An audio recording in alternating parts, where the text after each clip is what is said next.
looks like we are up and at 'em. Just getting a few other things set up here.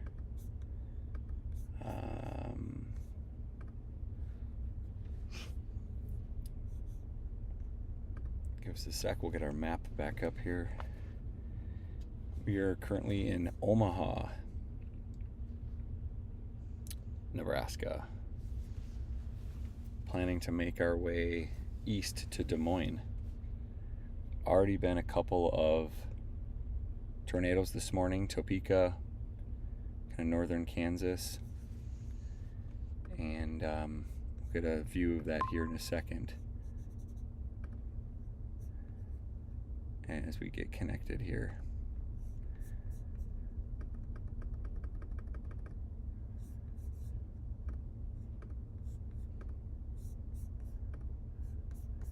All right, let's come back. Let's take a peek here. How are we looking?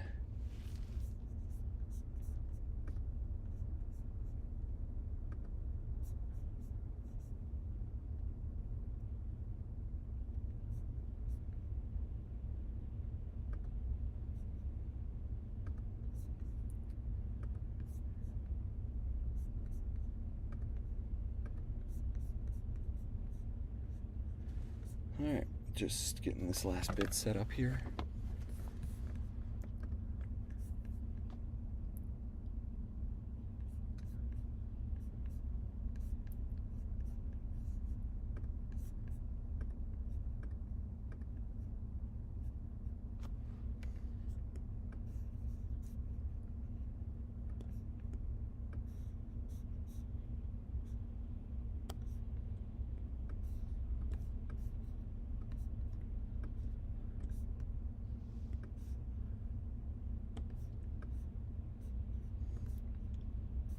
For whatever reason, our map doesn't seem to be coming in. It's a little odd.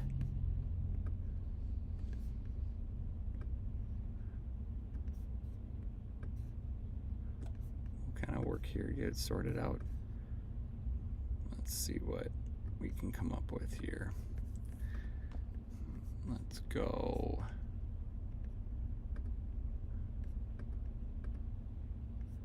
There we go. Just a little, on off. That's all. That's all it really takes. Sometimes that's it.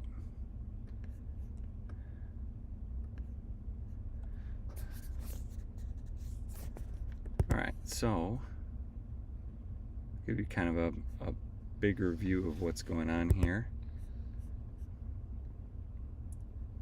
And we should get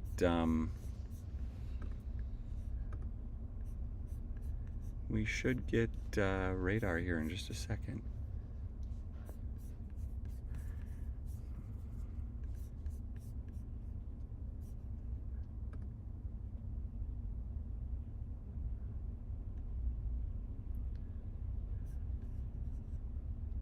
This area has definitely been seeing rain. Pretty much rained all night, didn't it?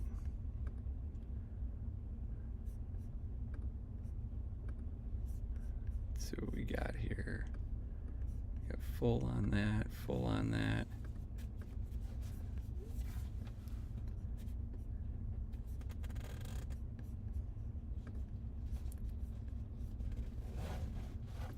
All right, we're almost good here.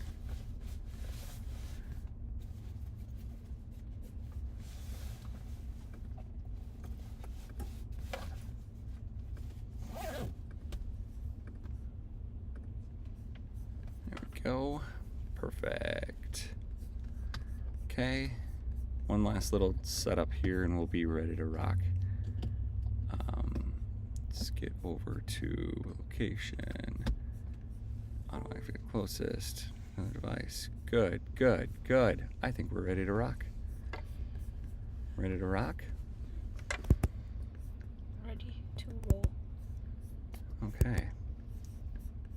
Go there. We'll keep this guy just under wraps here. All right. Let's get a move on. Get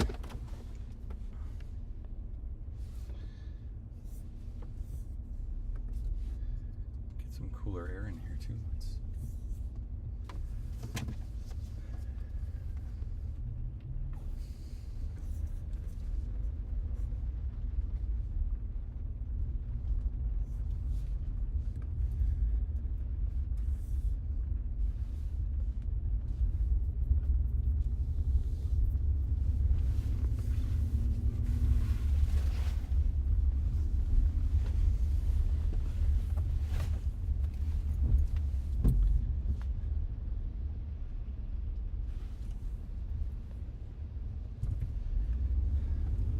Giddy up time, here we go.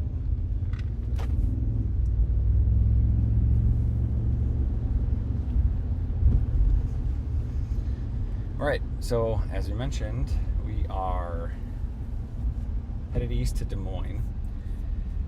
Plan is to get ahead of these. I mean, there's definitely some good visibility. The cloud structures here looks 1,000 times better than what we saw yesterday, right?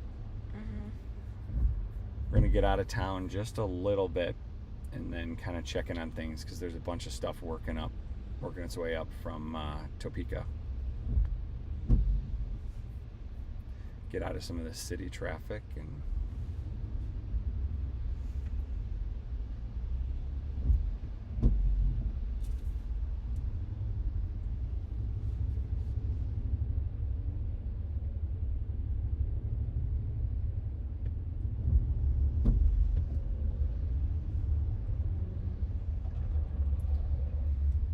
gonna do a little shortcutty here.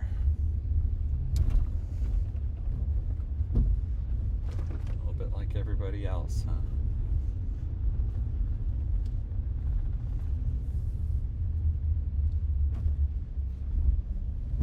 All right, now we're cooking. Cooking with gas, they say. Oh, see that lightning? Yeah.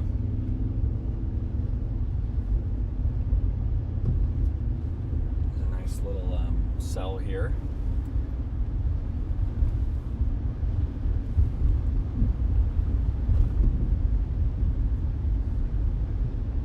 Excelente.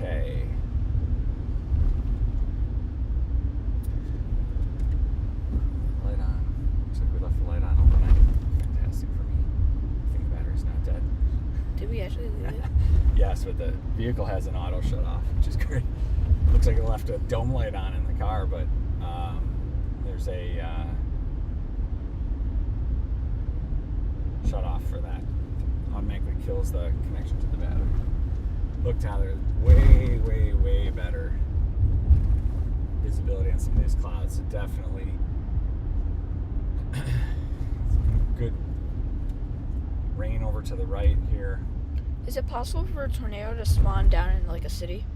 It's possible. It's fairly rare. I mean, it definitely happens, right? I mean, you look at some of the bigger tornado events, they definitely go through, city, but the bigger metro areas tend to have, like a larger amount of heat and things associated with them that make it harder for the storms to really form. So yeah. It kind of sometimes split around a city, actually. All right. Welcome, Noah. Today is all eyes everywhere, just constantly, because radar will help us a little bit, kind of get in some places and stay out of trouble, but it's really all eyes because I think these tornadoes are going to be fairly short-lived, but there's going to be a lot of them. Welcome to the stream, Noah. Uh-oh. What we really need to do is just get out of the city here.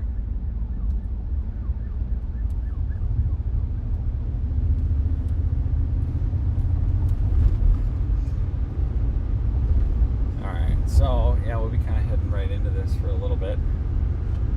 We should be able to start making our way towards Des Moines.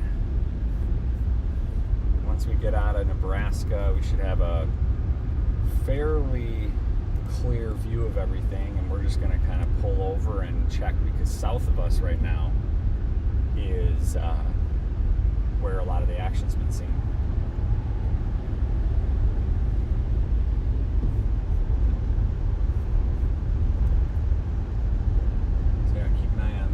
Definitely low cloud levels. Hard to see straight in front of us.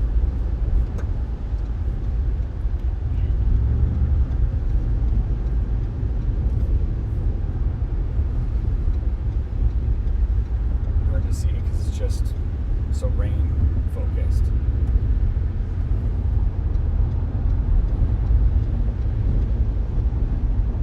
But just to the north, pretty good view of cloud structures, very scuddy, crummy looking clouds.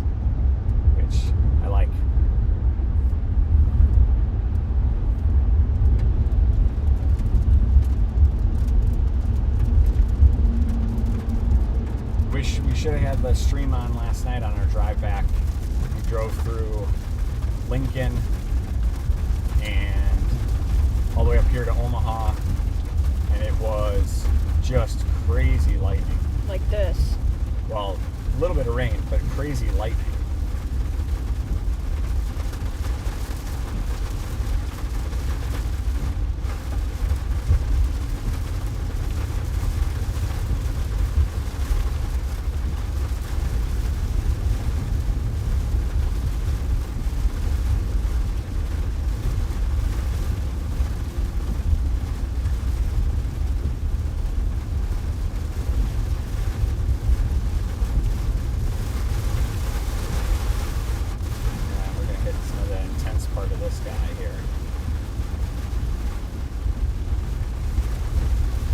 Coming up on us.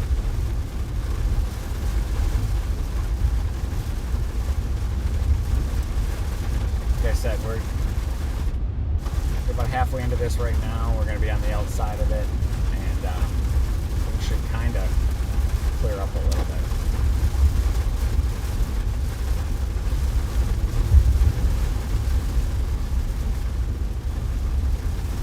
What are we on the hunt for today? Tornado. Yes. Would be great to see hail, but would not like to see hail. You know what I mean? Some epic. Yesterday we were kind of on the mark for some epic hailstorms, right? They were saying 2-inch hail. Yeah. But that was all north of us. Nothing really popped where we were. Kind of central Kansas, southwest Nebraska. So we'll see when we get out of this today what main focus is going to be. Potentially heavy winds. We saw a lot of that yesterday. It was hard to even get outside the vehicle. It just was non-stop winds. And then definitely hail, and it should be a pattern. We should see quite a bit frequency of tornadoes. So we've got some target areas in mind. Make our way.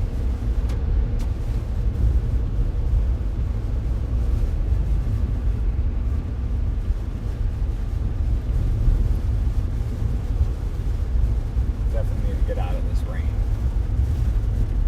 Looks a little clearer up ahead here.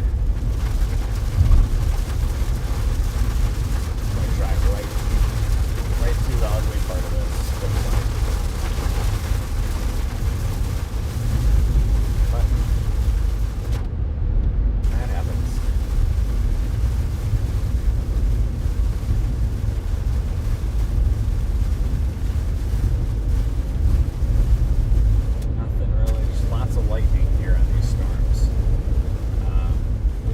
About depending on how early these storms initiate and how they take effect out of this energy, who's going to be able to make it, until the afternoon, which areas. I think that'll be kind of a key for how the rest of the afternoon plays out. So right now we're just seeing a lot of these storms moving fairly northeast coming up. And everything's kind of heading straight north on it. I see we've got some low-hanging scud clouds right above us, right ahead of us too. That's all great sign.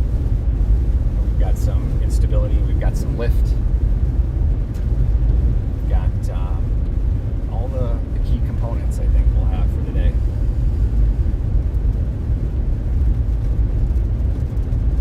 A pretty significant dry line that's going to be moving across with this low pressure system, and it's moving east into Iowa. That dry line will have very significant dew points on the east side of that dry line. So you'll see dew points in the 64, 65 range, and a warm front that's going to move up as well from the south. So across Iowa, you get this sort of triangle, what they call triple point. And that triangle is going to be a target area for this afternoon, but we're essentially going to chase this and just kind of stay ahead of it on the east side all along Iowa. us set up for prime time later this afternoon, but it also gets us closer to home too. And all of those things are the plan for today.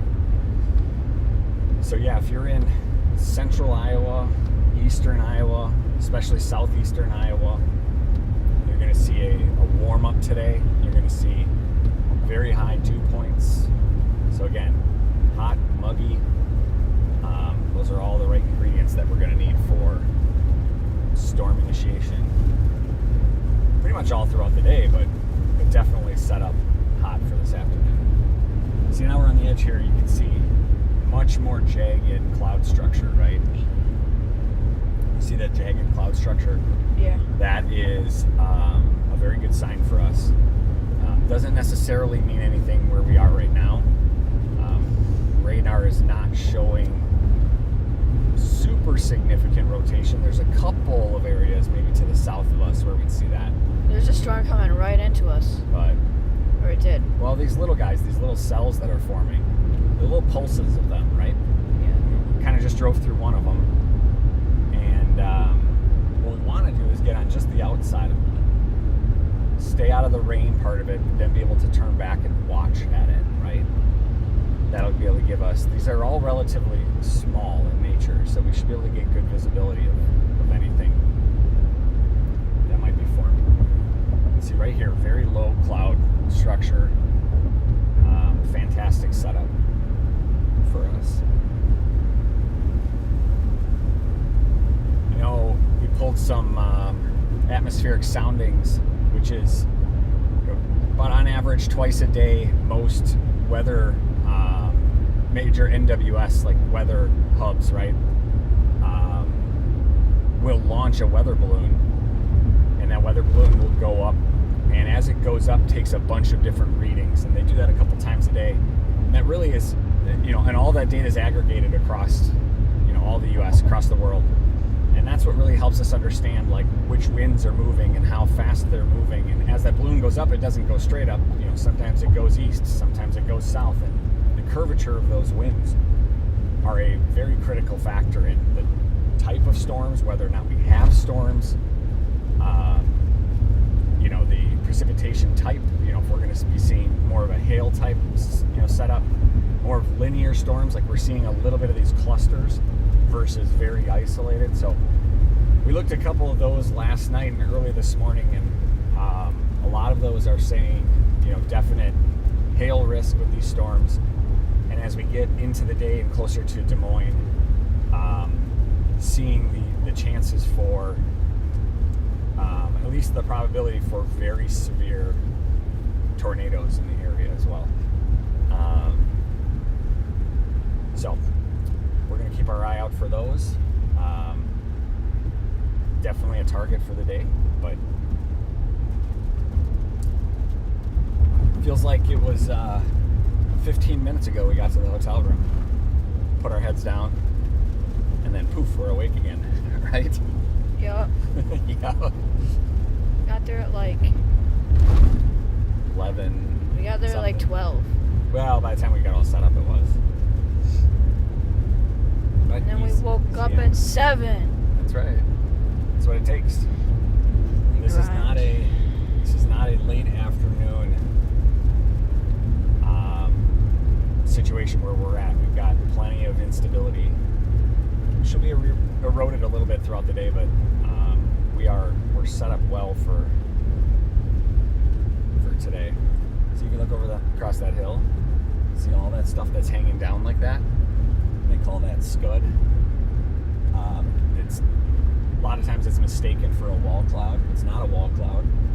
It is it's kind of some stuff, maybe the beginning of forming a wall cloud, but for a wall cloud you really want to see very pronounced and rotation, you know, that is sustained for a period of time. And when I look over and just glance at that, it's really hard to see any rotation at all on that guy. So would classify it as just some scud clouds, low-hanging, kind of wispy, dark clouds. Kind of like what we're seeing going over us a little bit here, too. But back-to-back chase day number 2 underway. now leaving Nebraska, leaving Omaha area on our way to Des Moines. Yesterday was how'd you describe yesterday in one word? One word. Slow. Slow. I would have said bust, but slow would do it too. It was very slow. The only time it picked up is when we were driving to the hotel. Oh yeah, crazy lightning. A little bit of rain. We kind of dodged most of the rain, but just intense lightning over Lincoln area, York, Lincoln, into Omaha. That was really cool to see. We killed the live stream too early. We should have kept it on. That would have been great too. It also got dark though, so it would have been. Well, you'd see the lightning pretty good, I think. I guess, yeah. Yeah. So yeah, yesterday was a bust. Had all the ingredients, everything we wanted. Just a bunch of those. It's like I said yesterday. It's like baking a cake, but you forgot to turn the oven on. It's kind of like a bad analogy, but that's kind of what it was. We had everything there. It was all the right stuff, all ready to go, but just missed a couple of the key pieces. And anyway, we're now officially leaving the Omaha area, getting out to hopefully some, maybe the way these storms are coming up northeast, we might not hit a real clear patch of clear skies, but at least out of the major rain core downdraft, we can get some good visibility here. There were quite a few reports of tornadoes this morning. About 6:30 a.m. Topeka, so those storms would be making their way up to the Omaha area now. Very possibly they lost a little bit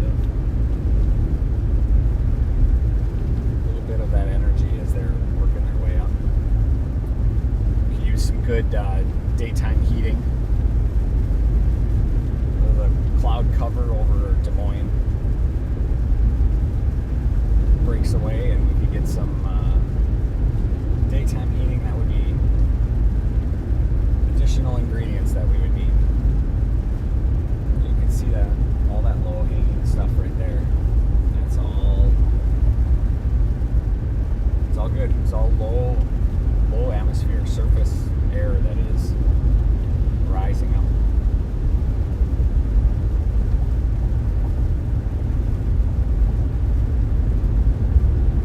Did it chase her? No, bruh. Oh. So yeah, good cloud structure overhead, very low. We'll be able to get out of this rain here in just a second and take a peek. But as for right now, trying to get just a bit more east and watch this stuff kind of come in. And I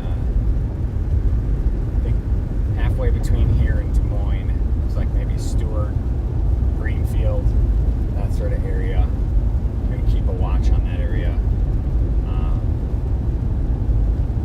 Main part of the severe risk for today is kind of a circled area.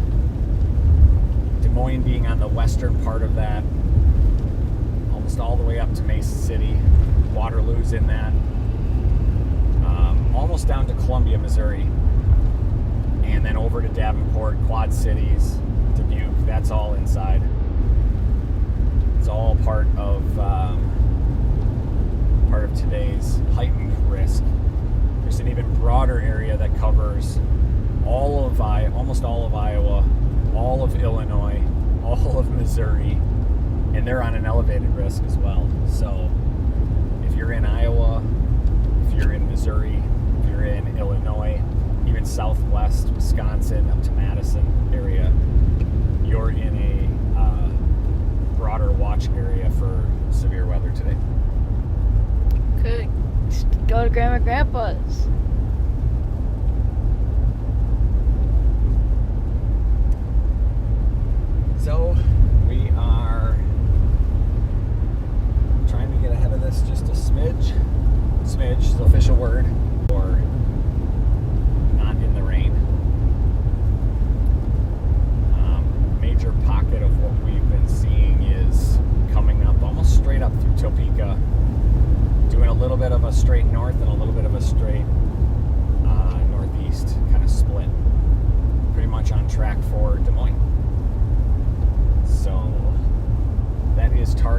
today. Looks like just west of us, like the Lincoln area, even a little bit more west of there, has had some pretty severe stuff, some good size hail coming through those storms this morning. Yeah, these are moving at a fairly good clip. You can tell just by looking at the sky. You can look at the radar. We were checking things out this morning.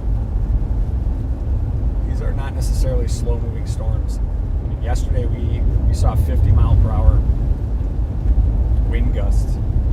I had heard some reports of 60 mile per hour, but very sustained 30 mile per hour to 40 mile per hour winds for most of the day.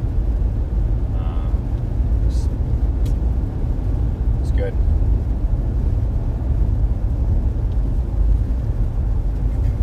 So, on our way. Heading east on Interstate 80.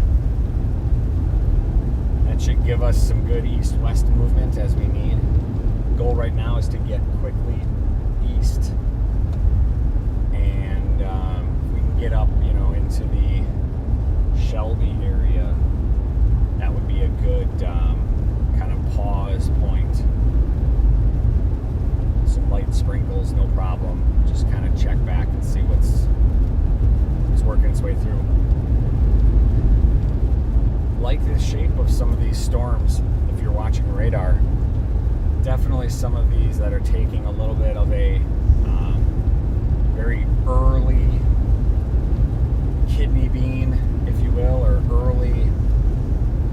Some people like to talk about the hook when you talk about a tornado. Again, none of these are, supercells or mesocyclones, anything of that level yet. But the wind profile should be supporting what we want to see in that curvature. And that curvature is will be a key element for setting up rotation and those types of things.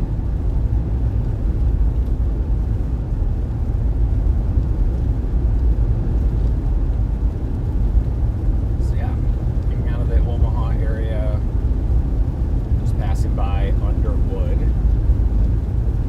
and we are cruising.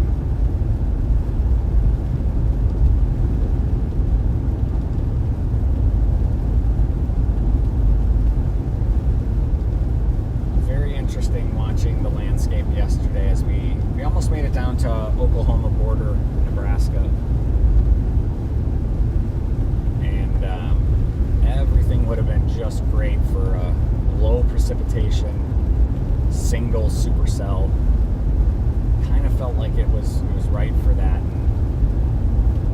The storm mode was not that way. It was very linear, much like what you're seeing on radar today as well. It's kind of clusters, these storms. But we had some wide open terrain. We're definitely back in Iowa today. Cornfields galore. And as you get out here a little bit, some of the flats, I think that will be a key for us.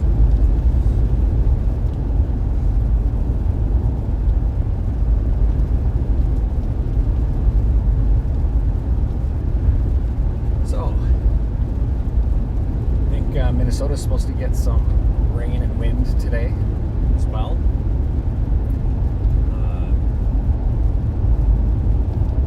Much needed rain, that's for sure. I think a lot of the upper Midwest has been under drought for the last maybe 18 months or so.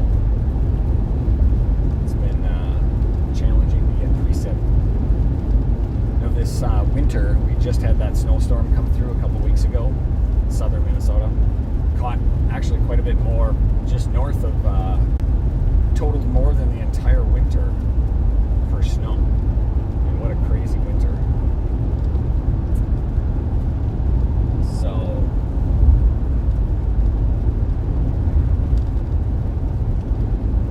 definitely seeing some bands of storm move up through here. Keep an eye on a couple of these guys a little bit more established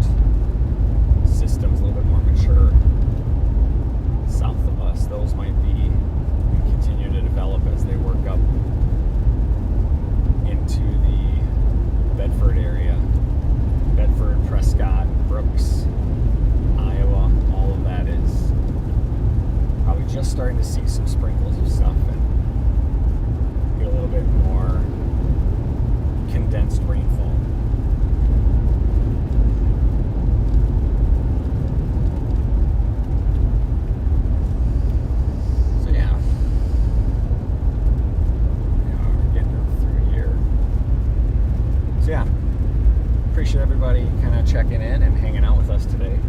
We'll try to give you a view of as much as we can and narrate as much as we can. And obviously, if there's anything going on that's really good, get some pictures of that. If there's anything that we can't get the car faced in the right direction for, we will get pictures and try to get that on Twitter, Facebook, wherever else we can, as well as notifying NWS. Most people have probably seen, if you are just kind of a average weather enthusiast, might have seen radar indicated versus, spotter, train spotter, when these watches and warnings come out. The watches, they've got pretty well under control with the modeling and the synoptics. So, what different weather stations are reporting for wind and that sort of thing, and what's indicated on radar. Pretty easy for them to indicate a watch and do that very proactively. Warnings, on the other hand, it's really tough. I mean, as good as technology is, you can see radar. Well, go back to the webpage. Oh.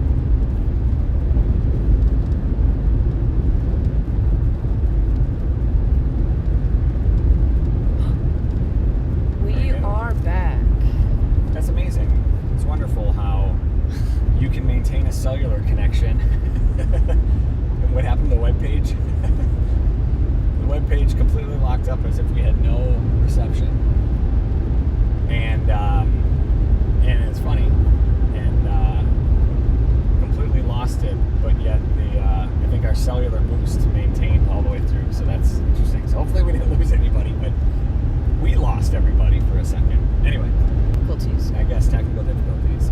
As we were talking about technology, the radar, radar is good. It's very helpful. You can see a lot of things and understand a lot of things going on. But nothing beats train spotters out looking at that and being able to call National Weather Service and say, look, here's what I'm seeing. Here's a wall cloud, which can be a very early indicator of where a tornado would form. I actually see a funnel. I've got a tornado on the ground. All of those things are usually the inputs that National Weather Service requires to be able to issue those warnings. So that's actually what we're doing today.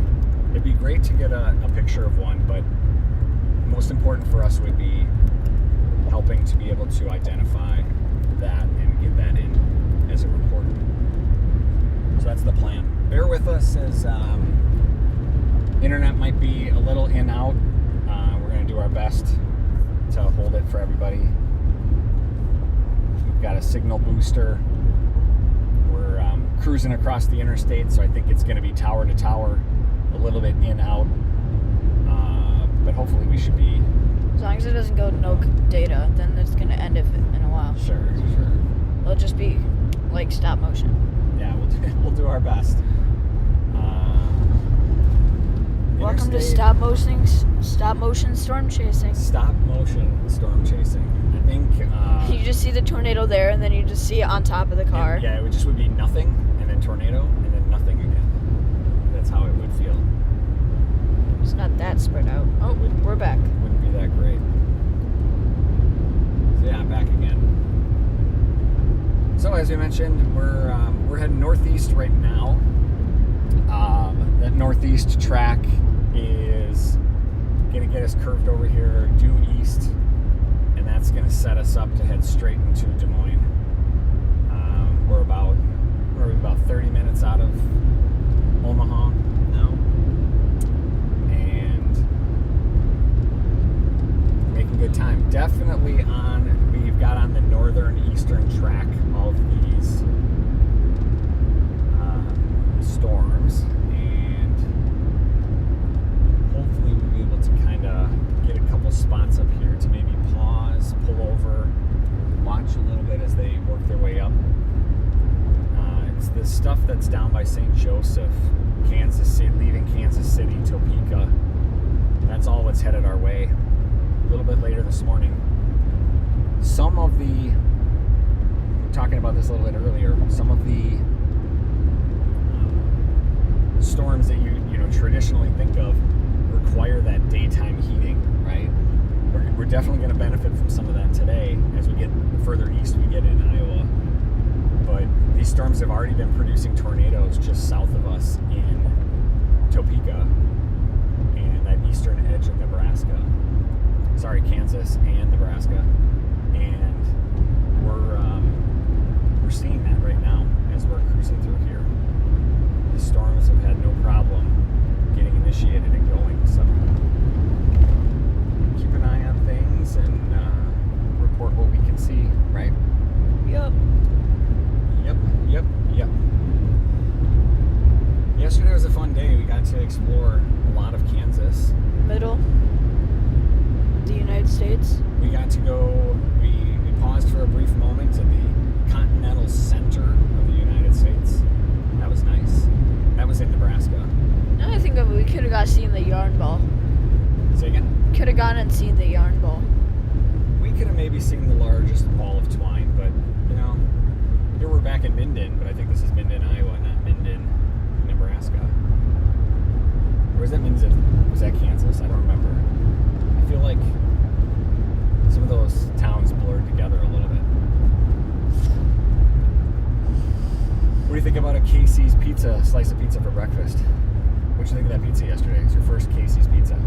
I did not feel well after that slice of pizza. Do you feel pretty good? Did it treat you well? I mean, that is chaser fuel. It's true. You ask chasers, like, top 5 food. You ask them. Somebody will mention Casey's slice. Well, they'll go Casey's slice of pizza, for sure. What do you think their top will be? I don't know. There's some, like, Mexican places or Tex-Mex places down south that people kind of rave about. I mean, it's sad, but it's a lot of gas station food,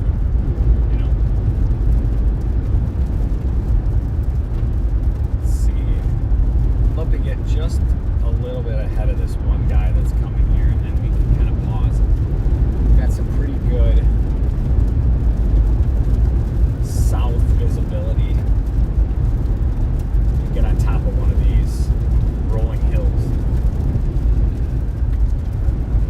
be able to get a little peek of what's going on. Looks like quite a bit of huddle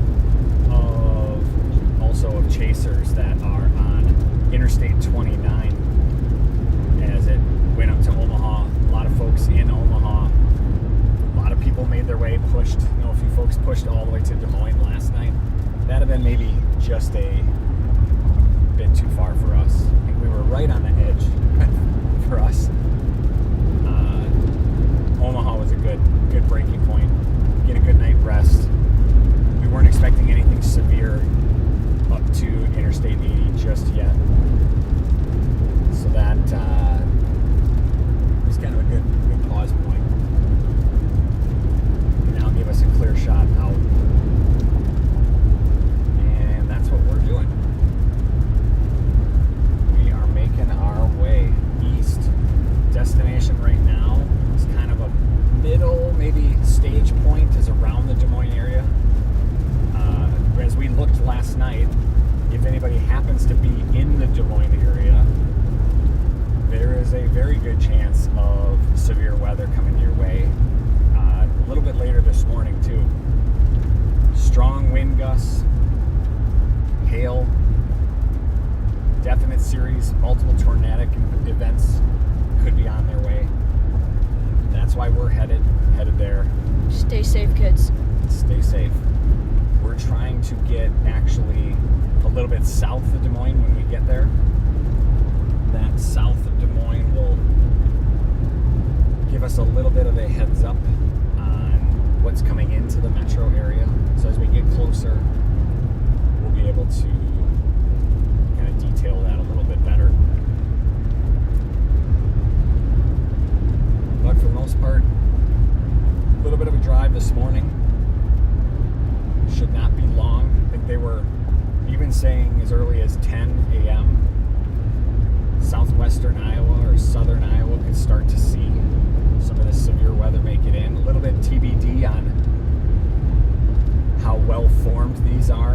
some of the stuff coming out of Topeka has shown some promise, but fizzled just a little bit as it's worked its way north. That's something we'll keep an eye on. A lot of this rain is making its way up into southwestern Minnesota as well. Sioux Falls, they're seeing some rain. So widespread weather event today, all supported by this deep, low-level, low-pressure system. Extends all the way up into the atmosphere. It's moving pretty strong, came out of the Rockies yesterday, moved across into Kansas, Texas, Oklahoma, all saw storms yesterday. We saw on our radar just a little bit north of where we were, northwestern Nebraska, had some hailers, and then overnight we started to see the severe thunderstorm warnings, the tornado watches, all of those things come out overnight as that dry line with that low pressure is moving eastward. As I mentioned before, that dry line is a separation between dew points, relatively high dew points, 64, 65s on the east side of that we should see today. Yesterday we were seeing on the west side of that dry line dew points 15, 20s. Quite the drop off in that. And that moist air will support storm creation, support for the storms. And that dry line acts kind of like and should keep ourselves moving here. Looks like we're about an hour and a half out from Des Moines. That is good for us timing wise. It puts us right on 10 a.m. That was our target time. We are definitely going cell tower to cell tower, but we've got a signal booster, which is helping us a little bit, just kind of bridge the gap in between those. So everybody's patience with us as we navigate the, what do I call it, gaps, valleys of internet connectivity along Interstate 80. Yeah, I would say we are coming up about maybe 20 miles or so from entering the elevated area, the 10% patched zone for weather risk today. All of that will be probably well informed. I think the day is looking pretty darn good for storms. And yeah, it should be pretty good.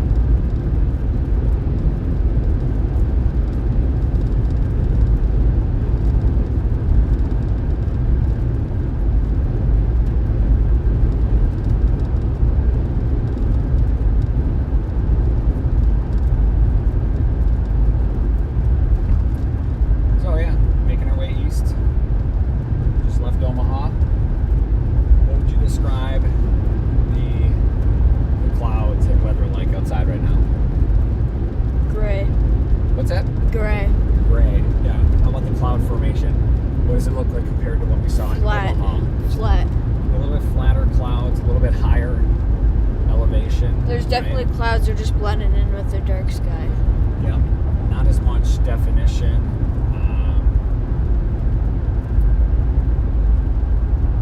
It's definitely on the eastern side of that boundary, which is where we want to be right now.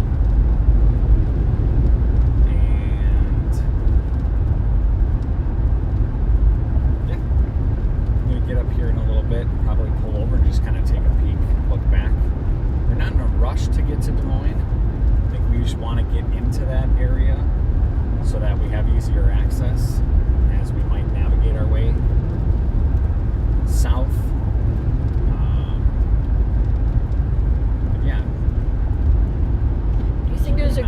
idea that we left our spot yesterday? I think it was a great idea we left our spot because we were potentially going to stay. So our original spot yesterday was moving into northern Oklahoma, right? The border of Kansas. We bailed on that because we thought the situation, they'd see some storms, but it was going to be much more difficult for them to become like tornadic. So we went north, which had a higher probability of that, a wider spread area. But selfishly, as an ulterior motive, they got us on the interstate to get us to Omaha, which set us up better to leave early today to get ahead of some of this stuff. We could still be driving through Kansas if we had stayed the night down there. You know, that'd have been a long drive. So glad we didn't do that. Glad we didn't do that. So yeah, right now the only thing that we're seeing is pretty much the Topeka area. They are under a tornado watch. They have been, I think, for a lot of the night. You know, we did get some sleep, so I wasn't, you know, completely watching that. But woke up this morning early to watches there and extending a little bit north.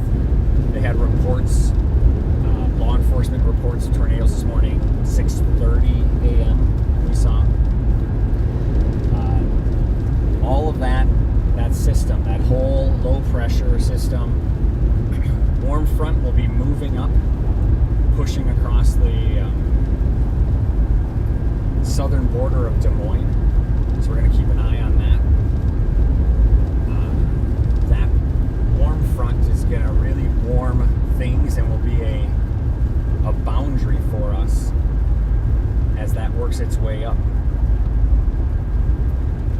Right now, that low pressure system is kind of low pressure-ish areas moving across the middle of Nebraska. And that will bring with it, again, kind of extending straight out to the east is a warm front, just barely moving across the southern part of the the Iowa border. Probably just past Omaha. That's really what's, you know, initiating a lot of that storm. It's kind of kicked that up. So that warming that's going to go on, that's going to warm things up today for most of Iowa. We're going to see that push, you know, as these storms typically do in the northern hemisphere. We're going to see that whole system continue to rotate counterclockwise. So what might look like a front that's, you know, going from, you know, maybe South Dakota southeast down into the, you know, St. Louis area, that's going to continue to rotate and almost form a straight west to east warm front as it continues to push up today into Iowa and, you know, up to the Wisconsin border, Minnesota border. But more important than just that warm front is that dry line. Continue to keep talking about the dry line. That extends out of that low pressure system. And that dry line will be a very important feature for us that will help us, really help us with keeping moisture in the Iowa area. For those who want storms or want rain, these southeasterly winds are bringing up and bringing up warm, moist air from the Gulf. We saw a lot of that. Just kind of an open highway of moisture up from the Gulf, and that moisture will support a lot of that storm development today in Iowa. We're gonna see that continue to push up into Minnesota. That's all. Minnesota's gonna see some rain today, I think. Already, maybe the Mankato area is looking at some of that. So again, widespread across the upper Midwest, central Midwest, the major for severe weather today is kind of a general broad area, extends all the way middle of Kansas, Nebraska, all the way up to southern parts of Minnesota, southeast Minnesota, all the way over to Milwaukee and over to Indiana, all the way back down into the Memphis area. That is the major area today that's gonna see weather in general, right? And I guess you could say everybody sees weather all the time, right? Yeah, That would be something I would say, right? probably. It's always weather. But I think more important than that, that broader risk is where we start to talk about the elevated risk. And that elevated risk is what we're really after. Paying attention, and that narrows in a little bit more. That real specific elevated risk is kind of the Des Moines, up to a little bit south of Mason City, over to Davenport, Quad Cities, just down to the border, just into Missouri a little bit. That whole area in general is what we're after. So that's what we're going to pay attention to.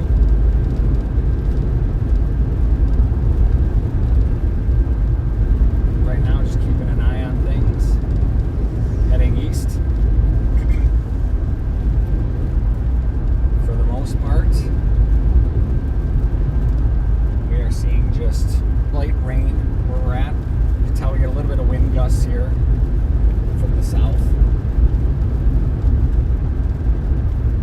We've got low condensation level, lifted condensation level, LCL. You can see that as the system pushes up. A low cloud, it's kind of the estimated level of where the cloud height would be. We can visually see that as these storms are kind of pushing up. Those early clouds that are forming, the low ones, they're fairly low. They're at that place we would want to see them for this type of setup. So that's all good. That is all good. Now we are just making our way to Des Moines.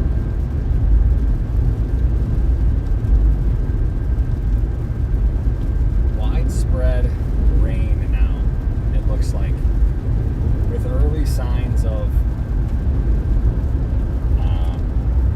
development.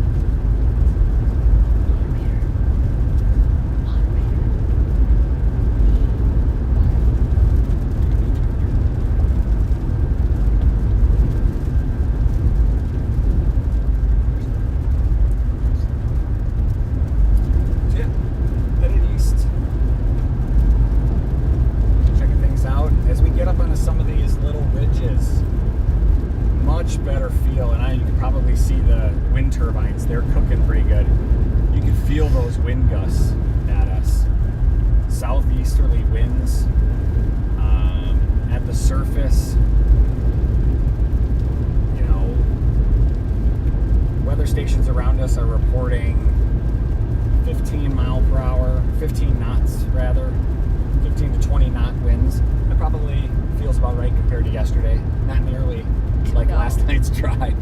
Last night's drive, I think, was like, we had a lot of like 40 mile per hour winds. It was just non-stop the whole way, blasting on the side of the vehicle. We rigged up the chase truck with an anemometer. So when we get stationed for a bit, we'll have some good accurate readings of winds and wind gusts. It's a little bit hard, unless we're going directly into the wind, to get a read of that. Driving, it's hard to say with crosswinds. So definitely seeing some 20 knot winds. So a little bit over that, miles per hour. It does look like there is some severity of the storm developing now as the morning goes on. making its way just behind that front. Looks like a stationary front now.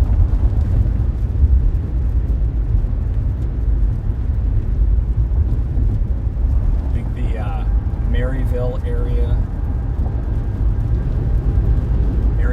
is probably seeing some heavy rain at this point. I think they were just issued a severe thunderstorm warning. Again, we'll continue to watch this as we go. Also looks like there's a tornado warning now for Stanton.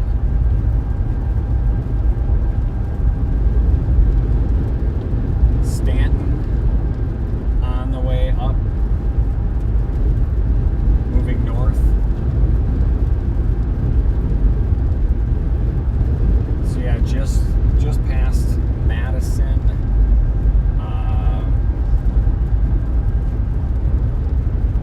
Woodland Park, Stanton, Windside,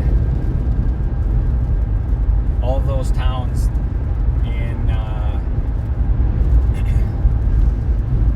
east side of Nebraska, you are seeing probably some severe weather and potentially hearing the storms go off, or the sirens go off, sorry. It's on its way just southwest of Sioux City.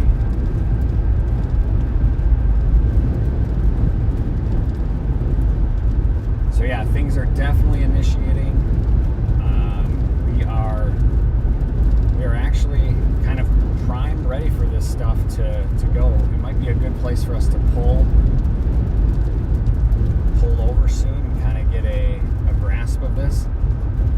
We don't want to get stuck too far west of Des Moines because a lot of what we're targeting midday is just south of Des Moines, as we see some of these severe thunderstorms like we're seeing now.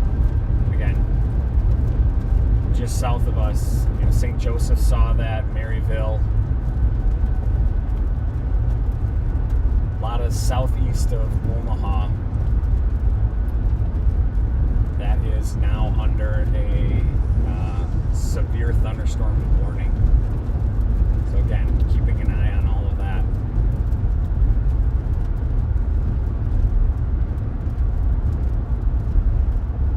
Keeping an eye on that.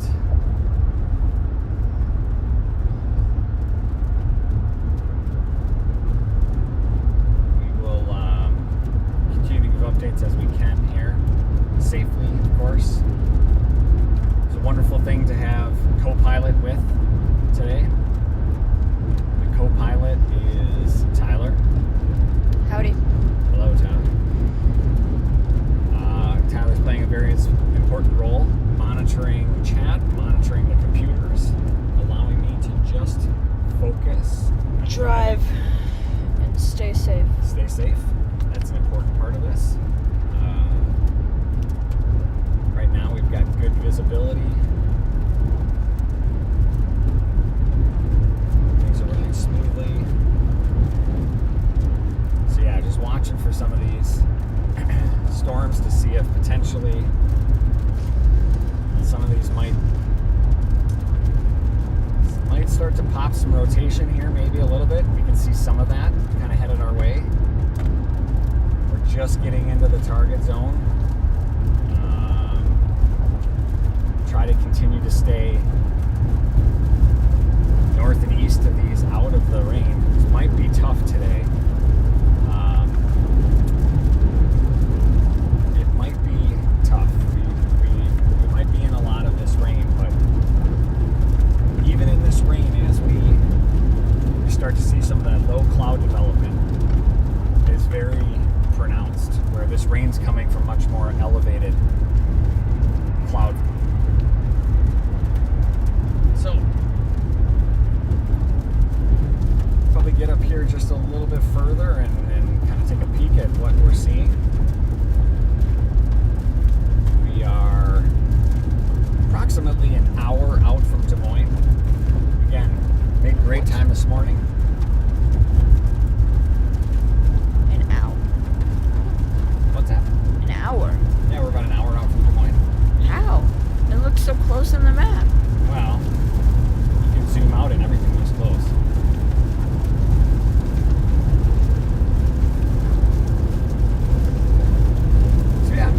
appreciate everybody sticking with.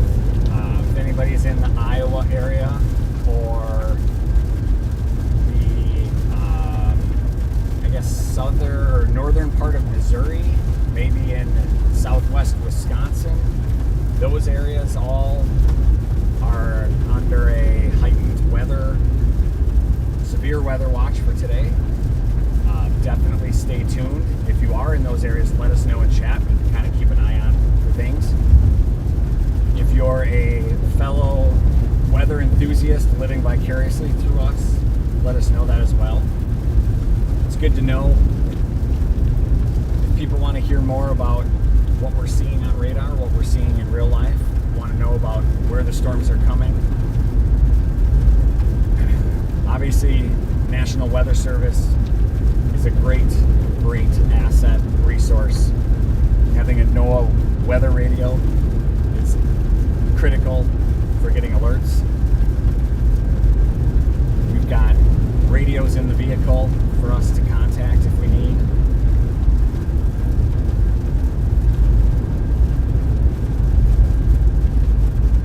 It's always important just to be weather aware, whether you're at work. Weather aware. We'll weather the weather. School, work, you could be home, working from home.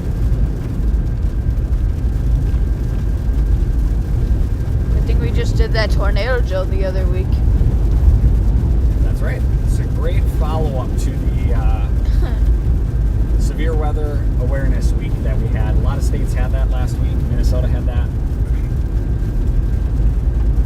Looks like the areas of Topeka and just southwest of Topeka are all under a tornado watch again. The tornado warning has been allowed to expire, but the tornado warning that is northwest of Omaha in Nebraska, so northeast Nebraska, Stanton, Windside, Wakefield, there is a tornado warning for a system that is just southwest of you headed your way. Looking to make its way up into that area, in the next kind of 45 minutes or so. Hail is definitely a part of that storm.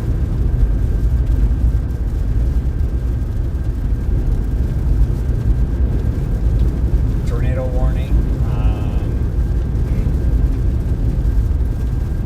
was issued by NWS based on the severe thunderstorm rotation that's part of that rotation on radar. So, where at any point in time a funnel or a tornado could just quickly form, and any time that there's a warning on those, pretty much treat it like there's a tornado on the ground. Now we can feel some good wind gusts at us.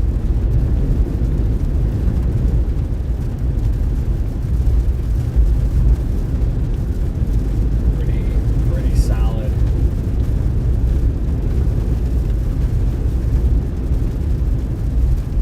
Yeah, making our way now just about into the 10% risk area.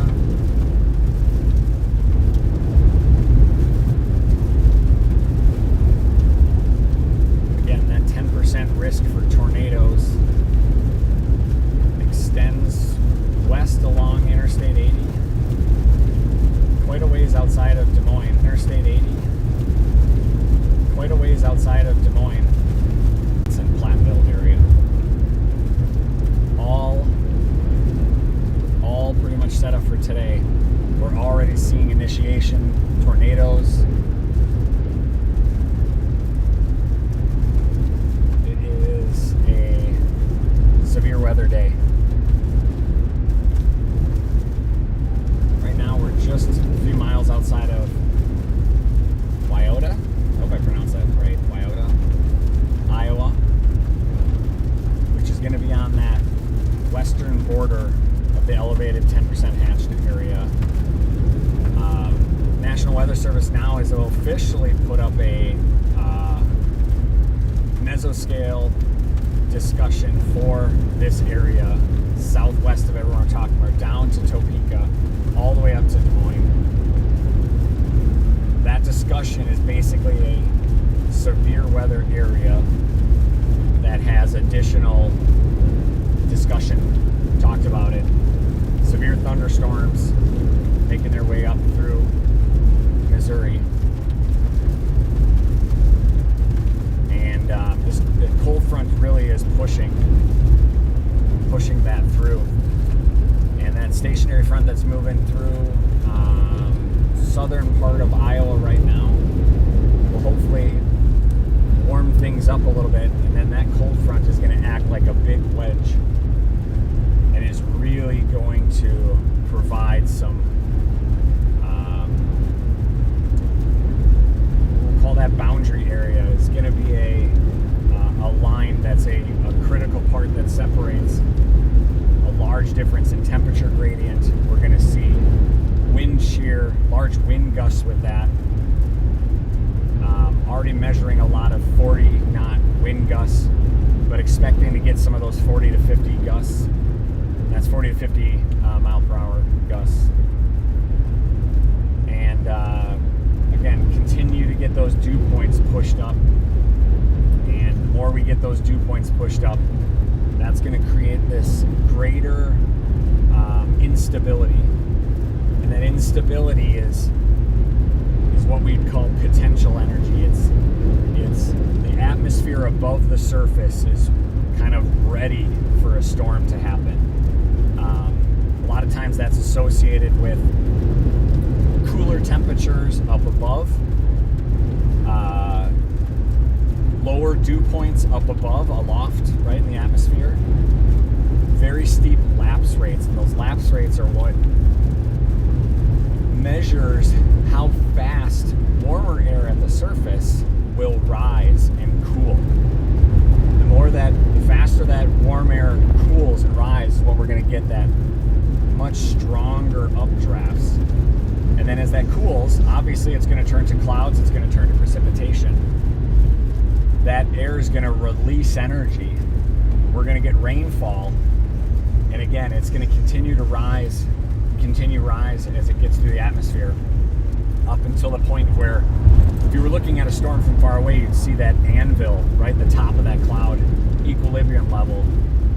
That's the level where it essentially stops rising. But that heavy downdraft, the heavy updraft, and then faster updrafts that come with that, downdrafts of rain create this updraft downdraft cycle. And that's what leads us to be able to have that air being sucked up. And that air being sucked up just continues to support the strength and development of these storms. And then it's the wind shear that then helps ensure that a storm doesn't smother itself. If you have this air getting sucked straight up, condensing and raining down on itself, it essentially would smother itself otherwise. And so the wind shear will help push the storm along and push the upper part of the storm a little bit faster as those the air aloft is moving at a little bit faster clip.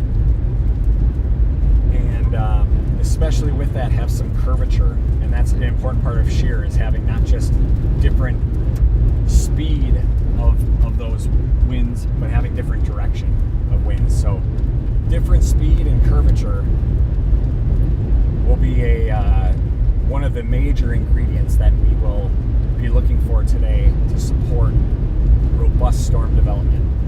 And early modeling, some of the soundings that we saw, all support that. And everything is just kind of ripe for that today. So again, trying to get a little bit further east to be able to get ahead of some of this rain, but I think a lot of this storm development is starting up in southwestern Iowa, and we are probably not going to be able to fully dodge rain. Rain. As we watch these storms progress southwest to southeast. So that's right. So current plan right now is to make our way as close to the Des Moines area as possible. With that, we will find a good place to kind of pause, take a look at some of the radar things that we can't really do while we're trying to make some good time on the road. And yeah, we will be on our way. The day is already kind of started on us, so that's good. Seeing some severe weather, definitely along that cold front, as that cold front is progressing in. A lot of that cold front is associated with the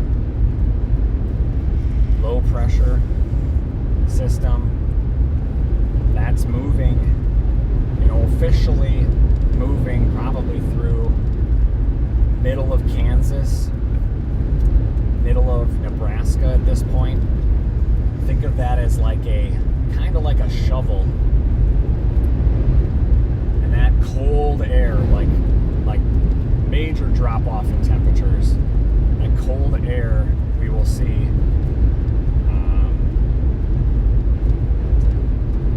act like a wedge as the system moves. And that wedge will force some of this warmer air up. And that warmer air getting forced up, as we were talking about instability before, when that warmer air gets pushed up just above the cooler air that's above it, well, it's like, think of a hot air balloon. That hot air, or like helium, that hot air is going to want to rise. There's this sort of chimney effect that happens, and that chimney effect, the more powerful it can be, that's where we'll get intense updrafts that can keep hailstones up, right? I mean, think of like how heavy a 2-inch hailstone would be, a big chunk of ice. It's got to be some pretty powerful winds that are getting sucked up into those updrafts.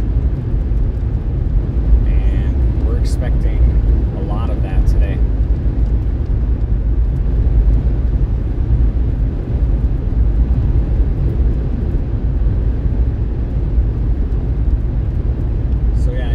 That was with us yesterday.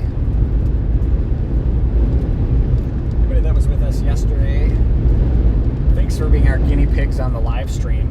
Worked out most of our kinks, I think. I think cellular reception is going to be our biggest variable today. We're getting really big sustained wind and wind gusts at us right now.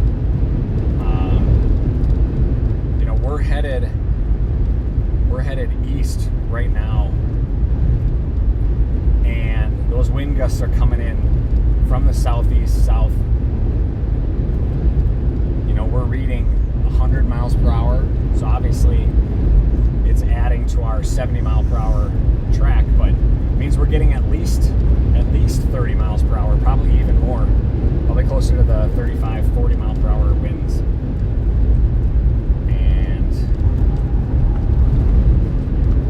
Is again good for us getting some of this initiation of these storms moving. A lot of different factors at play, a lot of different ingredients kind of all coming together today around this low pressure system that's just off to the west. Just off the southern part of that is this cold front we're talking about. That's going to act as a wedge. Off of the in between that and a stationary front that is tracking from Omaha into Illinois. That's going to move things up a little bit in temperature across Iowa. But in between that is a dry line that separates dew points that western part of Iowa would have seen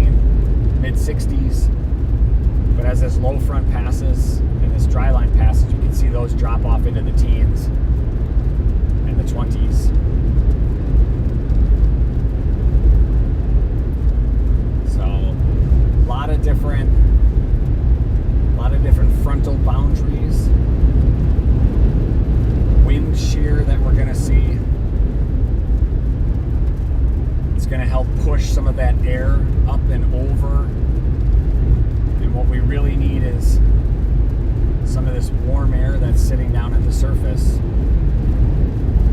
that warm air pushed up and over kind of the boundary layer, what they call the cap. Get that pushed up and over, and that once that air is above that cap, that gives it the free range to continue to rise. Will do, Jeffrey.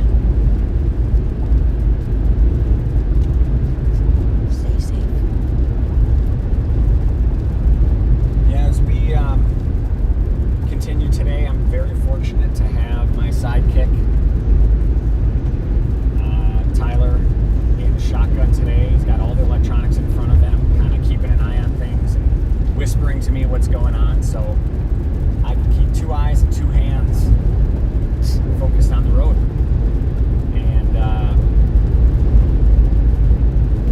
as much as I want to be watching stuff, I think a lot of what we're seeing right now is just this early precipitation, and much more of what we're going to expect is going to be to the area south of where we are.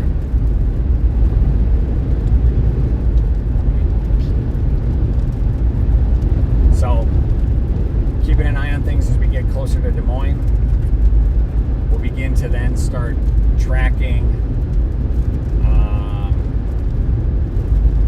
west a little bit, or south a little bit, sorry. And I think that's all going to set us up pretty well to see some action today.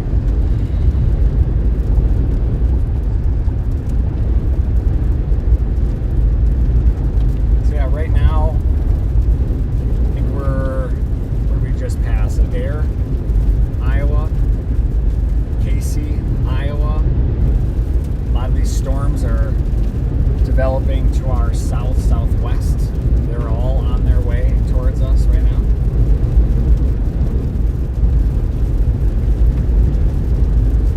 We're going to continue to keep an eye on those.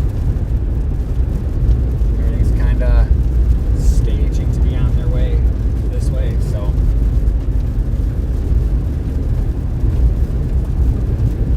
keep an eye out for that.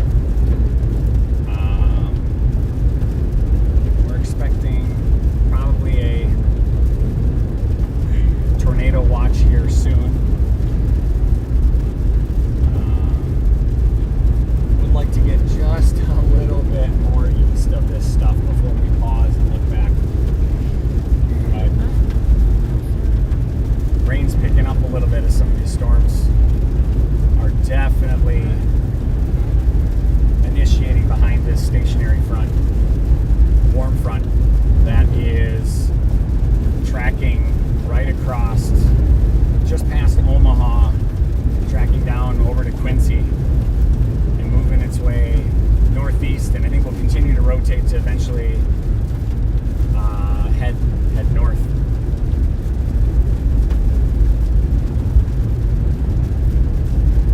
But yeah, we're kind of in the prime area for this storm development. We'll try to stay in the Des Moines area just to give us some,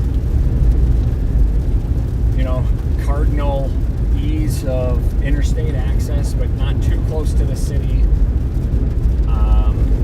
I've witnessed well too much in the metro area of Minneapolis.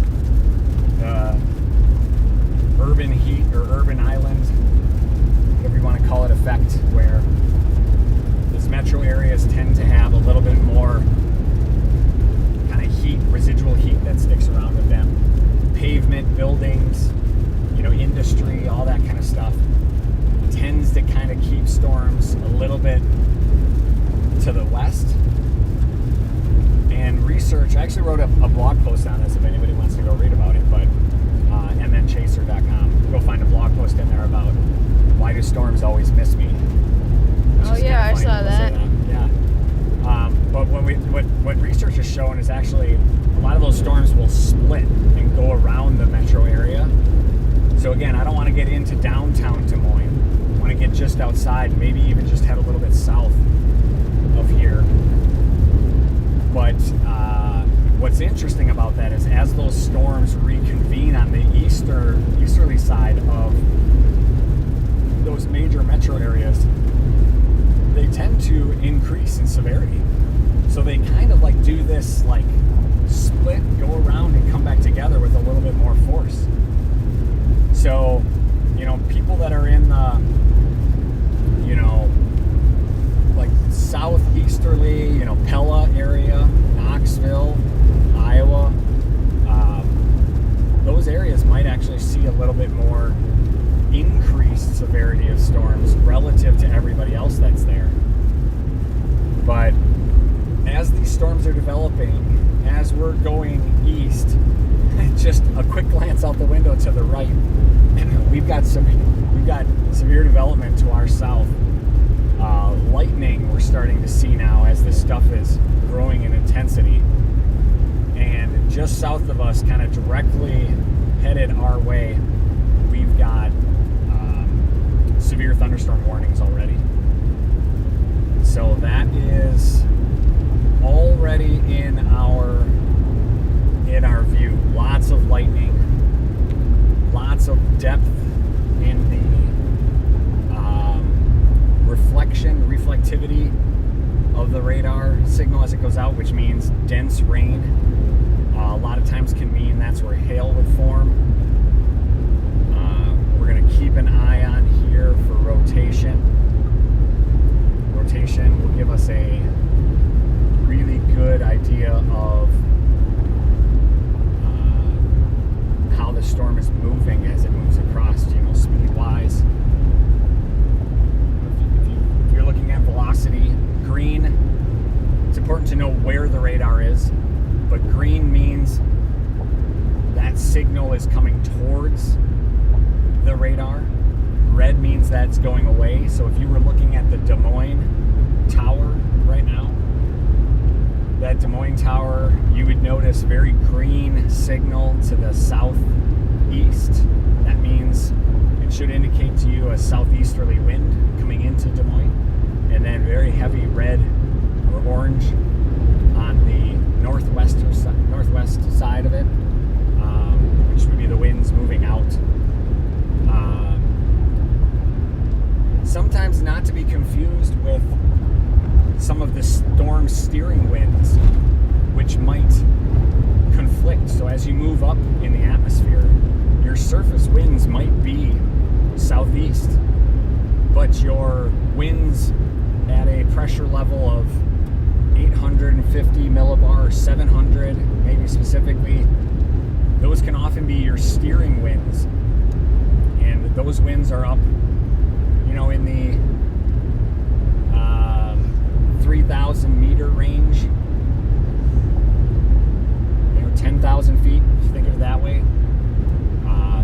Those are some of the steering winds that drive which way these storms are moving. And that can often be the direction that the storms move, even though you've got a wind at the surface that looks southeast. Again, talking about wind shear, right? Wind shear is both kind of the difference in speed and the difference in direction of wind as it moves up into the atmosphere. That would create sort of a curvature of the wind as it goes up. And that rotational curvature is a very good ingredient for us to get sustained singular cell mesocyclones, or storms that have rotation in them, which from what we were seeing and what we're expecting, that's supposed to be a lot of what today should be. That southeasterly wind, that will keep the dew points up from the south, keep pushing that warm, moist air up from the south. As the storms get closer aloft, we're going to see that, you know, that higher low pressure is going to have a very, you know, counterclockwise spin to it. But low level in the atmosphere, we're going to see that shear take on a little bit more of a clockwise spin. And so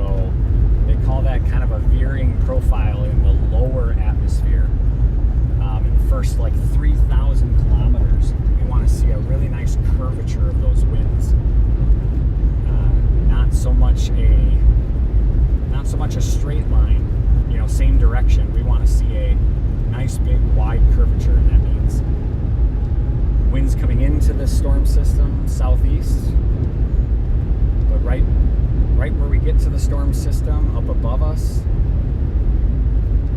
moving a little bit more south, and even above that, even a southwest or a west wind, that would be fantastic.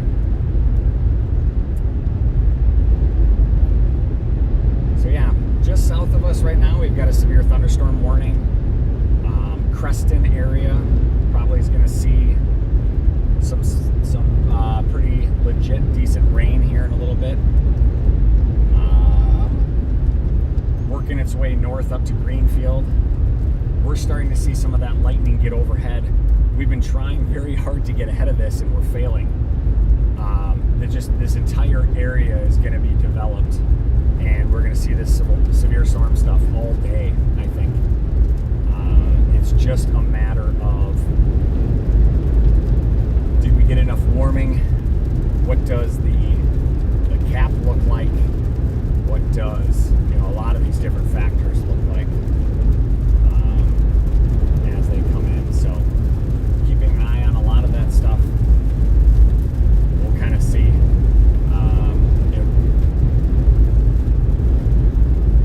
Dew points this morning. Hopefully that stationary front, which is essentially a warm front, hopefully that will continue to push up into Iowa with this storm and continue to push more moisture. Moisture returns, sometimes they say. It's kind of like if the moisture at the surface gets used up, right? That more moist air gets pushed up into the atmosphere, or rises up. Now it's gone. You'd have a very short-lived storm, and that would be the end of it. So we need a good moisture return. So this southeast wind at the surface, bringing up those dew points that we're seeing into the low 60s from Missouri, from Illinois, continuing to return that moisture into us as these fronts move by.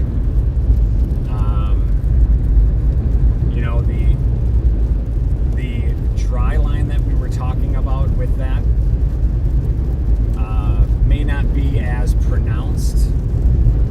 It may still play a factor for us. It might not be like a southern plains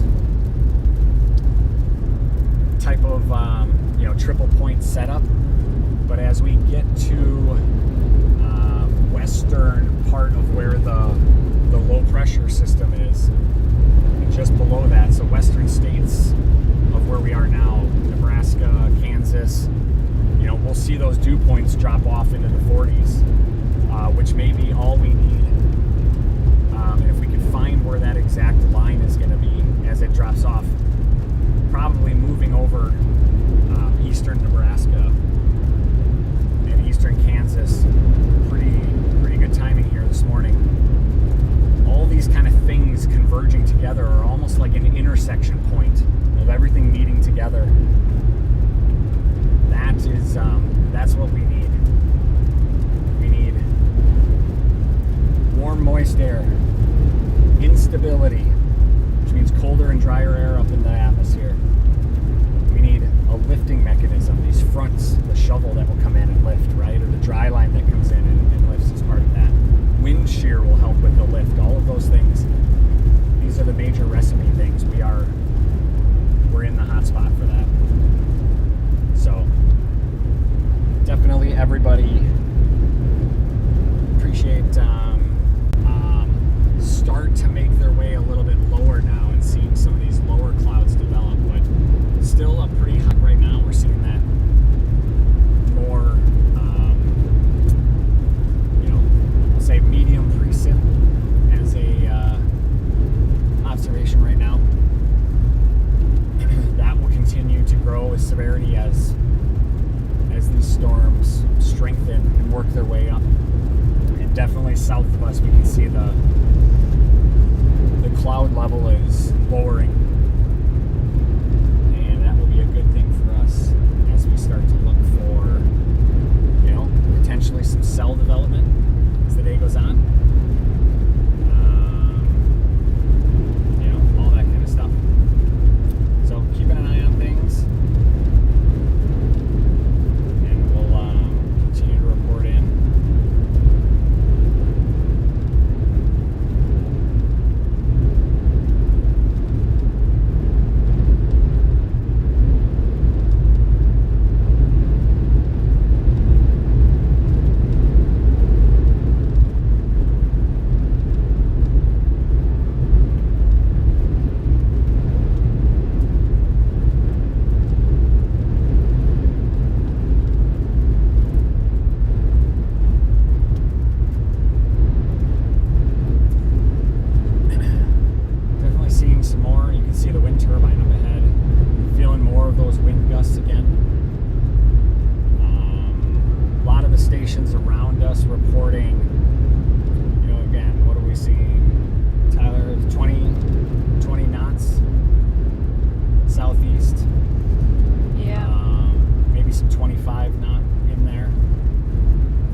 to take a little break up here in just a minute, just so I can kind of peek at some of the radar stuff. I get just a super quick glance at the clouds, and I can kind of get a feel for what's going on. You can tell we're just on the northeast side of these. You know, they're moving at a pretty good clip. They're you can tell it's kind of getting a little bit more structure and consolidated. But down, if you look way off into the horizon, down south off our right side, we get a great view of some of these cells and the tops that are pushing on those. And that's a good sign for the development of these. We would like to see those grow a little bit instead of this kind of linear cluster of storms. We'd like to get a couple of these that get a bit more mature, right? Yeah. So that's what we're keeping an eye on. A lot of the stuff headed right for, at least what's developed right now, that right along that frontal boundary. If you were just watching that alone, right behind that warm front, that's what we're seeing. A lot of rain development.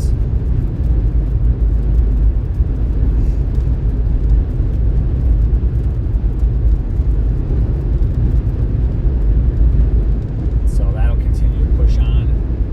Most of the storm stuff now, I guess, is what we're seeing now is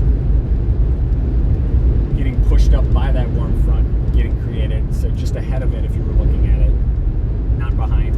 Excuse me. So again, that warm front coming in is going to slide over existing air that we have down there. You know, Des Moines area maybe at 60 degrees or so. What were you saying, Ty? 60 degrees? Probably, yeah. And then that warm front pushing some a little bit, higher 60s temps in, and maybe with the day heating, if we can get some heating in there. I'm guessing by this, we're not really going to get much in the way of any clear skies today. I don't think we're going to need it either, but I think we'll get enough of the warm air from this warm front pushing up through. But yeah, temps already. What were we seeing this morning? Tornadoes, 6:30 this morning. Tornadoes in Topeka. They're already up into the 70s.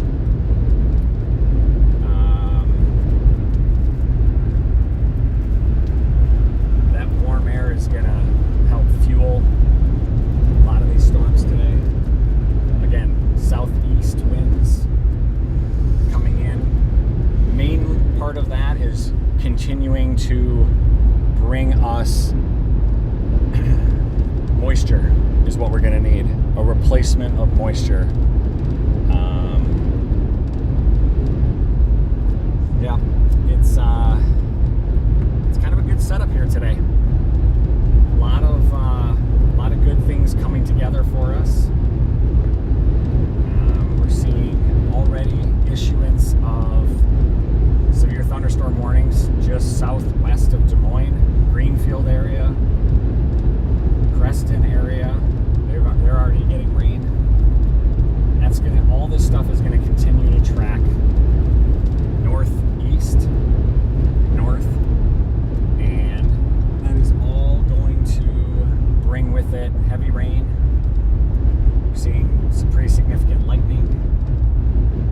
On the docket later today, as these mature and develop, we're expecting to see some hail, and we are hoping for, at least conditions look right for, a few tornadic events as well. We've already seen that in Topeka. We've already seen that in northern Nebraska. So we're going to continue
in last night. Brought a whole bunch of wind.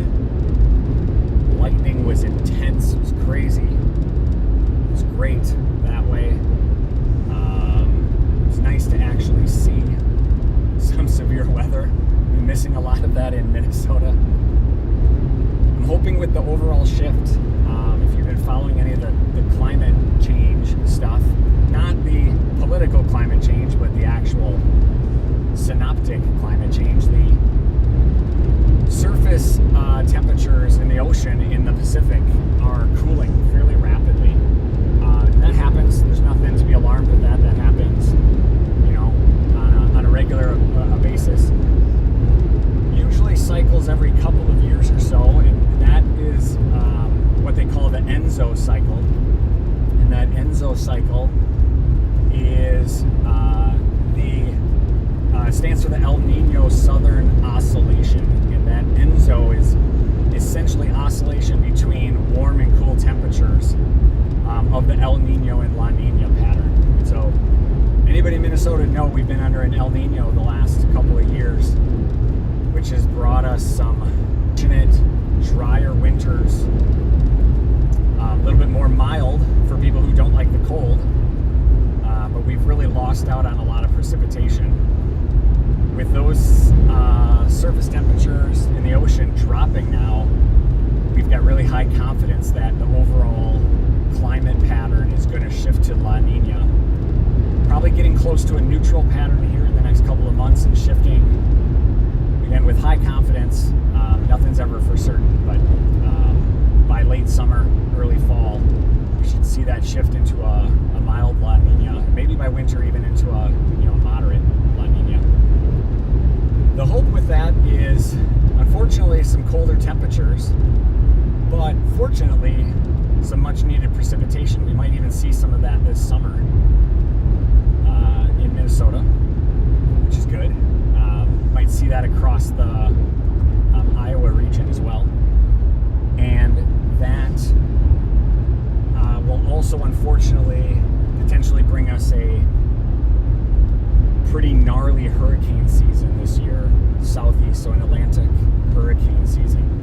So Florida, the Carolinas, maybe all the way up into New York area, New England area, we are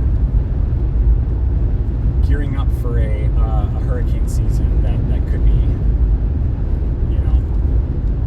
something to prepare and unfortunately deal with. But as for today, we are amidst a widespread severe weather event. A lot of that is all being driven from this deep low pressure system that extends way up into the atmosphere. That deep low pressure system is driving a warm front over Iowa right now. Just ahead of that, we're seeing a lot of precipitation developing, and a lot of that precip will continue to develop over the course of the day and potentially bring us some severe weather as the day goes on. So we're going to continue to monitor that and check things out and bring you as much as we can around that activity.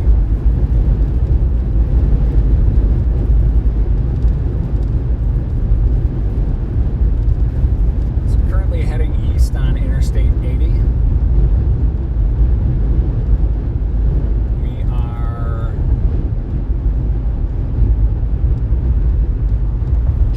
Stay a little bit ahead of this rain, but a lot of this stuff is developing pretty quickly and getting pushed up on us, and so there hasn't been much ability for us to get too far ahead of it.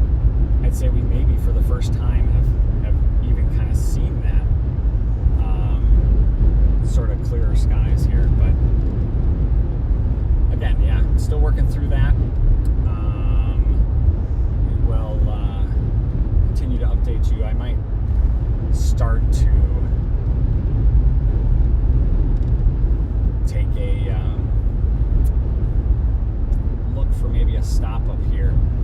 looks like there's a pretty nice shelf cloud coming in as the beginning of this front, this initial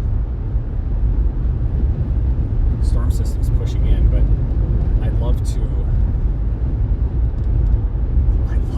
get a little bit better view before we stop and then just get overrun by this storm. So continue to look. I do see a pretty nice shelf cloud down to our south. So see if we can find a spot over here and take a peek at that. But yeah, again, I appreciate everybody checking in today. Welcome, hi LOL. Hi LOL. We are making our way east again on Interstate 80. Very, very fortunate. Have to give a special shout out to my assistant today, Tyler, who has got all the electronics in front of him, moderating everything, whispering to me different events, warnings, different things that are happening, so we can kind of divide and conquer. I've got road today, and he's got radar. I had road yesterday. But yeah, Tyler drove yesterday, and I was on the radar stuff. And it was an exhausting day for you yesterday, right? So you're going to take a break today, and I'll drive. Yeah. Yeah. Well, laws are different in Kansas and Nebraska than they are, in Iowa and Minnesota. They let 13-year-olds drive, right? Maybe. Not so much, I don't think. We got to go a lot further southeast.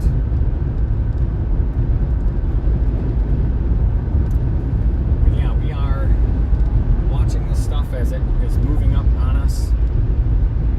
We are more than likely going to get overrun here. Greenfield area. Would you say Greenfield area's got this little bit of a shelf, kind of a bow that is forming, and you can see that pretty good in the sky. We're getting to a point where we might duck out onto Highway 169 here just to give us a place to pull over and take a peek at this stuff. So I think that's our game plan here, and we will give everybody a little bit of a view of something other than the interstate as we're coming through. Again, we're going to be expecting this stuff to come onto us fairly rapidly up. It's coming up from the southwest. And bringing with it some pretty heavy rain. DeSoto. Lightning. It's DeSoto. DeSoto.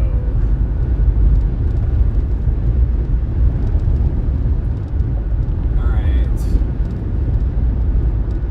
Adele and Winterset. Finally, I see a quick trip with a K. Quick trip with a K. We saw, what did we see? Lots of quick trips with a Q. QT. Weird. Depending on where you are in the world, they think the other one's weird. I guess that makes sense because we think ours is weird. That other one's weird. So. Alright, so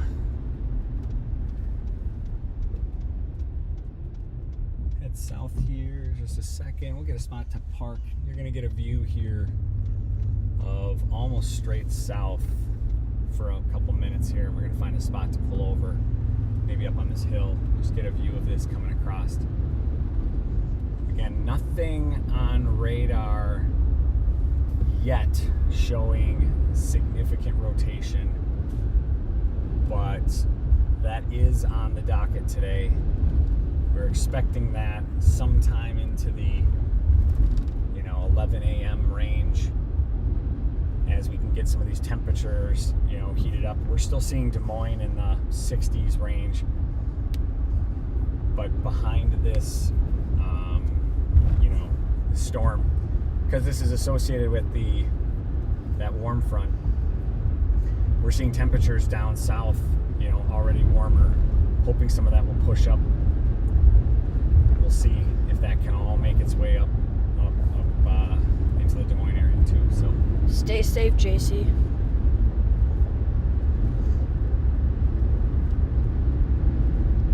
Big we storms. get a little bit of a view here of this. A little bit of a almost looks like a shelf cloud, but just the beginning of that reflectivity as it's going to push up on us. We're going to catch just the edge of this. These cells haven't really been identified yet, and that's one way we can tell how legit they are is by whether or not National Weather Service essentially numbers them and identifies them. That means it's a little bit more of a established system and is a cell that's maturing and growing. And we're going to pull over right here, just on the edge here, and check things out. Try to get a view facing south again.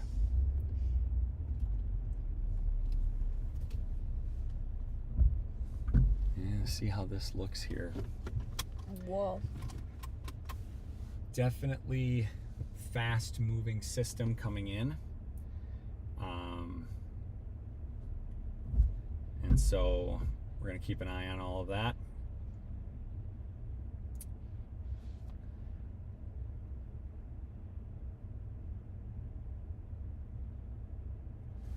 Just take a peek here. You probably can have an idea. I'll kill the windshield wipers if I can. You probably have an idea of how fast this is actually moving. And Good thing we have excellent connection right now, otherwise you'd be stuttering. yes, sir.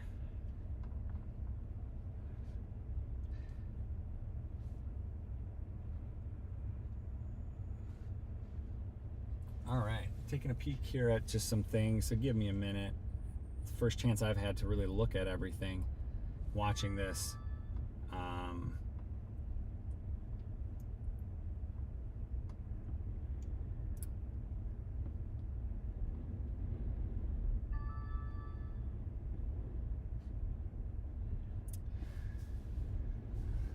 Storm chase, I can feel the temperature getting warmer. If you feel from when we left, it was really cold this morning. It's warming up here.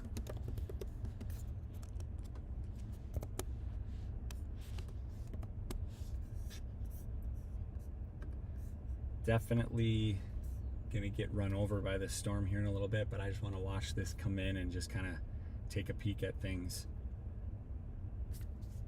And then we can start to make our way again. I mean, I think once the day starts, it's going to be hard for us to escape it. It's just going to be trying to find some of this stuff.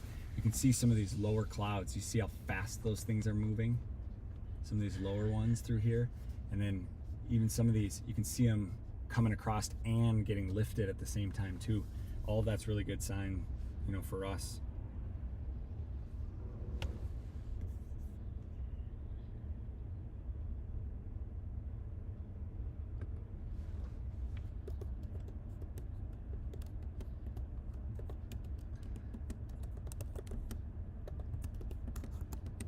Yeah, checking this all out here. Just trying to take a peek at the radar. Looks like we still have that severe thunderstorm warning.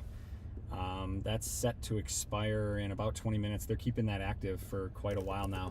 60-mile-per-hour winds, maybe 3/4 of an inch hail, tornado possible as part of that. That's all literally pointed heading our direction right now. So keeping an eye on all of that as we go here. Lots going on, lots. I mean, there's a lot, right? This is not a single isolated storm that's out in the middle of the countryside. This is a widespread weather's coming through. Pretty much the entire state of Iowa is going to be under a heightened weather, you know, awareness area. So we want to keep an eye on that if you're in Iowa today. If you're in southwestern Wisconsin, if you're down in north. It's a long one too.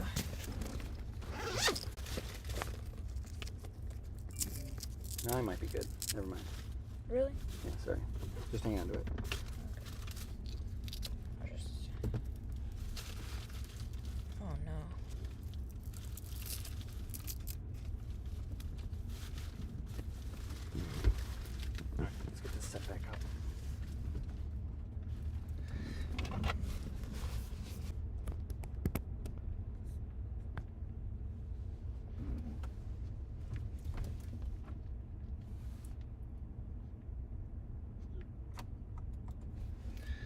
Let's see.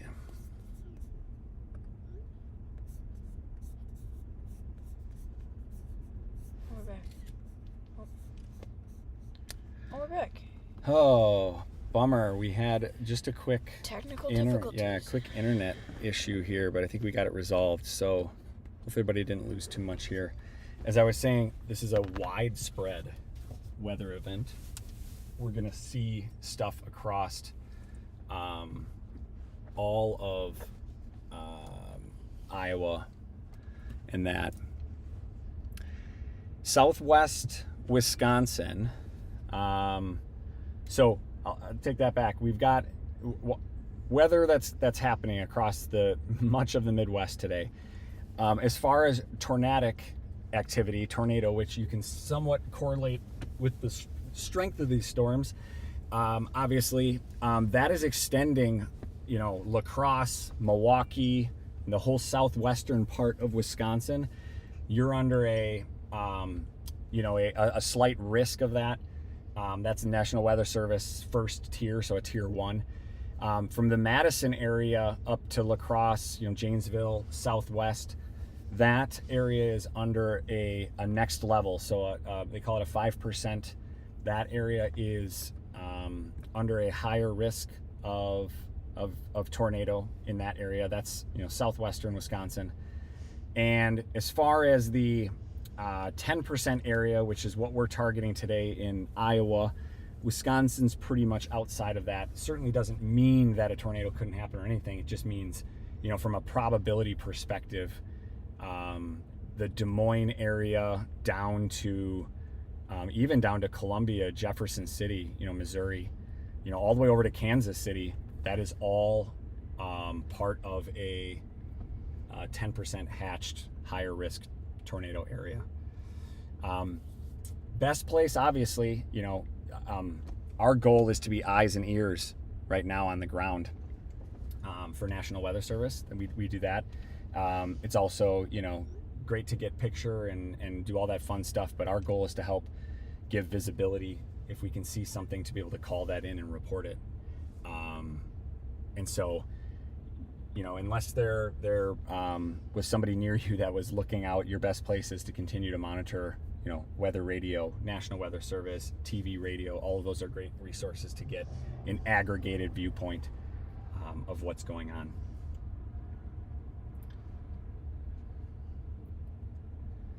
So yeah, just keeping an eye on things today.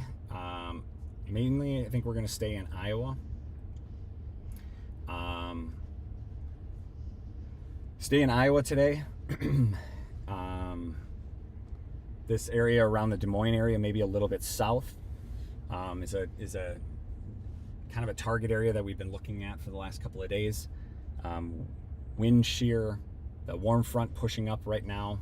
That's kind of pushing up as it goes from Lincoln, down to Quincy, kind of moving southeast at an angle. It's moving up northeast. That warm front is going to push a lot of this warm air up, and that's where we're going to see this moisture. It looks like already Des Moines, we're up into we're 61, but just south of us, we're seeing 65 temps. Dew point's getting up 62. So Des Moines at 57 dew point. The southern part of Iowa is already at 62, and we'd love to see those, high 50s, low 60s for dew points. At least from a severe weather perspective, that's what we need to sustain these types of storms with moisture. I'm gonna go adjust right back. 1 second. I'm gonna go take a peek outside here. Nice and windy. It's cool.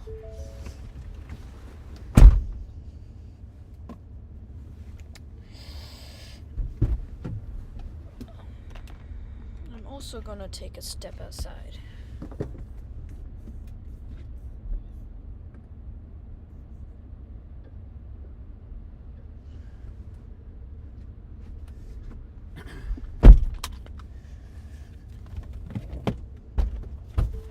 Perfect. So, yeah, as we sit here, I'm looking at, 10, 12 mile per hour winds, 15 mile per hour winds. So nothing too crazy. where we're at. But like I said, we are on the northeastern part of a lot of this and waiting for this to come up this way here.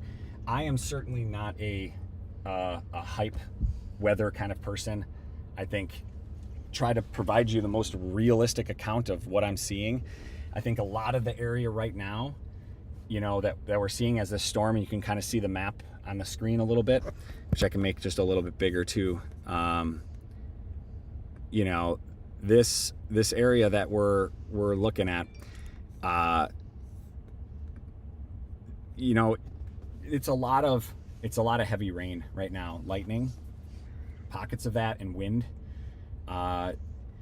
Haven't been seeing too much reports of hail yet. The probability is definitely there for these. A couple of these storms are showing potentially half-inch hail associated with them. We just haven't seen any reports come in on that just yet. Lots of lightning.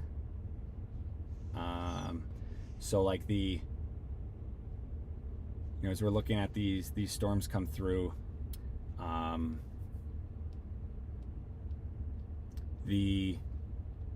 lot of this is pretty spread out. So we are just a little bit north of Winterset, Iowa, and a lot of this stuff's coming up towards us. But the Macksburg, Greenfield, Afton, Lenox, I mean, it's the whole area all the way down pretty much to Kansas City. Lots of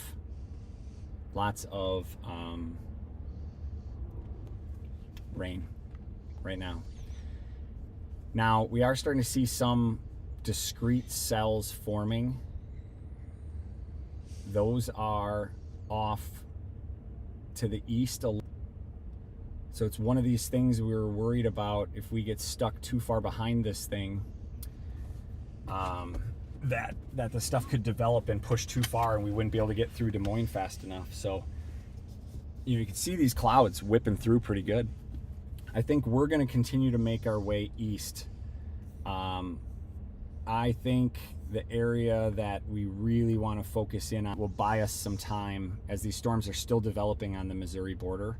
I think those storms, with the moisture that's there and the warm front that's pushing through, all of that will set us well, hopefully, to get a few of these to be a little bit more discreet. And so I think that's our game plan right now. Head east.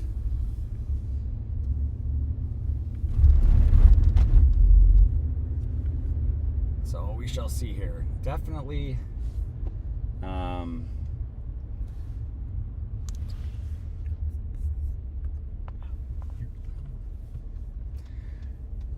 see if we can get up back onto 80 here. That's probably going to be our fastest path. Our fastest path going to make some progress today. As I mentioned, a lot of the stuff that's been developing, you know, Kansas City, Topeka, working its way up, it's been very scattered. It'll feel very scattered. Again, potential for some hail, that's not out of the question.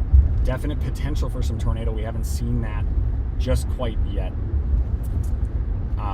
But the stuff that's developing a little bit more to the east along Interstate 35, you know, down to Princeton, you know, that area, those cells that are coming through that area are a little bit more discrete, singular, isolated systems, right?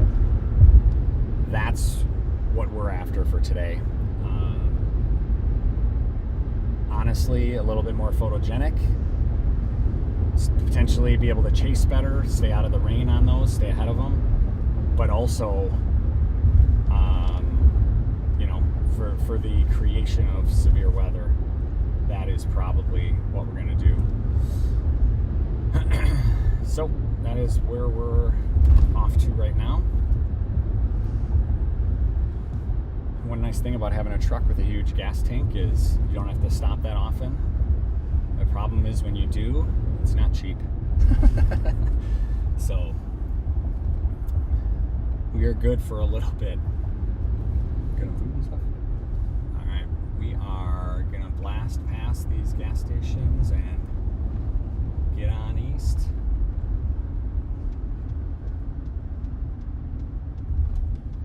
And get moving.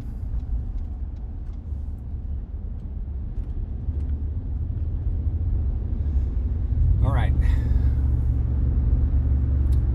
So, just in case anybody joined recently,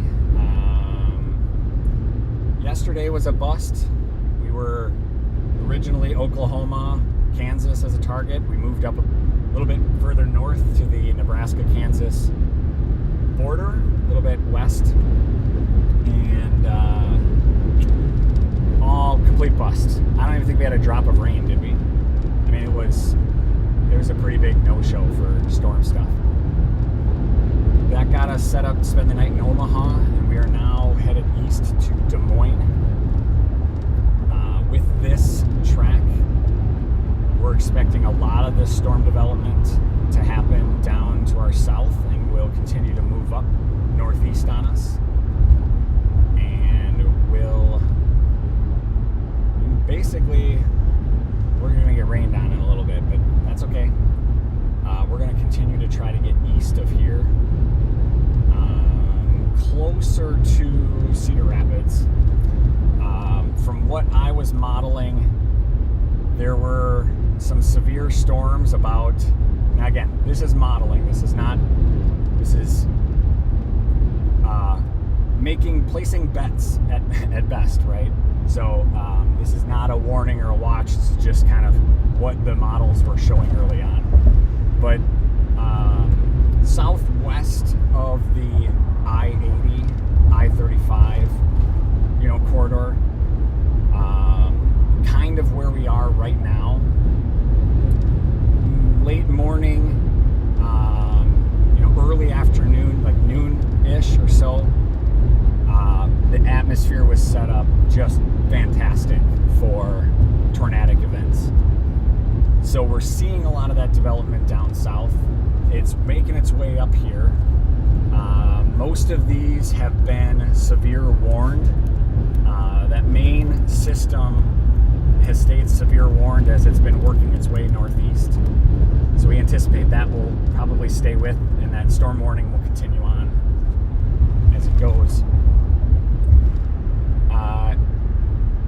So it's a little bit of a, do we go south? Do we go east? What do we do? It's tough, right? And I do think there's a potential, at least I'm optimistic, of southwest of Des Moines seeing a tornado watch, I'll say at least. As these things are maturing a little bit later this morning and temps are warming up. Between Des Moines and Cedar Rapids, Oskaloosa, down into that area. Don't remember all the cities that we were looking at, but that area, expecting across to the sky right now. And we are making some good progress. I think maybe we'll try to get through the city as fast as we can, and then hang out and just kind of watch some of this stuff. Some of those discrete cells stay separated. They'd be a little bit better to visualize. This stuff looks great. It's just all too linear, clustered. And so if there is a tornado, there's a likely chance that it's going to be near rain, at least with what we're looking at on those further west stuff that is coming up from Kansas City. It's possible towards the east we might be able to get some visuals of some of that stuff without it being raining over us.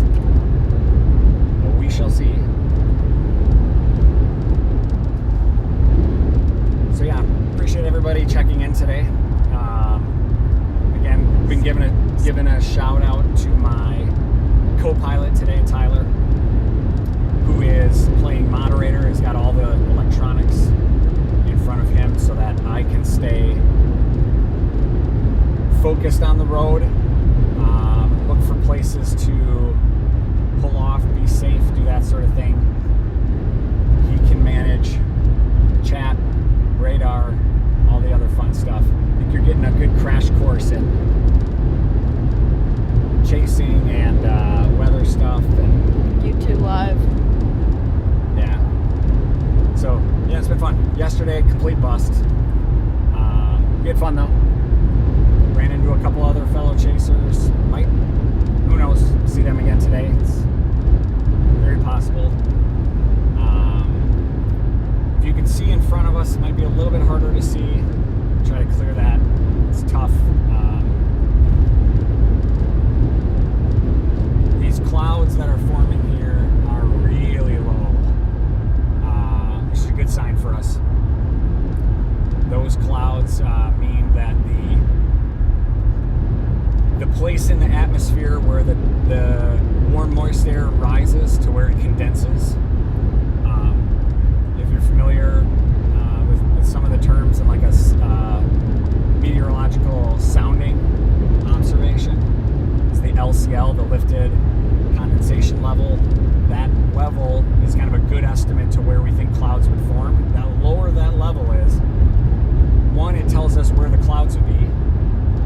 Two, it tells us as that moist air rises, how far does it have to rise before it condenses, turns into a cloud, which is important to know. Once it condenses and sheds that kind of latent heat, it allows that air to keep rising again, right? And it essentially supports the ability to have stronger mid-level updrafts in the atmosphere. And that is a crucial component for hail development, but also to have those updrafts to support continued thunderstorm, sustained thunderstorm development. It's looking at the radar at all today. If you're looking southwest, watching what's coming into Des Moines, you would see the atmosphere is definitely right to continue to sustain these storms. And many times you'll see them develop. They might rain for a little while, they might fizzle out, and a new one starts up. You can almost on a map visually see where that front and all these storms are ahead of that front. So very good atmosphere today for storms. Expecting potentially now, we were thinking 10 to 11, maybe noon timeline to maybe start to see some of those tornado watches start to peak out. Is overnight and early this morning, those were happening down south. Topeka, we're seeing that. But as we continue to make our way, across into Des Moines, we're watching obviously radar, but we're also watching the stuff that is ahead of the radar, like dew points, all those things associated with this low pressure system that is in its mature phase over western Nebraska and working its way up northeast, east, and will continue to make its way towards Minnesota, Wisconsin. Hey, Dad. That way. What's up? In Minnesota. Minnesota. Oh, on Dew Perfect, right? Dew Perfect. They made the smoothie. A smoothie. And for Get Crafty, and they sponsored it with Smoothie King, and they'll have it in Minnesota, or we're like right by one right now. Really? And I really want their flavor. It's like, What's the city? Des Moines? yeah, here. Oh, nice. What's the flavor of the smoothie?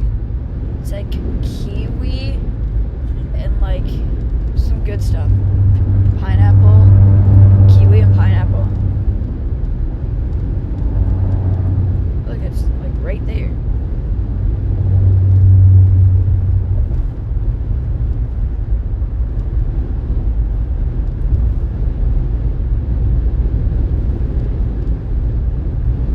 So,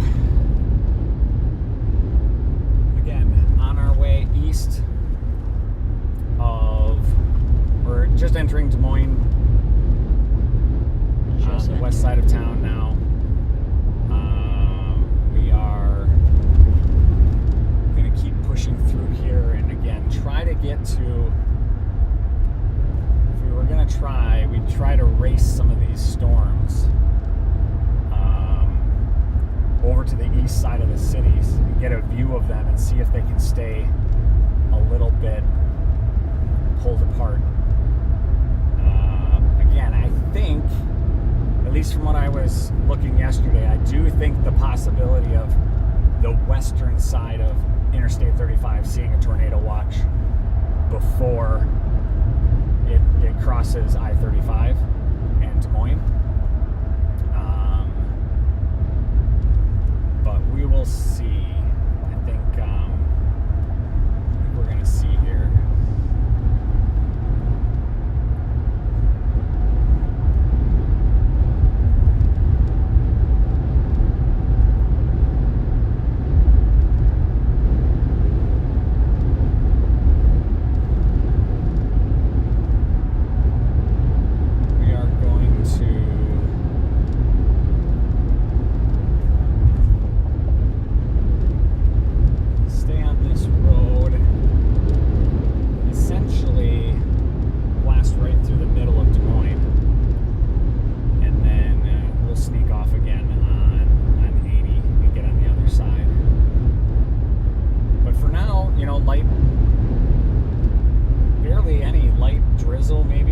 It's definitely rained here before. Roads are all wet.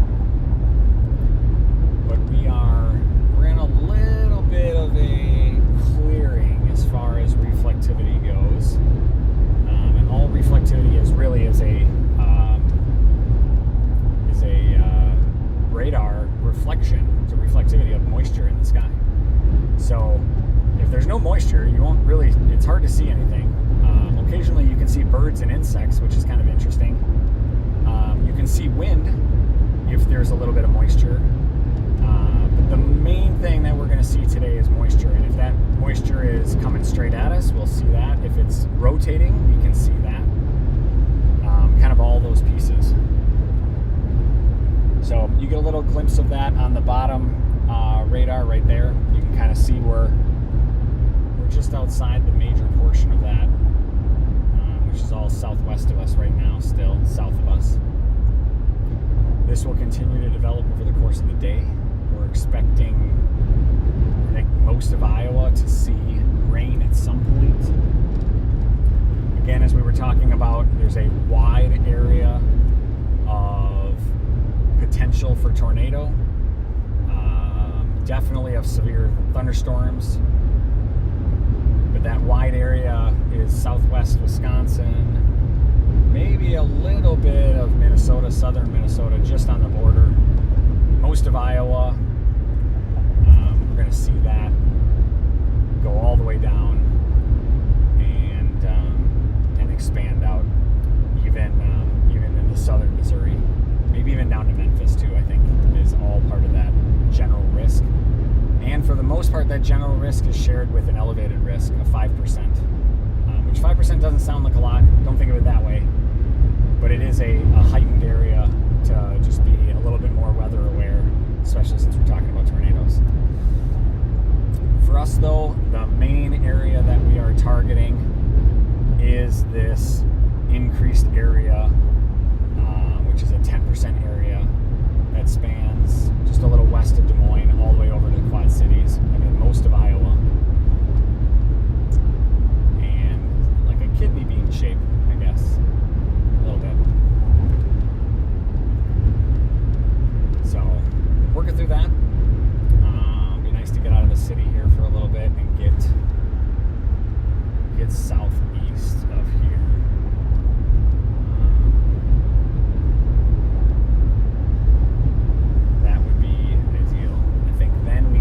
Sit for a little bit, and that's where we want to be for this afternoon. We can watch some of this stuff come up. It's very possible we'll miss something that's directly southwest of Des Moines where we're seeing all the action right now. But again, we drove through lots of portions of that, and it's pretty heavy rain-wrapped activity, and that just makes it tough just to see.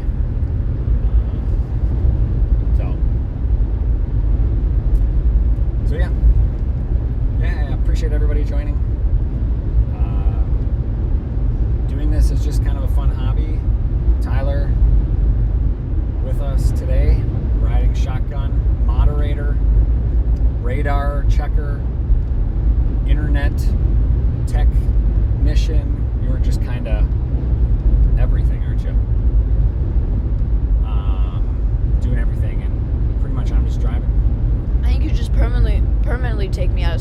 to go on storm trips. Not gonna happen.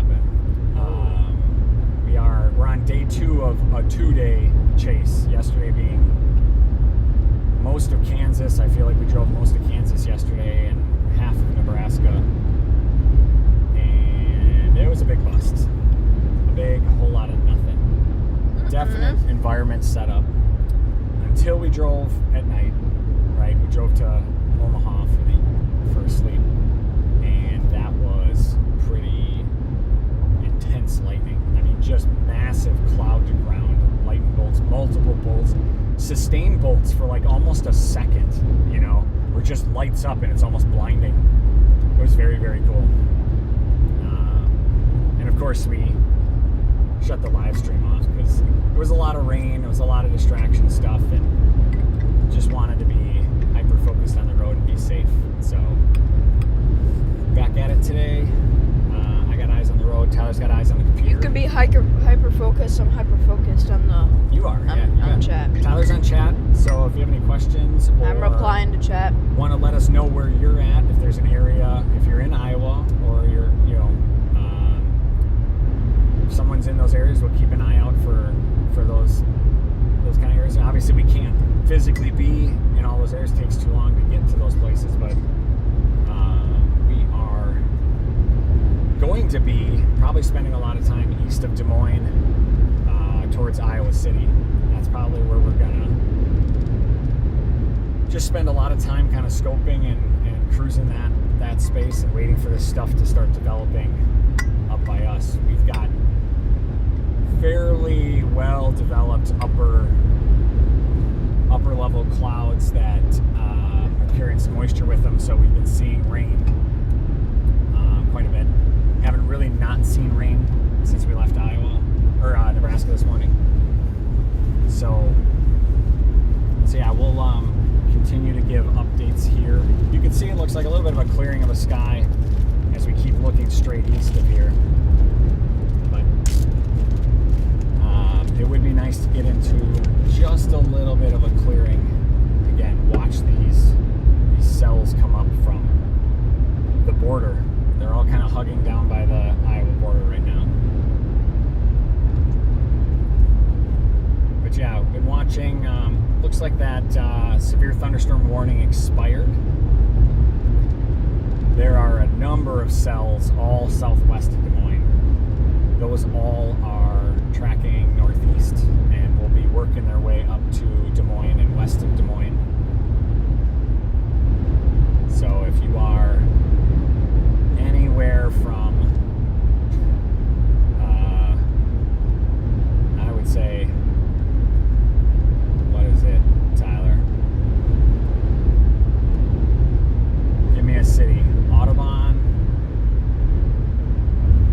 to Des Moines, you're going to get rain, or you've already gotten rain all the way up and across. So yeah, that's all tracking. You know, a lot of this stuff seems to be, and we're going to notice this too, you know, as these low pressure systems rotate counterclockwise. That's just due to the Coriolis effect, the Earth's spinning, right? Same reason, which I think is not a myth, it's all true, why water goes down the toilet counterclockwise. You ever notice that? It goes down the sink that way. But anyway, that's the Coriolis effect. The Earth is on a tilt and it's rotating, and it causes things in the atmosphere and things in the environment to rotate that way. So you will see almost always, I think always, these low pressure systems, you will see those rotating counterclockwise in the atmosphere. And that counterclockwise is referred to as a cyclone. We call it a cyclone. Whereas if we see one that's rotating the other way, it's possible, right? As we call it an anti-cyclone. But these cyclones, as they rotate, you think about the winds, you know, depending on where you are. You know, if you're far out to the east of that storm, you're going to see very, you know, south, or if you're to the northeast of the storm, you're going to see the southeast wind, right? Because think about it as the wind spins around that low.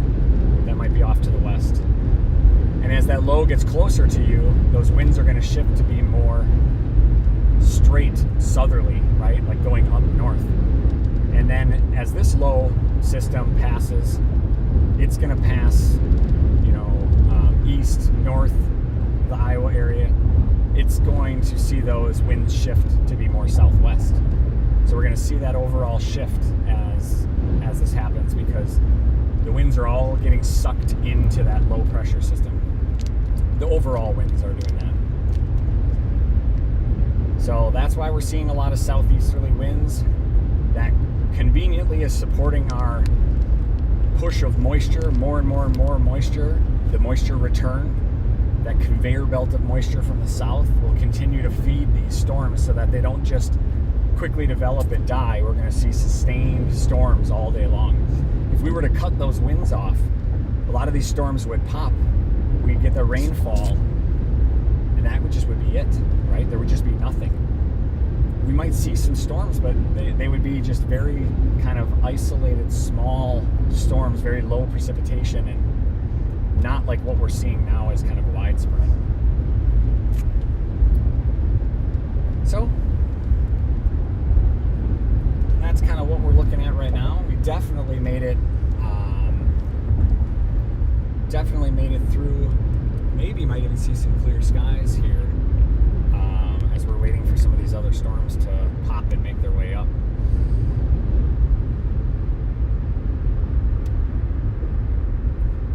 But we're going to continue heading on this path. We'll give a little update here. Should update here. I think we'll see here an update The location. on live stream. Tyler, you tell me, you can look at the live stream there and tell me when the location updates and the heading updates. That should all then kick in and be live for us. Well, our stream's not live. We're an hour behind. Oh, yeah, click on live. No, you can't. There's no live. I've already tried. Oh. It's glitched. So yeah,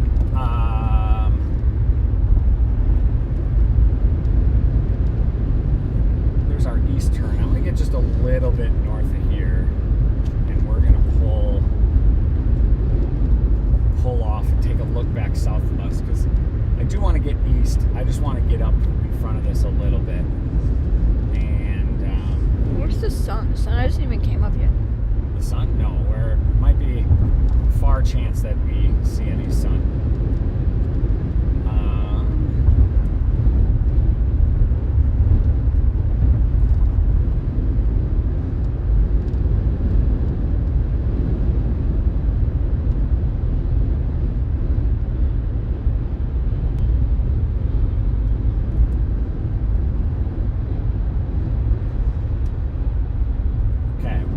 We're going to go up here just past our turn, okay? We're going to turn around and see if we can get a view of what's coming behind us rather than stopping and pulling over. I think we'll save a little bit of time this way.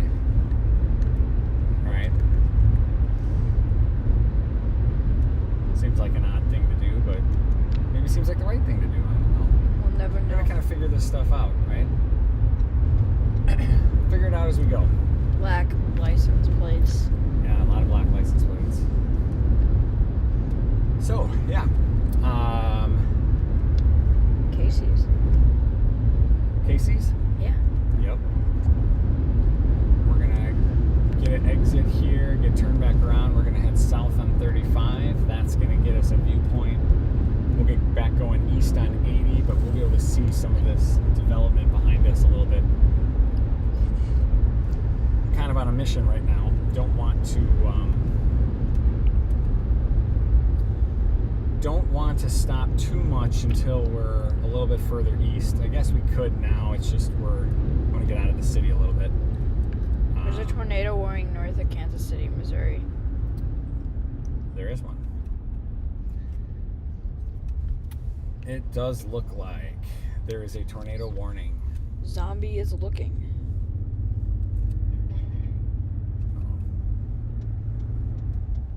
Does look like there's a tornado warning just outside Kansas City. Check on that here in a second. have some ability to. Doesn't look like we're able to go back to Kansas City. Yeah, we're not going to Kansas City, that's for sure. So far. I'm going to follow this. I'm going to be able to take a peek here at some of these storms. So yeah, so as we're seeing that stuff that's down Kansas City, some of the warmer temps, the fronts moved on, has pushed some of that air up. We're seeing some of the stronger development. Like that's all going to be ripe for us later here in mid-Iowa. Thunderstorm capable of producing a tornado located near Smithville, just outside Kansas City. Moving northeast, 50 miles per hour. Radar indicated rotation, so if you're in that area near Kansas City, just northeast of Kansas City, good time to take shelter, good time to get that weather radio. In fact, anybody in Iowa should have their weather radio, should have emergency alerts on their phone turned on. If you have those turned off for any reason, get those turned back on. Those are all good things to have on a day like today, because it's very possible that it could just come out of something nowhere. could just happen fairly quickly. And that's sort of what we're doing today, right? We're out trying to help see if we can see something. We can be a phone call in to National Weather Service as a trained spotter. We will be able to notify of what we're seeing, even if it's not an actual tornado. If we've got funnels, if we've got sustained wall clouds, those are all very early indications. You know, and the best thing National Weather Service has, for the most part, is radar. So everything that they might warn or do a watch or a warning on is all based on just looking at the radar, potential. And it's really hard to see. Radar looks one way, and in person it can look another way. And it's a combination of both of those. What radar's saying and what people on the ground are saying. So lots of spotters shoot photography, shoot videos, and that goes to media. That's great. It's a great source of a way to get that. Some of those things, those assets like photographs and videos, are used to help confirm sightings, right? Tornado sighting or hail, those types of things. So it's not just about making money. I think it's an important part of keeping everybody safe is what did this storm do, right? And that's how they can better train the models, is to say, what did the actuals happen, right? What did people on the ground see? And then that gives us a better idea if the model was right, wrong, and they make adjustments to those. That's the best you can do over time. So definitely lower clouds. They're moving pretty good in this area. That's what I was hoping to see a little bit here. Yes, very scattered, not much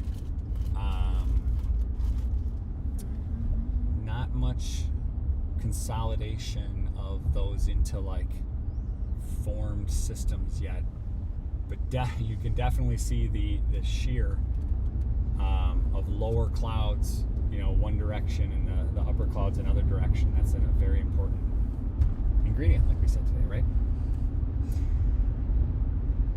So at this rate, we'll be in our target spot in 13 hours.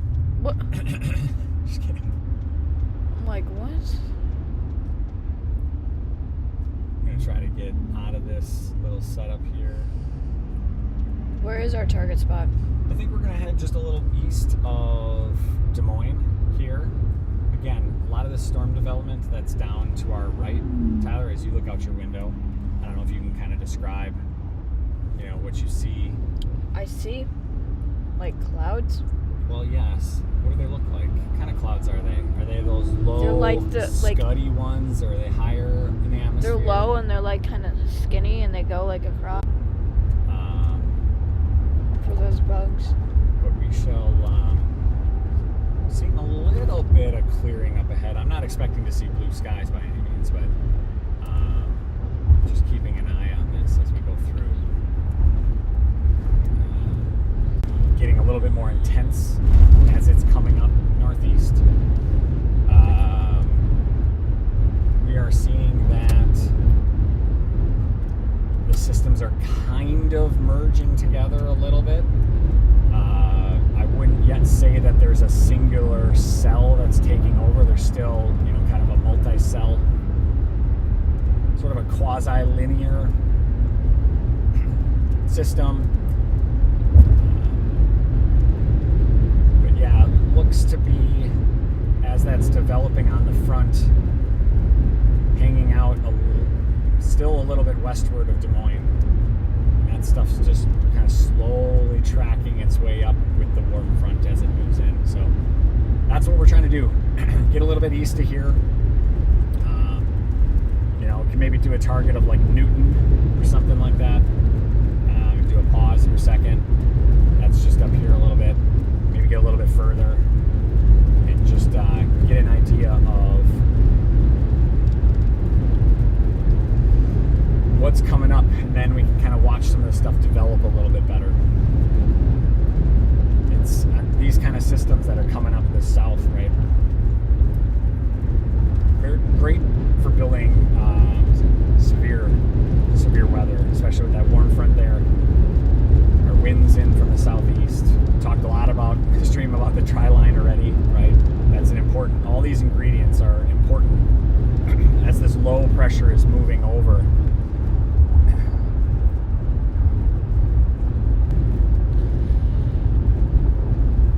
But yeah, we have elevated convective outlook for today. We've got elevated tornado outlook for today. Everything all kind of coming together.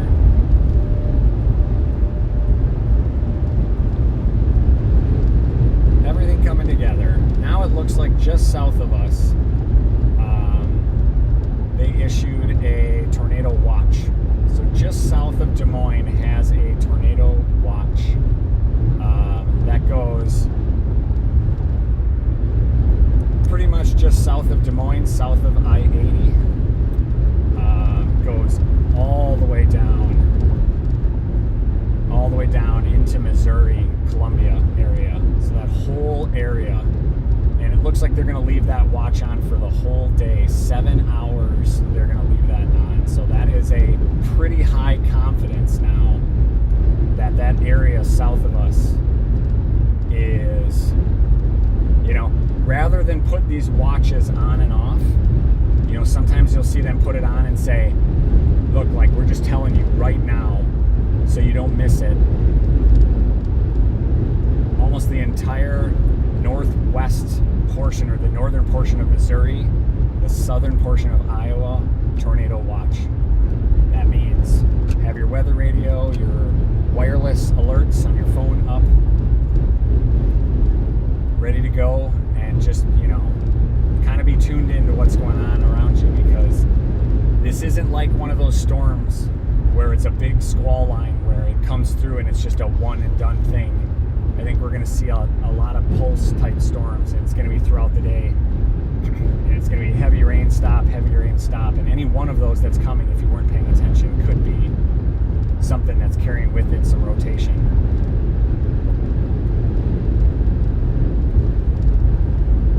So for the most part right now, kind of just keeping an eye east of Des Moines. I think we might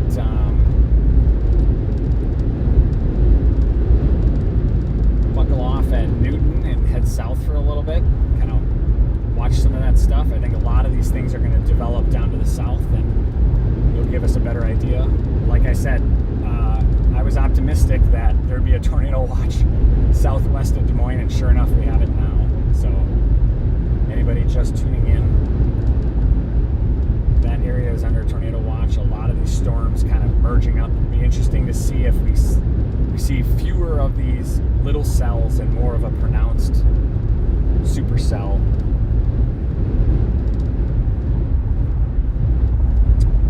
But that is a long-lived watch that will be on for us all day.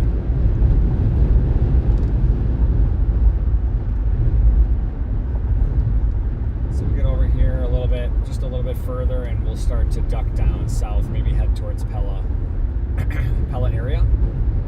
And feel for what's going on.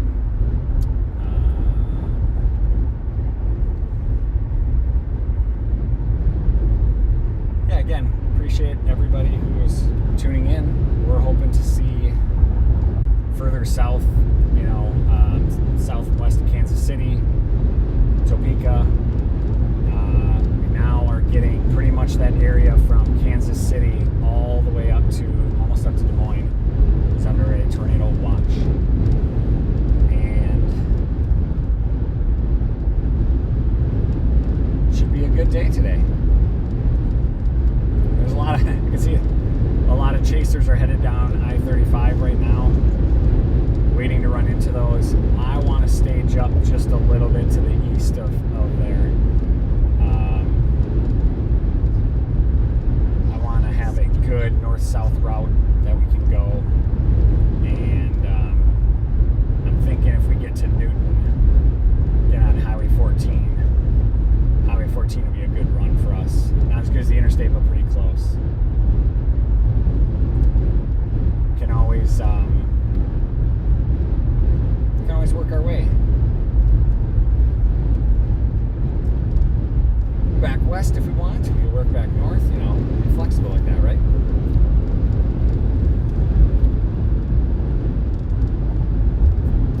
So yeah, we're going now.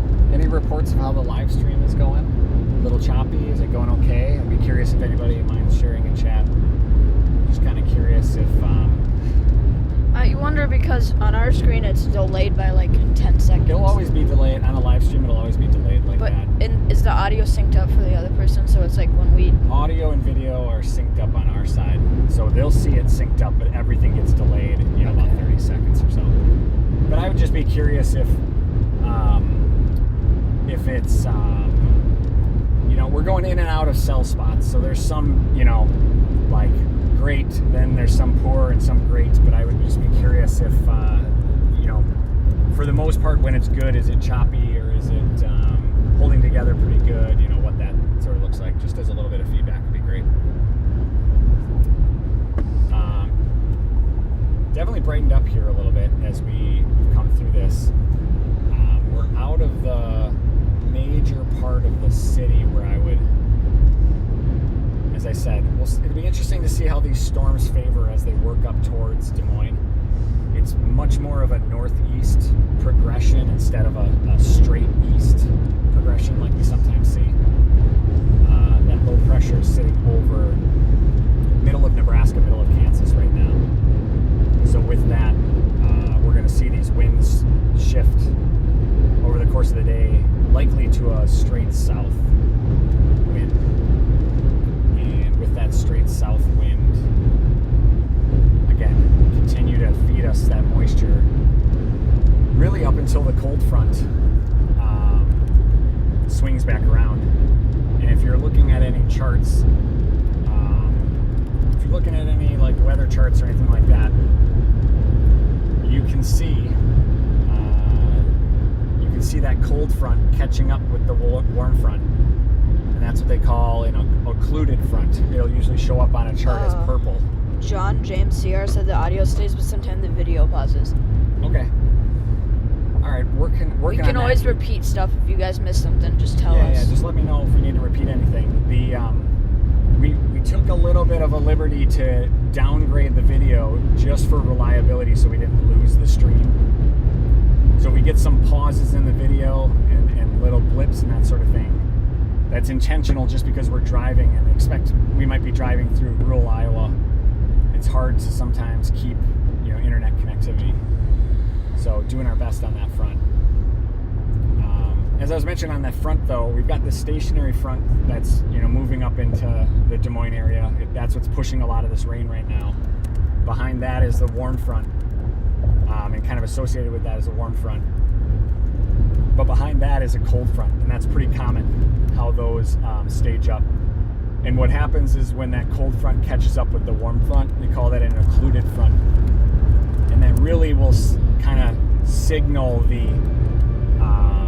think of it as kind of the end of the storm. We won't see that necessarily intensifying unless some other external factor impacts it. rotation, that cold front will eventually catch up with the warm front. And as that then occluded front continues to rotate out counterclockwise, that will, it's like turning the faucet off, if you will. That will be kind of it's kind of hard to explain without going too deep and too nerdy, but it will rotate itself out, and that low front will likely diminish. It won't have the convergence of winds that are feeding it, that are getting sucked up way up into the atmosphere, and that'll all get closed off and likely be on the downgrade side. And that we're expecting that to happen, maybe into tomorrow or so, next couple of days. But we're definitely still in the mature phase of that, and we're going to see what the mature phase of a storm system will do, a low pressure system. Again, if you're in Iowa, I would say if you're anywhere in Iowa, be on the lookout today. If you're anywhere in southern Iowa, west of Fort Madison, but all the way over to Kansas City, down Kansas City, that whole area of southern Iowa down to Kansas City, Missouri is under a tornado watch right now. And we are expecting the entire system to continue to converge and develop as the day heats up a little bit. I'm noticing clearer skies here. If we see even some pockets of blue sky, and that can help us warm up the air a little bit more too. That can really be a drastic difference for this afternoon. That is what we're expecting, some of this daytime heating. It's kind of one of the conditional elements of whether or not these severe storms act like they are right now, like a potential, or show up to the dance, start to rotate. That's where we start to develop those mesocyclones, right? A rotating sustained rotating thunderstorm. And with those rotations, we'll obviously see stronger updrafts, likely see a dropping area called a wall cloud. And if we can get any of that, we'll do our best to try to get that on live stream video, but definitely on some photos and upload it to social. But the way the storms are right now, the storm modes don't really support that type of setup. But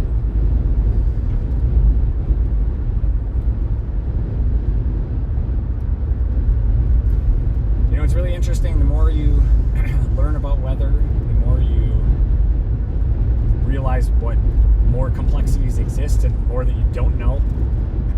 And all of these different all these different systems, winds aloft and these fronts that move through, and how they're all sort of like muscles in your body in the way that they're connected, right? What the winds are doing way up in the atmosphere are tied to what they're doing down below, and when air is rising in some places, it's sinking in other places, and high pressure in some and low in others, and this stuff all just kind of wants to balance itself out. And it is really kind of a fascinating topic of how a lot of these, it's like we were talking yesterday about baking bread. I could take flour and some water and some salt and some yeast and throw it all in a bowl and stir it all up, throw it in the oven, and I could get nothing that resembles bread. And the weather is very similar to that. You can have all the right ingredients, but they're not there at the right time, in the right way. You're not going to see storms. You might see an overcast day with some rain, kind of like what it looks like on the camera right now. But don't be fooled. We are intentionally driving east away from these storms so that we can try to get a little bit better visibility as they develop and are working their way up towards us. So we're driving away from the storms. We are right now trying to get into a little pocket of a clearing so we can start to see them as they develop. I think that line is that front is moving up on us. There's going to be some pronounced kind of areas where that development occurs. Earlier, that was way down to Kansas City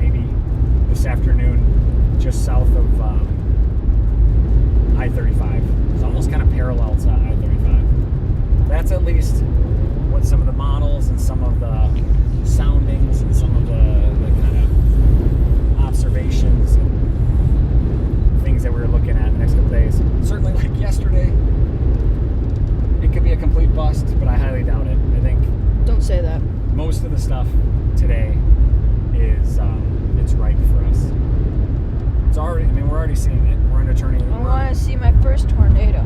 Within a tornado watch. Tyler's working on his first tornado. That'd be kind of cool. Be pretty good. Would be good. And even if you saw a funnel, I think that'd be a good mix for today. Be a good outcome.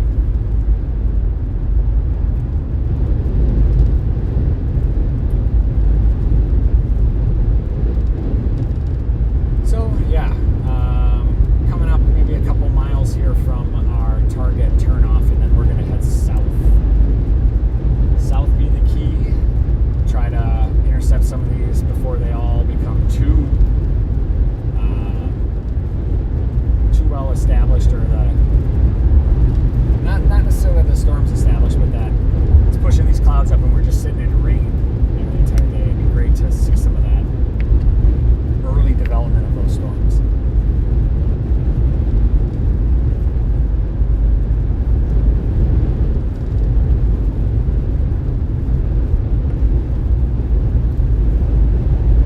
But yeah, appreciate everybody joining in. As I was mentioning before too, if there's a certain area that you're in that you're curious about, or just want to say hi, we'd love to know where people are at. I think we've had some Minnesota folks, we've had some Wisconsin folks. We're seeing some pretty gnarly winds hitting us, so I'm going to get turned around up here and just get a stationary reading of what the winds are. Oh man, you can feel those winds just push right on you. It was like last night. It was a two-handed drive home last night. Just 40 knot winds just whipping at the side of the truck the whole time.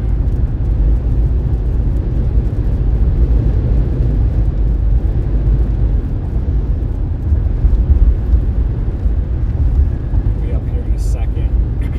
Get face down south, and there you go. That's 7 miles to go. Newton. Then we're only, a little more than an hour out from Iowa City. That kind of sets our chase target area. And south. Definitely south.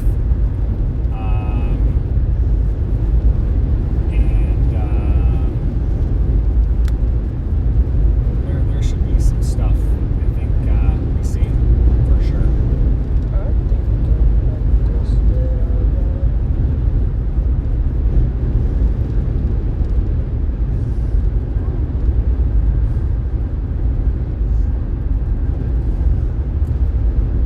Alright, so we're coming up on Newton, Iowa, just east of Des Moines.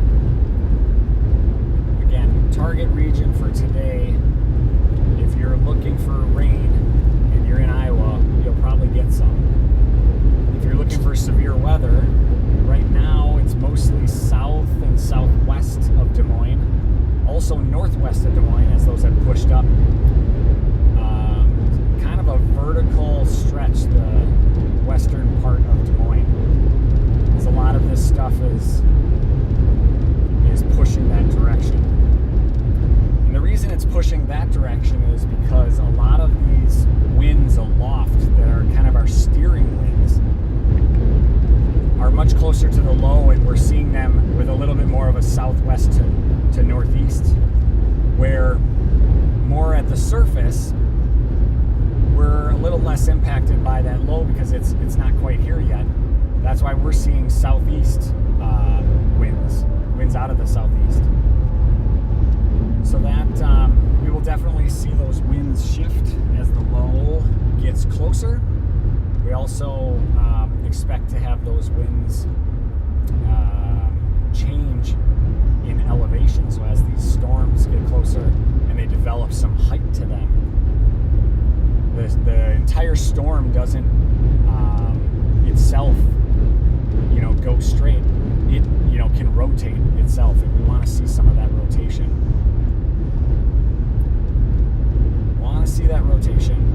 And that would be very good for us from a severe weather perspective. And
just a minute of things south. We're going to be heading towards Pella.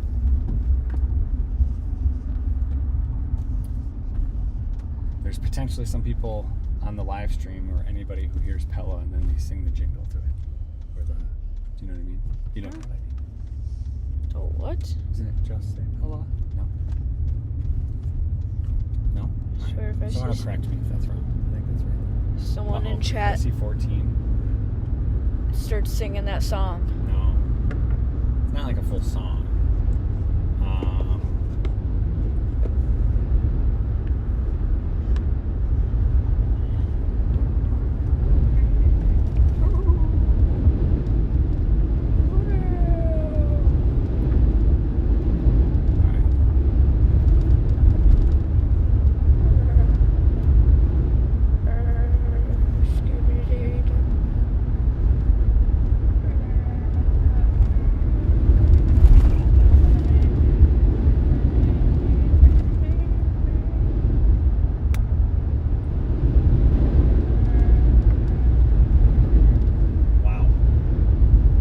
Peter said tornado.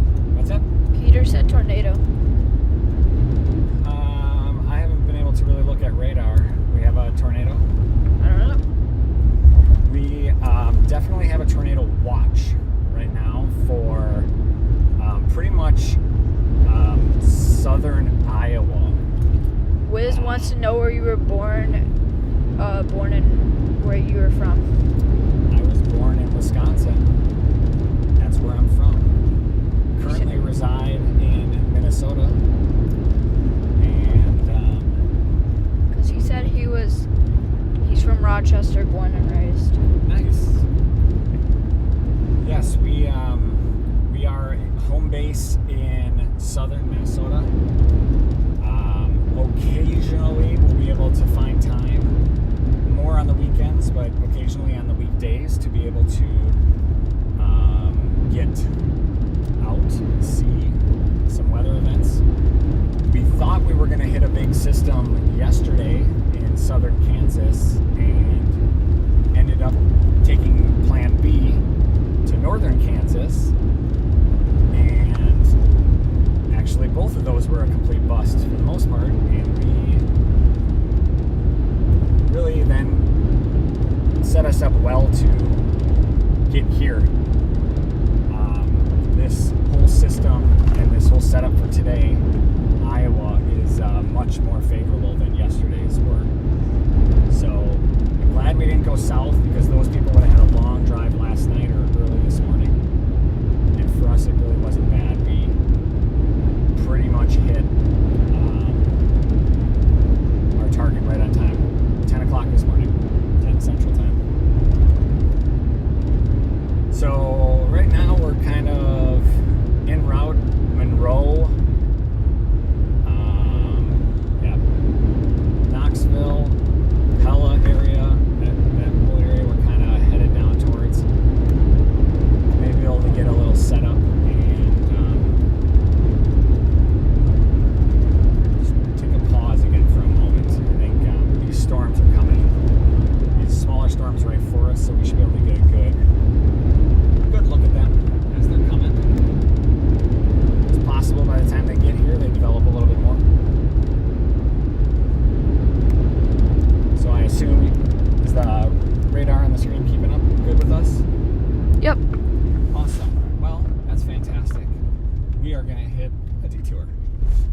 Not again. Oh man, the detours yesterday in Kansas. Ugh. It was like a whole trip for detours. Yeah. I mean, the good news is we're just going to go east a little bit further, right? I just wonder how far that road. Remember we hit that one road and it was like the whole road was gone. It was a major, like, I think it was a U.S. highway. The whole road was just gone. And so we took this detour on a less than a gravel road, way up through. And I don't know, took that half of the state of Kansas, I feel like. It was quite interesting.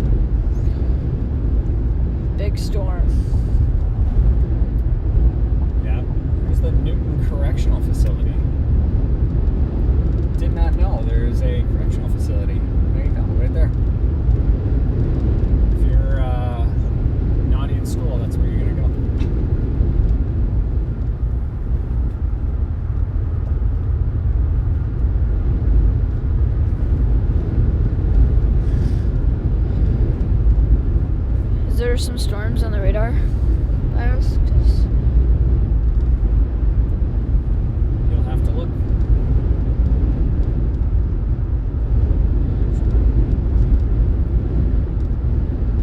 There's a correctional facility.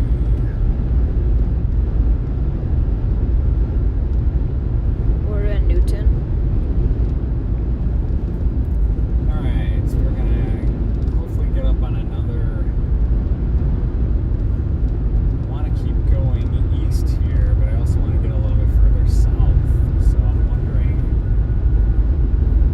what do you think, Rabbit? Hockey Gaming said he's checking on his own radar and he said hail's coming down. Who's that? Hockey Gaming, Nice. Whereabouts? I think by us. What's that? By us? There's no hail by us. I don't know where he's looking, but There could be some hail southwest of us. Again, I don't see reports of it, but all of these systems have the potential to have it. It doesn't mean that they don't, right? And that certainly is a potential with any of these. Hail, tornadoes, all of that can kind of happen fairly quickly.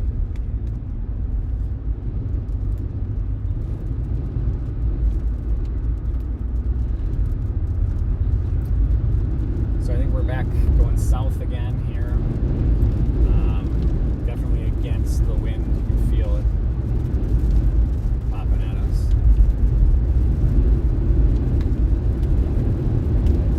We should get a good view up over here now of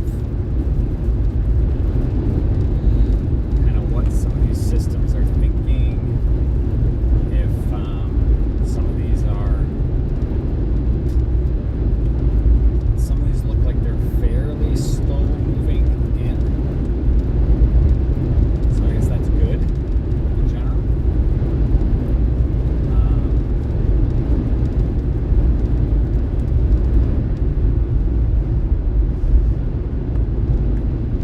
It'd be nice if we can get kind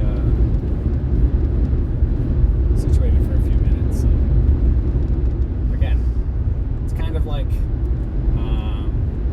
drive, pause, look, drive, pause, look. That's part of the game that goes with this.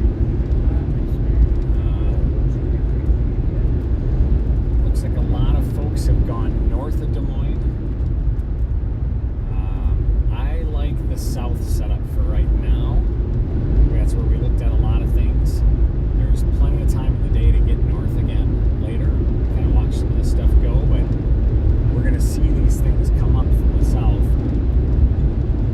So until that front kind of pushes up further, most of the development's going to be south of us, and that might be a place where we want to kind of run into a few things.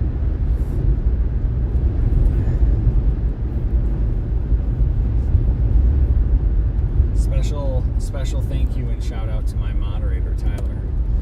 If anybody is curious, I am not on chat. I have no idea what's going on unless Tyler says something. Hockey Gaming says there's an arc cloud at Haywarden or whatever. Oh, I'll have to look in just a minute. I think that having eyes and ears in multiple places is going to be the key to today's weather, because there's just going to be a lot going on. Again, not a single cellular type event. This is a all day, I think, even up till like 4 to 7 p.m. I think we're going to see some initiation of those bigger storms. We've already got a lot of that now, with the storm mode more linear focused. As it comes on Des Moines, it does look like that stuff is, some of these are bunching up a little bit more. And I think if some of those, like a cell or two, can take a more dominant role in those storms, that's where we'll see,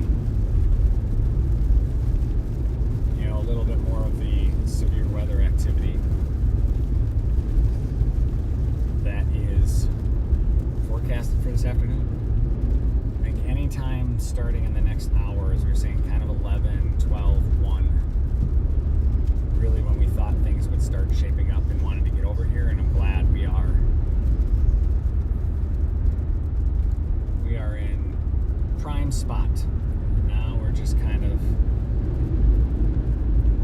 Who's Indialola?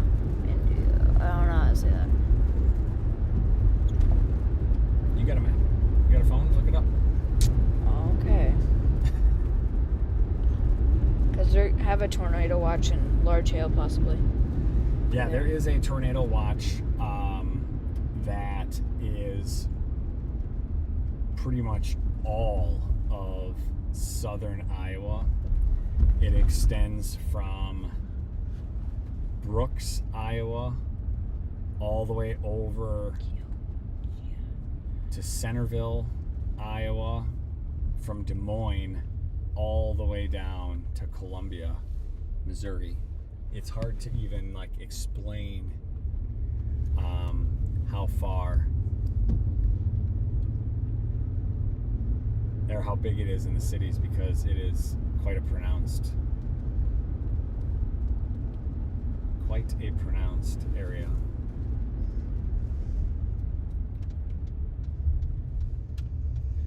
All right, we are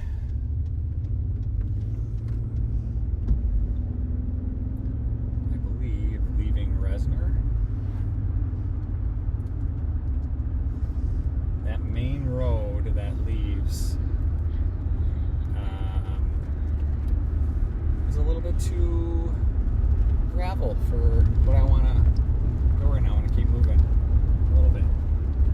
But in a minute here, so yeah, we've definitely got tornado sightings near Kansas City.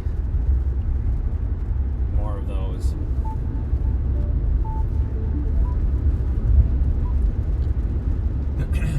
Things that are developing down there are going to head up here, and we're expecting a lot of that to start taking shape here in the next couple hours or so.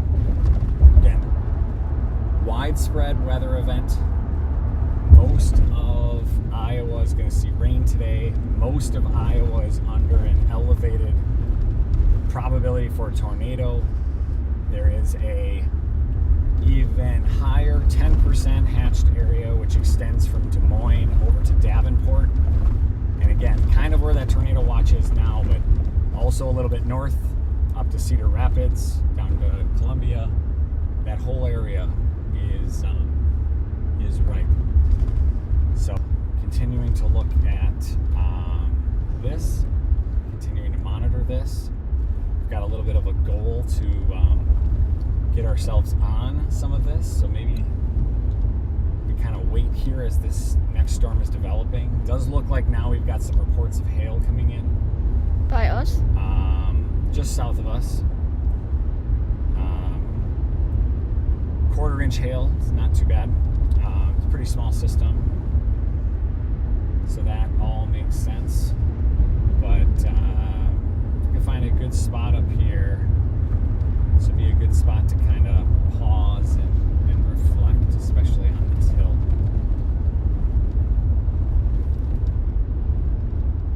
We got a couple spots up here.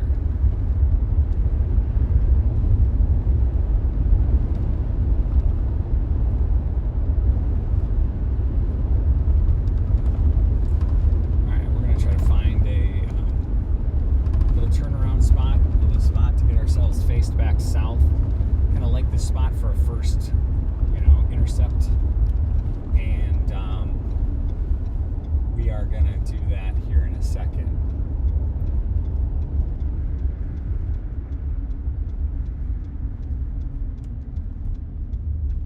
Right here. Sweet.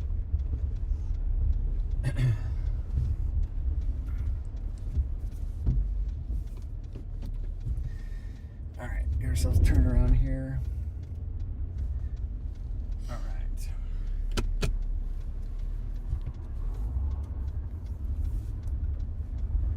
Here we go. Let's see if we can get a little spot up here. Where are we going? We're gonna go right here. Then we'll have to get back. Let's get up right here. This might be a great little. Let's go up here one more. We're gonna watch this stuff come as this comes in. We should be able to see pretty good. It's still pretty far south of us, right? Just got a little bit of time.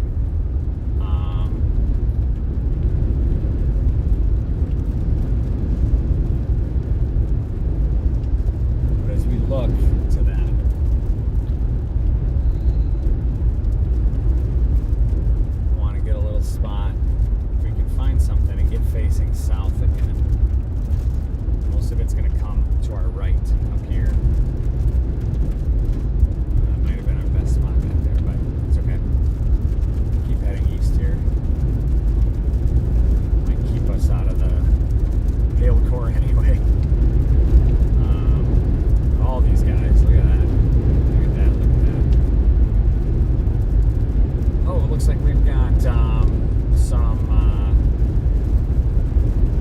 rotation, tornadic rotation on the main cells southwest of Des Moines. Not surprised there. I think we've been talking about that all morning.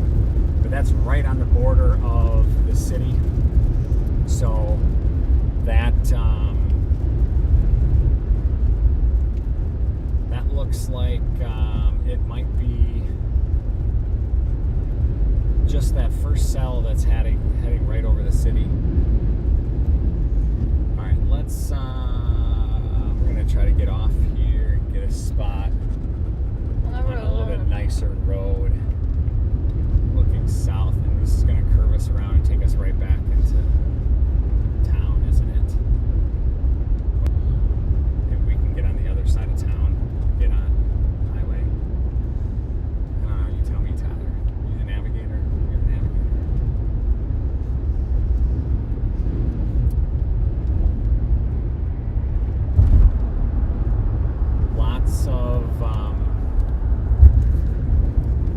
Lots of activity expected for Iowa.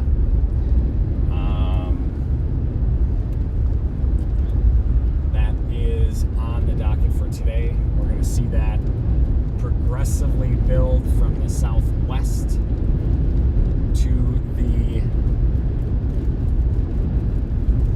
northeast, east side of Des Moines, over to Iowa City, Cedar Rapids. Definitely south of there too. To the right of to the east of the tornado watch, they have issued a convective discussion. Those are usually a precluding or like an indicator that they're watching some things and they are observing the atmosphere and keeping a closer eye on that area and sharing some details about it. Not a guarantee, but likely before a tornado watch would be issued. Obviously, tornado watches can come on fairly quickly, but in this case, I think everybody is well aware that there are conditions set up very well for the environment for storms, tornadoes, hail, all that fun stuff. So, all right, we are heading back north because we kind of got dead end road. So we're gonna head back up towards 80, back up towards Newton. We'll get turned around up there and wait on this guy. Gotta love detour after detour, right? That was our story yesterday. Just detour. Kind of like this view here. It's a nice view across there of what's coming in. If there's anything severe, we shall see. Again, giving a special shout out for anybody who's new and just joining us. Tyler is on the chat today. He's the moderator. He's got the stream going, monitoring stream health. We've got kind of video and audio cut down just a little bit. And that is all intentional, just so that as we're getting some spotty cellular coverage, that we can try to keep this going the whole time and not get interrupted. So if it does cut out a little bit, be patient with us. We're getting right back up again. We haven't really lost anything for more than a few seconds. It hasn't been too bad. And if you have any questions for either of us, fire away. We're a Minnesota, much as the name might suggest, we're a Minnesota-based crew. Weekend warriors, although kind of encroaching in onto the week for these storms, just because of the setup for this. Been watching this for a week now, kind of anticipating this event today. So hopefully it doesn't disappoint us, and hopefully if there is something severe enough that requires some attention, we can give early heads up and get warnings and such out to people. So that is our goal.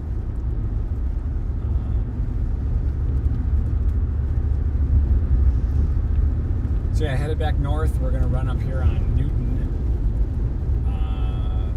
Iowa. We are just east of Des Moines proper.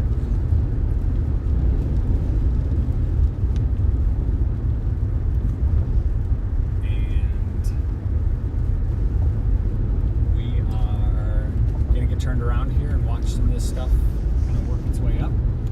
Definitely looks like heavier rain just behind us. You can kind of see that pushing in. And definitely a more mature developing cell down by Melcher, Dallas. And we're going to watch that thing and see if that continues to develop.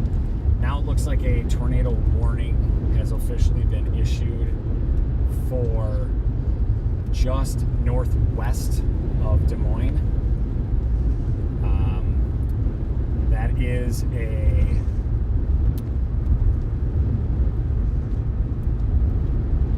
severe thunderstorm capable of producing. So a radar indicated capable storm. So that's northwest of Des Moines now. If you are in that area, Minburn, Dallas Center, Woodward, Boone, any of those cities should be really paying attention to the weather now. Obviously, storm capable of producing. We've got some rotation in there. You can see a clear slot of rotation on that guy. So paying attention to that now. We're gonna get up here and get turned around and be stationary for a little bit, so give a little bit more detail on that. But tornado warning northwest of Des Moines. It's a little bit out of our reach to go after. We've kind of been through that area already. But not surprising. We're waiting for this next round of storms to continue to develop.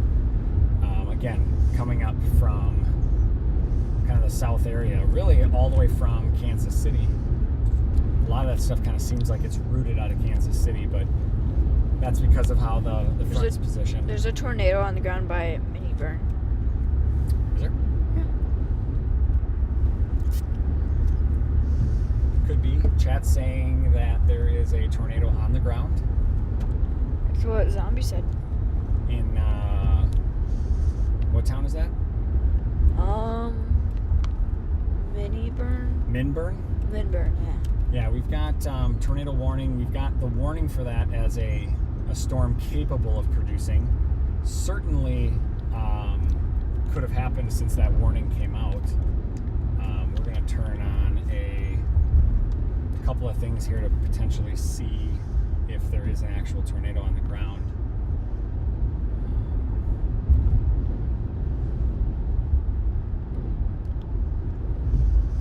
A little bit hard to see. Are we going into Newton? Yeah, we can. Can we go to the gas station? Yeah, we'll do a little quick stop. We gotta get some gas, and we'll turn around here and get a view of this as it's coming in. I'm kind of hungry. Yeah, grab some food. That'd be good too. Yeah. Yeah, it does look like there is a warned area. So this is now a warned storm in the area of Minburn, Perry. You've got some definite, obvious rotation right above you. Debris on radar. What's that? I don't know. He said debris on radar. Debris. It has a RIS. That's how you pronounce debris. Oh. So the tornado did come. It's possible. We could potentially see that. If I was stationary, I could take a little bit better look at it, but I definitely can see a tight spot of rotation right over Minburn. That's pretty obvious. Would be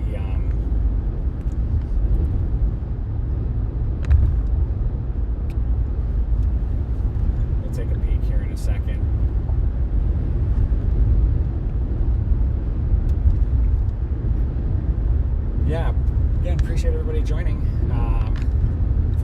assuming it's just curiosity for others might be in the area curious.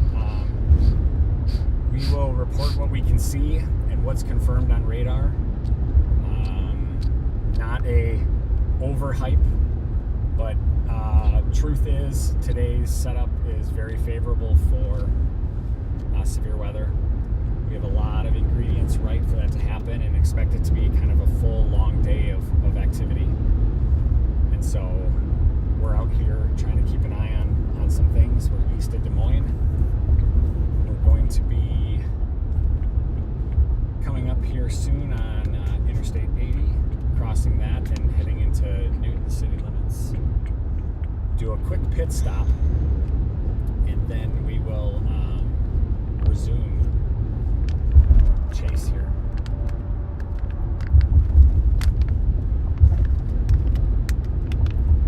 Kind of get geared up on a couple of things here.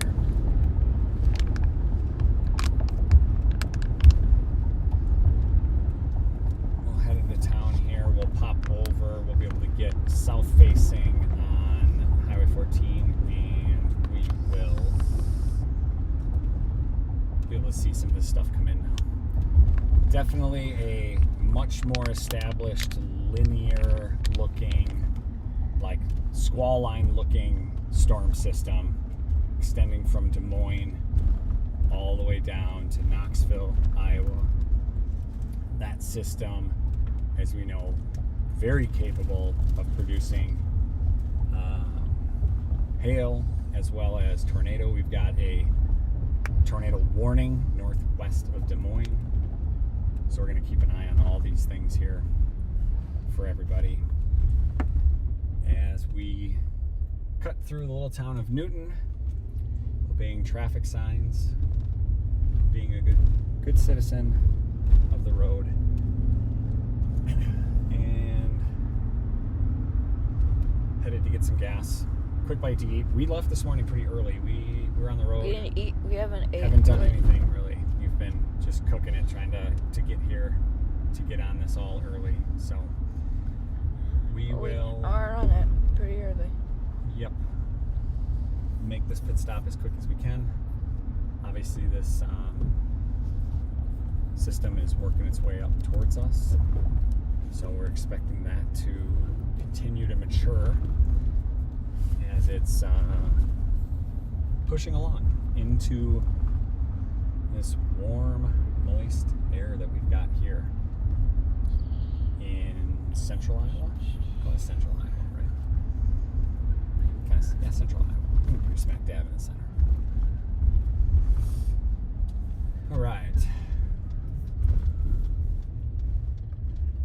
Actually, you know what? We're not going to go to the school. We're going to stay straight just another one. We don't need to go to the senior high school. Why not, man? I was thinking it was the next road. We could go to the senior high school. Let's say let's not. And Healthcare center?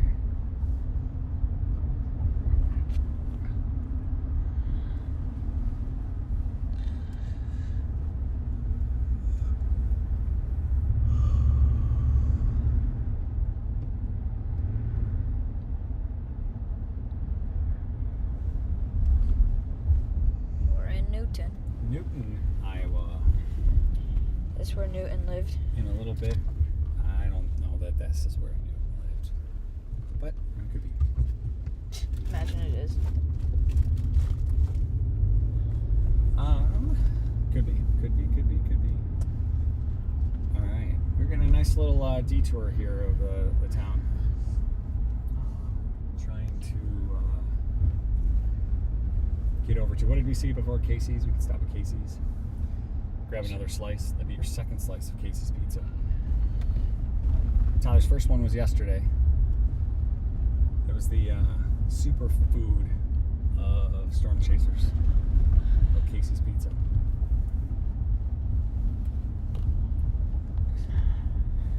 But yeah, going through Newton right now, and in a little bit we expect that storm system that's southwest of us to move up through here. The systems behind there have been severe warned.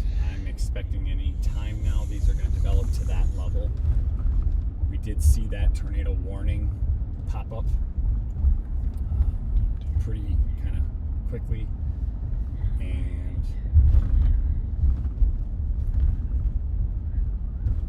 it does look like there's still some pretty decent rotation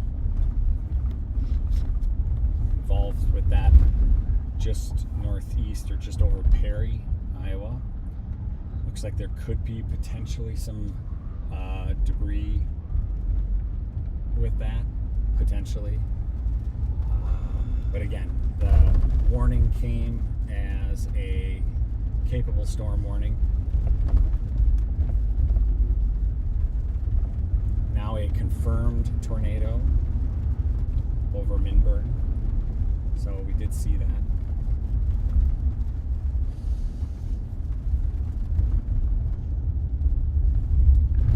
Why does the storm always miss me? Why does the storm always miss you? We need to do a quick little U-turn here. That was my right turn that I wanted. See, not paying attention to my map. Mop. All right, so yeah, anyway, for those, anybody who's new, like I said this a few times here, we're going to stop talking about it. We're going to start seeing it here in a few minutes. We are Hopefully. under a widespread weather event. Fairly safe to say potential for severe weather event. Most of Iowa, most of northern Missouri. That system is tracking to the northeast. It is. There's gonna be a tornado in Woodward soon. Yeah. Are we close by there? We'll keep an eye on it. Once I get situated, I'll catch up on things here. Hockey Gaming knows what he's doing. Yeah, I appreciate it. It's like a little bit of eyes in the sky and eyes on the ground here, so that will be very helpful.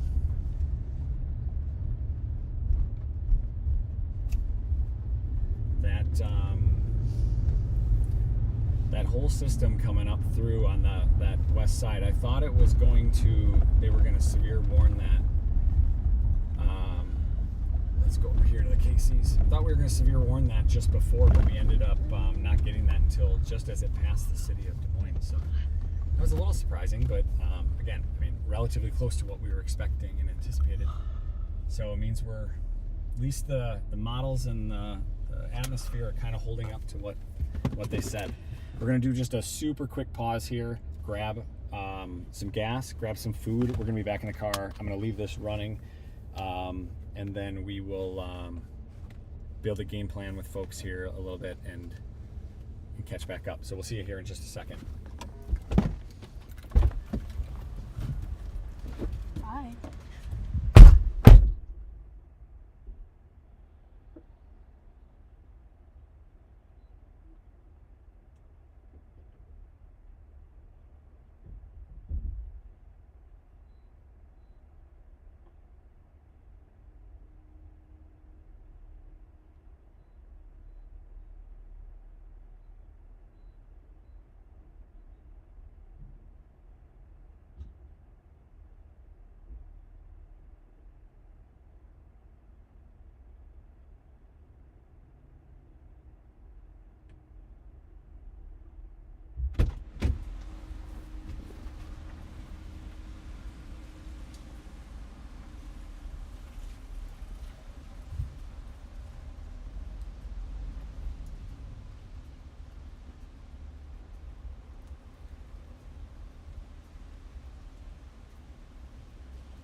back at it.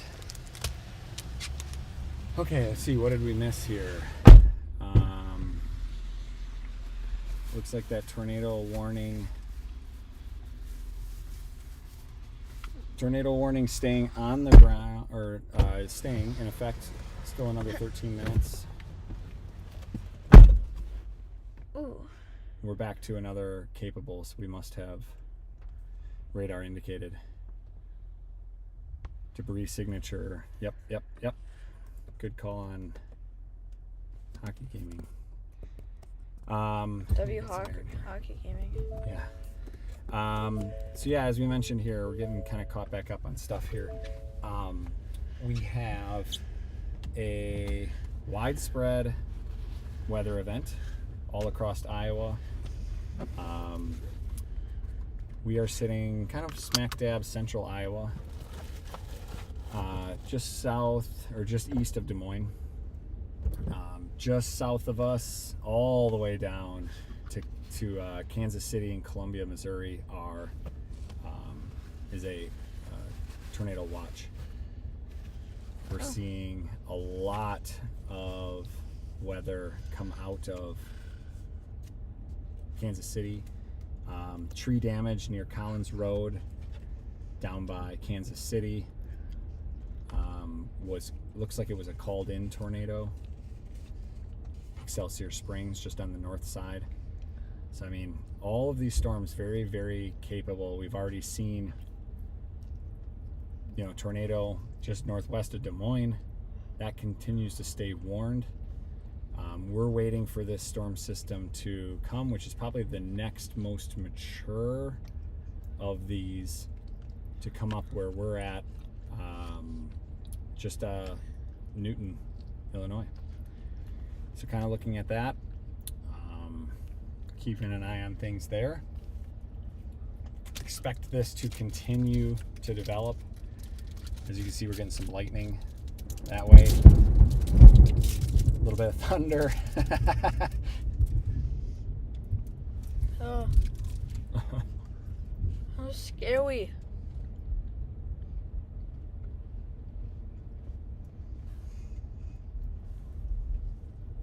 Continuing to look at things here, yeah. All right, we are going to... Did I click stream? Yeah, just refresh. I did.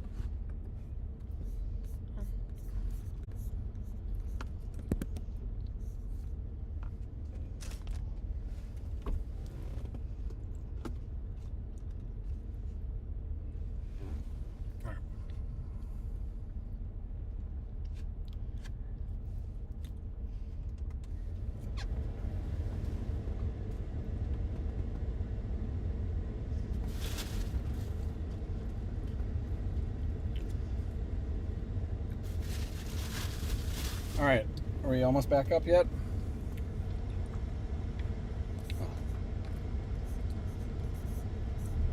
All right, sorry about that. Oh. It's supposedly heading towards Bone. What is it? I think tornado. Boone. I'm a rookie radar NATO chaser. It's my second, and I've made no information, so I learned lonely. You, sir, need to work on your pronunciation. If you were warning people and the city names, you'd be like way off. Boone? Oh yeah, that one too. Hockey gaming, don't worry, you're learning with us.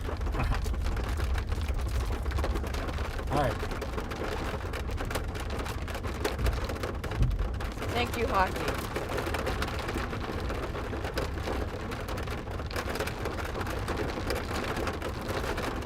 Our heavy rain is hitting right now.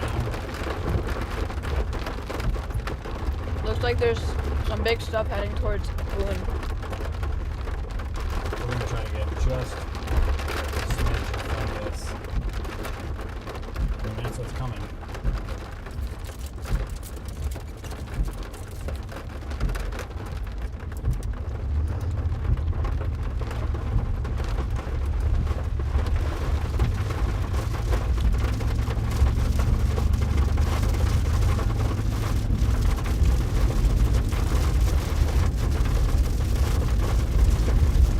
How dark it is up ahead.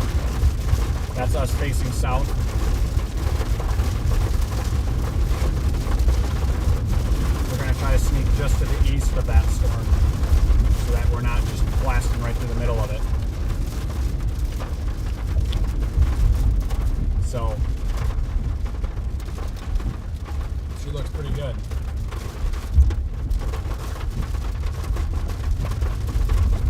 But I don't want to go right through that hail.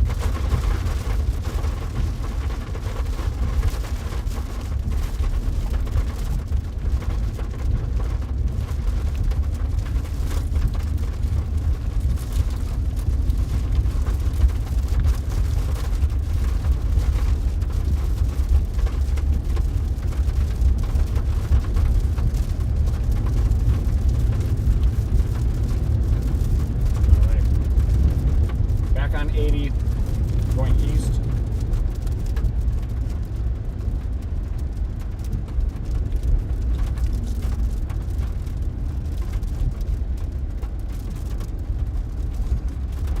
I think we're going to get just ahead of this thing, and then we'll be able to get back off.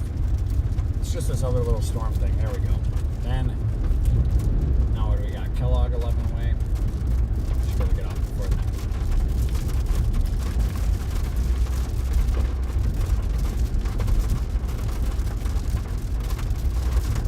Someone said I'm gonna move to Iowa just for cheaper gas.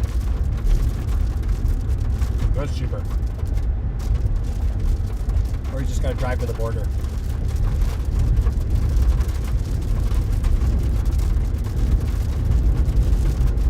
Alright, big thank you to Tyler.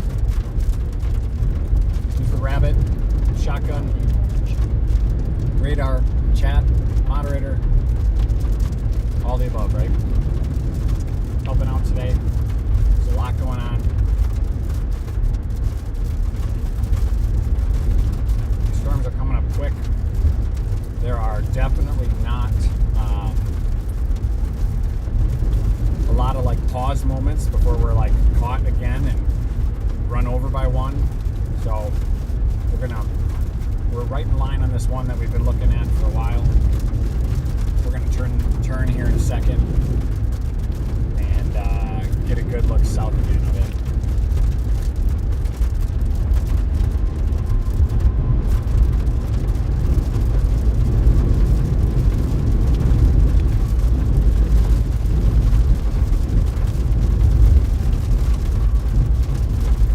Hockey gaming, I'm eating pizza too. Very nice. I did have a Casey's pizza yesterday as well. Always a fan favorite. Seems like everybody kind of likes Casey's The pizza. storm is chasing us. Well, I'm kind of waiting here for it. But look at, I mean, on radar, there's some pretty significant reflectivity coming on that. Should be expecting probably a little bit of hail out of that one.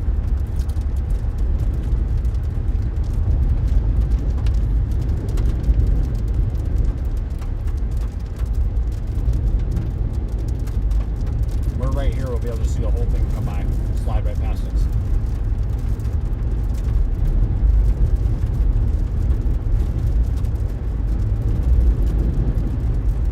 So, yeah, as I mentioned, been multiple different targets throughout the last couple of days. Today was always the most promising. Yesterday's two targets were more or less the bust. Kind of knew they were going to be tougher. Today we're watching this, whole system come up from the southwest. Watch that develop. I think higher chance of tornadic event a little bit west of Des Moines, and then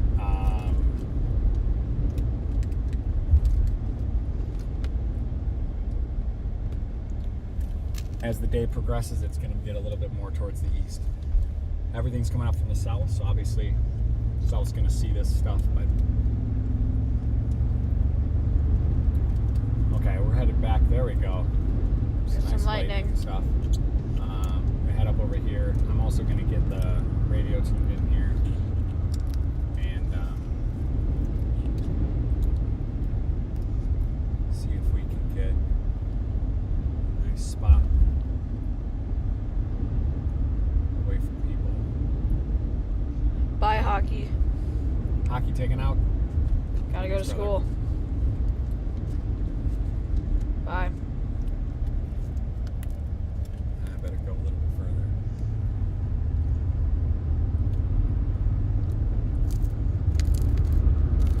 I mean, we're right by the airport too. That's going to help us visibility-wise.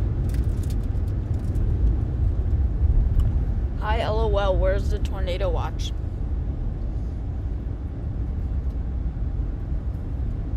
All of Iowa. Oh yeah, but like where though?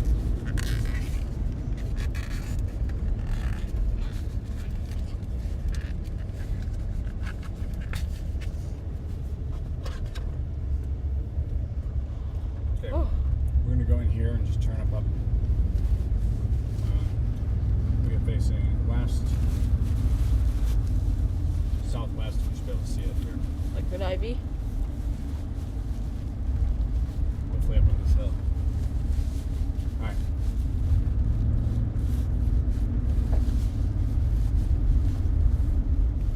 Just right here. Little turnaround. Perfect little hill spot. There we go. This is what I want.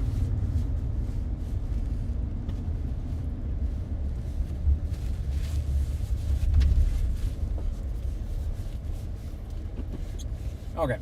Pulling over here just for a second. Can you get a little bit of a view here and see if we can see this Hockey thing said coming before you across? left, in 7 minutes it will be at you. It's an arc cloud.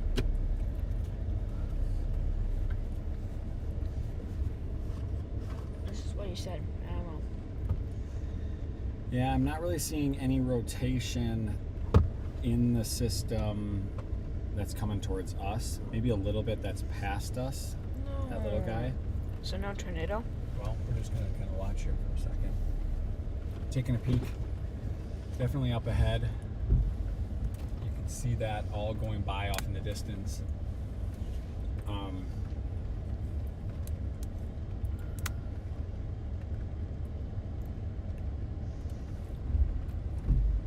Good connectivity here too. Excellent connectivity.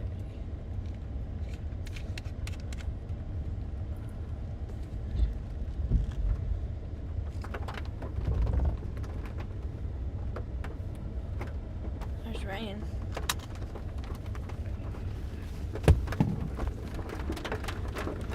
So here's this rain coming across. You can see it coming across the field over here. We're gonna get hit pretty hard by this thing. Waiting to see if some of this just develops just slightly more. And rather than keep driving all around, I think we're still in a good spot.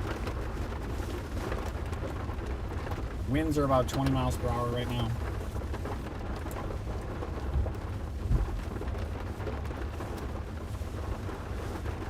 We are just off of Interstate 80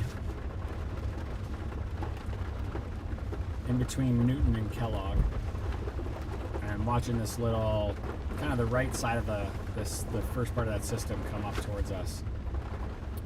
It's probably the most developed of the system that we've seen. And we just haven't seen radar.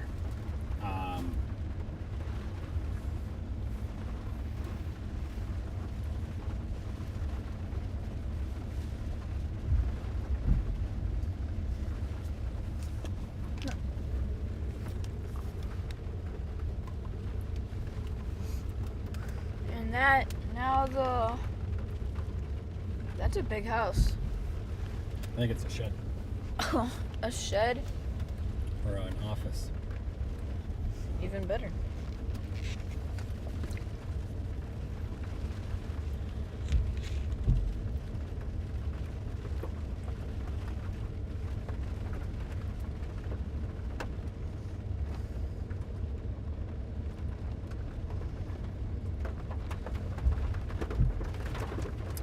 Yeah, I think most of the stuff by us, we're not really seeing much in the way of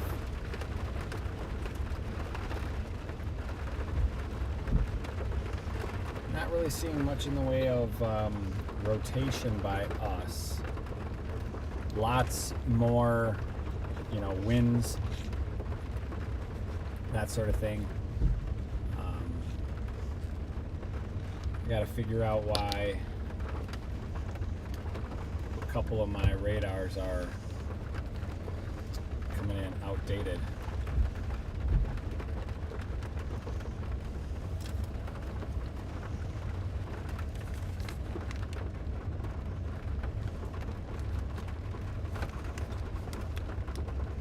There we go. I'll plot this on here. I got a couple different services that give radar, so it's just kind of keeping an eye on all of them. So yeah, this is now all formed up into a single line that we hadn't really seen before. We've got discussions all around us. We are just north of the tornado watch area, although the last tornado warning didn't get warned. That whole system didn't get warned within the watch either. So, not to say that has to be the case, right? But looking here, yeah, we're looking at this system that is just to the southwest of us and has formed kind of a linear line all the way up to almost up to Ames, and almost all the way down to, it's almost down to really to Kirksville. Now that Kirksville storm, that's been severe warned thunderstorm. Each of these cells have much better radar indicated like severe storms. And that's what we're kind of waiting to see and expecting to see as we keep going east towards Iowa City. So we're expecting to see more of those kind of isolated storms, severe storms. This linear line, I think, this first wave of these,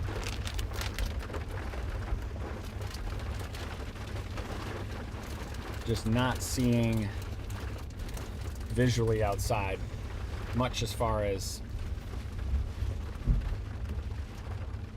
rotation, anything like that. Keep an eye on it, but not seeing that. Right now we are facing about southwest. So we're looking at across a, looks like it's like a racetrack. And we are seeing some stuff, but oh, hey, water's coming. I know.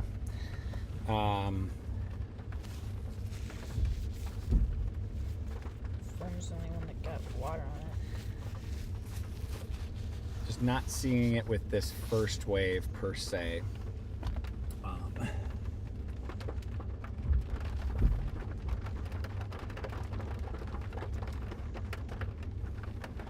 There's some stuff developing to the southeast. We see that. We see the stuff to our south. We can see the rain coming in.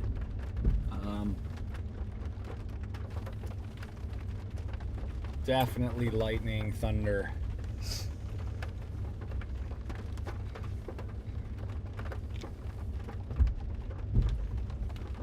Someone said school's getting out early for me in eastern Iowa. Oh, for storms? Yeah. I'm sure they don't want to deal with it. Scanning back out, it does look like that tornado warning was let to expire, the one that was north of Des Moines. So we are back under just the tornado watch, also the severe thunderstorms that are southeast of Des Moines. Any brief updates? Brief updates from my side? Yeah.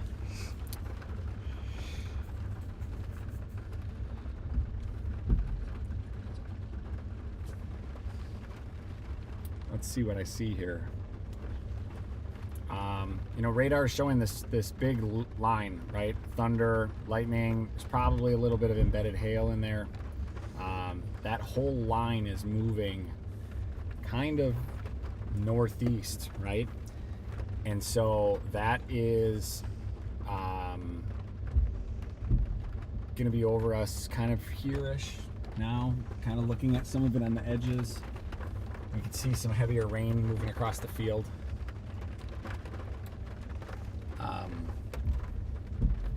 Just kind of waiting for things to continue to develop. I think there's probably got to be 200 storm chasers in Iowa right now.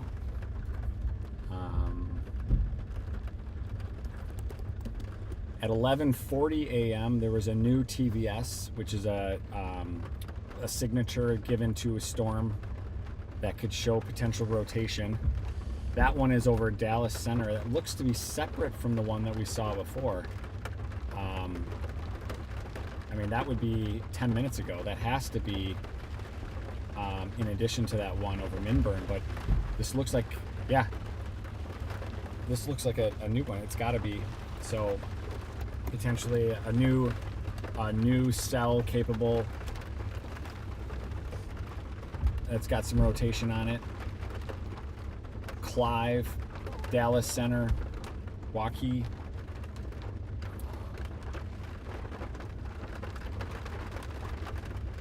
We're gonna put on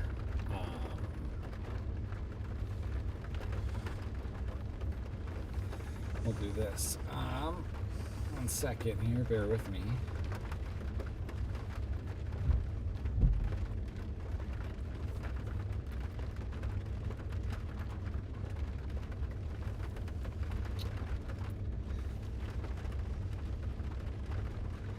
Get the radio set up here. See if we can hear anybody else that's out and about.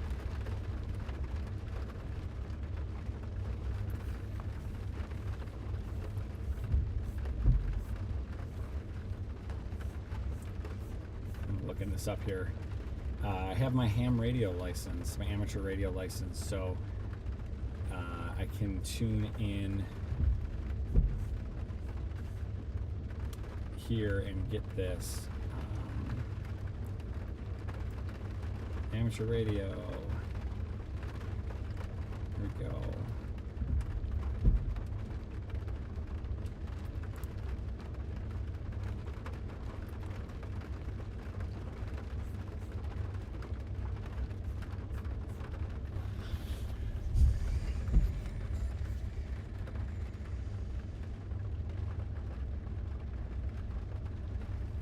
Okay, just trying to get the thing here. What? Can I do a poll? Okay, we've got locations here. So Des Moines area.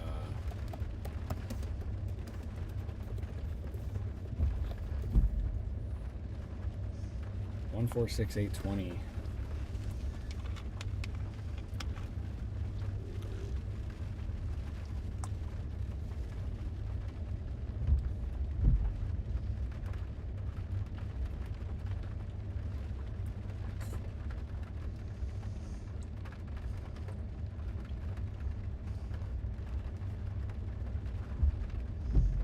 All right, everybody, I'm just 1 second here. I've been searching. I'm trying to get set up on radio here in Des Moines as we are waiting for the cell system is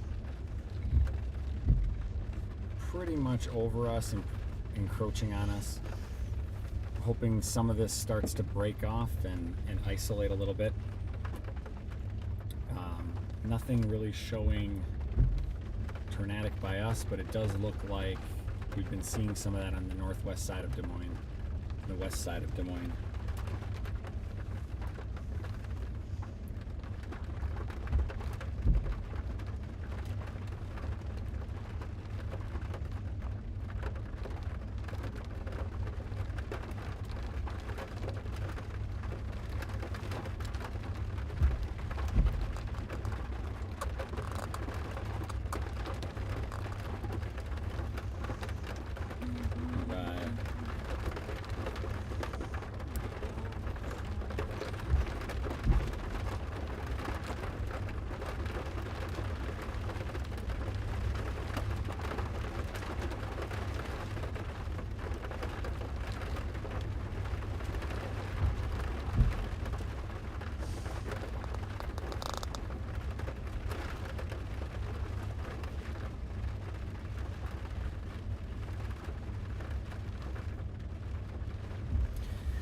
So, as I mentioned, we're kind of hanging out here, waiting for just a bit.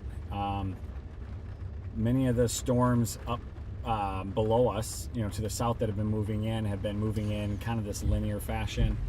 We've seen that. We did see a tornado, confirmed tornado on the ground. We didn't see that. We saw it on radar. It's confirmed. That was northwest of Des Moines. That looks like that's all since passed on and dissolved a little bit. There is still some rotation up by Fort Dodge. But we're seeing as the storms that are coming into the Des Moines area, so down in that Trenton area and Gilman City, that system that's there is showing some rotation on it as well. So that could be something that we want to keep an eye on, as well as the severe warned storms that are down by, Kirksville area.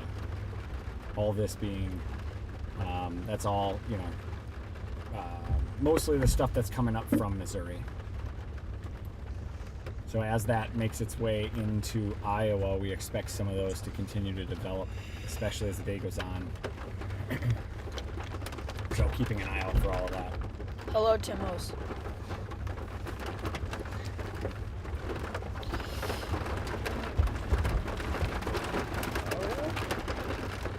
We got rain. We've got rain.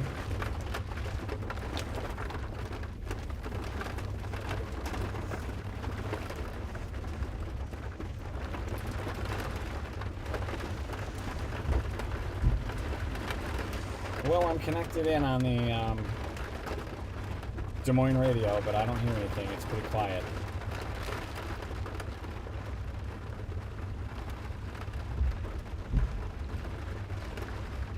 So we'll keep monitoring that and see.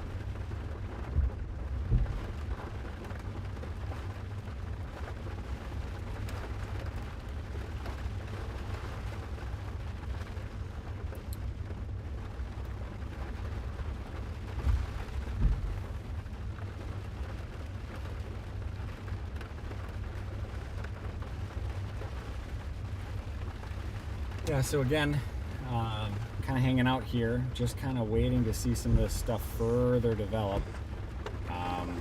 Hoping as the day goes on, that's at least what everything is modeled. Just like before, we thought maybe around 11 or noon we would see a potential chance of a tornado. We did see that. It ended up being just a little bit northwest of Des Moines. We have a huge watch region extending from Des Moines all the way down to Kansas City, over to Columbia, Jefferson City. Quite a big area, and that's all south of us. Wouldn't be surprised if we get a tornado watch up by us. We're along Interstate 80. As you can see, pretty heavy rain coming down here. Winds aren't too bad, 30 miles per hour as this is coming by. We're in a little bit of a lull. Some pretty good lightning though.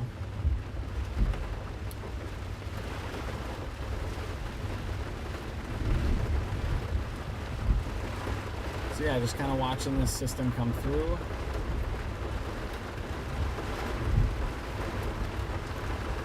Heavy rain. Visibility is pretty low.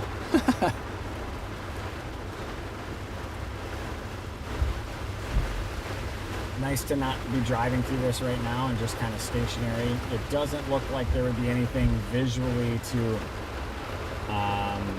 pick up on really at this point.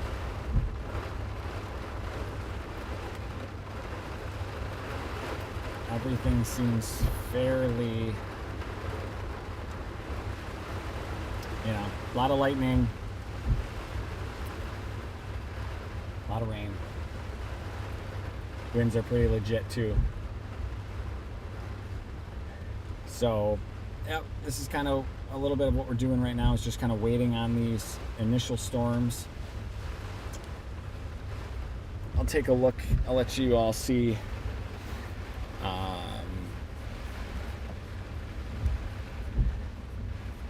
If I come back here.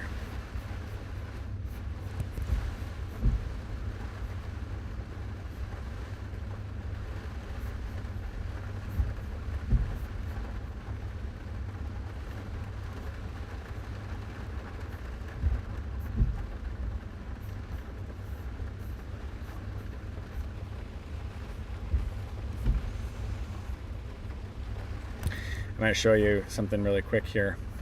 So take a look here at this is the latest observation, and we'll take a look here at, you know, some of these temps, right? We see a clear line right here, look like 56 kind of in the center part. That's 56 there, 65, 67 on the southern border, 71 down here, right?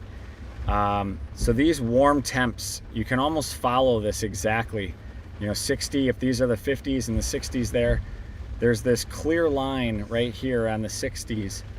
And this isn't exact, this is kind of a terrible drawing, right? Like this, and through here. All of these temps, it's a little bad of a drawing, but all of this is bringing warm air up right now. So all this warm air is getting pushed up here, and you notice these wind barbs. If you see this direction like this, right, and those little tails are that way with the pointy part, that's where the winds are. So all the winds are pointing this way, which is good for us because it's bringing all this moist air down here. It's bringing that all up inside. And follow behind this, which we can't really see on this chart, but it exists, is this cold front. So there's a low with a cold front, and I wonder if this drops off enough. So you can see it over here. This will mess up the map a little bit. You see these temps over here, 29, right? 49, 48. All of these are part of a cold front that exists right down here. That's going to keep pushing over, and that cold front will eventually catch up with this warm front that's there. But if I go back here to where we are in Iowa, and then if we take a look at dew points as well, right? So we are seeing now with some dew points in the 60 range here, 64, right? And then if you notice over here, they drop off 55, 51, 47. There's definitely a clear drop, over into this area. So what essentially happens is we get this place where we've got this warm front coming through here, we've got this dry front, over here, and it really creates this sort of pinch point, and it sets up for this entire target area right here. And when we go back and you look at a radar map, you're going to see it's a pretty clear setup. This is exactly where the warned area is, right now. So that's kind of a little bit of what we're seeing and waiting on. And waiting for some of these dew points. You can see, as I go back in here, 57, 51, but when we go down here, 62, these numbers on the bottom, 61, we're waiting for these dew points to push up into this space, and that will continue to help us, as well as the temps warming up, 59 degrees, through here, but 67 degrees here on the border. That you can clearly see the warm front, the top numbers change, and then the dew points come up. All of that is contributing to sort of a mix of atmosphere that is just ripe and perfect for storms today. There's a couple other things you can look at. As I mentioned before, here's that in heightened, if we go and look at the tornado. So that 10% area, this is kind of a good shot of, green, brown to yellow of probabilities for a tornado. So that's what we're doing. We are in this you know, looking at this kind of region right now, but what we've seen is a lot of this severe development has been coming up like that, right? And so we're just going to continue watching that and monitoring for the day. Eventually these storms will push up, you know, through here. Wisconsin might see a little bit, maybe southeastern Minnesota as well. You know, the way these things have modeled and what, you know, Storm Prediction Center has, you know, put as these outlooks, it's been very unusual this spring. We've had, and not to say they're wrong by any means, just that the atmosphere and the conditions haven't really ripened for those storms to actually happen. So we keep an eye on it. It doesn't mean that a storm's always gonna, you know, happen when there's a warning, but, or a watch or an outlook or whatever, but that's what we're keeping an eye on right now. Just trying to wait a little bit just to see if this stuff does, you know, evolve a little bit more this afternoon. I don't know if that's helpful. If it means a lot, it's a little quick, you know, overview on what we're looking at, but that is what we're seeing. And most of that first storm has passed on. There's a second one that's still tracking up on us now, so we're gonna see a little bit of a clearing from rain and a little pause, and then I think might pick up here a little bit more. And then this whole track, you know, this initial track seems to have moved on and not much behind it. Not to say that there isn't anything behind it. I wonder if we don't head east a little bit more. And as part of that head east, you know, start looking at some of these other storms that are down in the Kirksville area, working their way up now. Centerville. Those are all severe warned. They look a little bit more mature formed. It's hard to say. We got a little bit of a gap of time here. We could go a little bit east and get this first one. Maybe head over Williamsburg, close to Iowa City. Iowa City was our afternoon target, but that puts us pretty far east and not much ability to come back west if we wanted to. This is a little bit of the roll the dice part of it. Obviously, you put yourself within, you know, a mile of a tornado. That's pretty good luck, I'd say, and or you know, research and whatnot. But put yourself underneath one or in front of one. Fort Dodge. So right now, Fort Dodge is on the just barely inside the northwestern part of the warned area. I'll bring that up here in a second and show that. Give me 1 second. 1 second, I'll bring that over here.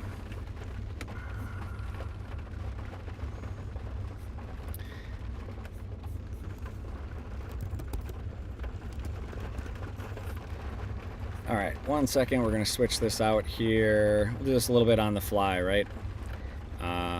Chip-doom. And we're gonna switch this over to radar scope. All right, you should be seeing now a view of the radar scope. This is another radar app. It's probably one of my favorites. There are several. So, you know, Fort Dodge area, if we zoom in here, we got Fort Dodge up here. When we look at this, if I go back and if I change this just to give you a better view of everything that's going on. So this is that system that all came up from the south right here. This is right where we were seeing that tornado before. A lot of that stuff is pushing up this way, so these storms are capable of producing a tornado. They already have. But right now we don't really see that. We see a severe thunderstorm warning. A lot of that is wind, you know, rain, hail, and, you know, capabilities. So, you know, Fort Dodge, as an example, definitely in a place to like pay attention, but there's nothing right now that shows that it's that's tracking hard on that. You know, down here's where we're seeing a lot of this stuff coming up. And it's moving up to the north. You know, down here, this area right here, we've seen a lot of that. We've seen a lot of these new storms pop up and all get severe warned. So we're going to watch these as these continue to move up this area. And we're sitting, you know, kind of somewhere over in this area, wondering if we go east or, you know, west and south. And I think we're just going to kind of wait it out a little bit. Not really sure. There's a lot going on. Looks like over here, tornado warning in eastern Nebraska. This is another capable of producing. So we're gonna see, you know, rotation. If I change this here to show you, we'll go back over here to this radar, and let's see, where are we? Nebraska. Here, we can throw on Minneapolis for a second and come back down here. We'll get on the Nebraska. So if we kind of zoom in on this guy, and what we'll start to see potentially on this, and this might be a little bit hard because of these pockets right here, but when you look back, if we go back here to the radar, whenever you're looking at radar like this, if we remember this radar's here, right? So when we zoom in a little bit, just come back right here. Yeah, that radar is right down there. A good way to know it is you can see there's a little circle where the radar can't pick up anything. It's kind of a dead zone. But if that's our radar, here it is. You can see it much better here, that little spot. Any of this green stuff, the green means generally that winds are going into that. You have to look at the color to tell. So the brighter it is, the stronger and more directional it is that's there. But anything red, like right here, the red would be essentially away. And that's where you start to see, you know, the rotation. Now what's interesting about the rotation is you can see these kind of cross patterns. You see how it's kind of pink there. You can see those.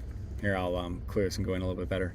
Sometimes on a radar, but it's important to remember which way the rotation goes, because typically, not always, and it depends on the storm, we see that rotation in a counterclockwise way. So if this is really strong this way and this is stronger that way, that gets us our counterclockwise, right? Our counterclockwise pattern.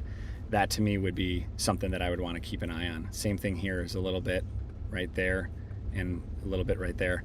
Now, when you have a like warning sign tornado, these signatures will be a lot stronger, right? You get this red here. In fact, this is probably where the warning came from. You get this red signature right here, right? And you've got green stuff this way, or red. See how the red would go that way and curve? So you look at it like this is really hot that way, this curves around that way, and then you've got green over here. That gives me a blip of a rotation that's there. That's probably what caused the warning on that storm. So again, that's I know we kind of off on a little tangent there on that, but that's probably why that got warned. And coming back over to Des Moines area, pop back on here, get a better view of our stuff. This is kind of where we're all set up. You know, I look at Fort Dodge and you go up here and it's like, you know, go back to always pay attention to where that radar is, right? So that radar is right, that little circle that's there. This stuff is just bright green.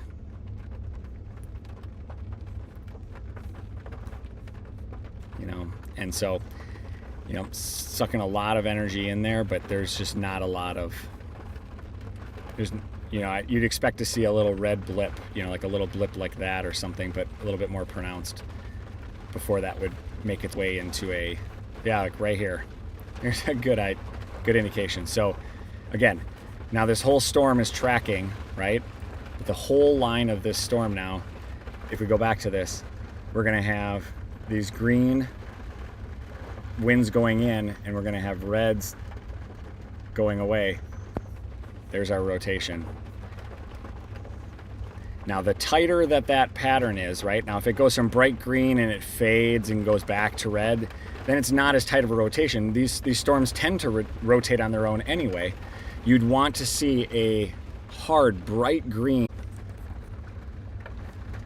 Anyway, hope that was helpful a little bit. A little bit of a tangent, but yeah, as far as like radar apps, I would say Radar Scope and Radar Omega are both great options.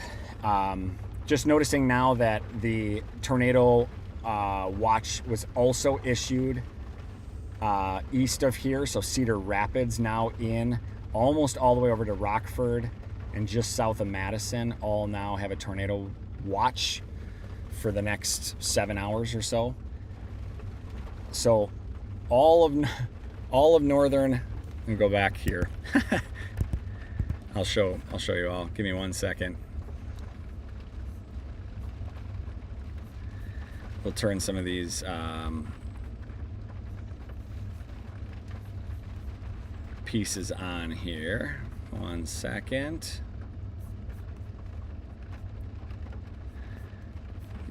One sec.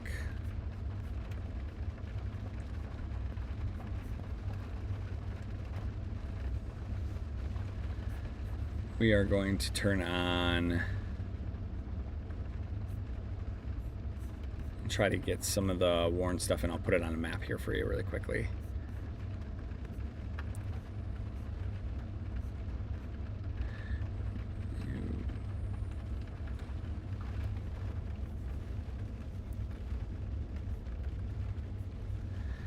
All right. Okay, here, let's see, local storm reports. Let's get watches back on there, not just warnings. Okay, so let's come back to this. I'll show you here. Okay, so what I was saying before is here's that main watch area that we were talking about just south of Des Moines, extends all the way down into Missouri.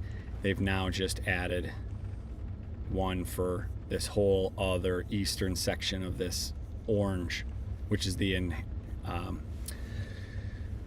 heightened area of concern right now. So if you were to make sense of these lines, when I zoom out here, you've got this green line, this green, and that is basically I have it on for tornadoes. So green is kind of the first level of potential tornado risk, then yellow, and then orange for those. Blue is an area of discussion point. Like when you click this here, oops, not there. I'll give you one here outside the, this is more of a discussion of the things that are going on. So, you know, hail risk may persist, you know, elevated convection. We're talking, you know, it gives kind of an overview of the storm, and, you know, quite a bit of uncertainty still exists right now. And that's kind of what we're waiting out. Still exists in the exact evolution of the storms. Because there's so much convection going on, does it kind of suck all of that energy out of the atmosphere, or if there's heating or additional moisture? That's why they're putting these watches out. But it's very possible that these storms that rip through kind of take a lot out of the atmosphere and prevent the kind of, formation of the afternoon storms. So that's what those blue boxes are. And then these maroon boxes, as you can see, it looks like this one was updated as well. These are all tornado watches. Tornado warnings will show up as a bright red box. Yellow boxes are severe thunderstorm warnings. So any of these down here, or here's the one up by Fort Dodge. And click outside that box. Radar Omega is very similar. This is Radar Scope. You can get a lot of these features without paying. You can pay to get additional radar services that are I'll say better. Sometimes when severe weather like this happens, some of those the services can get clogged up, and it's difficult to get data, and it gets, you know, outdated. All depends. That just kind of happens sometimes, but other features you can do too. But yeah, I think that's kind of where we're sitting. If I turn on location right now,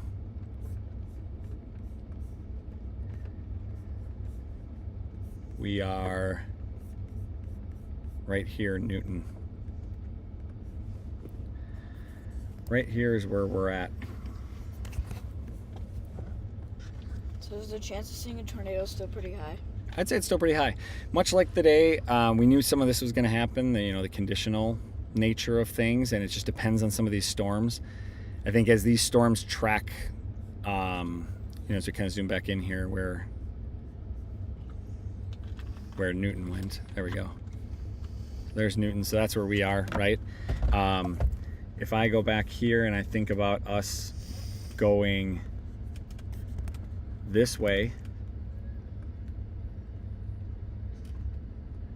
right, and along this line, and then this line of storms coming up this way, this is where we expected a lot, more development to continue to happen this way. And so that might be in our future. That's where we want to be this afternoon anyway. And so that might eventually be where we head. It's kind of interesting, this gap that exists right here, right? This green gap, why that hasn't been warned, but I think that's a lot just because everything flowing through Des Moines tends to have a diminishing effect on the storms. There could be other synoptic reasons why that those aren't building intensity, and maybe they will as they continue to get up towards Waterloo later in the afternoon. But anyway, that's kind of what we're looking at. I don't know if that's helpful or not, if anyone's interested in that kind of stuff, but certainly that's what we're geeking out on. So hanging out. What do you think, sir? Since now a lot of this stuff has passed us, should we get east on some of these other storms that look like they're picking up? I think we should get over to like Williamsburg, start making our way east. I think weather lesson time is over. It's time to get in front of some of these other more established systems and get underway. Would you agree? I would agree. Do you concur? Do you concur? I do concur. All right, I'm going to slide this over here just for a second. So, Tyler's back on moderator duties. Chaser Dad is back on driving duties.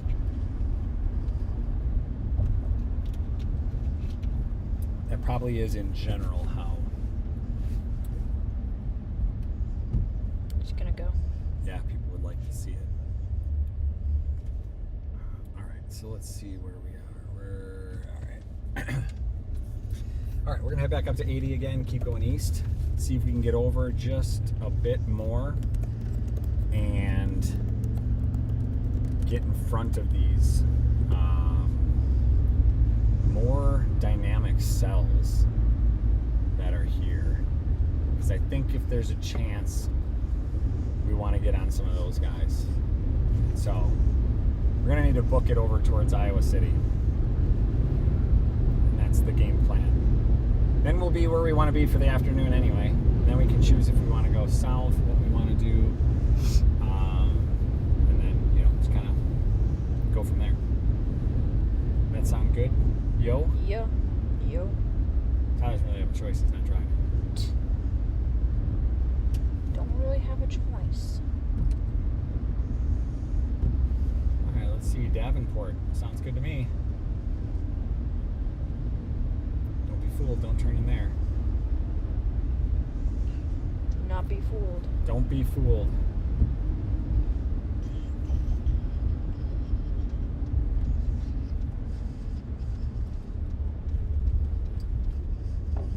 Right.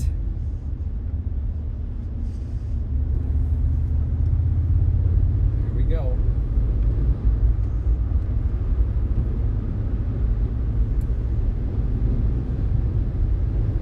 Get to drive back through a little bit more of that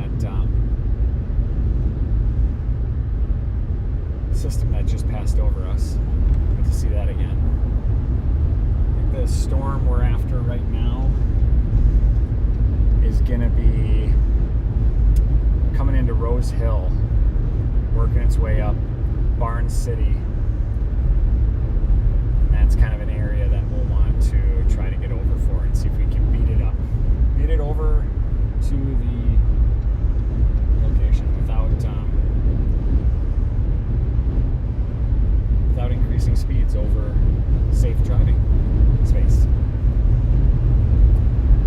Alright, so let's get over on that guy. That is all of those cells that are coming up are much more severe. Signature looks better. Everything looks nicer than that little blip of stuff that kind of came through before. Not to say there won't be more risk for tornadoes still where we were. But this area is what we wanted to get set up for this afternoon. It's already 12:30, so that's what we're on our way for.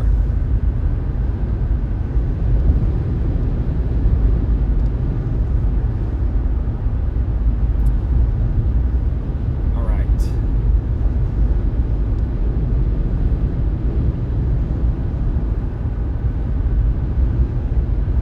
We're making time now. I would imagine by Cedar Rapids, Iowa City, that whole area could potentially be seeing sunshine. And that was one of the things that we thought might make a huge difference in this setup versus that setup, is if we can get some daytime heating. Get the daytime heating, get those temps way up. A lot of these storms are going to push in that area. They're just going to intensify as we go.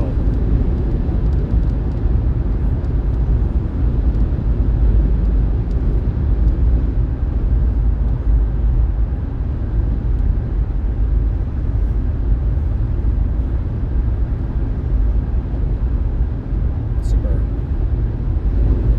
All right, good to go. On our way.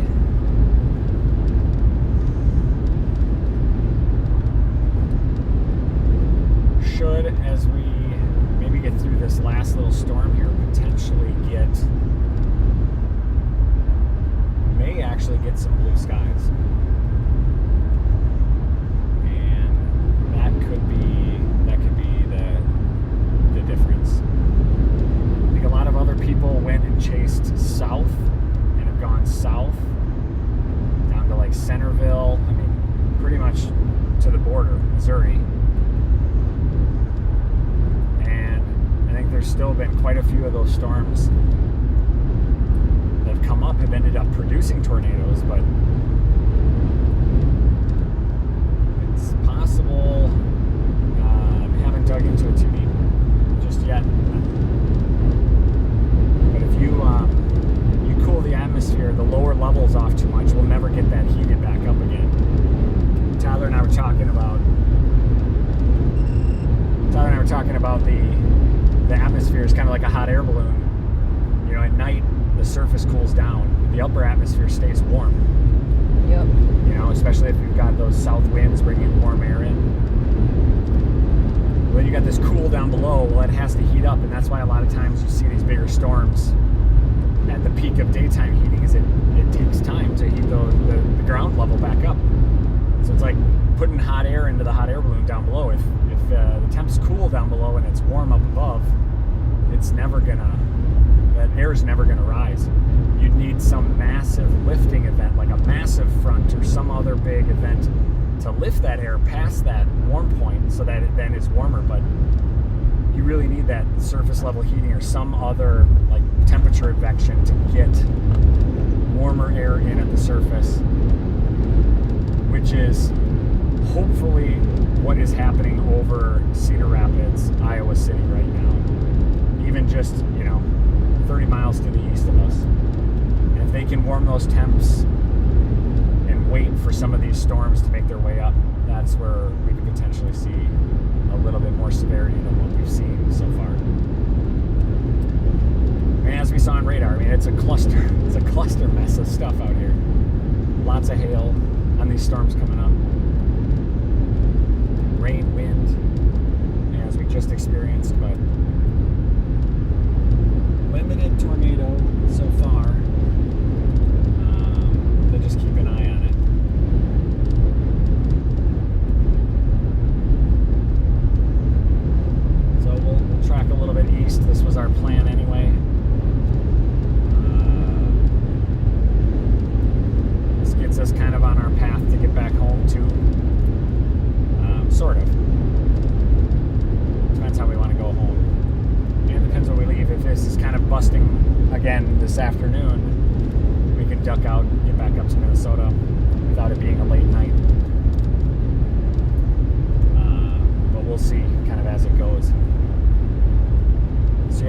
I guess we're onto our afternoon setup. I think we... Morning was a bust. What's that? Morning was a bust. Yeah, sort of. I mean, we were in the right spot. Remember when we passed it and I said I'm very optimistic that a tornado is going to come through west side of Des Moines, and sure enough, it did. It was just a little bit northwest of Des Moines. But that was that was our plan A spot, was to be there on that initial storm and kind of work with it. We passed, so it kind of passed our plan A, so that we could be a little bit further east here without a huge drive. And that is where we're off to. So I think as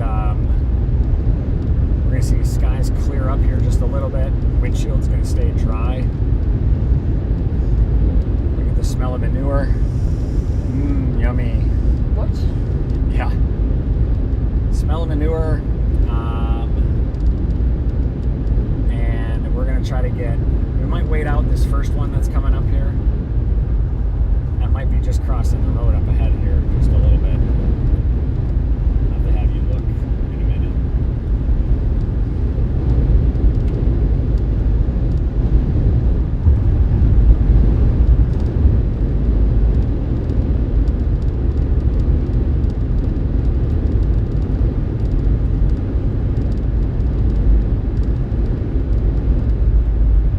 Definitely some of these storms have what looks like a rain-free core in them.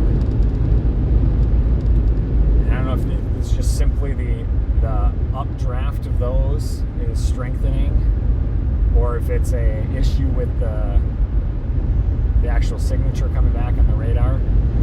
But right over Hendrick, Fremont, right where we're driving into, those storms all have cores with no reflectivity signature on it, so that could be a good sign developing. We'll see. These definitely look better than the stuff that we were looking at before. So we'll continue tracking east here. I think we're heading away from a storm. Heading away from the storm? Yeah. We are definitely heading towards the systems and stuff that's coming in.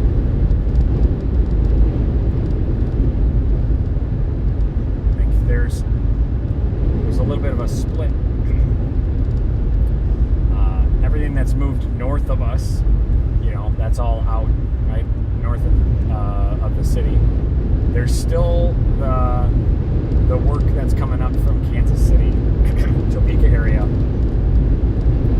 Although we wait all afternoon for that to work its way up. And so this afternoon's target is going to be closer to Iowa City. And it's going to be waiting for some of these storms. And as this front moves in to push this line of storms up, these are a little bit more isolated than the previous stuff we were seeing. So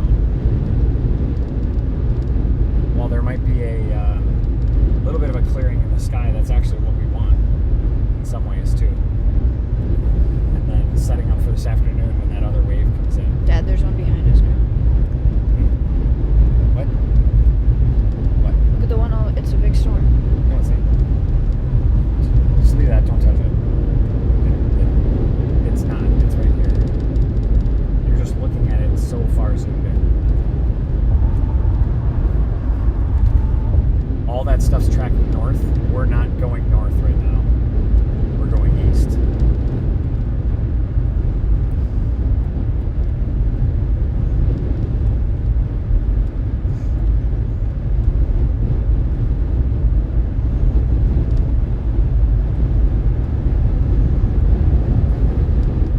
So yeah, on the target plan B, which again, I mean, as this has gone, it's slowly gotten better. This afternoon, early afternoon, plan B has been our our primary thing that we wanted to see all along. So if we can get a little bit east here, hopefully some of these that come in will mature a little bit.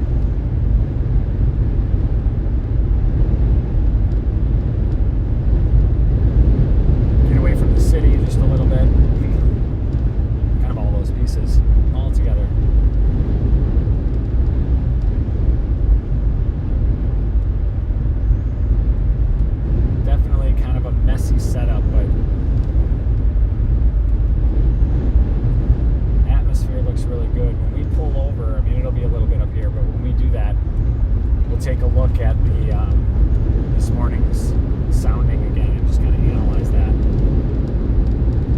We could look at a latest model forecast,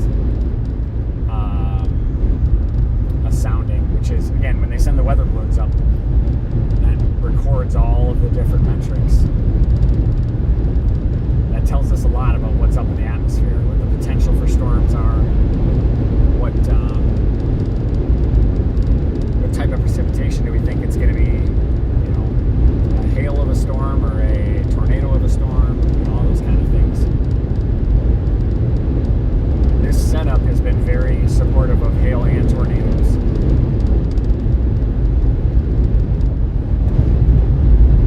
So, still optimistic. Still very optimistic.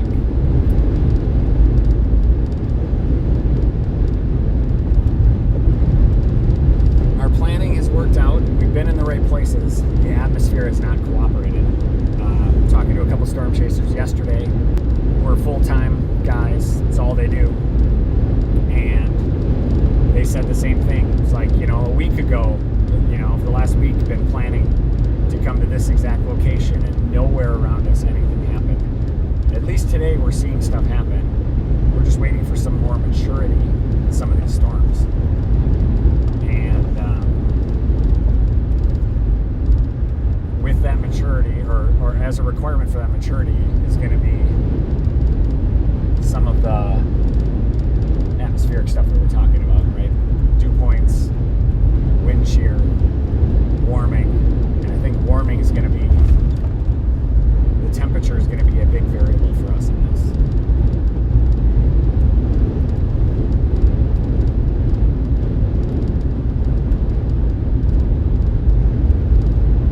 Much of the soundings of things that we were looking at earlier were set up as dangerous situation tornadoes, like large, severe tornadoes that could run for, you know, a significant duration of time. And we just haven't seen the type of cells that could produce a tornado like that. Everything's been pulsing and short-lived. We need some more warm, moist air to kind of keep this stuff alive instead of fizzling out all the time.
up here and get a good picture of it. I do think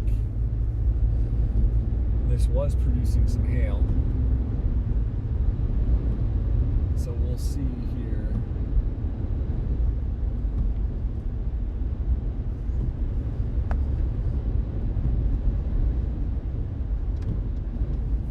I don't think that gas station's open.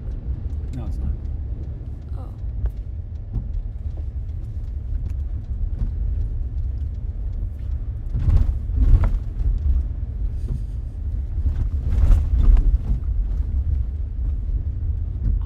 Maybe this gas station's not open. Oh no. Just kidding. All right, we're just gonna stop here and just take a peek at this. Now I want to get a good view here. As this is going by like this. All right. Just for a second, taking a look at this thing going by us.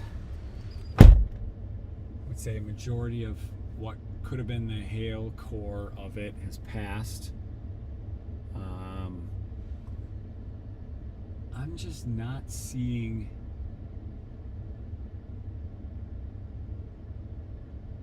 a little bit of upward movement, but not super strong.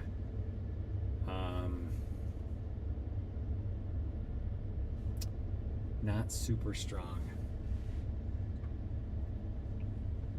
I would expect to be seeing, I mean, these are moving along pretty fast.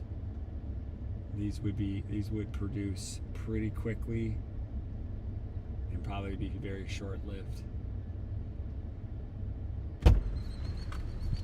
Did you get to see anything? I saw a lot of things. I mean,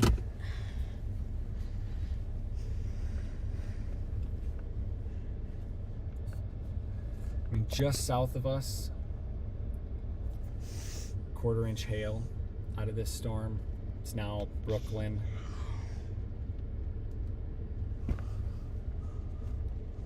Optimistic about that guy, but just don't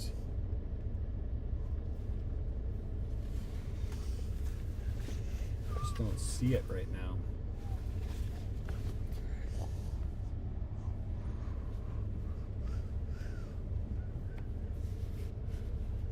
Lots of outflow on these, little bits, like little downbursts, and it just kind of falls apart.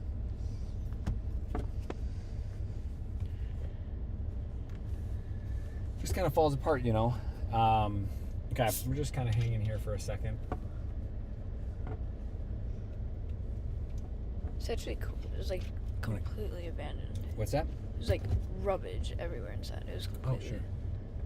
Oh. Yeah, just parked, checking out things.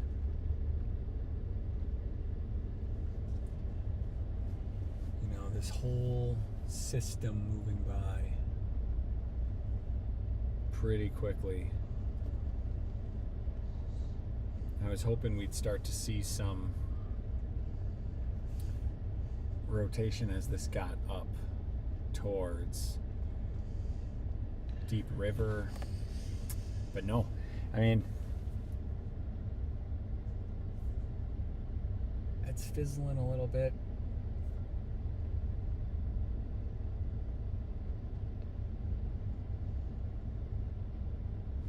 There's more of that down there too. Here, I'm going to turn us and face us just southwest so we can watch this. Let's see, there's east, southeast. All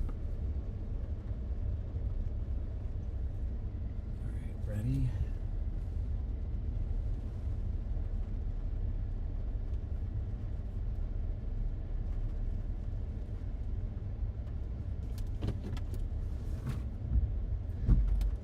This would be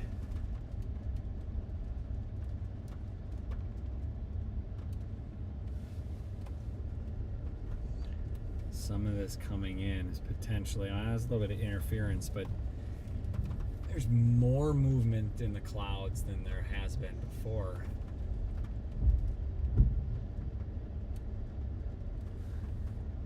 Kind of watching this come in. I mean, definitely not like a well-defined wall cloud, nothing like that on these. Fast moving. They look very much like,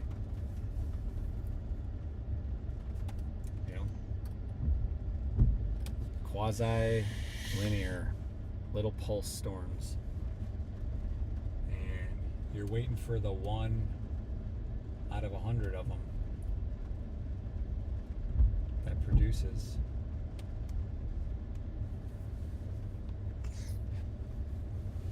I'd expect a little bit more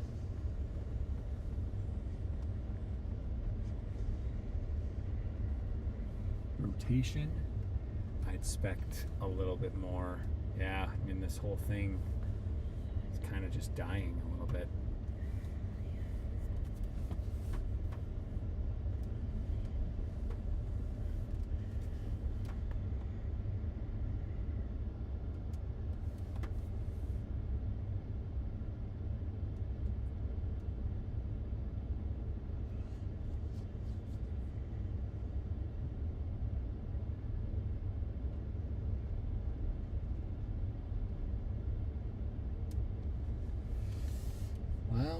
Well, just watching these little cells go by, and they're just little blips.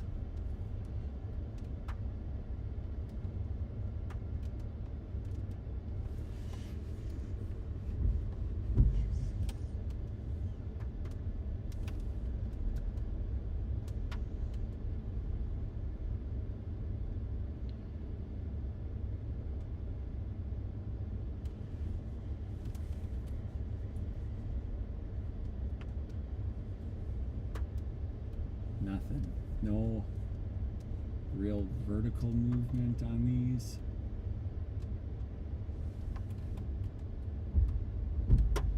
You can just tell sometimes, you can just see them wild, with vorticity, that vertical spinning motion. Just not seeing any of that on these.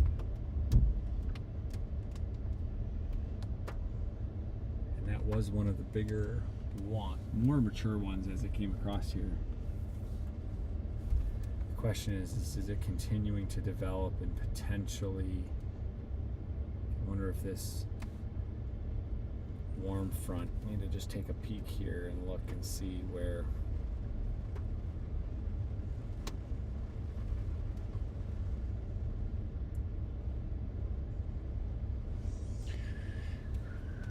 Watching these storms develop here.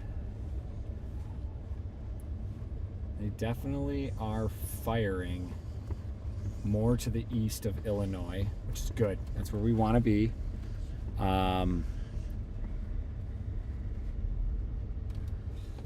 Lots of that, which is good. So we can see them firing south of us. Looking at the latest noon. Oops. Help if I'm not looking at Nebraska. The latest noon observations here. Temps up. We should be up into the 60s now around this whole area. What does the truck say? Truck says 64. That's probably right. That's what it says here. It'd have been great if we got into the 70s. 70, I guess, in southeast. Yeah. When I look at this line of this, we need just a little bit more moisture up on the east side of Iowa. Dew points are still in the low 50s, and temps in the mid 60s. It'd be great to get those dew points up to 60. I mean, mid 60s would be great. And get those temps up into the 70s. That's just going to take a little bit more time. You just kind of have to wait, and that's part of it. again, that's why a lot of storms we see are huge in the afternoons, because it takes that warming, and it's like you gotta bake the cake. The cake must bake.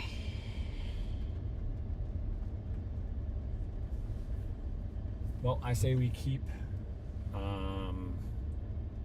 tracking a little bit east. Just take a peek here at what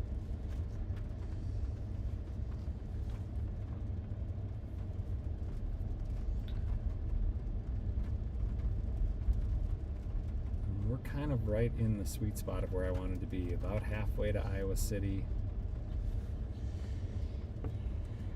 Leaves us a good route home. Good lightning out there. I don't know if it's coming across on the live stream or not. But yeah, keeping an eye out on things. So let's see, just kind of coming back while we're sitting here, while we're game planning. I'm gonna do a quick view of everything going on here.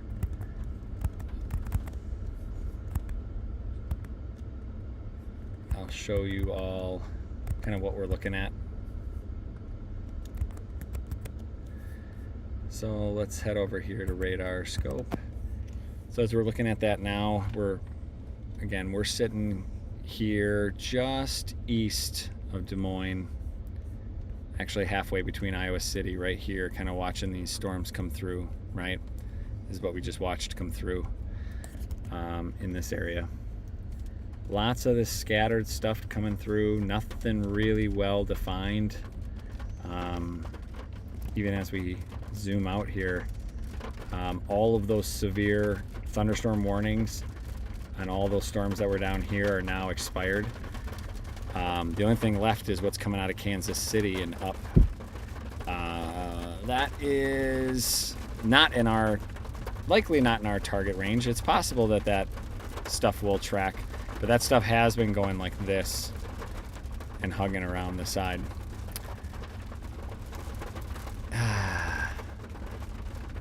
This stuff actually looks like it's all moved a little bit to the east now. Let me zoom out a little bit here. Oops. Most of that stuff out of Kansas City is now shifted a little bit to the east. Now we've got this. You can see, here's our clear, right? This is probably our stationary front with the warm front behind it. And again, there would be a cold front back over here. This is really not drawn to scale at all, but our low pressure would be over here, way over there, way off screen. But those kind of pieces together, that's going to create a set of storms right here, and it's going to create a set of storms right here. Some good lightning. And what we are game planning right now is kind of along this red line and in this zone as these storms. Thunder was so late. Yeah, it's quite a ways away. As these storms do this, this is kind of the spot we're waiting for. We're waiting for this line to shift to be a little bit more horizontal, and I think that's really what's gonna help us. Again, with winds south, we're set up. It's just, I wonder if it's just too cold. Big drops of rain though.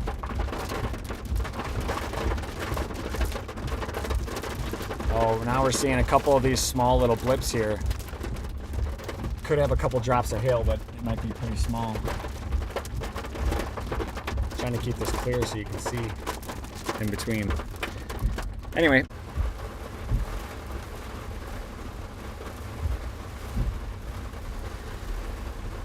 But anyway, I was going to try to just show a little bit better of we're kind of showing this. These little cells are coming through. It does look like we have a severe thunderstorm warning on the cell that is down. This is just southwest of Pella, just in Pella, headed our way. And we got to ride this one out. That's quite a ways. It might not be till 1:30 if it tracks. Might track too far west.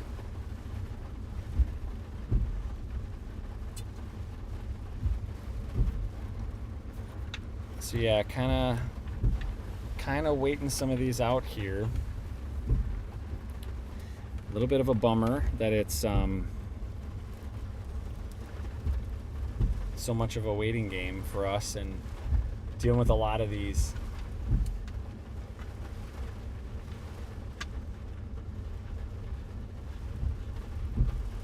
Just not much rotation.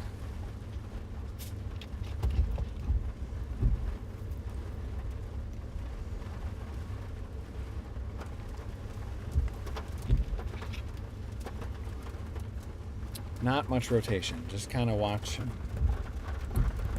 do you think?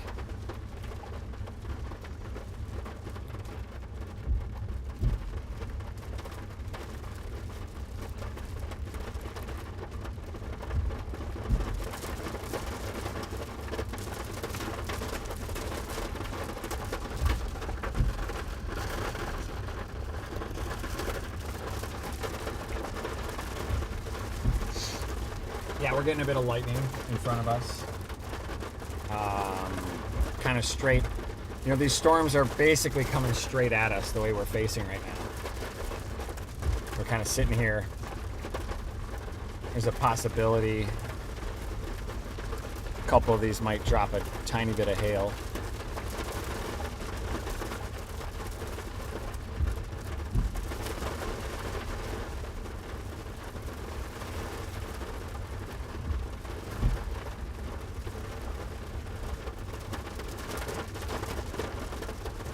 Again, waiting for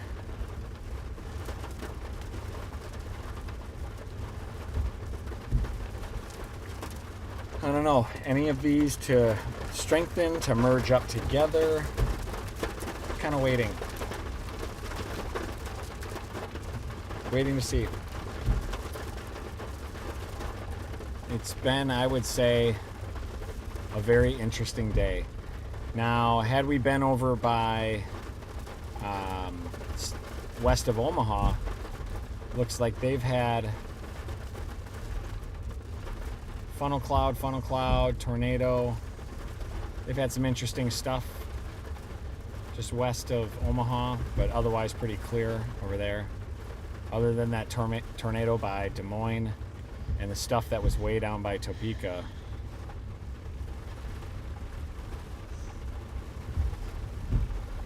We're kind of watching this stuff cycle through.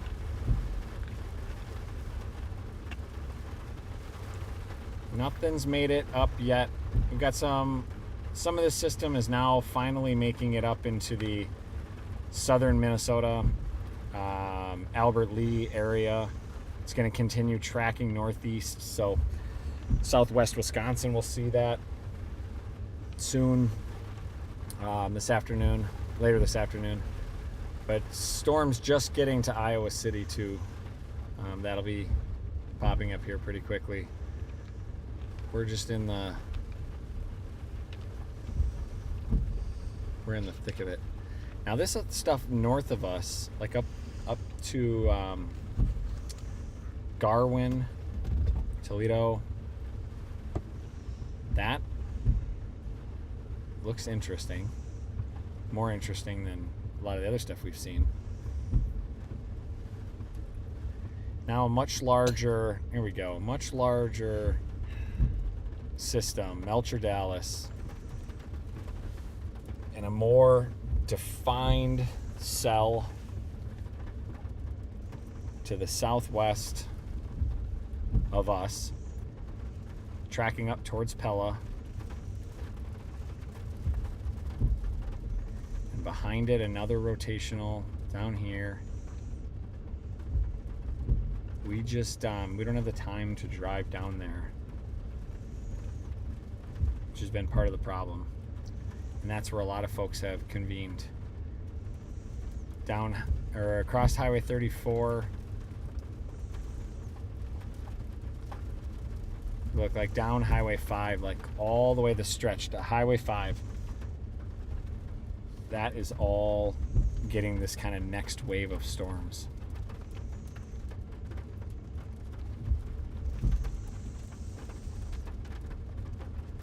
Now, where are we right now that we would drive?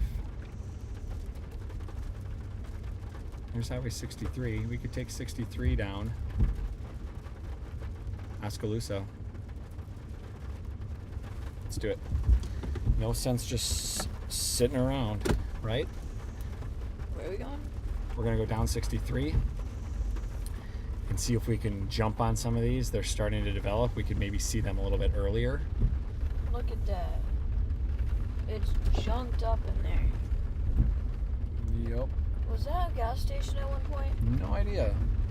It doesn't look like that. I'll find out.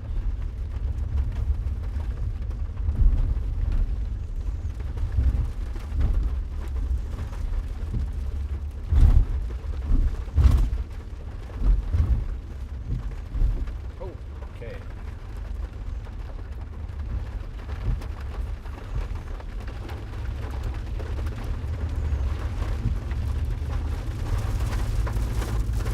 Onward we go.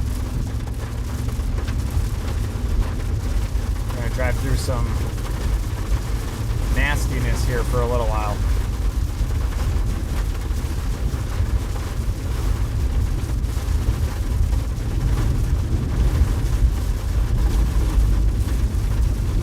It's pretty dark up ahead.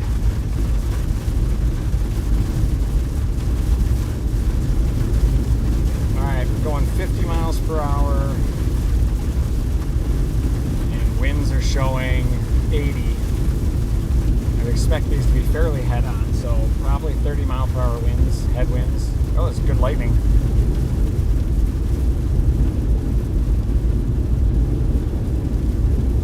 Good lightning strike.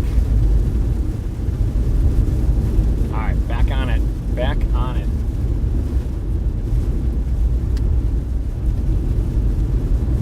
Tell your friends we're going to find a tornado. We are going. That's what we're doing. We're not sitting, going to find.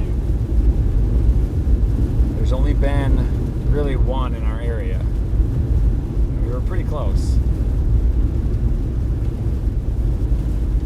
But with this, we are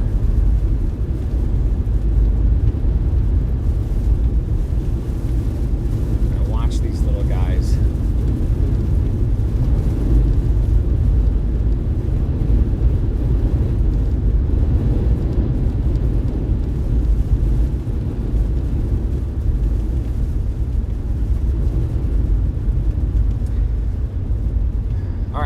South. Hope the stream holds up. We're headed away from major metro. Clouds down here is definitely some lower hanging stuff. Definitely some heavier downdrafts of rain.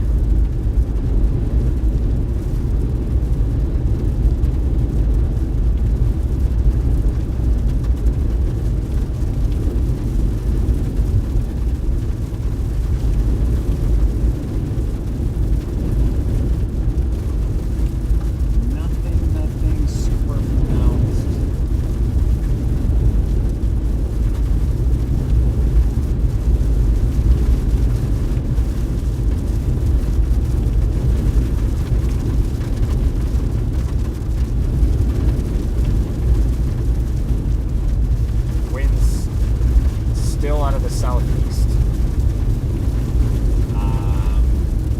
They're cooking.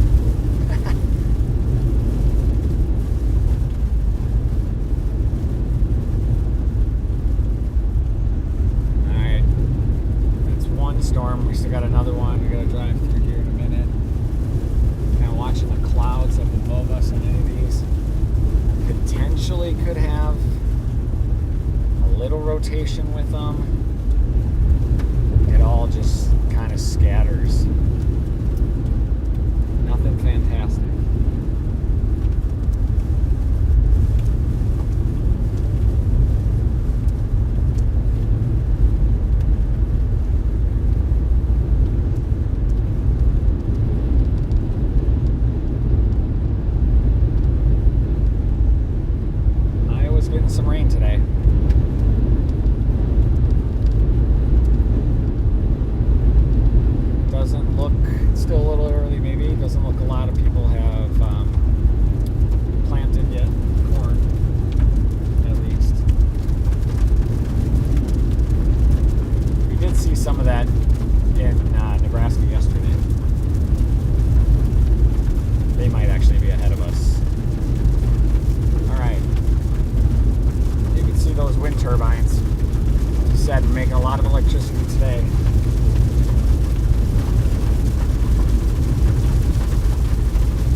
double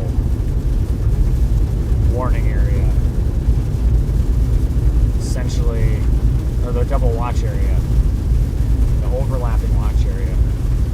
Not that that means too much, but it is kind of where a lot of these are set up, heading. I want to get past this whole system that's here.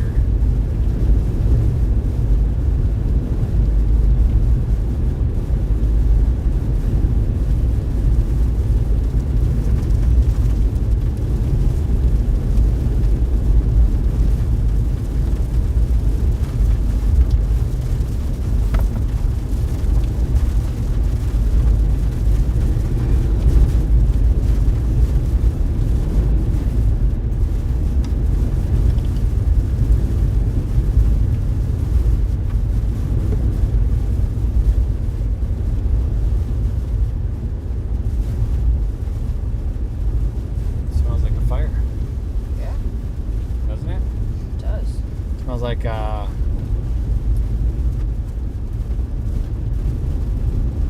wildfire or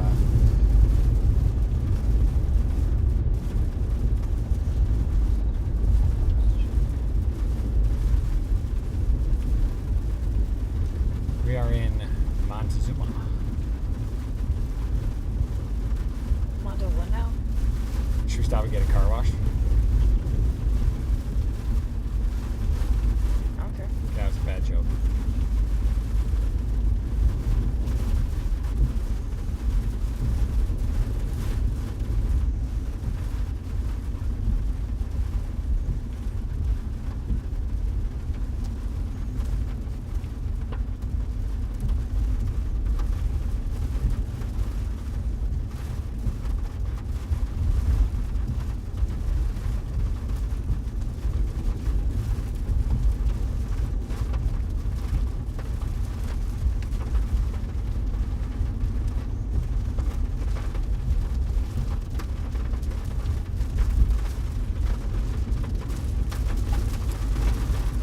Alright, we've got one more little storm system to drive through, and then we should actually hit a pocket of clear sky. And then we're going to hit a severe storm warned cell that's coming up.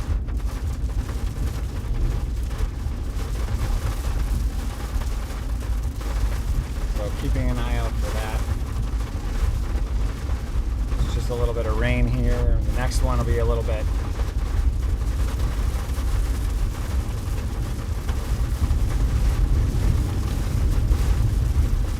tougher.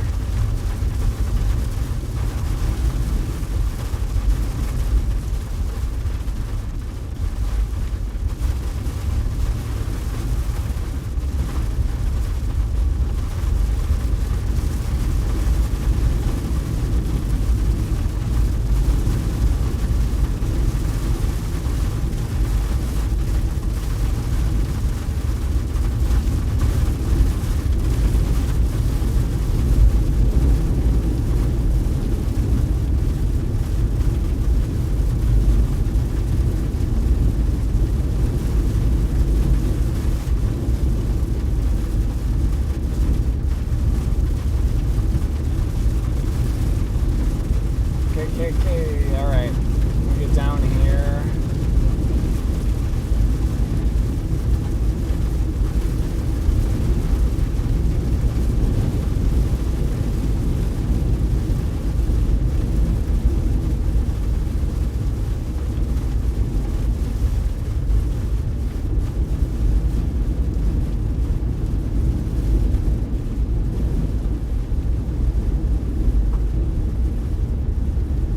My navigator doing?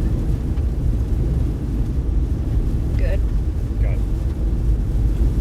A couple of these cells are they're growing with intensity, right? So I'm not just saying that. A lot of these were smaller. They're growing, but they're not organizing. Like, we're still very scattered. We need a much more organized setup.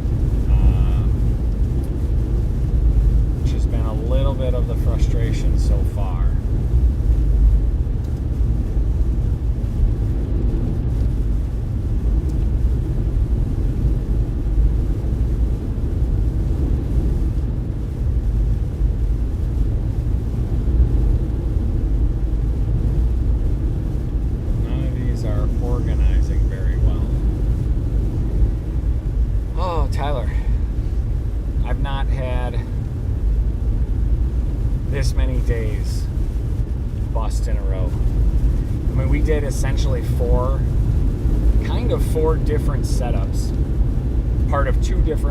all part of the same storm system, but really drastically different situations. And other than rain, which, you know, it's very weird sometimes, Tyler, to like go all day and drive and you're like, rain, rain, rain. You get home and it's like sunny out and they're like, oh my gosh, it hasn't rained in days. Do you know what I mean? Yeah.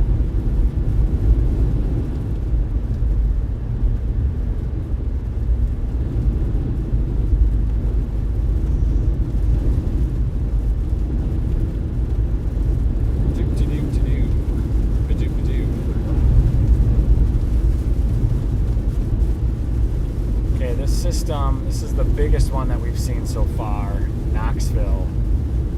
We gotta figure out how we can get east from here.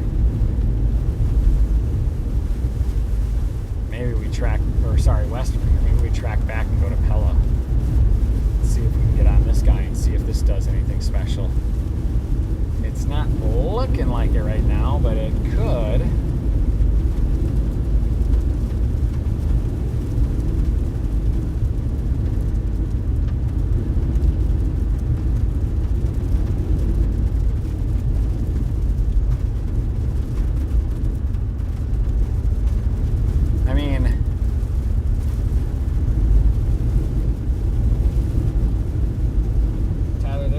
Dedicated people out in the internet that are determined to see something today. Off of us. 10. Yeah. There were, I don't know, maybe a couple hundred people that were curious. No, it was like 70. 70 people curious? Here. No. The peak was at like 70. 2,000 people curious, but No, that's I don't people blame 'em. joining in and coming back out. yeah, 2,000 people curious, but couldn't stick around. I don't blame them.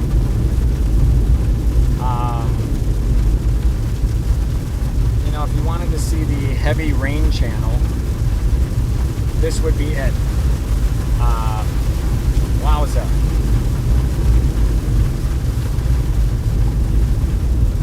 You can tell the updrafts aren't really as strong either. We have not seen, we've been through how many of these and we haven't really run into one yet that has had hail.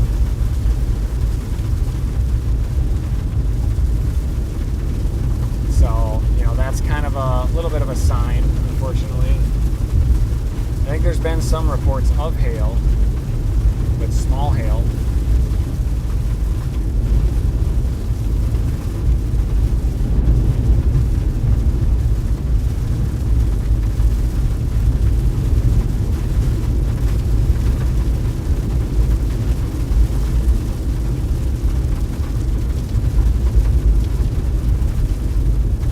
Everybody in the world's on this one storm down here.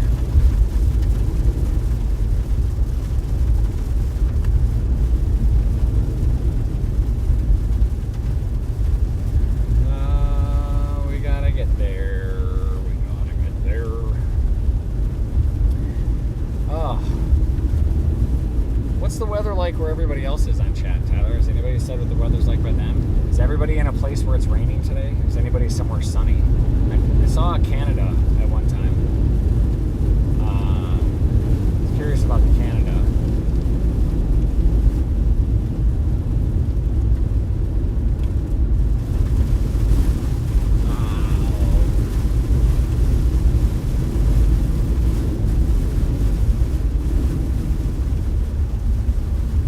Making progress down this road, and we gotta book it west, which might be,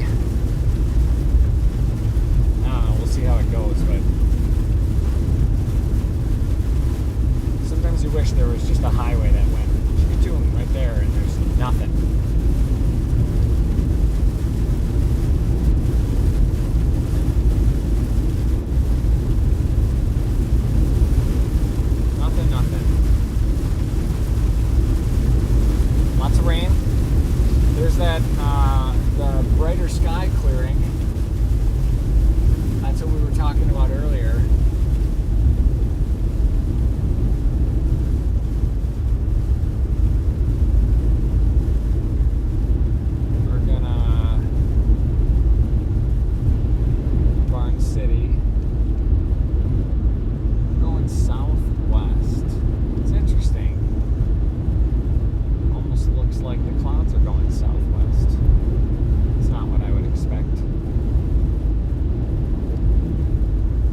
what you're going to see off to my right. So everybody on camera, just about right now, you can see this. Definitely in low cloud. The other side was much darker. Go on the field and floor it. Yeah, right. But much lower cloud development. We're gonna try to sneak over through Pella, try to get on this, and we're gonna be behind on it. But that's where I want to be, straight up ahead, way up over that hill.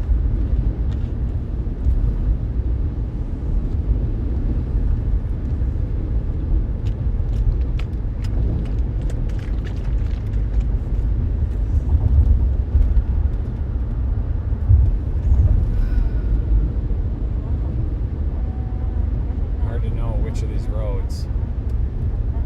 I think we might even see a little smidgen of blue sky. Okay, this one's gonna get ahead of us, so we need to get north. Let's do that on a bigger highway. That will get us back up. Hopefully be able to run into this guy again. Alright, new Sharon, new road. See, look at this. I mean, all this low stuff here, this is all much better than what we were seeing. Over here to the left, Ty, you see that? Yeah.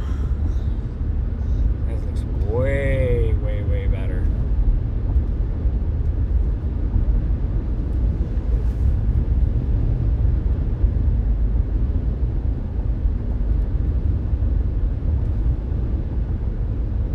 A lot of this. Tell, are these clouds moving with everything else, or are they moving a little bit faster? Are they moving different directions? We definitely have a little bit more movement relative to the overall system, and a little bit of vertical too. So I mean, that definitely a little bit more vertical. That's way better than we've been seeing. Optimism going up. Optimism going up. We might even get a lick of blue sky here. All right. I do see a little bit of blue sky over there. That system up ahead is what I'm interested in. Look at that. It almost looks like there's a little bit of wall cloud.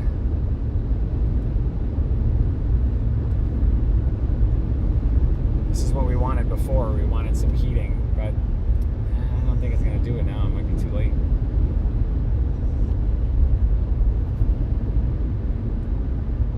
Look at that straight ahead. There we go. All that scud stuff hanging down right over there. Do you see all that? Yeah. That's what we want to look for. And at any point in time, it'd be very quick, like that triangle part that's hanging down. Yeah. You see it? Yeah. I do.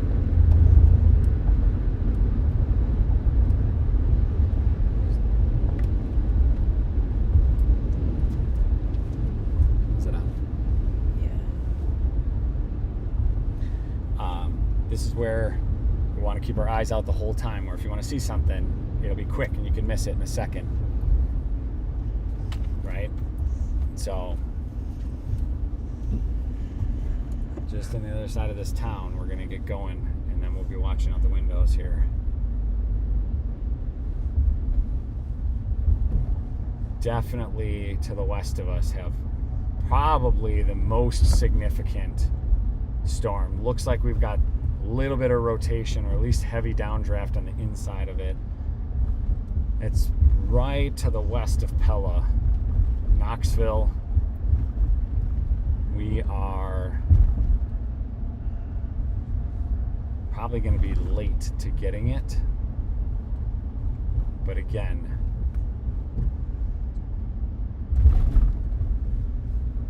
everybody can see that maybe just up there horizon. We're going to scoot north here just to try to stay ahead of it a little bit, since we're going to buy some time. I don't think there's anything massively developed at this point.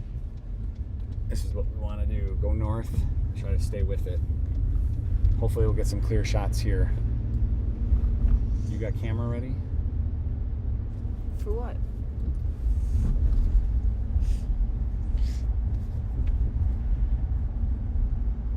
All right. Do we have a big storm? Oh. Yeah, so this this part that's just a little bit west of us, you should get a good view of it here. Before I take off and head off on this highway, I wonder if I could show you guys. We definitely have some scud hanging down, which tells me we've got at least some more aggressive lift, some updraft.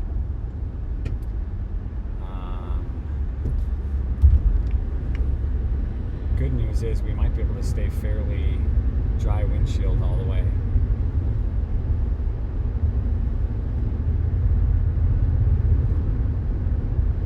Yeah, this is the first of anything that's looked remarkably average. I don't know how to say it another way. It's just looked better than anything else, and there just hasn't been very much to look at. So we're going to get a little peek here. I'm going to see if I can find a spot.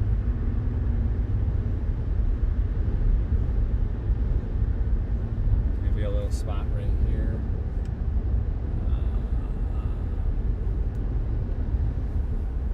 To look at. We'll get up on this hill over here. We're still trying to catch up to it a little bit. But all that scud, okay, that's all that wispy stuff that's hanging down. That itself, just an indication that air is getting sucked up and it's turning into clouds there.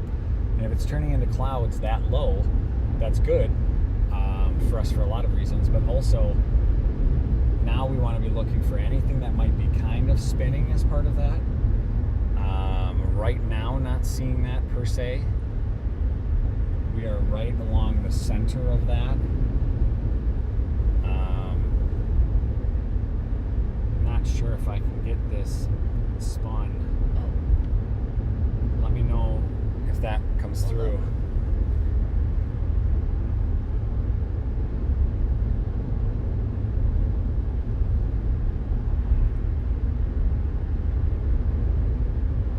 Delayed on our part. I gotta look at OBS. There we go. Okay.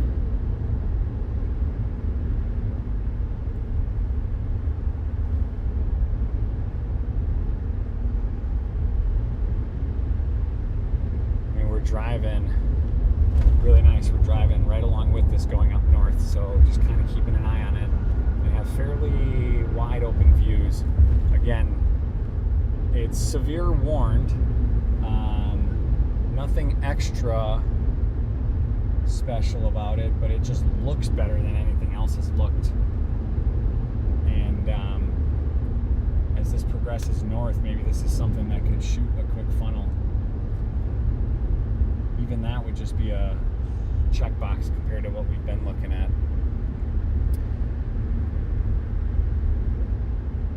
Right now, hard to say without stopping. Hard to see. Definitely no some lowerings, but not like a super well-defined wall cloud. Definitely some rotation. We might even be a little bit north, or the radar's behind us in the rotation. That could be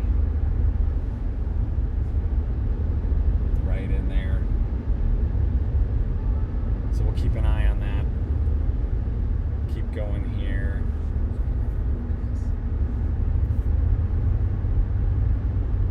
We're going to turn here in a second. We're going to take a little bit more of a... That's a little bit of what we're looking at there. Like I said, much... Sadly, that's kind of the best that we've seen. But as this is moving up, I think this is what we want to do, is just get a little alongside this thing and then see if we can sit with it.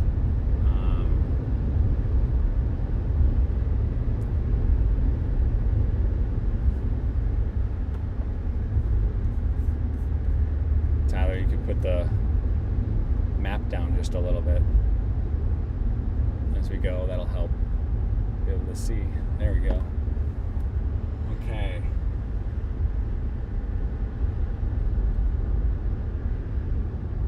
We're gonna find a little spot right up on this hill. Just watch. Because it's hard to kind of tell.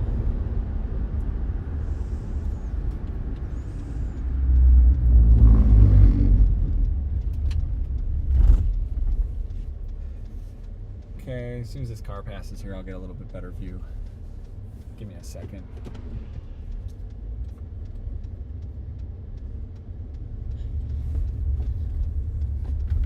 All right, here we go.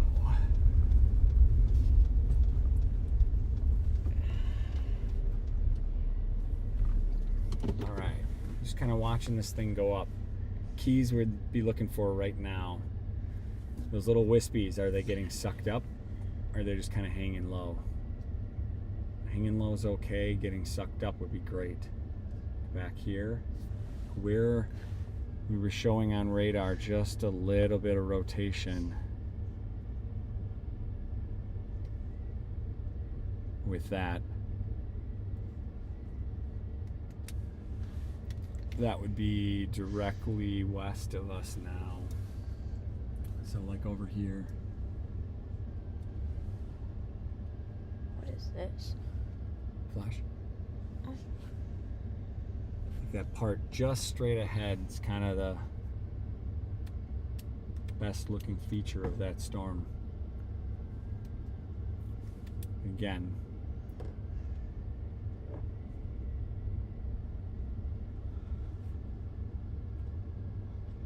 Twister makes it look easy. Twister makes it look easy, and also tornadoes don't always function that way, and also they don't make that noise. That That's the cow. No, it's not a cow.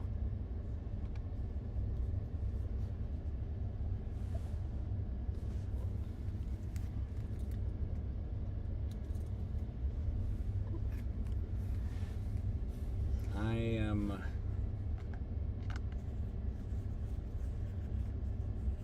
thinking I want to get a little bit closer, but I like all of that and what we were seeing.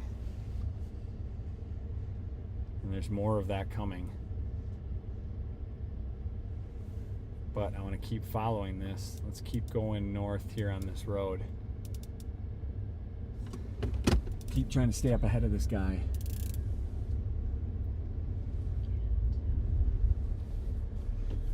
Definitely something to keep an eye on.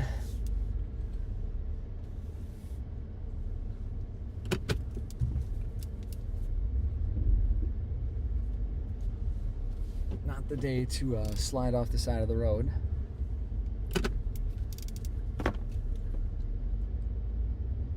Trying to adjust it.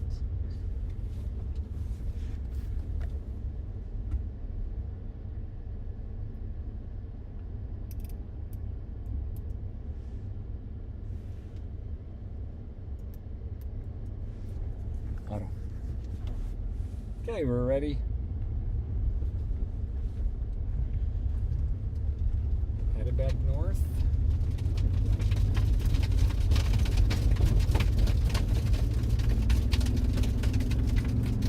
All right.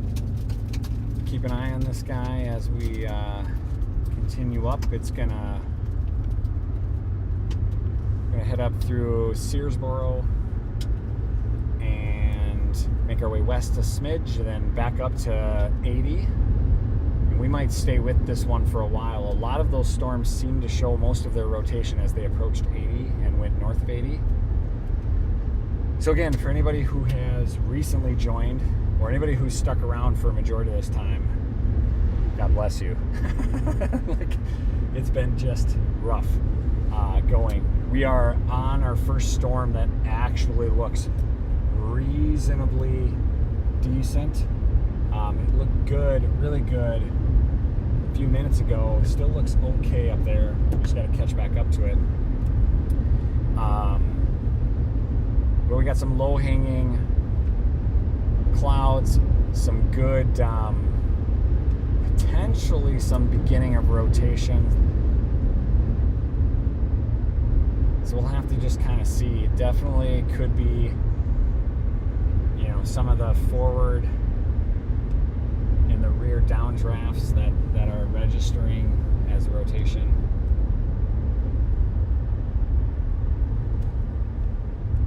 Keep an eye on this thing all on that horizon. I mean, it could, again, when it develops, it could just be, hopefully we'd see a little bit more here, ahead of time, but not always the case.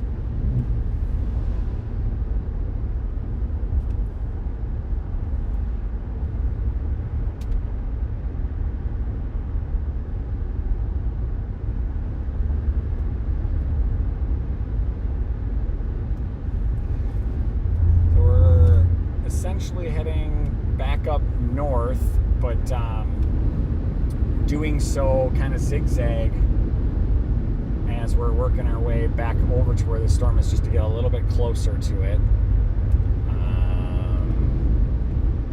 It looks better than anything else we've seen. Doesn't look perfect. Where it's going over is that where we ran into that big detour. It's literally going over that little town right now, where we turned around and then we came back to that same little town. That's where we were. So all kind of the same little area.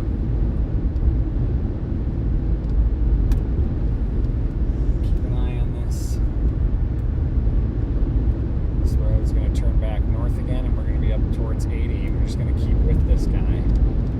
If we stick with this, I don't have any reason to believe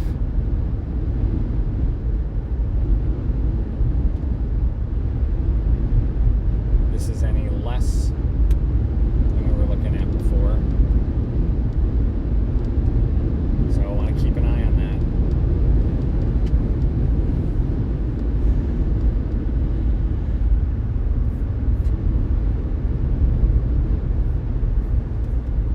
Yeah, and for anybody who's new to the stream, I haven't mentioned in a while, we've been chasing this widespread Iowa.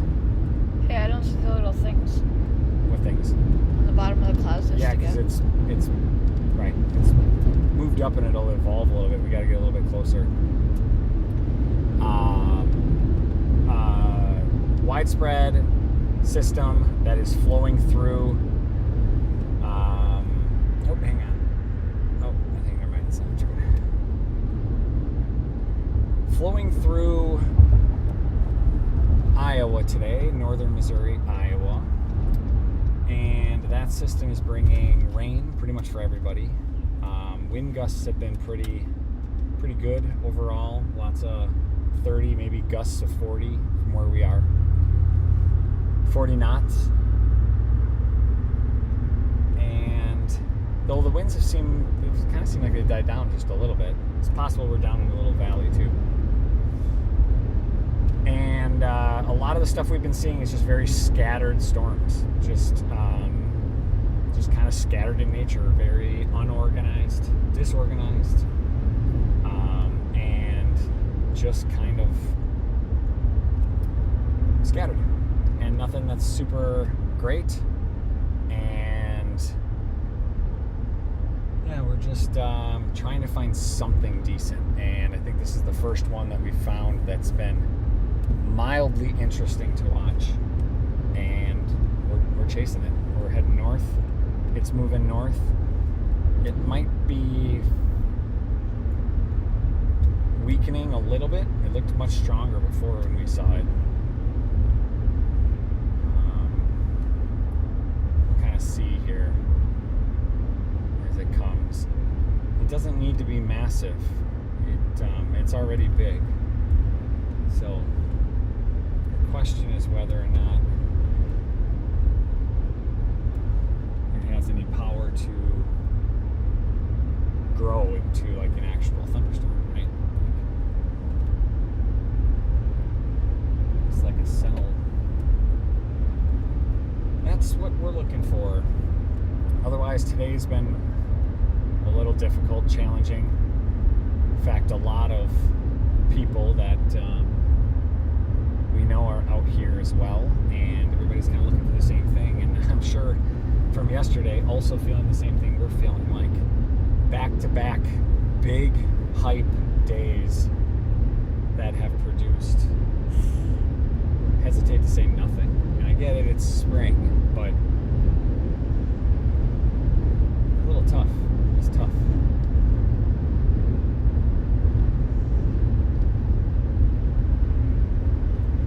So we're going to keep going north on this road because eventually I think this thing keeps tracking northeast. So if we can get caught up with it here, right, we'll just keep looking that way. See, there's your scud clouds you were looking for. Right? Let's see if I can get a view over there. It might be kind of hard. That's what we're tracking. And if you see way off in the distance, we're a little bit further away from it. But you got some of that scud hanging down. I'd like to be another 10 miles that way. I think that'd make a huge difference. But we'd see it'd be like right there. But I want to keep going north with this since we've had a pretty good view.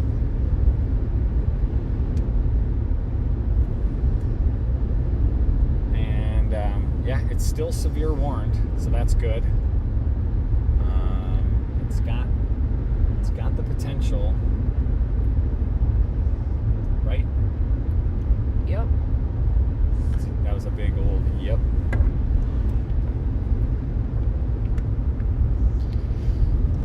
Yep. It's a big old yeah.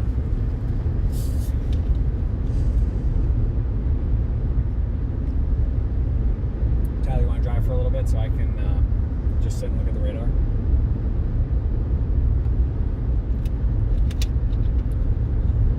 You think anyone would notice? You're swerving all over the road. I wouldn't be swerving. You wouldn't? You're going like 20 miles an hour, like 2 minutes.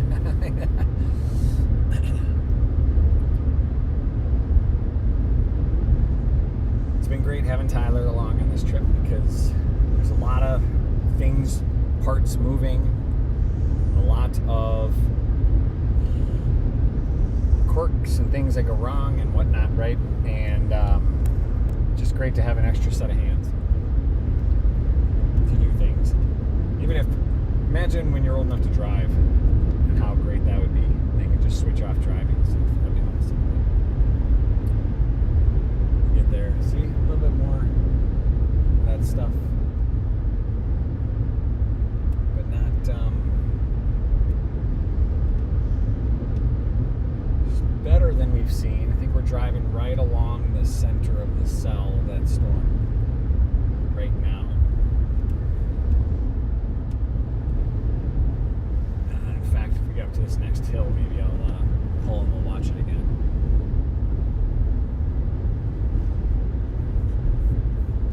Certainly not seeing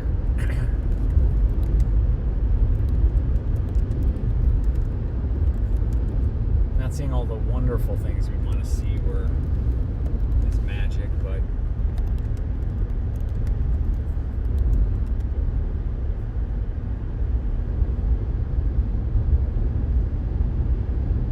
it's all right there.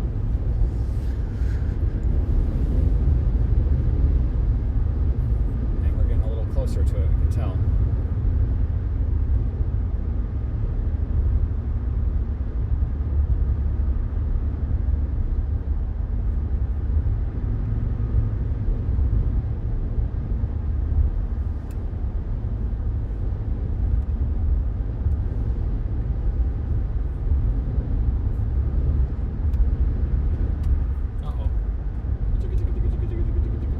Pheasant. Actually? Yeah. Okay, here. Let's see if we can. It's kind of a high spot right up here. Stop and watch this thing. It might be fizzling out. But you got all these like low clouds down here. Feels like if it just wanted to, it could.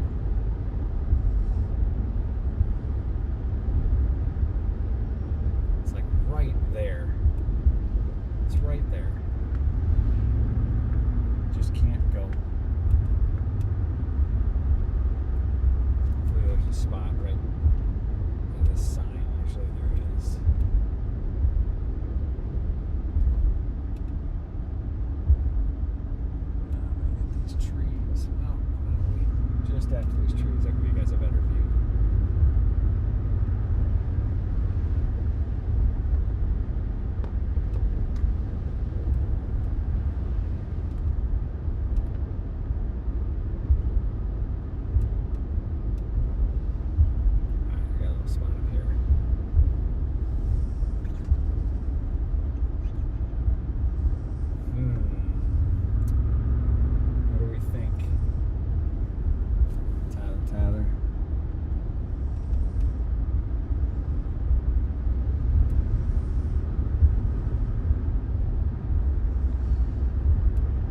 that person's driveway and we'll head over here to whatever this Pals.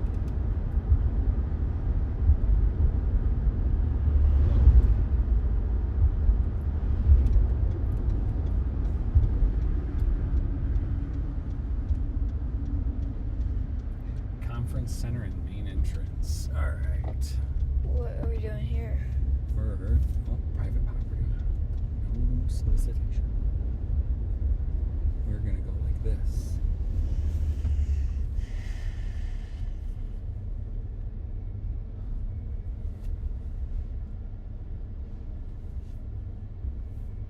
You guys see that?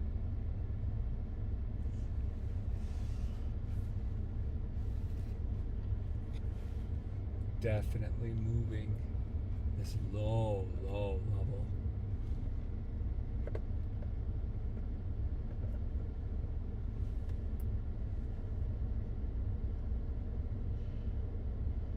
I mean, this stuff's getting pulled from the side over into the middle. That's all. This all looks fantastic right here. Look at all this. Just look at all that low stuff just moving up right now. That looks the best we have seen.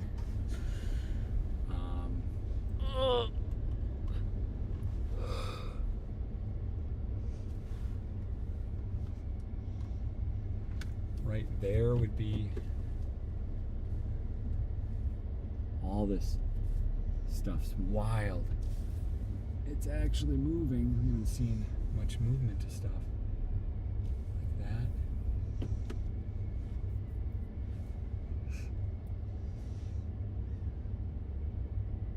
Looks like the cell of this, like right there, it's all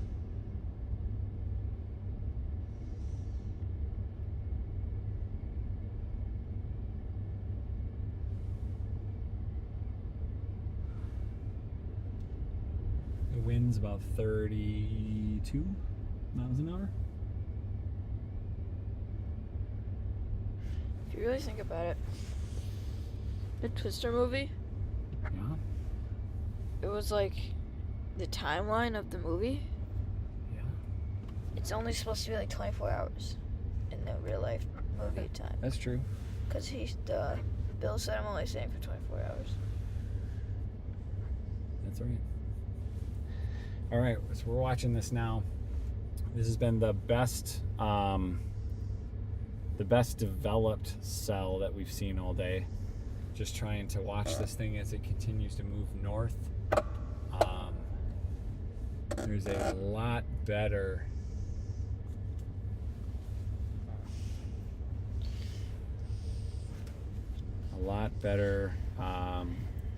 organization of this cell than versus the others have been very scattered.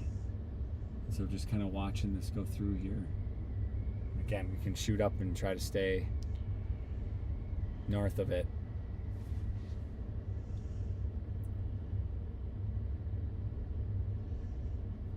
But this looks, it's been looking better than any of the others.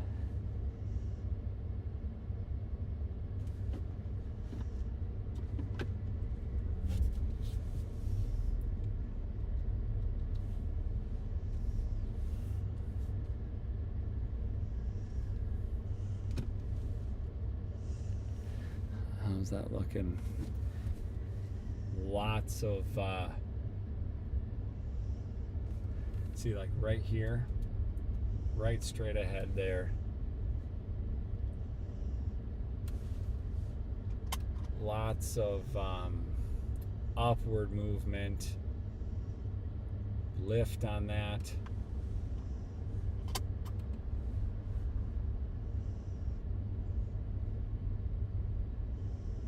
Looks like it's all pulling in.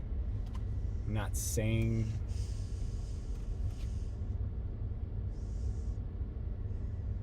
looks a little like it's got some solid rotation in it.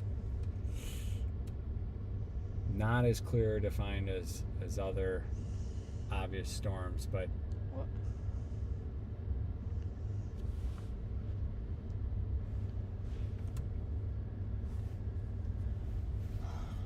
definitely So is this like a possible tornado? Well, sure. I mean, we're watching. I mean, it when it happens, it's going to happen. It's going to be quick if it does. Of the ones we've seen so far, this would have been one of the more promising ones. You can see lots of it definitely is not a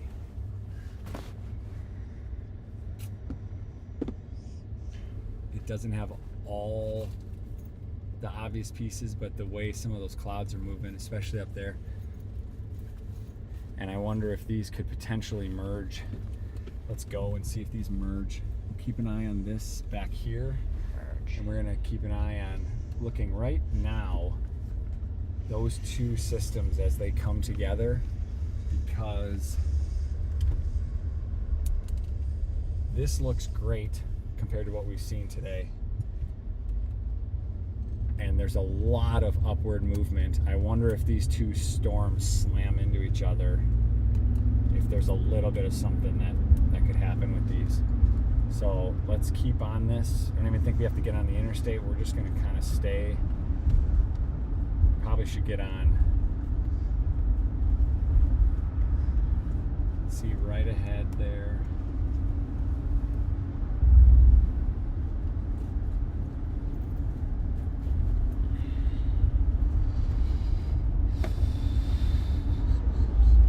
Definitely over back where we were looking. What is that? I'm just gonna keep on here. It's my GPS. Let's keep on this road here. Keep a watch out. I'm watching. All right, let's keep looking straight ahead here. All right, I'm liking all this. I wonder if that system, you know, you got these winds coming together and you got these two storms, and this is gonna all merge up. This thing's gonna get, this little guy potentially gonna get into this other storm, and a lot of times those tornadoes happen when those cells merge.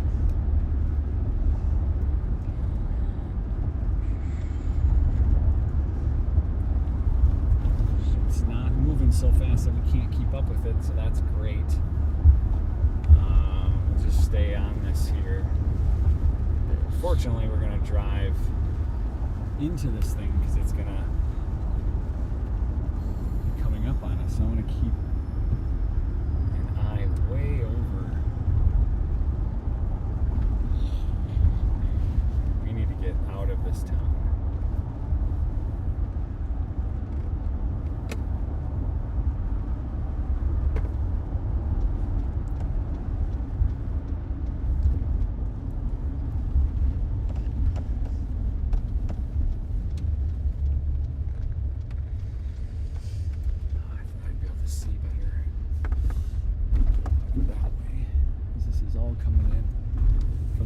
This part right here, see this?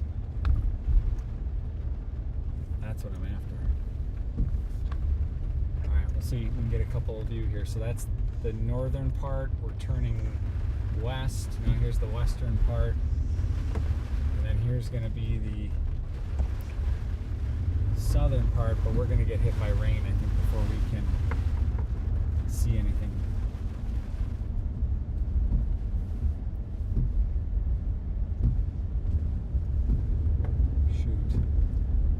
Maybe I can get a quick spot, peek at this parking lot, and then be out.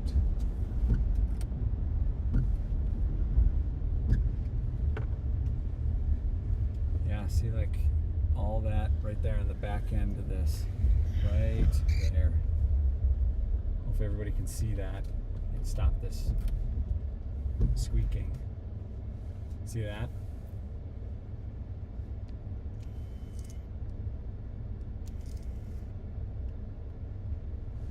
Kind of in a not great spot. It's gonna come right over us, but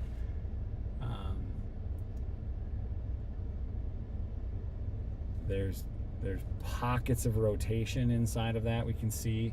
So very good. Yeah, I mean, I can't tell. It's just gonna start raining here on this before we can really see it. I need to be Hey, what's that opening up? rain downdraft.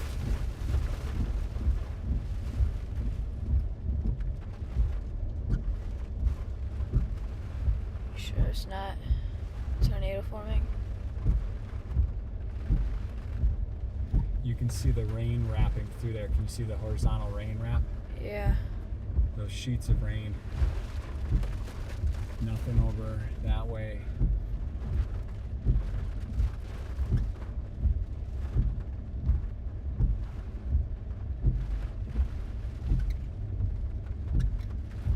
Sorry for the squeakiness.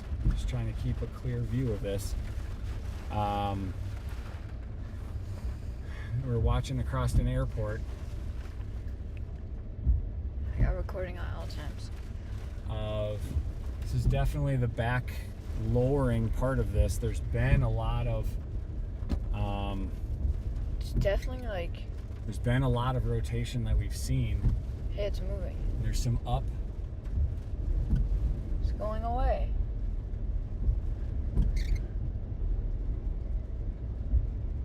You know, this main section right here, it's this part that's right in front of us. There's kind of two parts, and then there's this other little hooky part that's down here. See right here? And that hooky part's over to the left. And you can see these clouds move this way just a little bit. That rain wrapped section right back there does look like it has some rotation with it.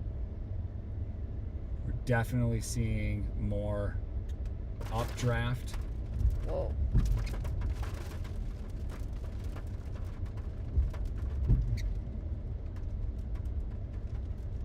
Sunny.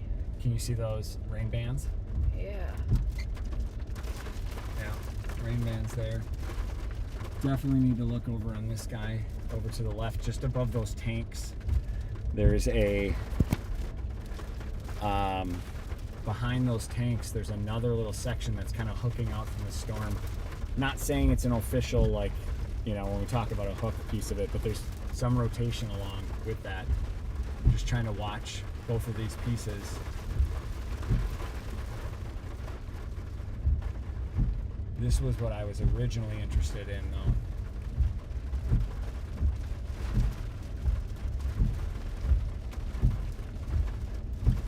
And over there, all just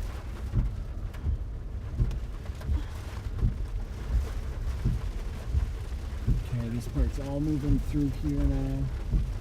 Do we have to go chase it? No, I'm just watching that lower part down there. You know, straighten this out and show you the other side of this as it's passing by. Right here.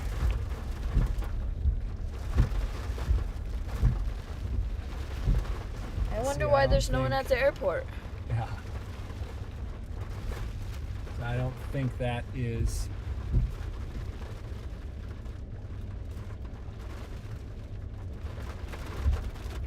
maybe a little bit of up. We're right in between. We're essentially in what would be the inflow notch, but there's not, because it's not that well of an established, but there's like this hook around, and it's weird it's not showing up on Radar Omega. Why is that the case? Because we're not on Des Moines? That's weird. Oh, Dad, it's getting dark over there. There we go. I don't know why the radar wasn't on. Okay, so we're gonna keep looking and keep watching this guy. It mainly passed right over us. The Okay, two go chase places it. where I would expect. Just gotta keep watching this. I feel like it's. I do want to watch this as it goes up north. You watching over here too? Is it gonna be a tornado when it's this sunny? It's not sunny. I mean, there's blue skies over there, but that's exactly what we want. Is see, like, just watching this for a second. There's no. Hey, what is that? Where? Over by the red flag. Oh, that's smoke. I don't see anything. If you watch right here, just straight down this road for a second, just watch those clouds, okay? Everything's getting sucked up, right? Everything's getting sucked up. So we've got, right there, again, not a super well-defined, that lowering, really not seeing any rotation with it. I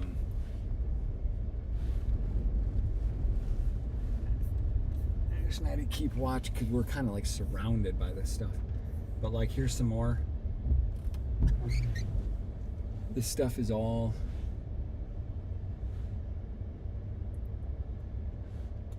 updraft, scuddy stuff. I don't know how to say it another way. That's what everybody knows it as. But I was gonna say that lowering that's over there, that lowering is really interesting. That looks kind of like what a wall cloud would look like, but definitely would want to have that lowering rotating before I would. Rain wrap tornado? Where's that? Someone said rain wrap tornado.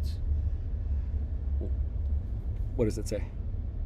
It said storm coming towards you, rain wrap tornado. I don't see a tornado.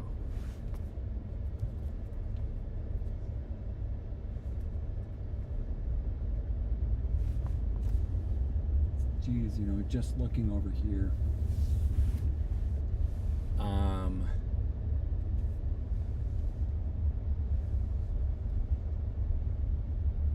do want to maybe peek up ahead where these storms then might merge up, right? So we've got this, has now mostly all moved over us. So everything's past us now. But like this, all right there, all of this, that is the tail end of that quote unquote kind of hook. Not really a hook.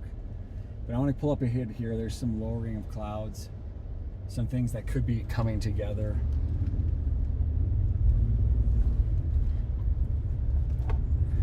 Straight ahead now. So we see up ahead to the left, we got some lowering of stuff that's there.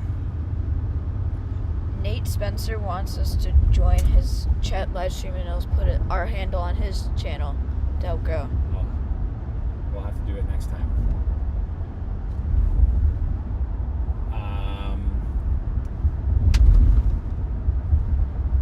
Definitely straight ahead of us, these storms are going to merge. That thing is bowing out a little bit. We've lost a lot of the rotation that we were seeing. So it will be interesting if it intensifies, or what happens as if the two of them slam into each other. It looks to be moving a little bit faster than the one that's in front of it. So that would be kind of interesting. But we've let that all now go ahead of us, so we are a little bit behind. See now over here to the right? Yeah. That's all lowered stuff, but that alone, so looking over to the right here, that alone doesn't mean too much. What we need is, if you can see some of those clouds, they're all going up into it. That's great, but we need rotation. Just going up is the updraft. That's great, but we'll need some rotation before anything's going to happen with that. Otherwise, we're just sucking air up in clouds for more rain. But look at this clearing that's back here behind us to the left. Blue skies. That's wild.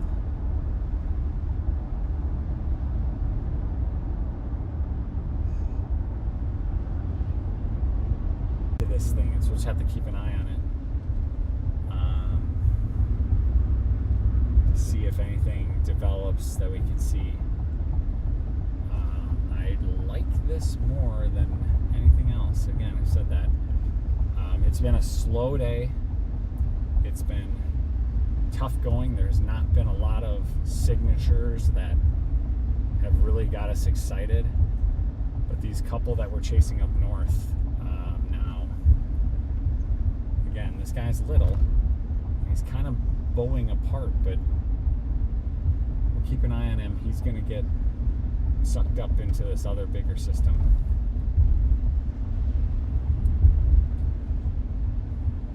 A lot of the conditions have been right today. And up to this point, it's been, I think, a little slow because it's been cooler. We're going to see this clear sky. This is what we talked about. This is going to open up for some heating. And it just depends how much of that, it's hard for us to say how much of the atmosphere has already been kind of consumed, if you will, right? That potential energy, that fuel, if that's been all eaten up, it might not matter how much we heat. We'll have no fuel left. Yeah. And haven't looked to see if they've done a, I don't know if anybody in chat knows if they've done a one-off sounding from Des Moines. Let's go. Like a one-off sounding for Des Moines. Yeah, at the NWS, if they sent up a out-of-band balloon, would know, help us understand a little bit more of what's happening in the atmosphere. I just haven't had a chance to look yet. Definitely have some more height to some of these clouds too. That's good. We haven't been seeing anything as the storm developed. We've been seeing very high precipitation. Nothing really substantiated from the surface.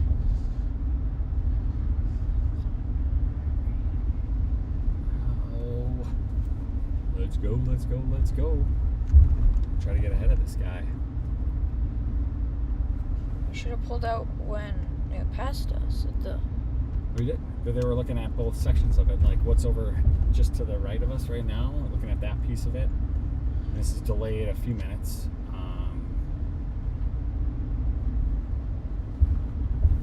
Right over there, all that stuff to the right. It is no longer severe warned, so that's just good to know. The stuff from all the stuff coming up from the south is still severe warned. So that'll be interesting to see if this thing fizzles into the bigger cell, or if it does. I don't know. Just there's so much energy. A lot of times it'll lose its power, right? Yeah. And it'll lose kind of all of its steam because there's a bigger system sucking all the air out of it in front of it. Oh, we're going to find out right here. Just kind of take a peek at this. What do we see over to the right?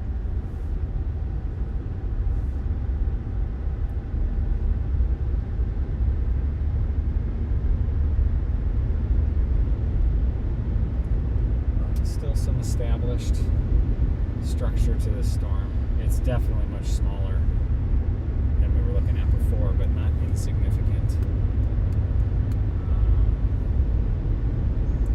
Sort of committed at this point. And it looks like they put a warning on the storm just ahead of us now, up towards Waterloo. So, I mean, if we're going to do anything, we might as well just keep chasing this stuff north, because obviously it gets us closer to, you know, Rochester area, and then we're on our way home if we were to do that. We're not in an area that is, you know, when you go fishing and they say don't leave fish, we shouldn't turn around and go back where there's no storms. We should keep chasing the one storm that we do see, right? Now look how fast this thing has gotten over us and over to this place. Isn't that crazy? Yeah. I think we should take another detour around the field. Detour around the field? Like drive on the field and go. Whoa.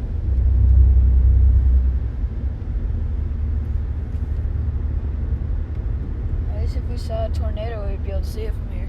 Yeah, good views up here. Lots of storms. Way over there, you can see the storms in Nebraska. Look at that. Way over there. Look how big they are. Those are big.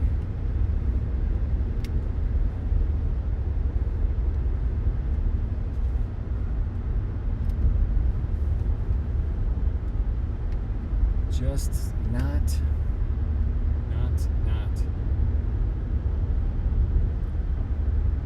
seeing anything that wants to substantiate. Here's a great view.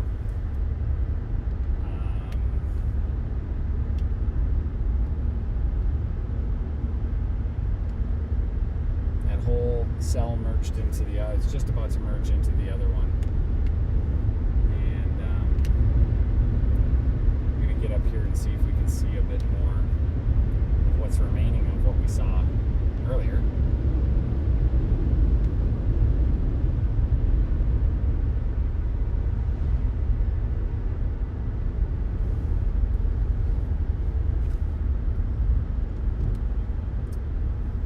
Man, that was looking So promising. yeah, I was looking but okay's been better than what we've been seeing. I do think this is the magic that we've been missing. And again, I need to go look at the sounding if we have one. We haven't had really good surface heating. You can feel it just warming up.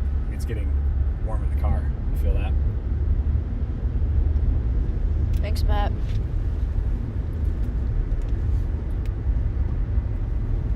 So it's getting warm in the car. Warm outside. It's good. Break through a little bit here. I just wonder if we missed out too much, you know.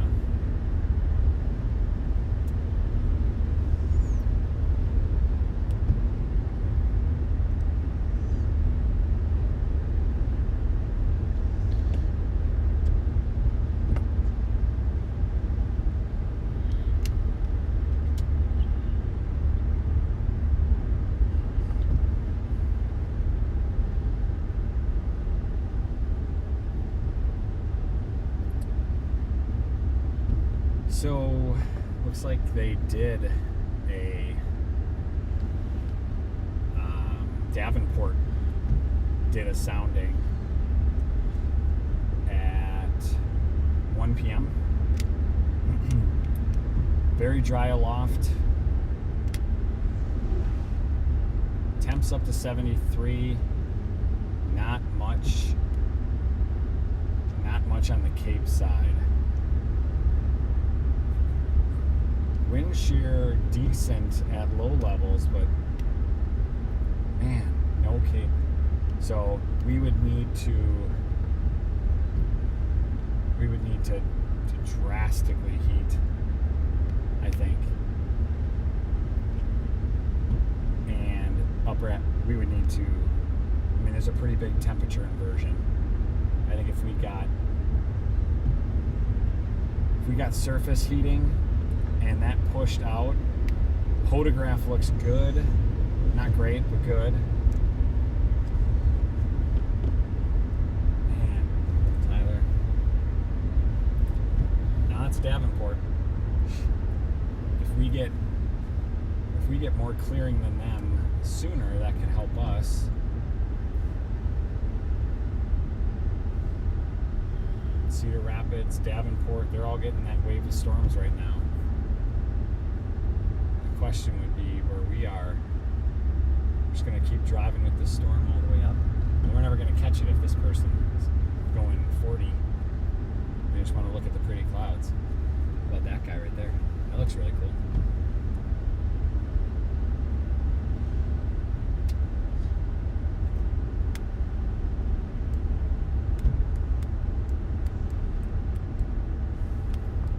What are we seeing on this guy?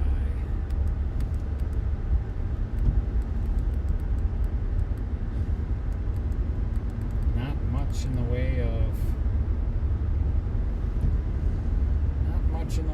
road. Maybe behind us, that little thing over Malcolm, but it's way back over there. I mean, this looks more like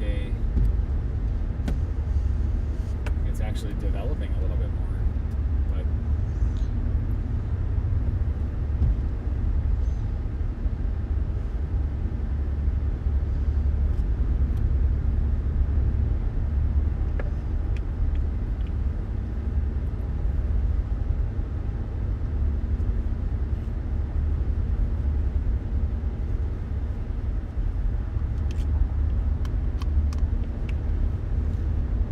would be a great spot to at least take one photo away from our trip.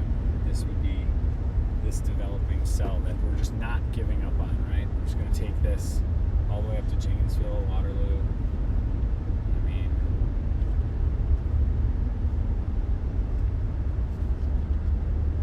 just somehow literally chasing the storm.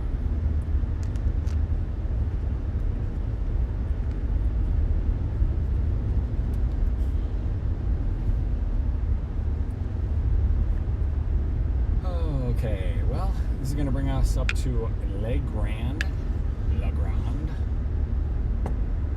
Iowa, and then we will be able to hopefully decide if we go east, maybe, and then north.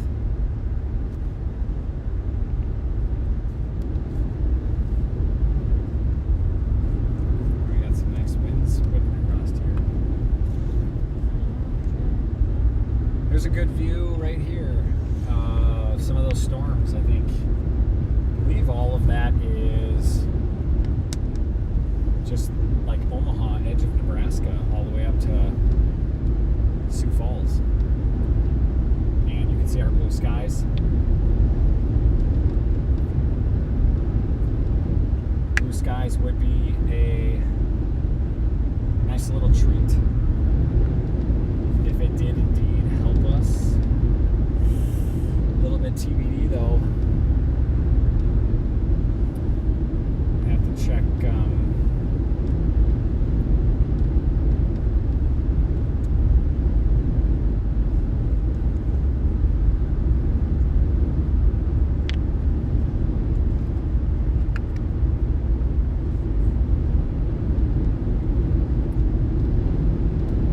what do you think, Ty? What do you think?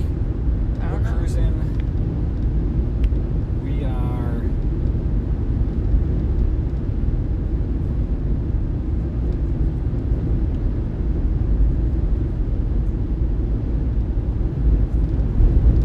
trying to make a little progress here. Trying to get up in the sky.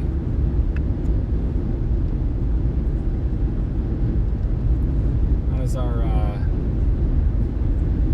stream look? Decent. That's a bummer.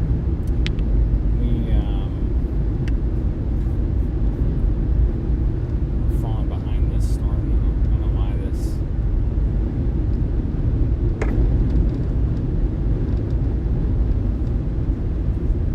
Little town here. Hopefully I can get on this road and get going north. I think that storm's moved on too. It's 2:20. It's 10 minutes ago. Going 40 miles an hour on this road. We're losing it. Just pass her. We just gotta cut through the field. Where's the shortcut through the field? Just pass her. Can't pass it. Why? Because we're coming into a town. Oh my gosh. Just honk. Honk. Honk at her. This is why you don't have a driver's license. I'm 13. Could you imagine a whole bunch of your generation with driver's license? That would be insane. Pass her. Go around. You guys would be, I just can't even imagine. It'll just be like honk, Okay. go around, rules don't apply. Go up to her. Go up to her. How do you know it's a her? Right. Because I feel No. it. Are we turning? Yes. This is a very good time to turn past her. Now. Go left lane. Ride her tail No. and then honk. Be respectful. This is terrible. She's going 27. In a 30. I don't care about that. It's going 40 in a 55. That's a little bit more challenging. All right. Convective discussion back here. Okay. Let's get up on this guy. Just letting him slip away to the north. We don't want that. We don't want that. Hockey Gaming's back. Nice. Hockey Gaming, do you want to recap? Hi.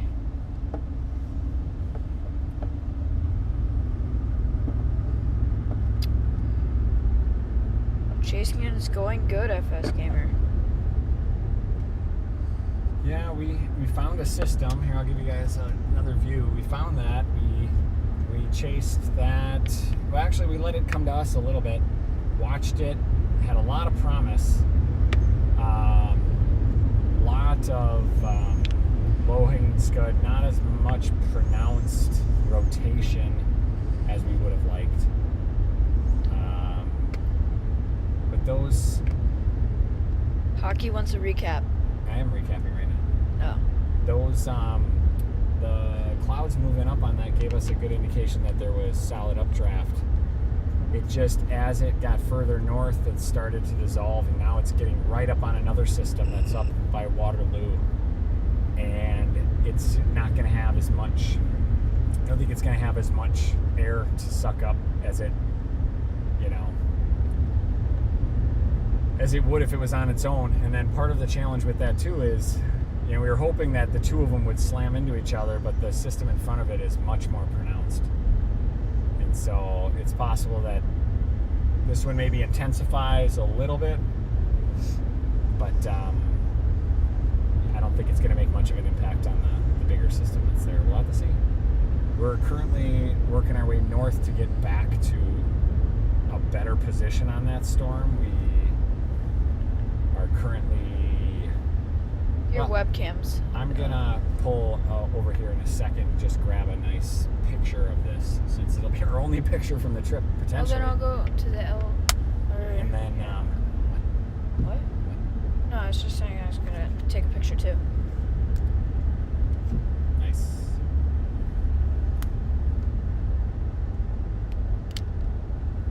Yeah, if we can find a good spot up here, kind of on this hill. We're on the back side of this now, and not, well, we are making a little bit better progress now. There was a long time where we didn't make any progress on this thing, and it got ahead of us.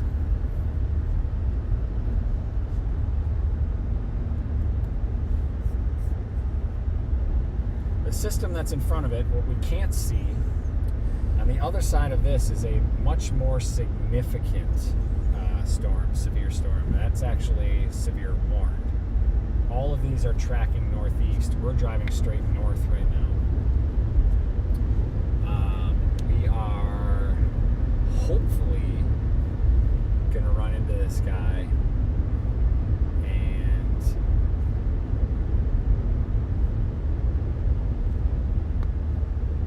get back on this chase.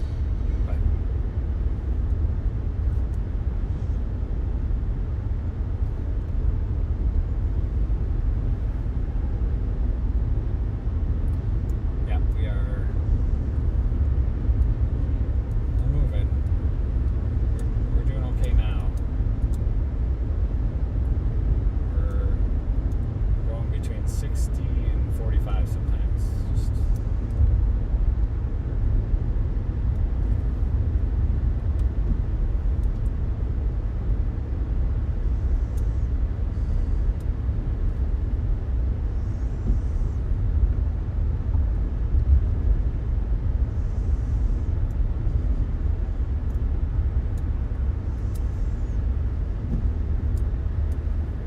things are on track maybe in the next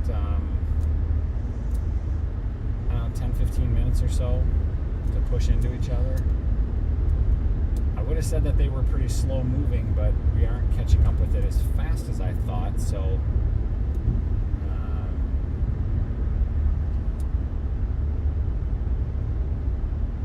it does look like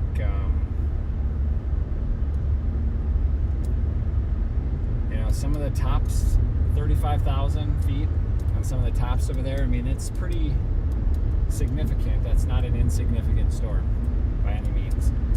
So if this little guy over here decides he can add a little bit of oomph to this guy, maybe that's enough to just,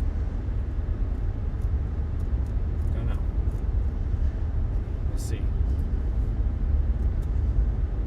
We are still tracking north.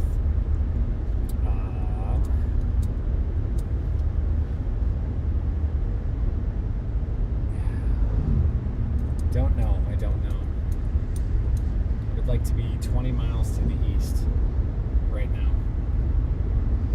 going up that way.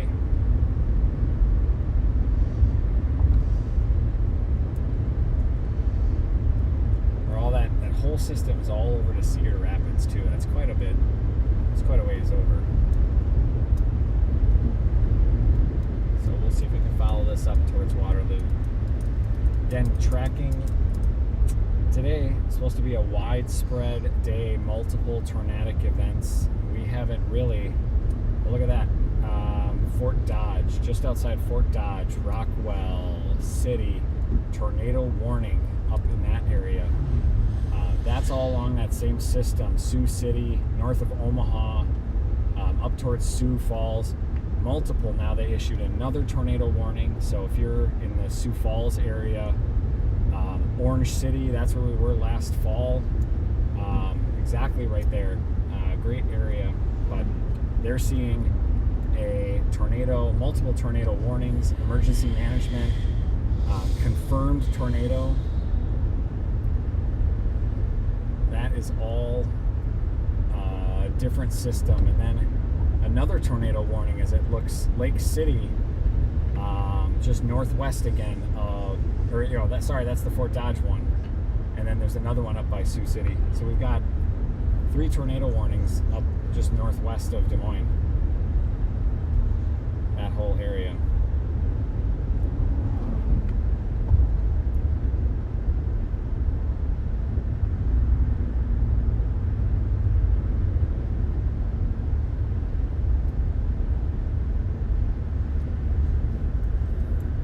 We'll see if we want to go back towards 35 to take 35 home. That could be a good place and go. Keep chasing that guy north. That could be something that continues to produce. It's hard to say. Could completely fizzle out. That could be a long drive for nothing. But it's a couple hours over that way.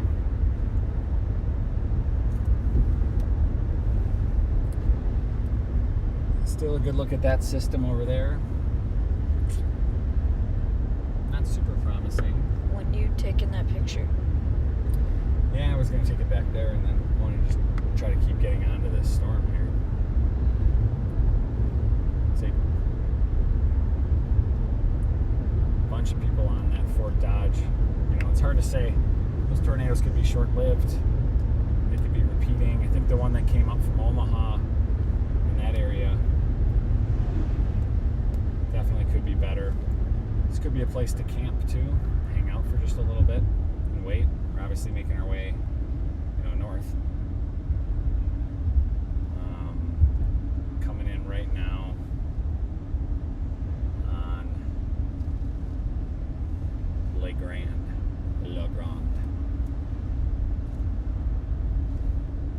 We're not really going to be able to take this north any further, so the question is,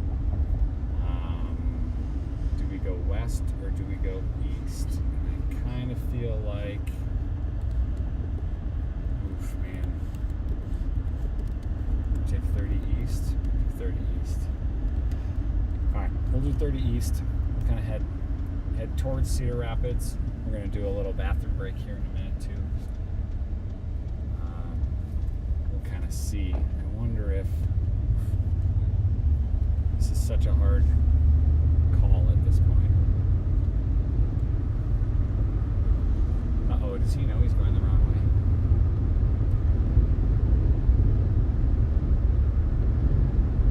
Who? Okay. All right. Back on the road again. I'm going to head east for just a little bit here.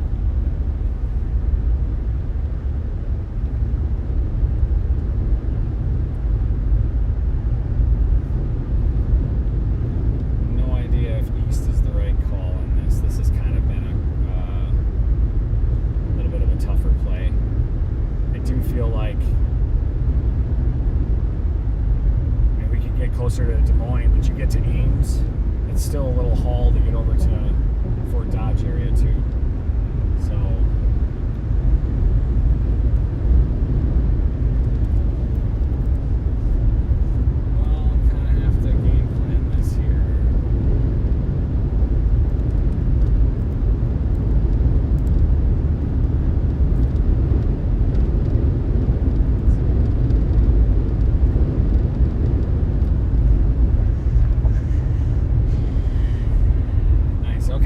heading east.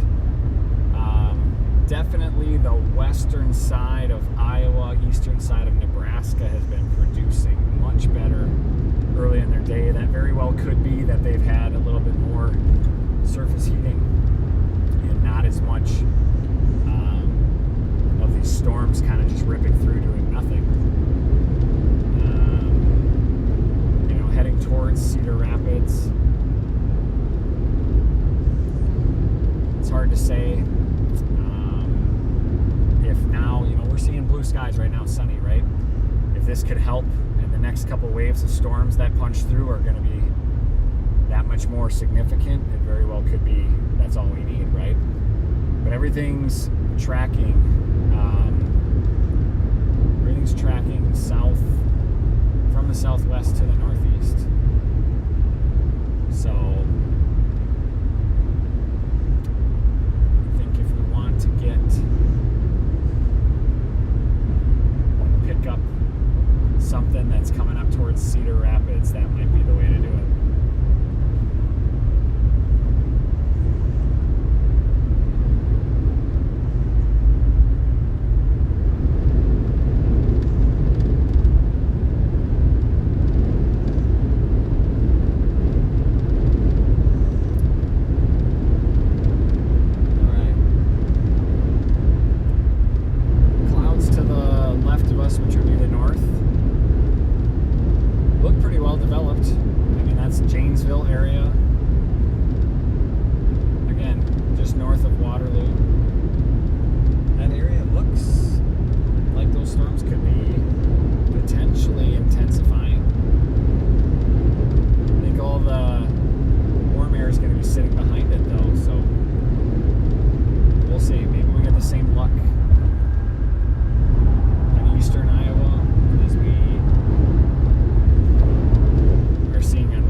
Have been the area that many of us thought, right? I think a lot of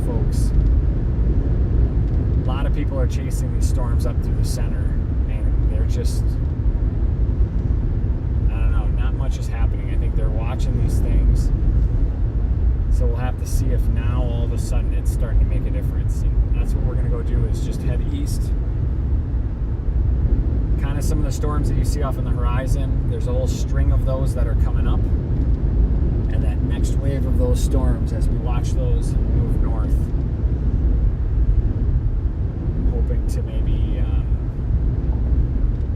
get some surface temperatures up here, and maybe it'll make all the difference we need. You never know.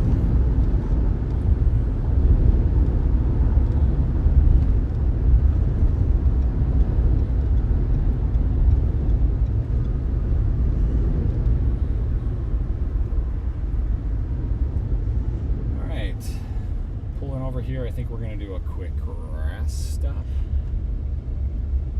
Been at this for a while here. Stretch the legs. Got a little bit of a break. We're not in a hurry to get anywhere. I'm going to turn us all around here so we can watch. Blue skies are nice, but at least we can watch some of the clouds that are back over here.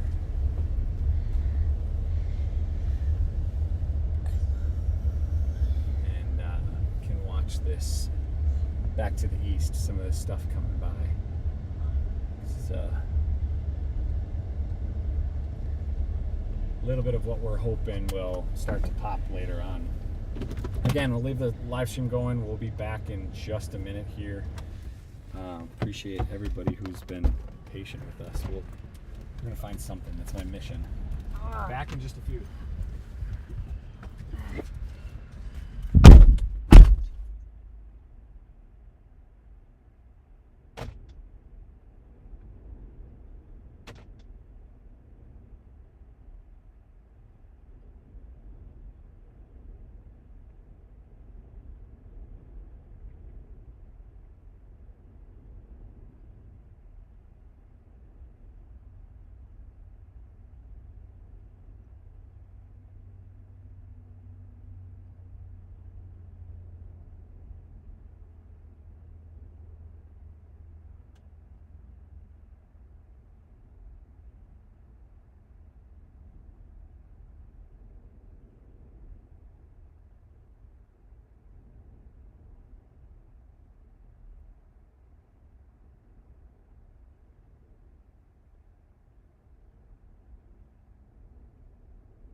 Yeah, back.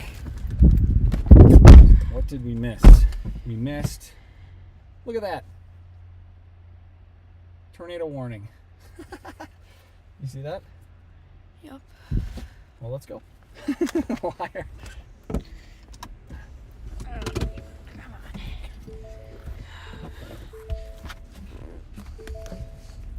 Let's go. That's a little bit of a drive, but not terrible.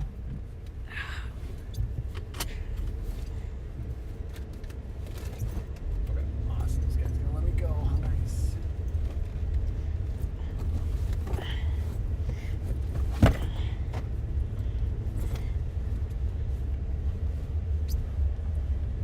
Okay, so we're back on the road. Looks like we are kind of, I wouldn't say what we thought might happen happened, but in general, the area that we were targeting, thinking that, like, you know, some of that stuff might, whatever, did seem to pop here. So the question's gonna be, if this thing holds,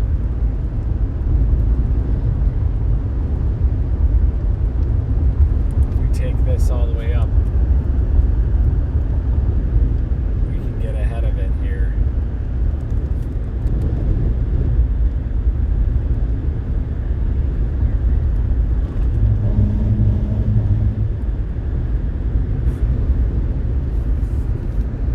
Wind gusts galore.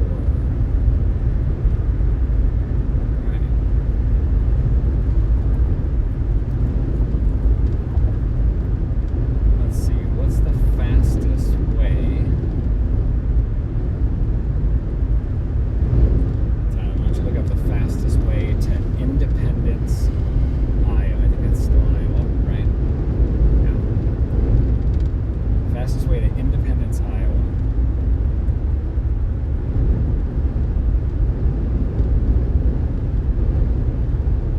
What? What was it? Where? Independence, Iowa. All right, folks, we are headed east now. And you can see a little bit of the storm system up ahead of us.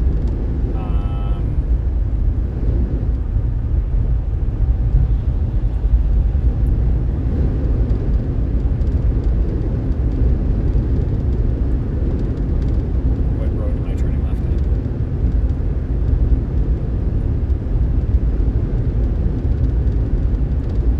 This one. Or to In Toledo, Highway 63. what?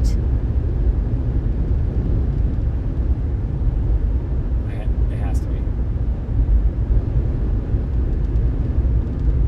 Yeah. 63. Okay.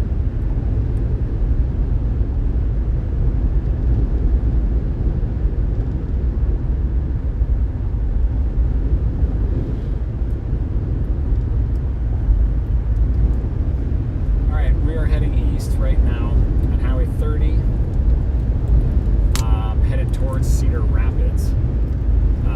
We're not going to go actually to Cedar Rapids. We're going to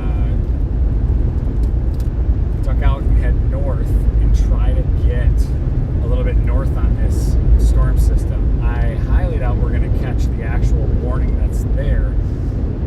It's I think it'd be really tough to do. That's quite the drive. One, we have to get north anyway at some point. But two, I want to go do something, right? So we've got a warned storm right by us. We're expecting more warned storms as they come up, from the south. So general direction that we're going and we're in is all favorable in that way. So that's the plan.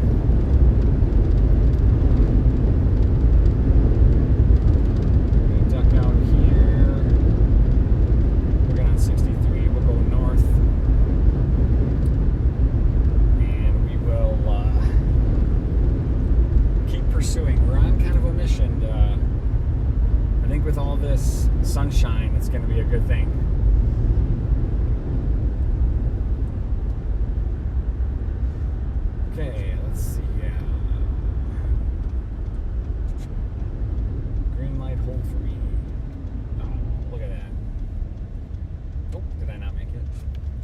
think I did. There's a delay in the live stream.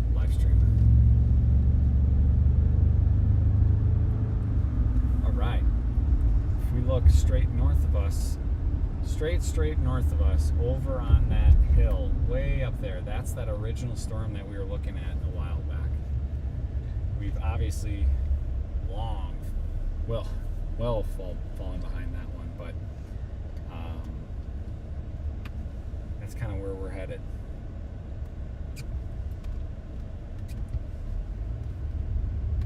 We shall see. It does look like we've got a string of storms and people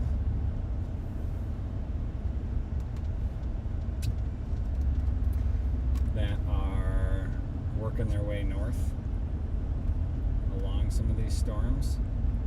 There is a little bit more substantial of a storm down south as well. I think this whole area is rich. That was the original plan. This whole area was going to be rich for afternoon, evening storms. I'm not sure we have the runway to stay for this to actually happen, but we'll see. We're gonna go hour by hour, bit by bit. Just gonna keep after it. How much caffeine have you had in one day? Not that much. I think only that one, right? I didn't have coffee this morning. I didn't have anything. Yesterday you had a lot. No, I only had one soda, and then I might have had an energy drink.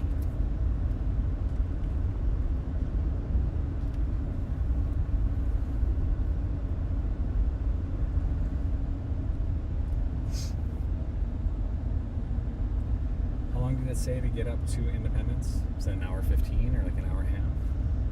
Something like that? Like an hour. Hour? Yeah. So that's tough. I mean, not so much that we're going to try to get ahead of this storm. Who knows what this thing will do by the time we get up there, but I'm wondering if that just puts us in a good spot for a little bit closer to home, but be able to stay a little bit later in the afternoon. It's really tough. Today has been ups and downs. Yesterday was just a lot of down. Don't you think? Yeah. I think it was like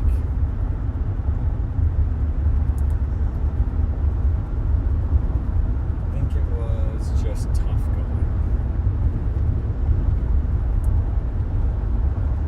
Alright, so we are north now and working our way pretty much across the state of Iowa. I feel like we've been within reach of almost every county. Probably won't make it all the way east to the Quad Cities area. Don't know. I mean, I guess try not to call it. I guess call it too early.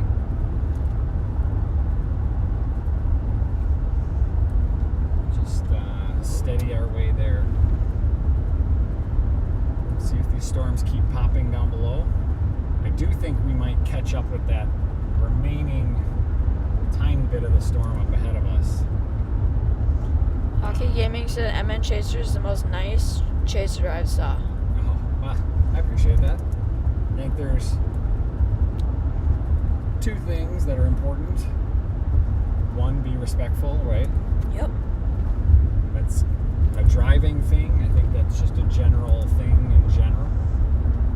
When it comes to being out here, you see a lot of road, you see a lot of people, you run into a lot, just being a good person.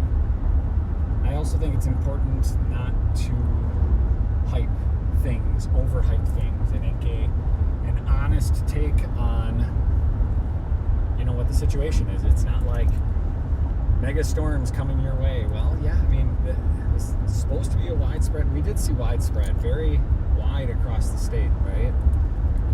Systems should be favorable for multiple events. Well, we have seen those. They haven't been in the places we've been. Very far west, very far east, and down south. I mean, not much in the middle of the state yet. So maybe that will change with this afternoon. Hockey said, how many do your much does the gas cost? Probably. I don't know. I think like a tank of gas for my truck. I think a lot of storm chasers drive more fuel, better vehicles that have better fuel economy. My truck is probably 30. I think it's 34 gallons. So depending on where I fill it up, it's, $110, $120 or something like that. For Iowa, too, the cheaper place. Well, and I put good but cheaper gas in. You're burning through it so quickly. If you were letting gas sit around a long time, I'd want a little bit maybe nicer gas to sit around. But,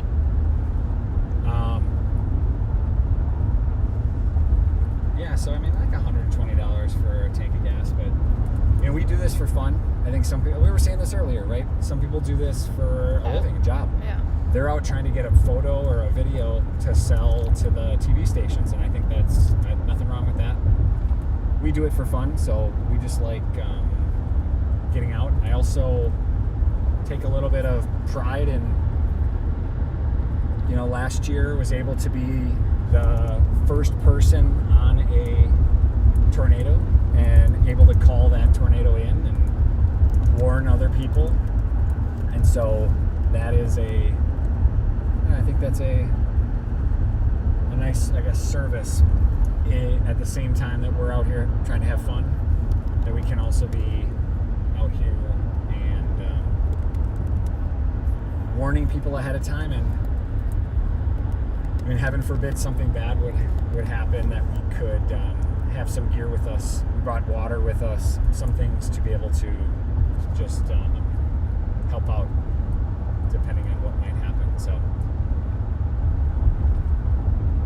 later this spring, maybe end of May, I think end of next month, I'm planning a week-long trip down to the Southern Plains. So Oklahoma, Kansas, maybe Texas, New Mexico, Colorado, all of those Tornado Alley states in May. And so planning that as just kind of a little vacation, but also a little bit more serious of every day we're driving, we're going, where are we going? Let's get on this storm, let's go. In Canada, I think he said, I don't know. Hold on, I need to read this.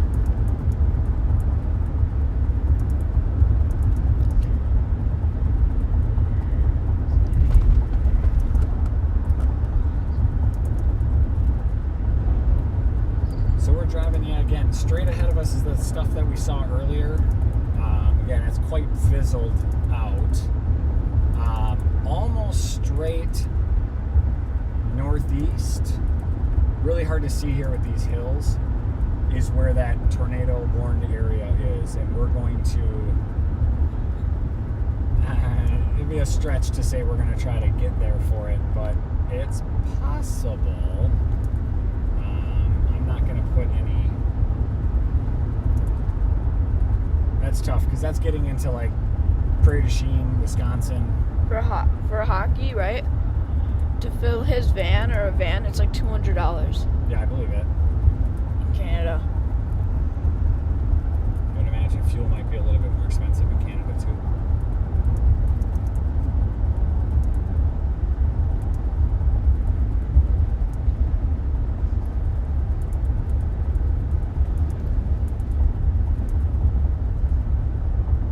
Yeah, it's really hard to see, but this general direction off to the right, that is where the tornado the tornado warning is for that storm. I don't think anything has actually been cited for that, but the fact that at this point we've been short on rotation, that's really what I'm trying to get to is these storms are just starting to build some confidence and rotation in them. I feel like if we get up here north, it might not be these exact storms, but it could be the second wave that comes. It's possible that these kind of hang up here a little bit, and we're able to, I think we make a little bit of progress on them here. We'll see. We'll see. Are the chances still high for a tornado? I would say yes. In fact, We just are super unlucky. no.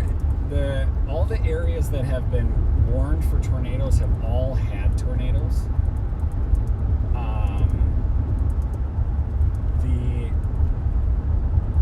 Most of them have been on the Nebraska border, a couple northwest of Des Moines, like that Fort Dodge one.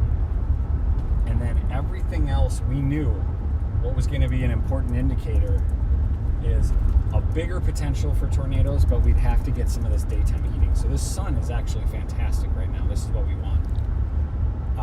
I just don't know if it will do enough for us.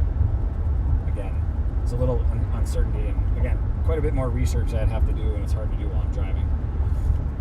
But yeah, over in the distance where you're looking at the camera, that is that whole tornado warning area, and it's possible that we could sneak ourselves up and over there.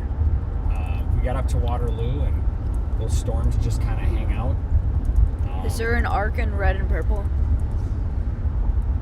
An arc in red and purple? I guess I don't know what that means. And like on the radar, like an arc.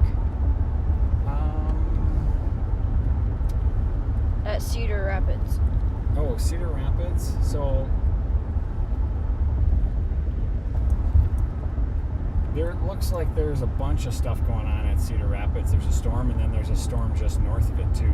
And the one just north of it by Walker, Center Point, Independence, that whole area is the area that we're kind of waiting on to see what develops. So I don't know the exact details on. Can't really see the Cedar Rapids one. And the colors can mean different things, you know. Yeah. It's hard to say sometimes, but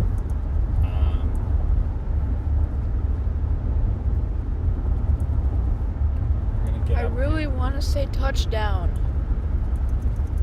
I know. I mean, this would be a great view on the field like this, right?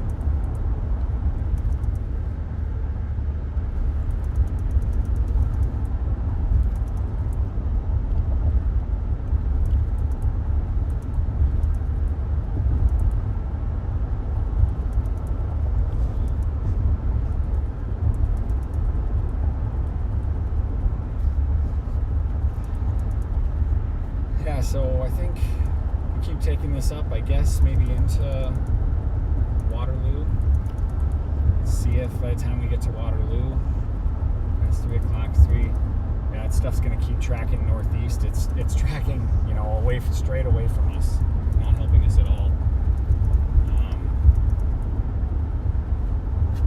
We don't want to get too far out of it, and then we're way out, but most of those cells over there have got rotation in them. It's what we've not been seeing by us. Oh, bummer.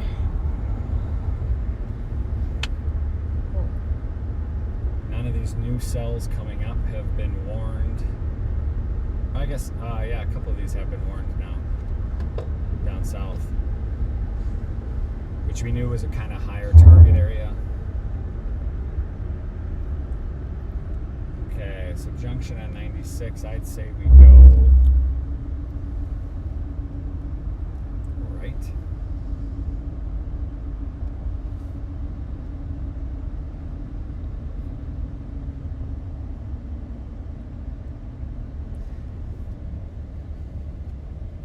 Dang. We were at a peak at 76, now we're at 8. Yeah, I don't blame people. You know, I'll be honest with you. That I'm impressed that there's a couple people that hung around. Now, here's something a little bit, gain some optimism, right? We do have some low level. Look at these little guys here, right? I mean, those guys could be. So look at this storm punching up over here. We could just kind of keep working our way east. east and wait for it to intercept this guy down below too. You know, those little guys hanging out down there. All good signs, but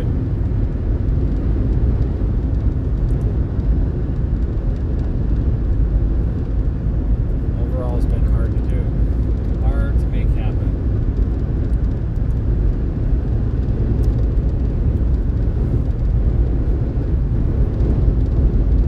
Still very much favorable.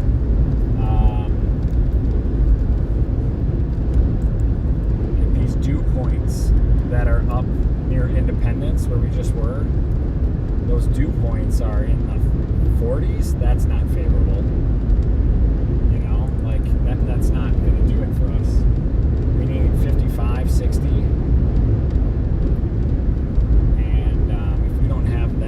Just really isn't much of a chance at all. And so we're watching these storms come up from the south, and now we're seeing 60. Those 2 points, that's far, far more favorable. So it's like heading towards Cedar Rapids or just north of Cedar Rapids. It's just generally, I mean, you can see straight ahead of us, it's just a much more favorable condition than what is in the middle of the state right now.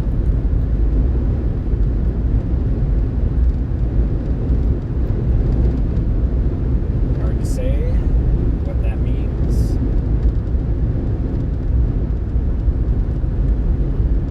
Again,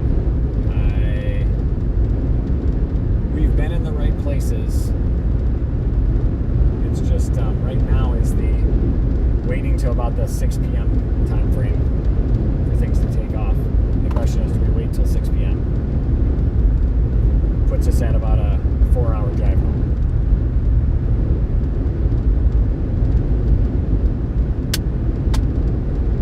A water bottle.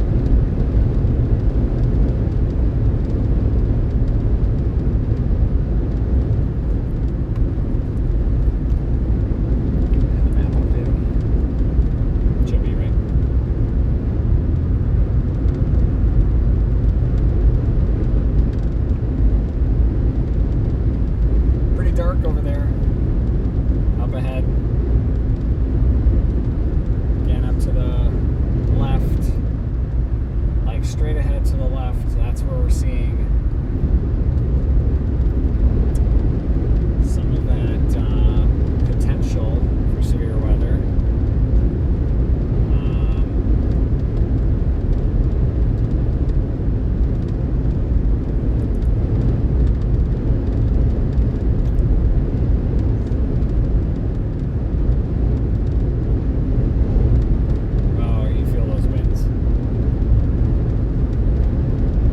Dark down to the south, to the right.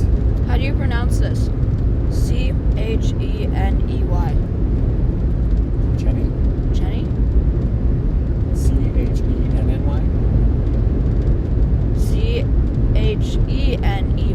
Cheney? Cheney or Cheney? Cheney has 0.75 inch of hail. Oh, that's awesome. Where at? Cheney. Oh, got it. That's a city name. I thought you meant it was like a username.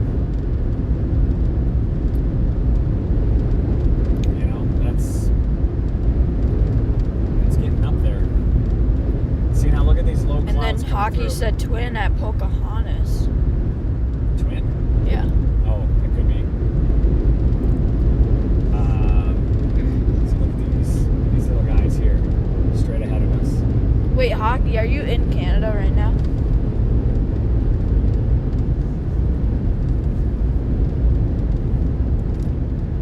Dang, your weather system must be really good, because he's in Canada. Well, you can look at a radar anywhere in the world. Well, I know, but like... Look at these little guys, this little baby. These guys want to be like little baby thunderstorms. What's up with that?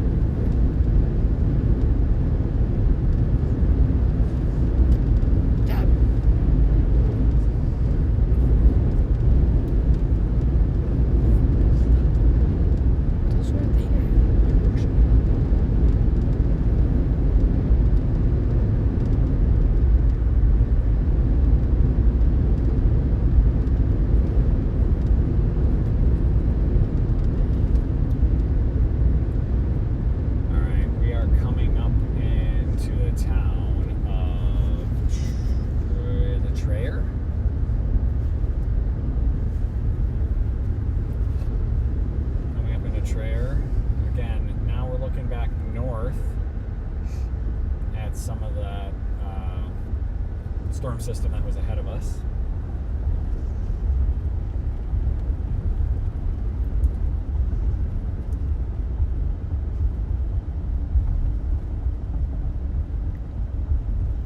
He's using a NATO radar on Google. Oh, nice. Suppose we can keep going with this guy or try to sneak east and maybe see if any of these cells.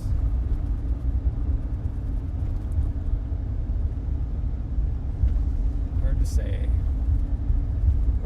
We got 2 warnings now on this storm up here, so I'd say maybe we go north and see if we can get through Waterloo, and if that thing's warning, maybe it'll produce a little something. We're gonna have to zip through Waterloo though.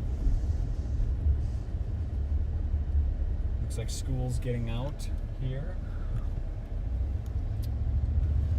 Hopefully just in time to get kids home before maybe evening storms take off.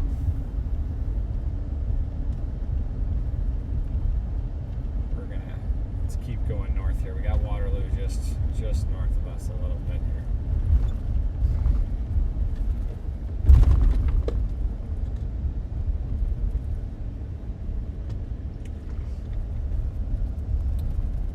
Tyler, how's your smart water? I think in general it's made you smarter on this trip? Nope. What's the biggest takeaway that not that you just will remember, but what's the biggest thing you think you've learned right now? Right now? Yeah, like right now, if you reflect back in the last 2 days, It's not easy to find a tornado. It is not, that is for sure. Sometimes a tornado finds you, and you wish it didn't. You wish it didn't. Well, that's true if you think about it. Sometimes you go looking for one, and even though conditions are all set up for it, you can't even do that. So it's like, it's tough. We're using Radar Omega. We got a couple apps. Radar Scope, Radar Omega. Radar Omega is doing our navigation in the bottom. And then Radar Scope, maybe this is when we're doing a little bit more of the research, just to keep those 2 separate. I'm a big fan of Allison House usually. Can get faster access to the radar. Today it's been a little delayed sometimes, but it's been reliable. Just on occasion, sometimes more delayed than we wanted to. Cedar Rapids getting a lot of stuff. Yeah. There's a NATO there. Now in a few minutes we're gonna have to mute for a second. I need to make a phone call. And so I'll still be talking on chat though. Yeah, we'll be good. If anybody has questions on chat, we can answer questions. Tornado Tyler will be on chat. 3 NATO at Shenny, my gosh. A 3, huh?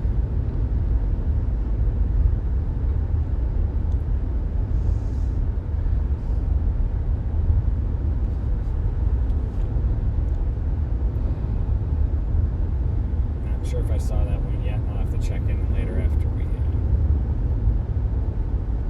definitely have a bunch of warned storms over here. So once we get to Waterloo, we're going to book it east through Independence, and hesitate to say punch the core because I think it's a little bit of a break in that storm system there. What's the speed limit here? Whatever this car is going, 1 mile less than that. Probably 55 on this road. I'm going 55 right now.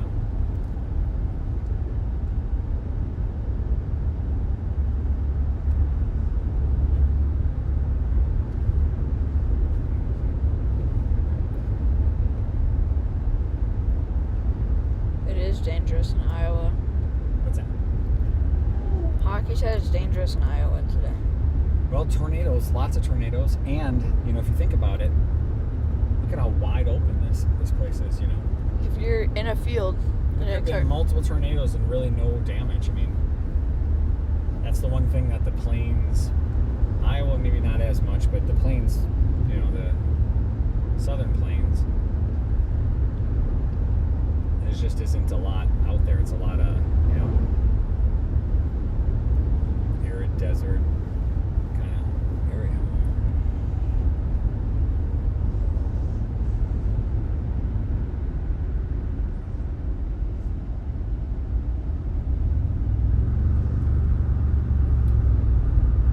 So this is plan C, I guess. It's still part of plan B, but it's really our closing move here for the day.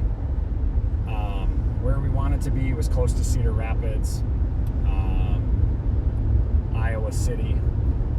We are north of Cedar Rapids right now, heading towards Waterloo, and that's because we're seeing a lot more of these storms actually mature further north, and I think it's just taken time for things to heat and time for everything to kind of recycle after that first wave of storms came through. So we've got three warned storms near Waterloo. No idea if any one of these will produce something, but that's where we're headed. And again, in a couple of minutes, we'll be muted, but we'll be on chat and going well. So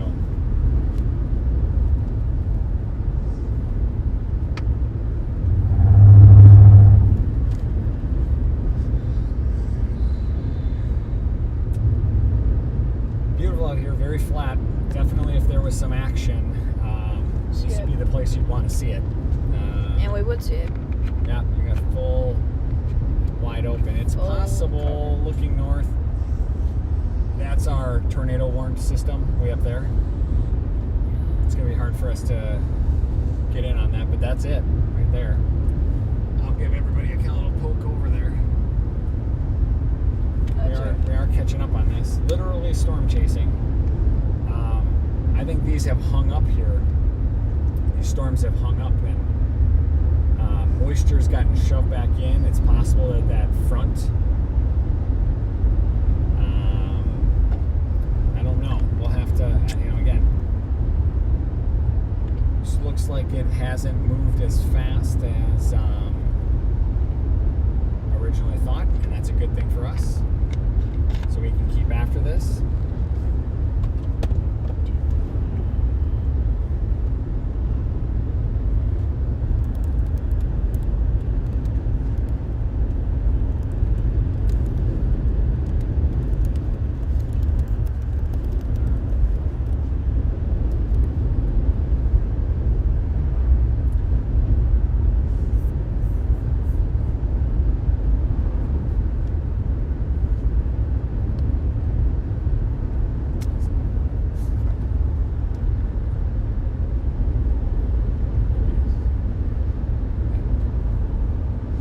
All right, everybody, heading on mute for just a little bit, and then Tyler will be on chat. If you have any questions, I'll try to feed him some updates on stuff like that, and we'll keep heading. You'll see we're heading to Waterloo. We're going to head east and try to go get in front of a couple of these warned storms. It's what you're looking at right now, so you can see some of that lower cloud, that lowering, down there. That's what we want to get after, and a lot of these are rotating as well, so we'll hope to get right in the sweet spot just as it passes over, and should be right about that time when we can give an update again, and we'll let everybody know. Appreciate you all. We will be back in just a minute.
We're back.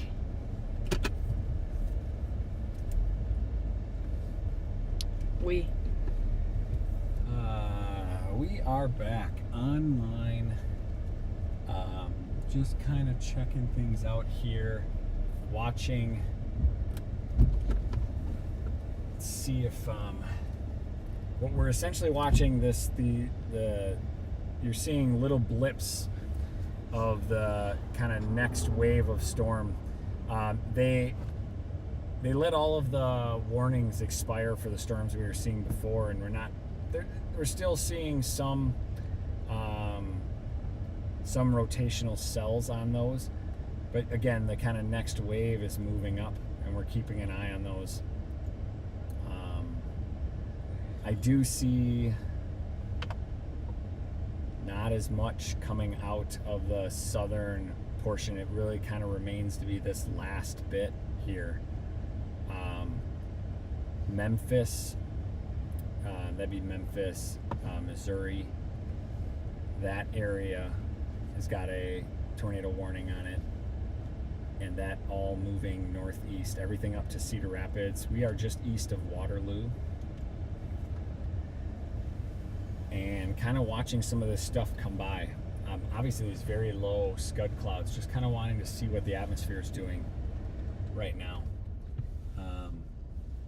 It does look like those are moving fairly slow relative to what we saw before, which is kind of what we thought. That we didn't think we'd actually catch up with that other storm, and we did.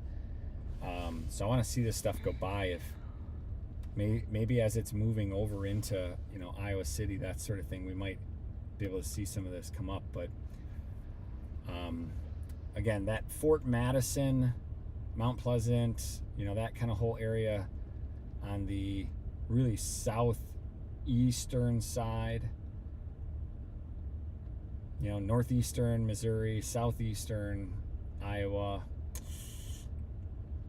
over towards Davenport, that might be a little bit of a haul for us the wrong way. It does look like that tornado system over by Fort Dodge just keeps working its way north and is kind of heading its way up towards New Ulm, Mankato, St. Peter area, St. James. So we'll see if that little guy just keeps going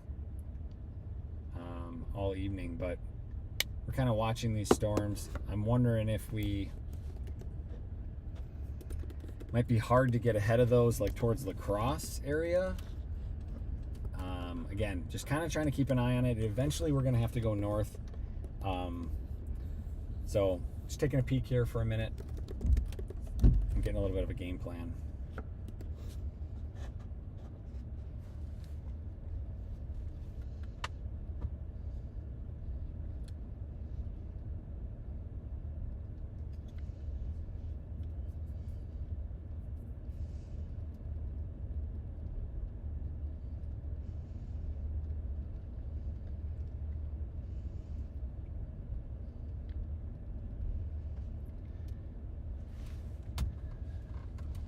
We are kind of entering that prime time, which we would have thought.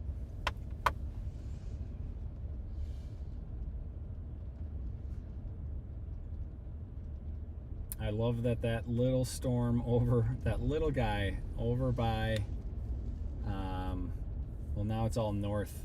I keep calling it the Fort Dodge storm, but that little guy just working his way all the way up towards the border.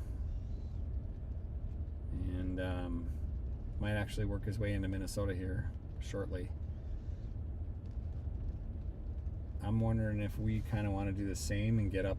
That's very rain filled. And again, I know those storms were warned before. It's possible that we could see,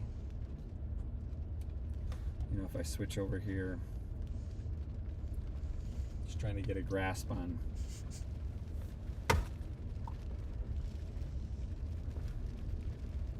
where we're at, what we're looking at. Those dew points up there to the north, 39, 35, that's not happening. Dew points down by Iowa City, 53, temps, 70s, that could happen. I think the more favorable setup is Fort Madison area. Fort Madison towards Davenport, Cedar Rapids, that whole band that's coming in here. That's a far better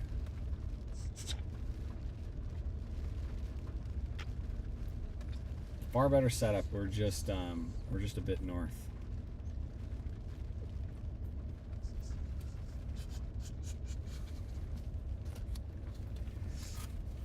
So yeah, watching some of these low-level clouds move through. A lot of that associated with the storm that's south of us. You can see on radar, very south of us. Hoping that one of these storms, severe warned. Maybe this one towards Cedar Rapids. But they'd have to change course or do something a little bit drastic here. So I think we're stuck with some really bad synoptics at this point. Meaning like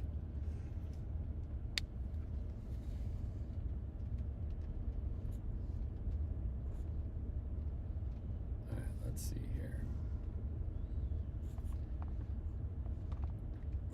here. Last run at 2000 hours would be 3 p.m. So that was about an hour ago.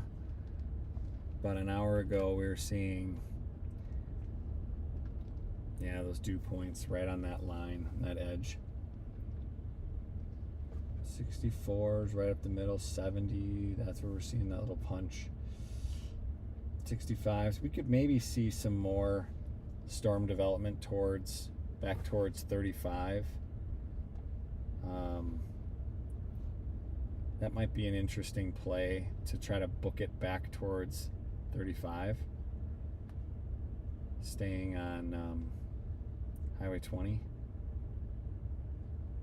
We'd get back sort of north of Ames and maybe potentially intercept something along there. It's that's the last of the remaining stuff, and then scoot 35 all the way home. Tyler, do me a favor. Look up Williams, Iowa on the map. How long would it take us to get to Williams, Iowa? We're sitting here now watching, if a couple of these storms all push east of us. Williams, Iowa.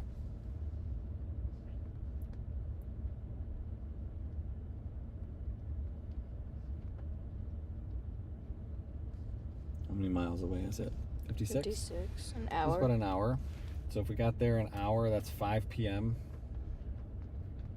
It's still in the warned area, on the edge. That would get us home by 9.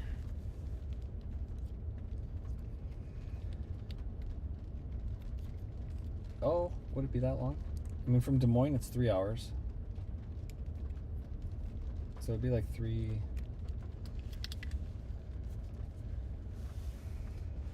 It'd be 7:30. Just watching these storms move up. Is it possible that they... It's 3 hours from here. What is? Home. Well, then here's what I'm thinking, because when I look at... when I go to Des Moines, and I look at Des Moines, we still got temps in the 60s. Des Moines at 65 and dew points at 62. We look over here where we're at, 63, but dew points are at 46. They never actually got, that's why a lot of the stuff's not taking off. We never got that dew point push. Oskaloosa, they look, all that area, Pella, that whole area looks ripe, but I think that whole front in the storm system's all pushed on.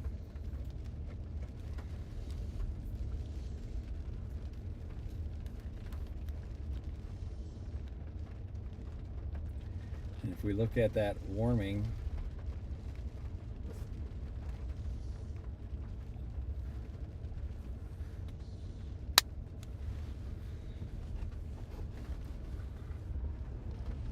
we're just on the edge. We'd really need to get over halfway into Illinois to really chase this stuff that's over here. Everything's pretty well fizzled out.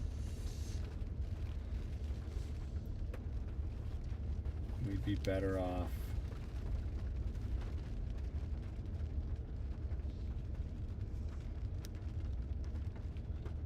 screaming back on 20, trying to run into this little storm down here. Who knows what that thing's doing. Oh man, I hate to say this, but it's feeling like this is gonna kind of be a bust. And unless we try to go chase this guy into Mankato, we got lightning ahead of us, we got all those storms, but nothing, all the dew points, everything's just choked off to the north. So unless new development's gonna take off here,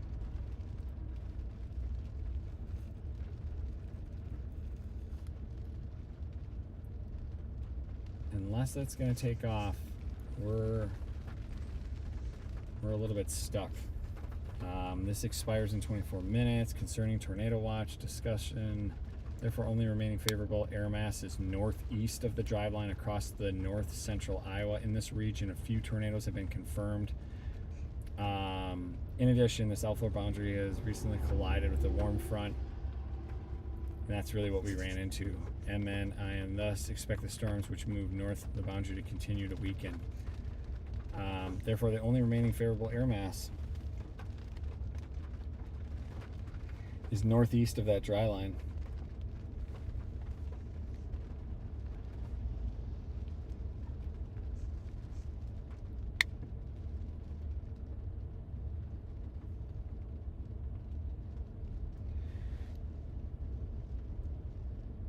North central Iowa. I mean, that's what we're seeing now. So the only favorable air mass, north central Iowa.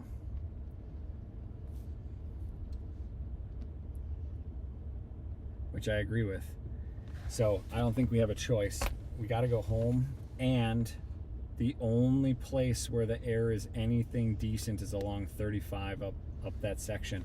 And it does look like some of those storms are continuing to grow. So this just really stinks to say this, but we got to get back on 20 and head back west.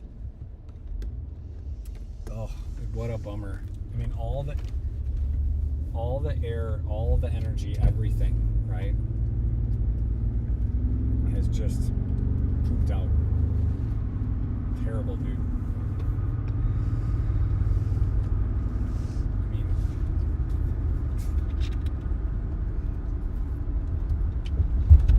there is still good air. It's on our way home. That's the good news. We might as well go now and try to get ahead of it. As we see 6 p.m. roll around, that'd be right around the time we're up there. It's possible they've got, like I said, good. They haven't seen much that they've warmed up there. I don't know. It's just such a bummer. Such a bummer. I really thought we were going to see something. I know, me too. Why is it when I always go storm chasing, I never see anything? Yeah, because here's the thing. It's just like going fishing. You know, for the average person that's never seen a tornado before, just the average person, right? It would take, not a miracle, but like a lot of things coming together for them to see it. You're increasing your chances by going more frequently, right? And so you just have to keep at it. And, you know, think of like a vast majority of all of these people that were out looking for the same thing we were looking for, saw nothing. Right? Just think about that. Saw nothing. Same stuff we saw. Might not even saw anything as good as what we saw. And so,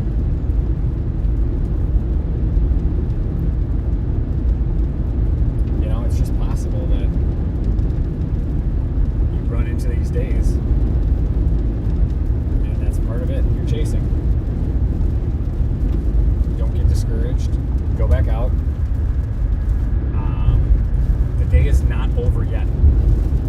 this area is all overcast, right? Yeah. You wait as soon as a bit over here that we get past here, the skies are going to open back up just like we saw before. Where are we going? We're going back to 35. So we're headed west, going back to Interstate 35 to head back north up to Minnesota. Because actually north central Iowa really is, as we were just saying, we were just looking at that, just looking at some of the surface observations, and then I read the convective discussion, and they said the same thing. We've kind of lost with too much garbage stuff happening today that we never got to build any big potential energy or build any big potential for storms to develop. And so we just kind of used up all of our good stuff, and now we've got dew points to the northeast that are way too low, temperatures that are dropping, and the only good spot is still that central place right north of Des Moines and straight up 35. Looks like a good general area, and so that's what we're going to go try to target.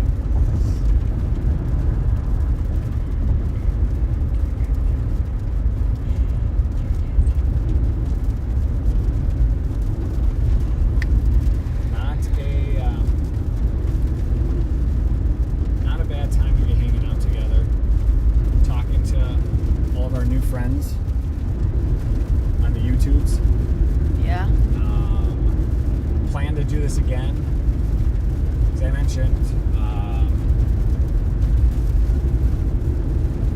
Might try to get this set up in such a way to get down to the southern plains where I can leave this a little bit more hands-off. It's a little bit more difficult, but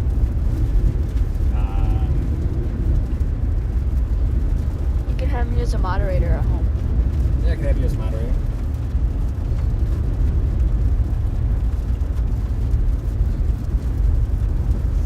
So yeah, we're heading west. We're gonna hit a little bit of rain here once we get past and through Waterloo. Most of this is gonna clear up for us, and we will see some more open skies, I think, and we're gonna see a little bit more isolated storm. And if we can chase this one guy all the way up, that might be our best chance of hitting a warned storm. So you see the one just to the left, they're all tornado warned. Look, all of these. That's where the only good atmosphere is sitting right now. Nothing's gonna happen anywhere else. I mean, I'm not nothing, but we'd be waiting for kind of a miracle. So our best chance is actually to start heading back.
just north of Des Moines, you're seeing some of these storms pop.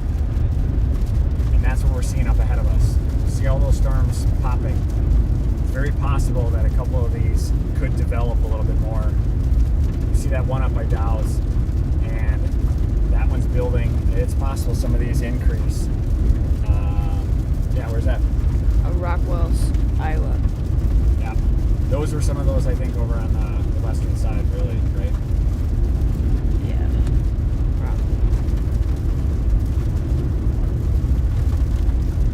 So we'll get up after these guys, follow a couple storms. If there's good atmosphere and these guys are all going towards good air, that at least opens us up almost all the way up into Minnesota. So at least during prime time, we'll be able to chase some of this stuff back home.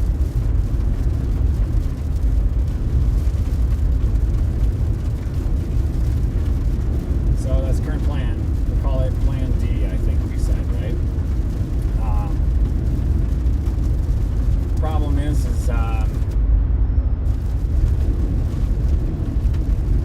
think we really have to stay is there, maybe. And that'll kind of be it. Actually just a little bit west of 35, so we'll have to see. You never know, it's pretty close at that point.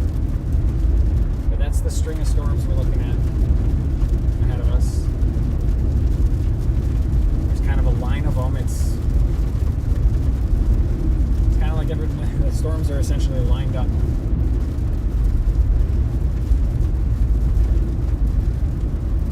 We'll see. You can see a lot of those developing on radar.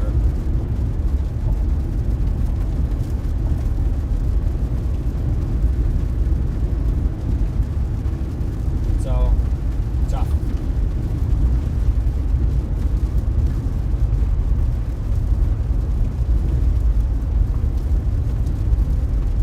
Tough going, buddy.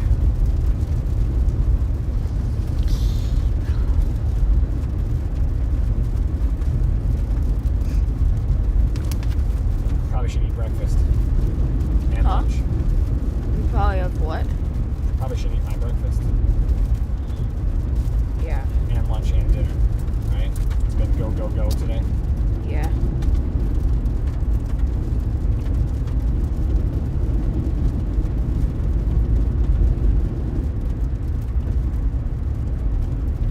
So, yep, again, definitely for the last remaining super loyalists, as we would call them, probably, maybe. Appreciate everybody sticking around and saying hello and keeping us optimistic on chat. Chat.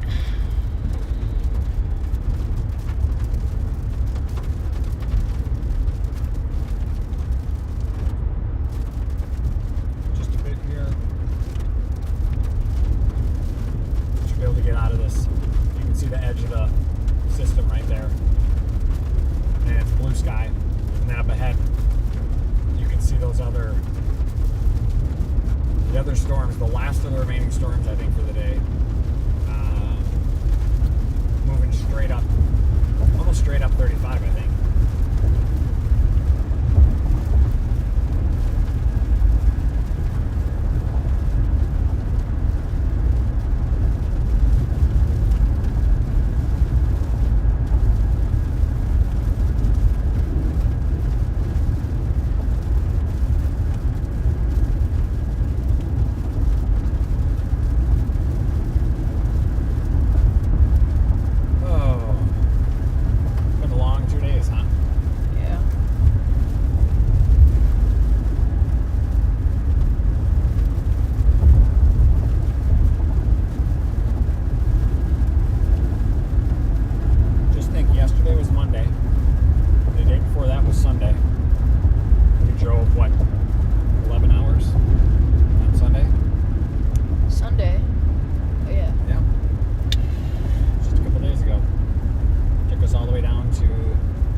beautiful. Clouds right here. Just don't get these very wide open landscapes like here, out here, you know? What?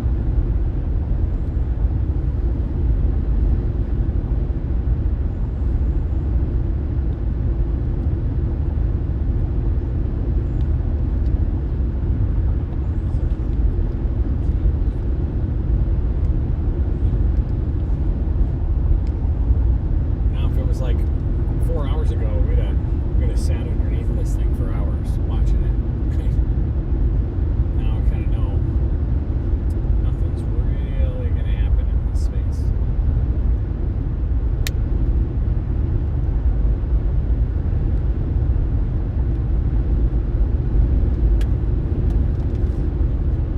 Not really going to happen. But looks really cool. A lot of texture. Bet that'll look gorgeous at sunset. That sticks around.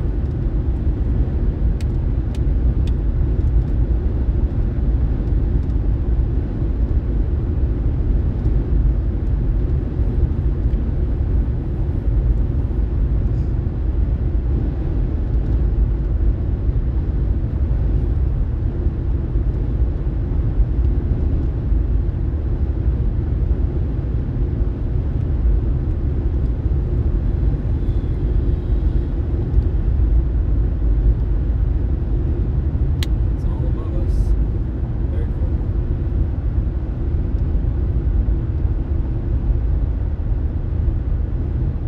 Oh yeah, so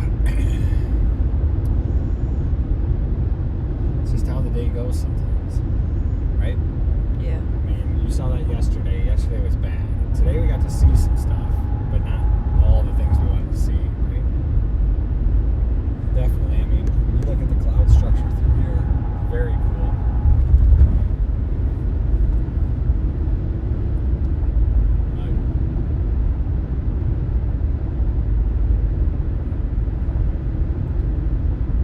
Should be up here in a minute. Maybe we'll hit some.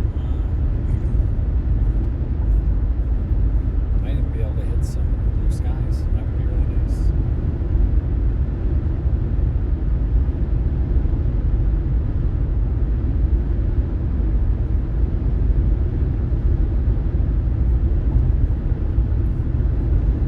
We'll have to do more of these, especially Iowa. And after as much driving as we've done,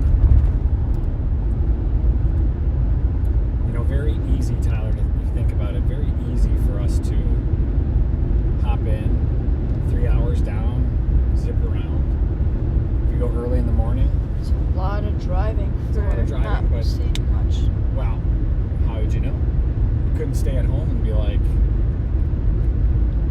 I'm just going to not go because I might not see anything. It's like saying I'm not going to go fishing because I might not catch anything. Be a lot of hours in a boat just throwing a line, putting a worm on a hook. But you do it to catch the big fish. There could have been today. It just didn't work out, but it was set up for it. It was a good day to not stay at home, that's for sure. So, gotta stick after it. It is a marathon, they say, not a sprint. Although it might feel like a sprint to get to the spot. I think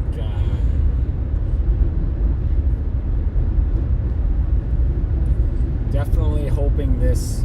We talked very early in the stream this morning about climate switching to La Nina with ocean temperatures cooling off. That actually could bring more favorable storm setups to Minnesota. And in the past, that's gotten us some outbreaks in June.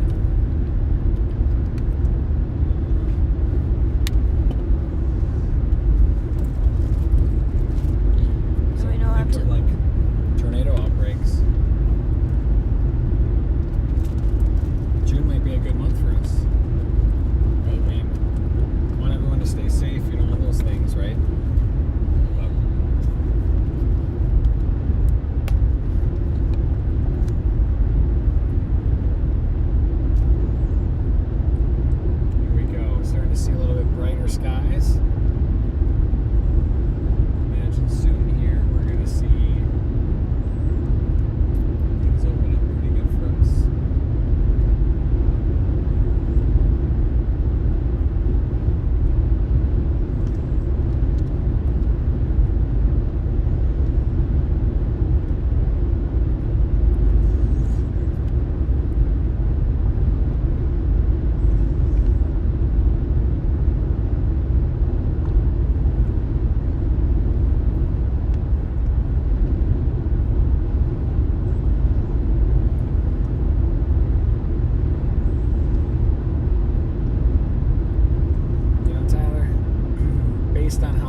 just the little thing, just a little bit of icing on the cake. I guess this wasn't really much of a cake chase, right? Doesn't really feel like a cake. But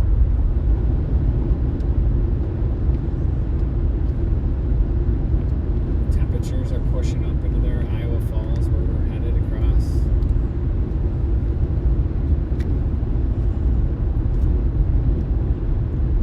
I guess that's where we're coming across.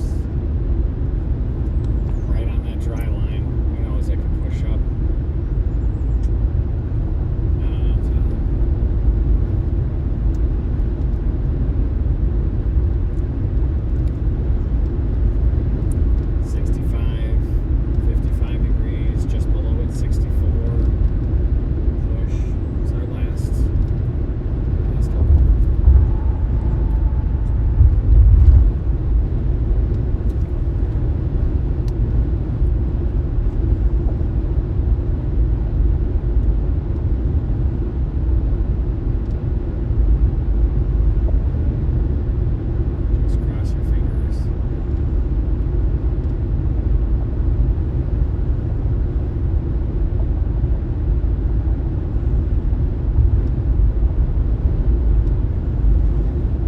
So, anybody who's just joined us, it has been a long day, a long 2 days. Kansas City yesterday, or Sunday, to Topeka area. We were headed to Oklahoma yesterday. Bailed on that because it didn't look as favorable. That was a good choice. However, where we went in western Kansas and then made our way up to Nebraska didn't pan out as well. Very similar day as today. Very similar day. And just all the right textbook components, just with the wrong. Someone who was trying to cook a storm didn't follow the recipe, but they had all the parts. Just didn't play them out right. So, it kind of left us with a little bit of a bust. It's unfortunate. We are now making our way west. We're going to run into Interstate 35 up here. Interstate 35 will get us going north. And we're hoping to chase the last one storm in the last good part of the air that we could possibly get for this chase day. On our way home. Conveniently works out that way, so we're going there anyway. Just a little bit of go time. We'll have to see what these storms do as they track north. I imagine they're going to continue to weaken.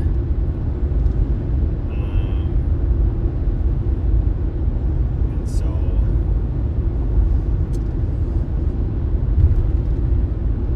not expecting much, but I'm not giving up. We've had some, Tyler wasn't with me, but last year I had some kind of amazing luck. You know, you pick a target location, you drive, you go, and you're trying to get there for the setup, and you drive right up, and boom, there's a tornado right in front of you. You have those lucky days. That happens. And then you have days like today where the whole entire state of Iowa felt like it was ready to rock, especially on the eastern side. And just too much, kind of too much in some ways, right? Too much power.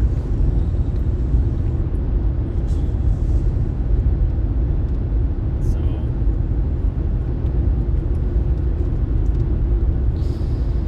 a little bit of a bummer.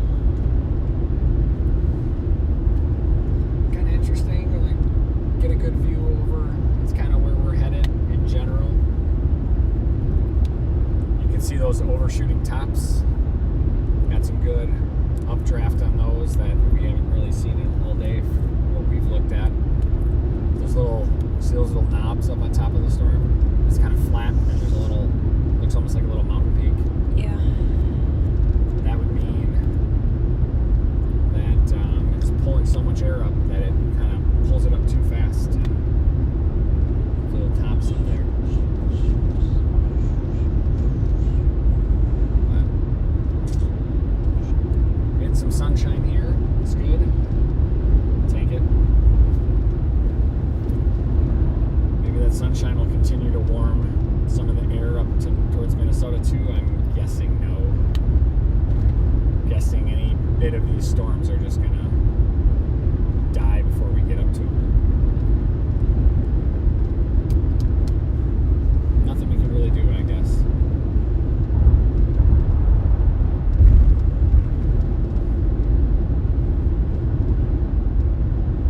Tracking the best we can.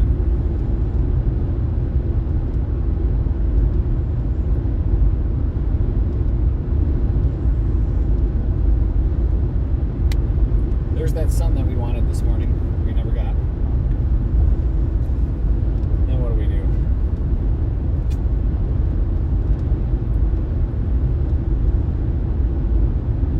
So now it's just a little bit of windshield time as we kind of wrap this day up.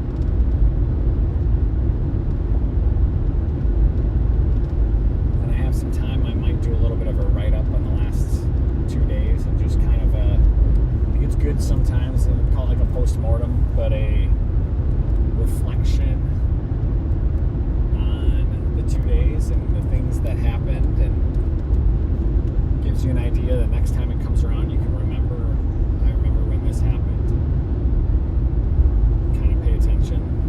I think one thing on a day like today, you're so optimistic waiting for the big event to happen. You got this little tiny tornado on the other side of the state. Do you just bail and go across and go find that? It could be one and done. You don't know. So you left the whole area that was supposed to be hot for the one tornado that, in hindsight, kept We should have just stayed in Kansas where we were. Yeah, that would have been terrible. Why? Why? That would have been just not as. We could have worked ourselves east, maybe.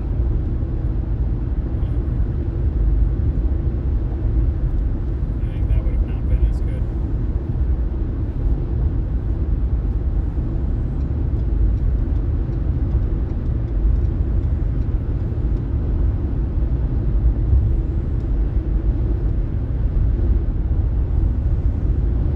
Oh, the sun feels good though. Look at the roads are almost dry here.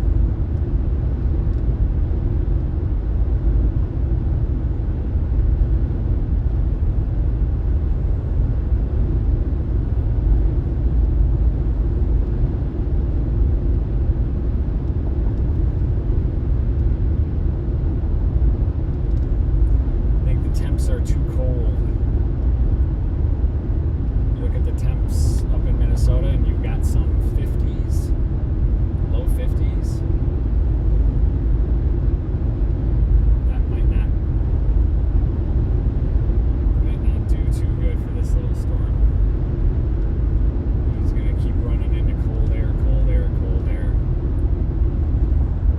I don't think the sun can warm it up that much, that fast.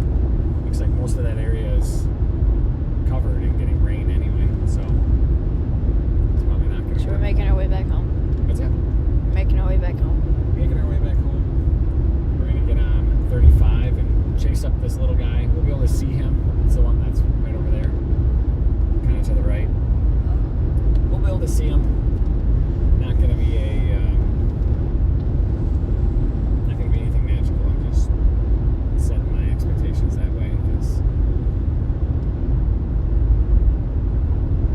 we're just not Not our week. warm enough.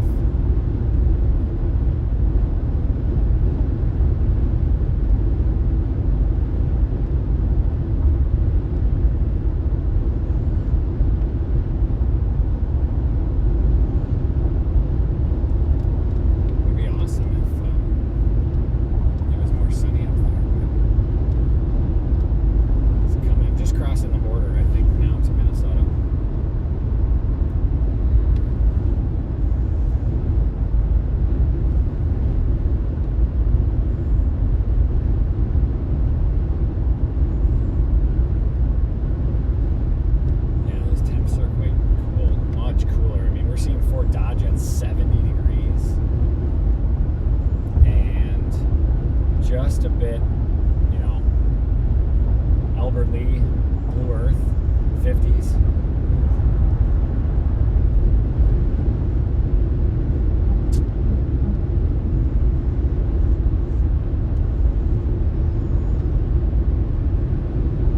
Need a magical warming.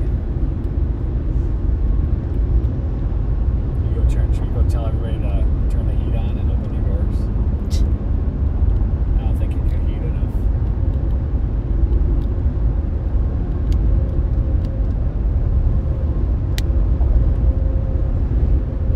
I don't think it can make a difference.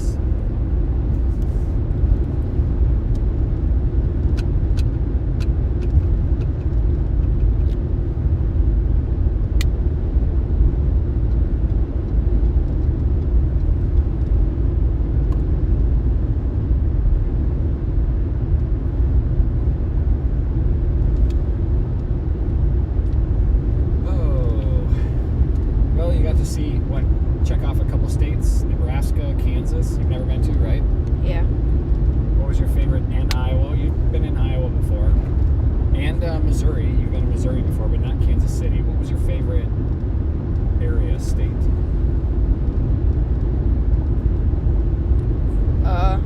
Kansas. You liked Kansas? Very unique, right?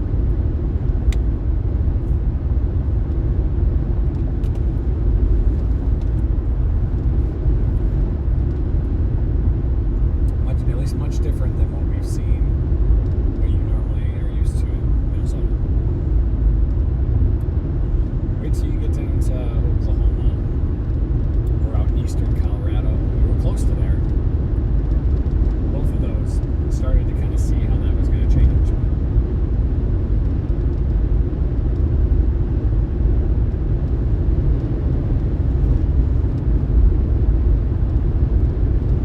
Well, was it worth taking off school for? Yeah.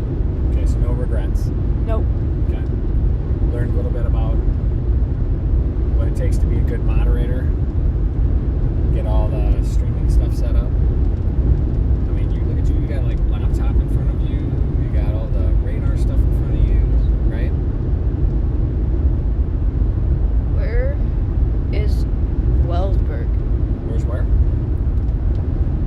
Hold on. Can you spell it? No, I found it.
extremely dangerous.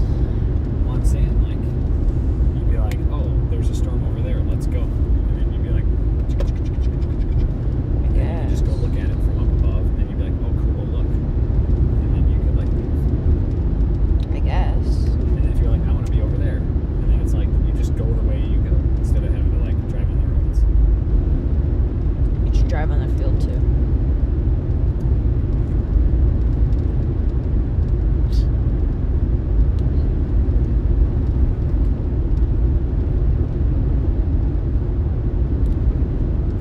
See, this person next to us is storm chasing all the way up from Florida. How do you know they're storm chasing?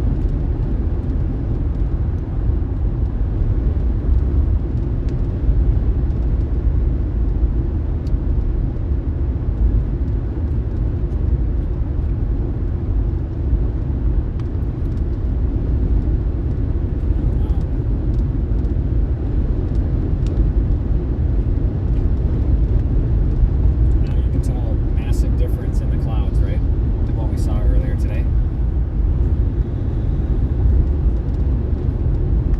What? A massive difference in the clouds than what we saw Yeah. today. Definitely. Yes, there was a change in the clouds. What? There were. How would you describe it? Like, more dense and dark. No, they're way more light and fluffy. They were earlier. Well, yeah, I say it's a change from what we saw earlier, what they look like now. They are pretty much a sign that... Is the stream over? Because everyone's saying, is it over? Well, we'll ride it out. You never know what we're going to see on the way up. That storm, is just about to cross the border into Minnesota. We're just south of Albert Lee. We got to go that way anyway. That literally is the road we're going on, so we're going to follow it up.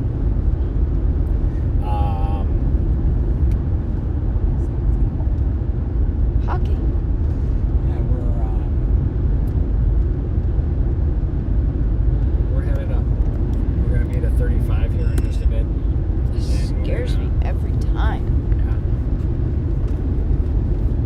Keep going north again, and it's like north all the way home.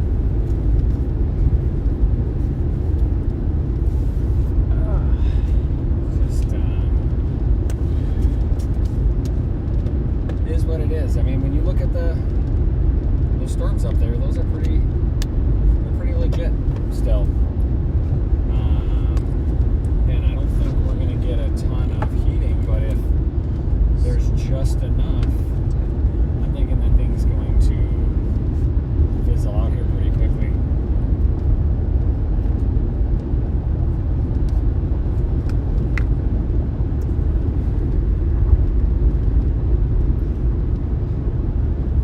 Fizzle out pretty quickly, and then really just kind of fade. Nothing. Hockey said, MN, you're the best. At least you try. He said, Plan E. Plan E. We're still on Plan D. Plan D is, see, I mean, we'll be on Plan Z just before we get home and I have to go to bed. But kidding aside, Plan D is still now basically to drive home. And on our drive home, we have to go that way anyway. And there's this little tiny blip of a storm that seems to be producing like one lightning bolt. I think that's all it's good for. One lightning bolt. Yeah, so we can go see. I mean, we did see some pretty gnarly lightning, right? I mean, you have to admit that. That lightning last night was awesome. But that, we have to go. I mean, you can see the storm straight ahead of us. That storm, that's the storm system that was the one that we called the Fort Dodge that's produced multiple tornadoes as it's gone north. That you can see it looks pretty sizable still. Now it's continuing to, they all look like they're continuing to weaken a little bit. Hey, it's not over till it's over. It's not over till it's over. And then the one to the right of it, which you can't really see as well, it's not as pronounced, is that's our little guy that we're gonna go get, sort of get. Left a little pattern of tornadoes all the way up.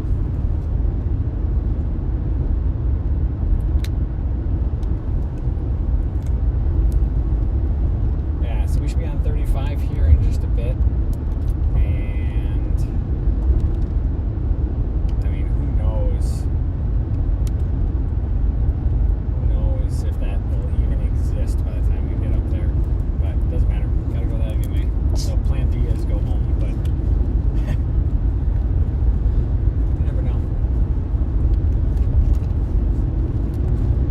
Plan D is go home. Plan D is Go home. go.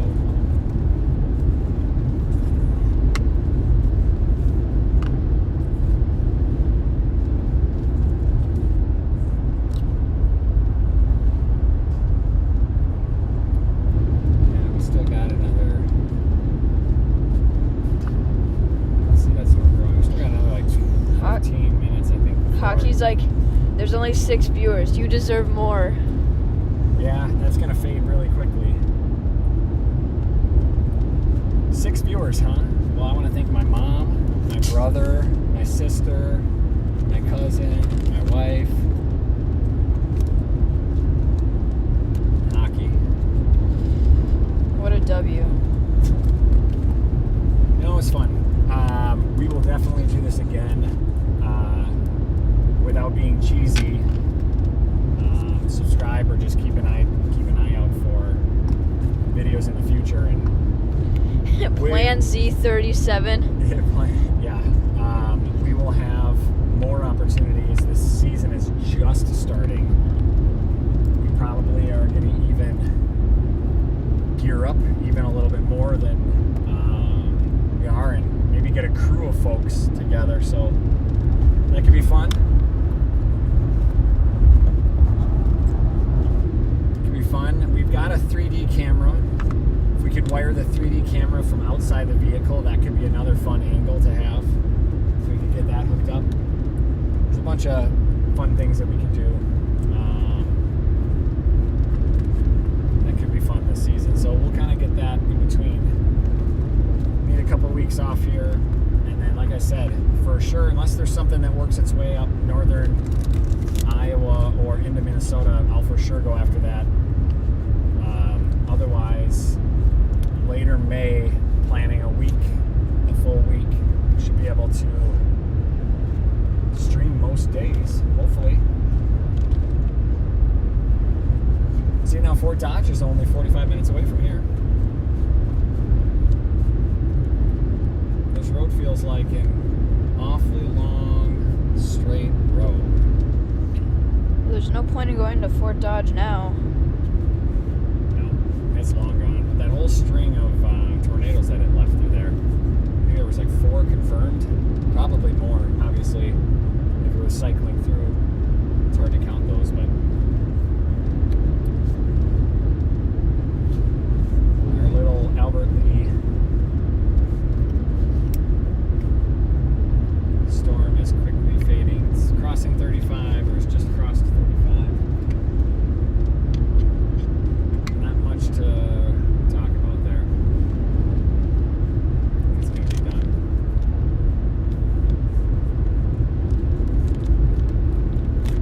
Now this is the time where we go back and we look at all the things that we're going to miss by abandoning our storm, like all of the stuff south of Cedar Rapids, Davenport, multiple tornadoes. That's where we would have gone if we had more time tonight. That's where we would have been. And we'd have seen quite a bit. That whole area is supposed to continue to see storms. So, I mean, if there's anybody left that's eastern Iowa, Davenport area, it's down there. Fort Madison, below that. But kind of that southeast, northeast corner, Missouri and Iowa. That's all producing right now, and that's the last bit of goodness that even exists in, I think, the state of Iowa. It's been spent. It's possible a couple hours can recycle things with the sun. I'm guessing not. I could be wrong. Not looking at anything else. I think a lot of our, again, I could be wrong in this, but I think a lot of the lifting with the front, the dry line, and all of those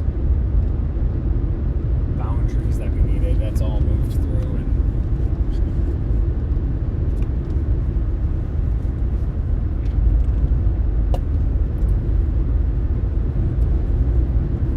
we're not exactly left with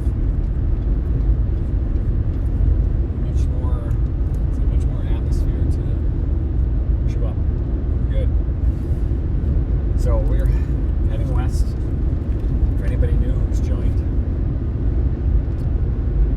Plan D really could feel like Plan Z at this point. Plan D is making our way back to Minnesota. We'll be coming up on Interstate 35 here shortly. We'll start making our way north.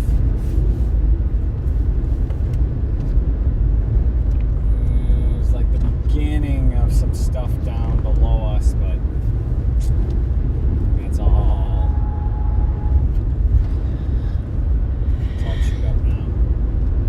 Those little storms, these little puffer clouds, just gonna kind of chill and hang out. Little marshmallow clouds.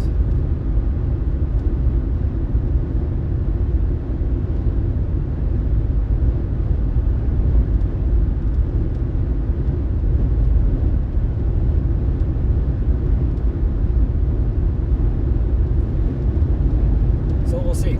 I haven't, it's been interesting because I haven't been able to really look out much more than the last couple of days. So we'll have to kind of regroup maybe tonight, tomorrow, on what this major system, as this comes through this low pressure, probably will continue to bring some moisture into Minnesota, but likely will bring us, I imagine, some northerly winds as this occludes, and then coming back into Minnesota is likely going to bring maybe a risk of snow. Chance of snow? I don't know. Risk of snow.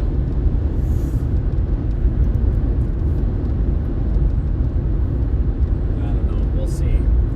But I think with this big low pressure moving through,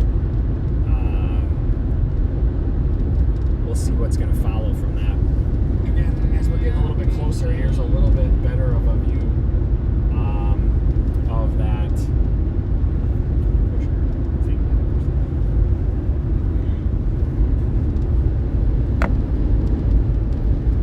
A little bit better view of that big storm.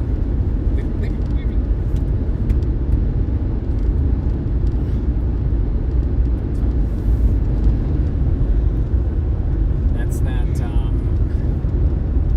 fizzling out Fort Dodge, I guess we'll call it.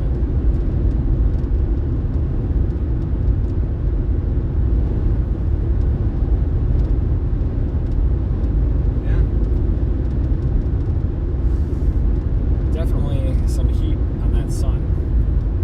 Still could cook things up a little bit, but I think it's gone for what we're doing. Look, they warned the Fort Dodge storm again. I shouldn't call it now I gotta call it the Fenton storm, whereas it's tracking up towards Vernon Center, Garden City, Lake Crystal, that whole area. This thing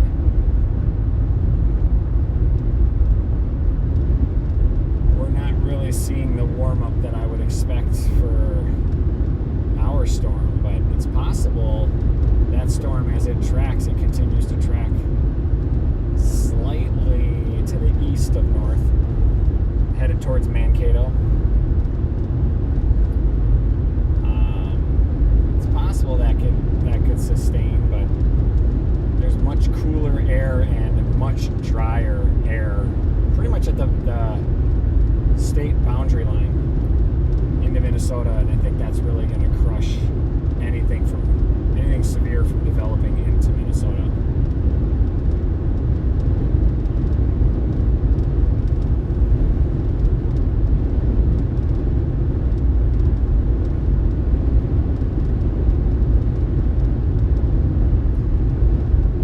So yeah, nice at least view of the storm system that has been producing tornadoes. That's what you're looking at on the stream right now.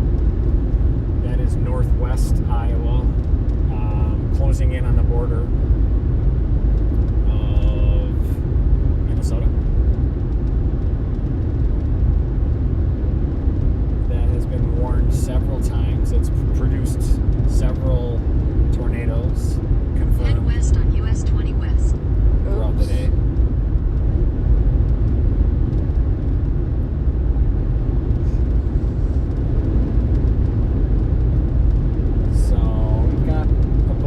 Drive ahead of us. So we kind of have a idea if this thing, I mean, that actually looks like it's picked up a little bit of steam. The Fenton now. We're going to call it the Fenton, formerly Fort Dodge. That very well could produce another funnel here, another tornado. We'll be able to look at it over in the distance, right? But probably not see it.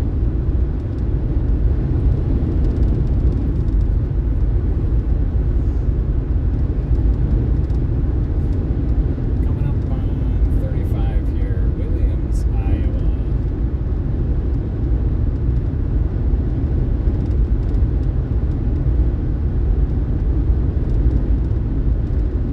This will be our fast track home, and we'll see. If we do a non-stop there, What's that? we do a non-stop there, we'll get there around 8. Yeah, 7:40 maybe. 8. Gonna ride through this. We'll see.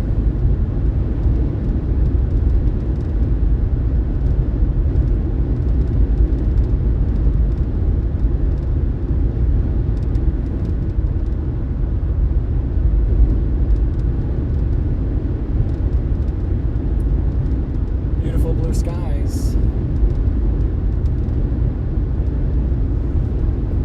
Sure wish. I'm gonna need some water soon. Do you have some back there? No, I don't. Did you drink all yours that was in the bottle? No, but every time I drink it, because there's liquid IV in there, I feel sick to my stomach. Well, don't do that. Stop drinking so much liquid IV. You're only supposed to drink one a day maximum. The more you drink, the more it doesn't necessarily help you. Let's see, we're coming in on this. There's water in the back of the trunk. There is.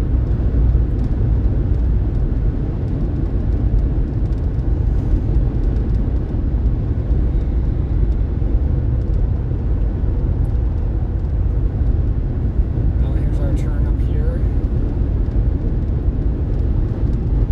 Fort Dodge now, 30 minutes away. Look at that. Problem is, the storm's way north.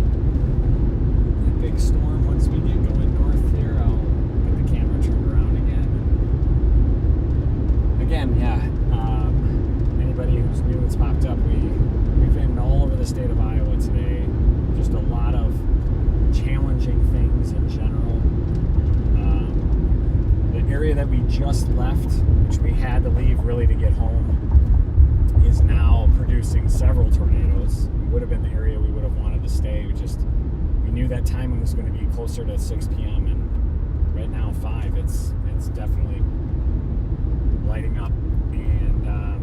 storm straight ahead of you, we watched that all day produce multiple tornadoes, but that was way over on the western side. And didn't want to leave where we were at. Didn't look like it was going to be much of something, and ended up being a multiple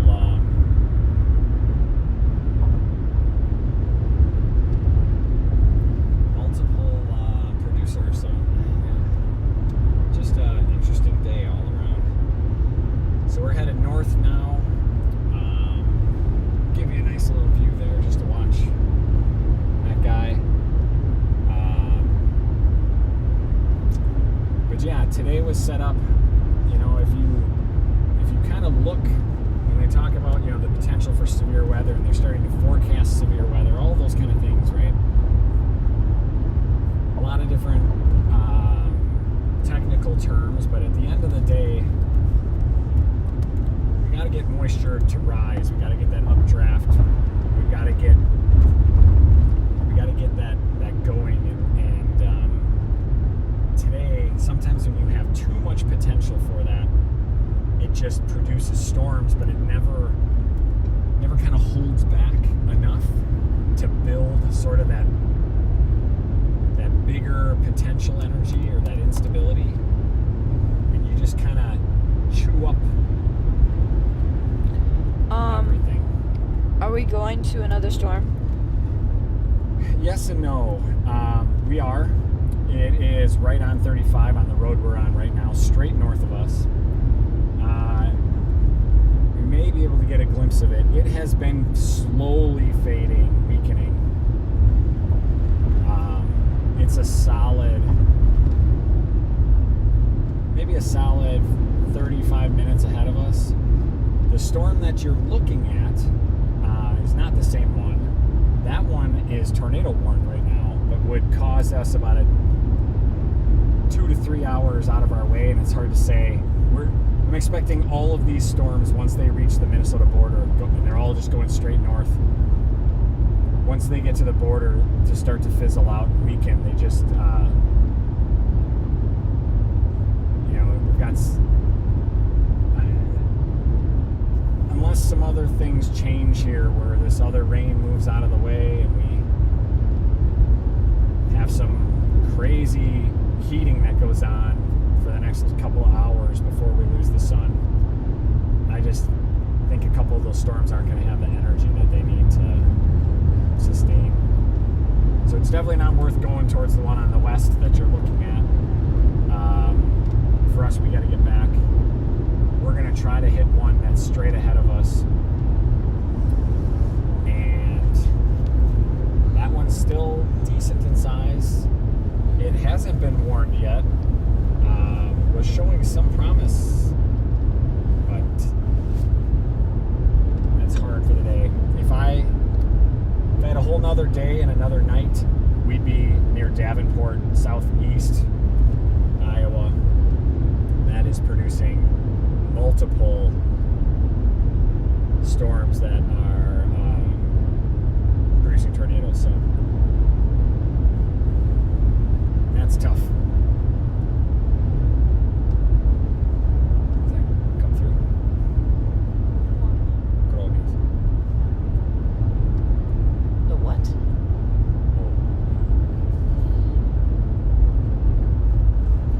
Can you see that through? Over there? Yep. Yeah. So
switch that around here in a second because we're going to pretty much keep a northern look the whole rest of the way, I think, at this thing.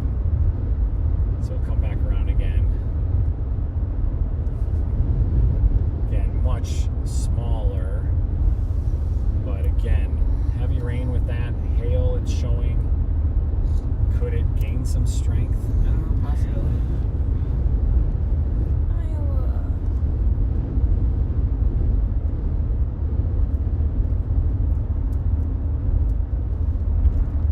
But we're gonna check here.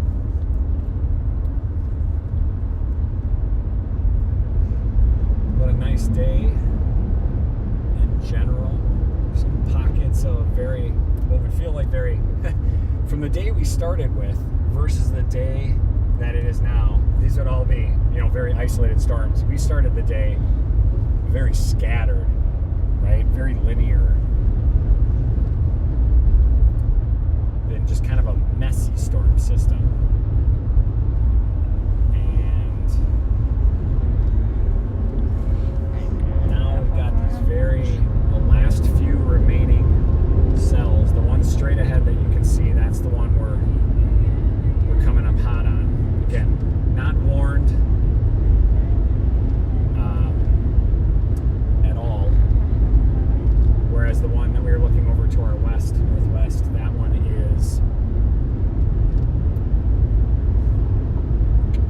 tornado warned and has been producing tornadoes. Hasn't produced one in a while, but it's been warned for it.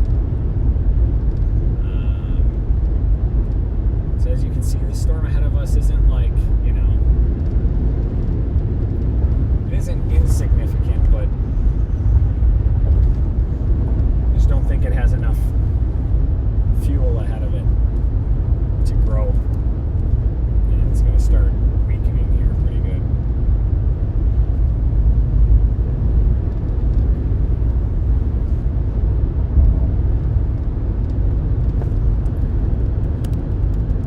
So that's where we're headed. This is our plan D of our setups for the day. Had we executed plan D first, we may have seen a tornado. However, that would have been a pretty big gamble for what that looked like at the time. That was not something that I would have thought would have produced well.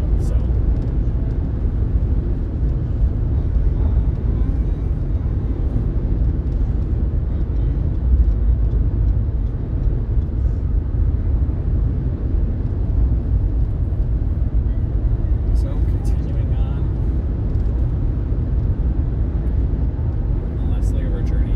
Appreciate everybody who's joined in. I mean, there's been a solid group of folks that have stuck with us the whole time. I mean, at one point we were up maybe 70, 80 folks. I think did we ever officially lose the stream? I don't know if we did or not. Maybe once or Not this twice. stream. Yeah, but I think we got things kind of situated with that. For the most part, I mean, we were in pretty rural Iowa. Definitely some areas that cell phone cut out of, and we kept the stream going, so that's pretty good.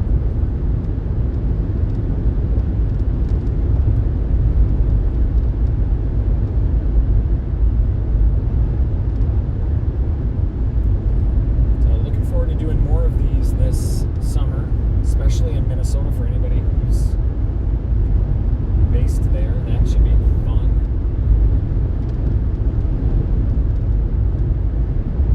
I think Minnesota terrain, I mean, you notice, Tyler, you notice this, right? Like as we're looking around right now, you can just see everything in every direction, right? You get back to Minnesota, and even especially around the metro area, maybe not as much when you get out in the country, but anything anywhere near the metro area, that's tough. You're basically, lots of trees. Hockey wants to know when you'll be live the next time. It all depends on storms. I think I'm a a little bit more of a hobbyist enthusiast. I like doing this for fun. So it'll depend on when the next system comes up. I'll try to post on Facebook or Twitter. Try to keep up with, once or twice a week, a little bit of an updated forecast on what's going on, especially if it's severe. And just different tidbits of things. So that would probably be the best place to look.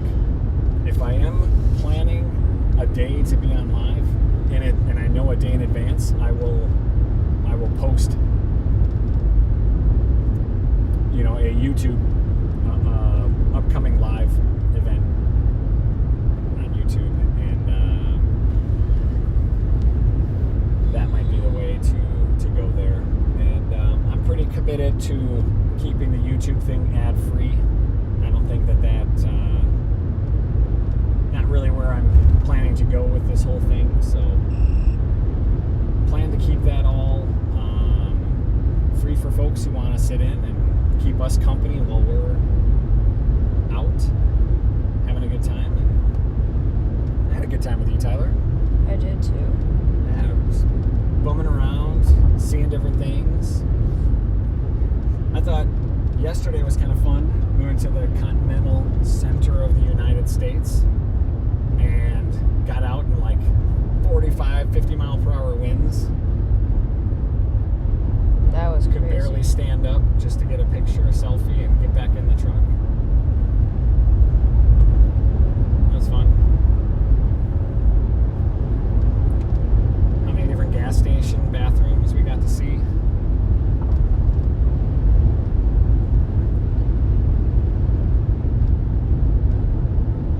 That was fun. Bye, hockey.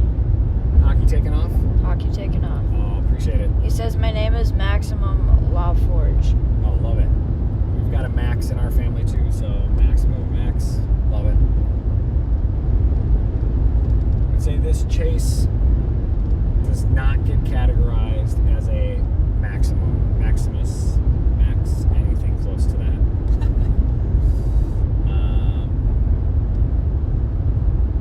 Today was better. I mean, we're looking at a storm that produced tornadoes. Tyler, at least you can see what that looks like, right, from afar. Yeah. Tyler says yeah, because he's just playing video games on his phone at this point. It's fine, I don't care. We're just hanging out. We're driving back. Gotta kill some time.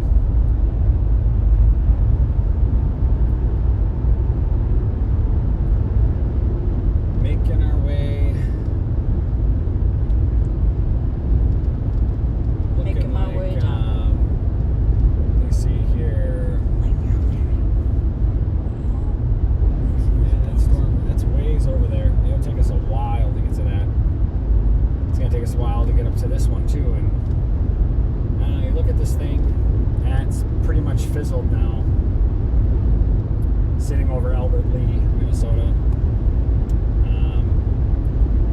That other cell is gonna make its way towards Mankato.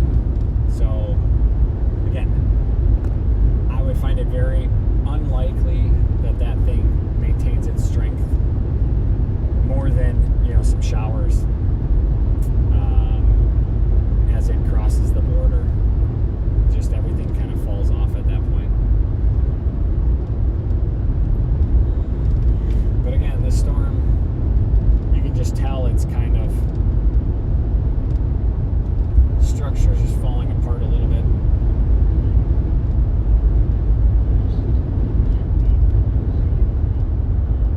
Not as well defined. If you look at that storm, Tyler, up ahead, right? What everybody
this whole storm system in general, compared to what we saw today, will weaken.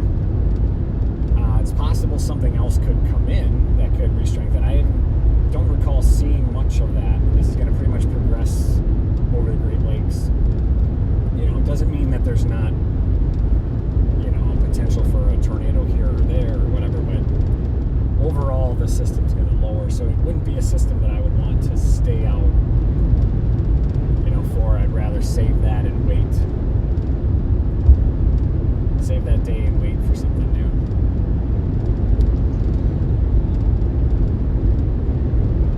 We are definitely catching up to the storm, making progress on it. It is not moving as fast as we are, which we knew that it was possible we'd catch up on it, but it's not going to be much more than just rain when we get there. Get where? Huh? To the storm. That storm up ahead, I think by the time we get there, it might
Chase. Appreciate everybody who's stuck around with us. A few of the lonely and loyal followers for our group today. It was really exciting for a while. I think we were on, like we were all in all the right spots. We called that first round, that first tornado, right? I mean, we predicted that. We literally were so close. We're like right there. We decided that was going to be such a limited action area. And sure enough, was just that one that popped there. And that in general kind of gives a little confidence that we picked all the right places. We were in all the right areas. We just kind of ran out of time. Have to get back. We're going to be crossing the border up here in just a minute. And just kind of ran out of what we wanted to do and what we were able to do. So that happens.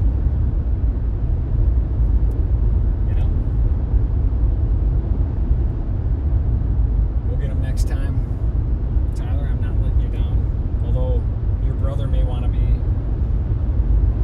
on the next one, so he can ride in the back. You got to be my moderator again. Oh yeah. I think you got the handle now of running the live stream. Maybe an efficient operation. And then, especially if we're running Minnesota, I think that would be that'd be pretty good. I think. I want to just get on that. We'll be on all those storms this year. Maybe June will be a big month. I kind of have this feeling June might be a big month.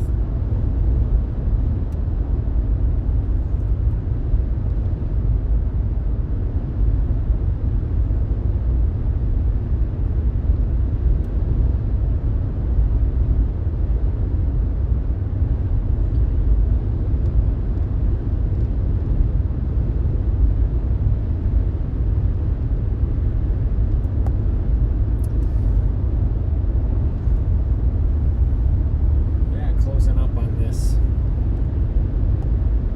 Not even a storm anymore. A fizzle of a fizzle.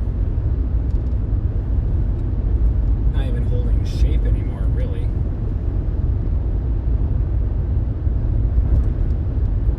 Now remember, Tyler, this will give you a good grasp. Okay, look far over to the right, all those clouds over there. Okay, Yeah. that's Wisconsin. Wow. Now it looks close, but it would take you a while to get over there. Yeah. That's just how high those clouds are up in the sky.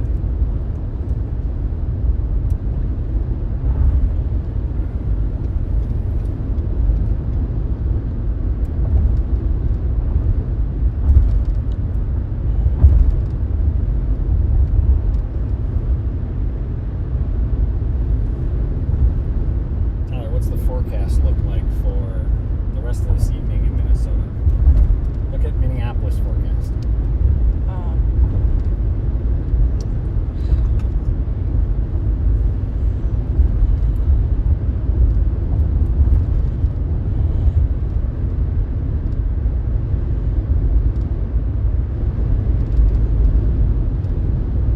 46. That's the temperature. What's the forecast? Cloudy. Cloudy Yep. for the rest of the day? Yeah.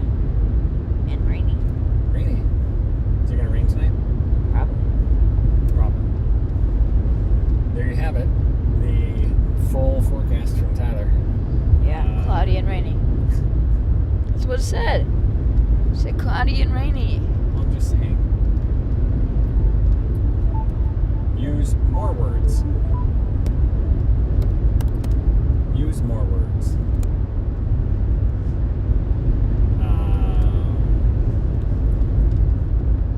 Where are we relative? I guess we are just coming up on Mason City, Iowa.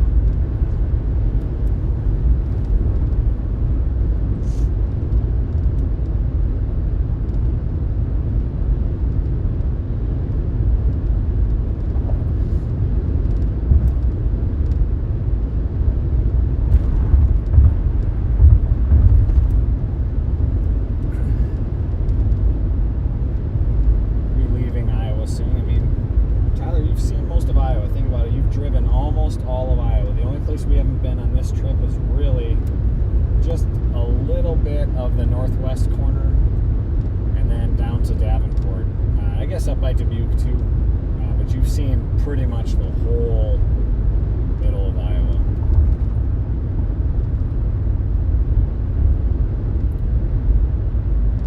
I don't know, sometimes people give Iowa a little bit of flack, but I certainly like it.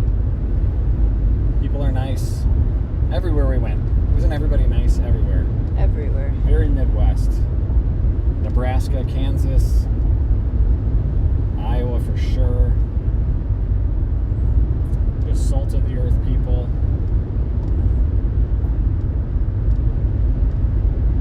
A couple people asking us what we were doing, and we said we were out looking for storms so that we could notify the public and maybe get some pictures. Got some. Oh, that's wonderful work. Thank you so much. That's all you need, right? And a tornado would have been good too.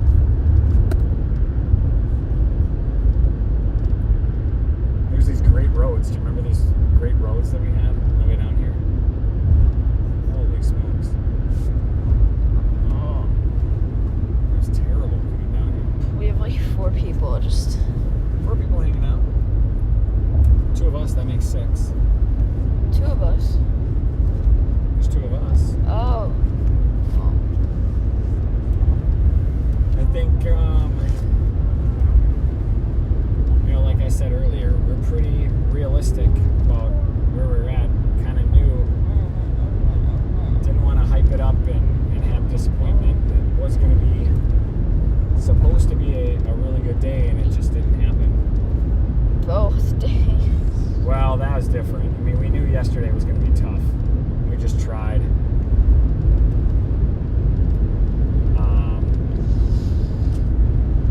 No, I wanted to see a tornado. Yeah, so another recap of the day.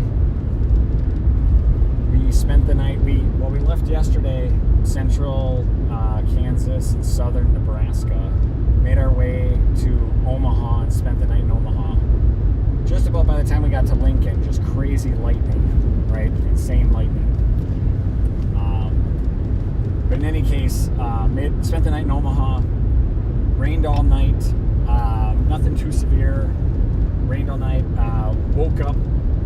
Tornado warnings. Confirmed tornadoes down in Topeka, Kansas City area. And that was all headed up our way. So we packed up pretty early. We've been driving really. We had a couple pit stops, but for the most part, we drove hard to Des Moines. And that was our game plan, was to get there by about 10. We got just outside. And by about 10, 11 a.m. was our target. That was target spot A to kind of wait and see. Things were looking good for a potential tornado. And we decided that as it was getting later, we didn't want to miss out on our spot B, which is further to the east towards Cedar Rapids. And so we left that spot, and sure enough, 30 minutes later, there was a tornado that came through there. So we were definitely in the right spot. We knew that something was coming through there, but we left. So we were all over south at Des Moines, towards Cedar Rapids, all up and over, and we just couldn't get far enough east of the stuff that's over by Cedar Rapids now. And we knew it'd push us too far, so we kind of followed some of that up north and eventually made our way back to 35 and coming up north. But that whole area, our kind of plan B spot, that whole area now, Davenport, Cedar Rapids, that that's all had numerous tornadoes and funnel clouds. So again, both of our spots we were right on. Wish we had more time. Had we had more time, one extra day, we'd be in Davenport right now watching all those tornadoes, streaming that. So more of a So if we had an extra day, I'd see a tornado. I'd say if we had either that or we were okay getting home at like 1 a.m. And both of those are just not in the cards for us on this trip.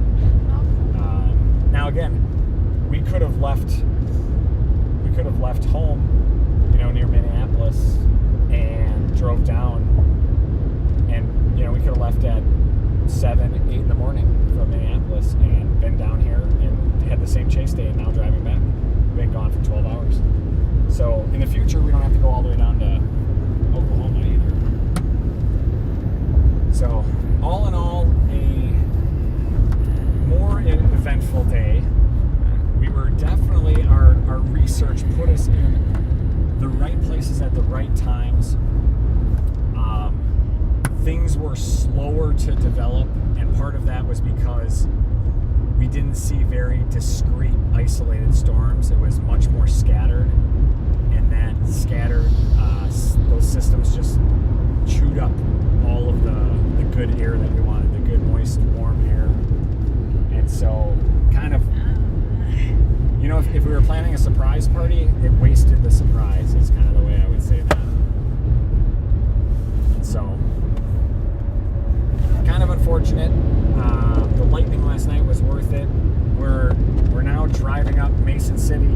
What you're looking at straight ahead of us is the little blip on the radar that is just north of Albert Lee on 35. And that had the potential of being something a little bit more legit. But there's just not any good air. We left Des Moines area, those temps were mid-70s with dew points 65. That's just spot on where we'd love to have for storms. And then we're looking stuff, even if as you get up, just crossing the border, Albert Lee, 50 temperature, that's a drop of 25 degrees. 50 dew points. So again, 15-degree drop. Not at all what we'd expect. I would expect a storm would blow right over that and just die, and that's exactly what we're seeing. So we've jokingly called this our Plan D/Plan Z, but it really is we're headed home, and we're driving straight at the storm. It looks really nice. It looks cool, but it's not really developing. It's pretty much on its way, weakening as it continues to move north. But so goes. We, Tyler, we're talking about takeaways. My biggest takeaway is how helpful it was having you here to just manage everything with the live stream. Get all those kinks worked out, get everything so that next time we hop in, it's like boom, boom, boom, ready to go, right? We have everything ready.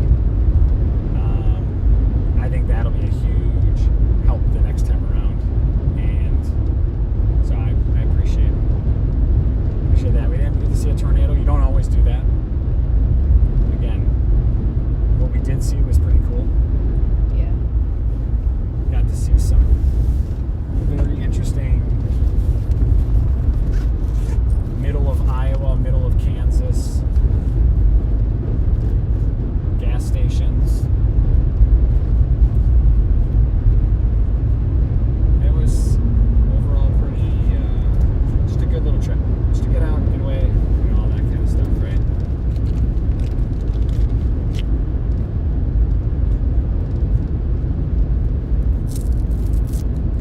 But yeah, a little disappointed with all the hype and all the setup and all the risk, outlooks that we had. I mean, the atmosphere was just textbook. The execution was not.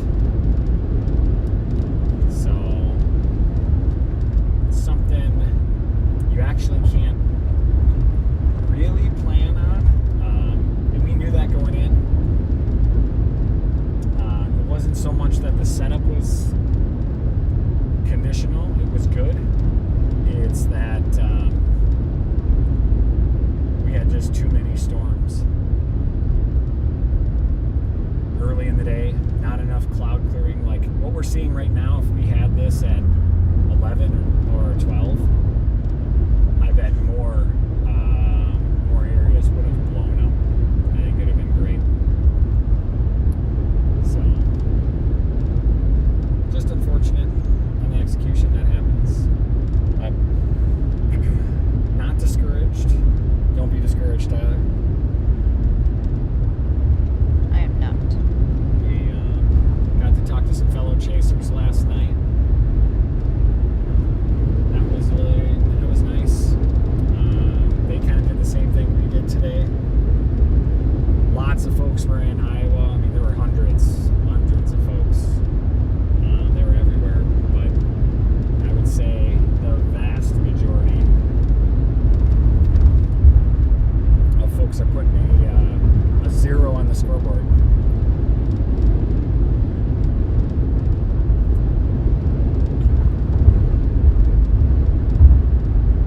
Yeah, just getting north of Clear Lake.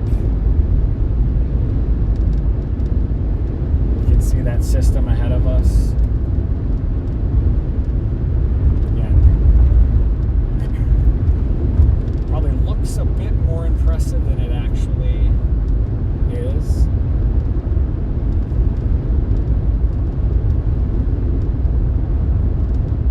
I think it might still be dropping a little bit of rain. Otherwise, they dropped the tornado warning on the other cell that was just to the west of us. That one had produced tornadoes, multiple tornadoes. It started near Fort Dodge. Just repeatedly cycled some tornadoes. I'm sure as we get back online, there should be a bunch of those pictures of that area. Would have been Pocahontas,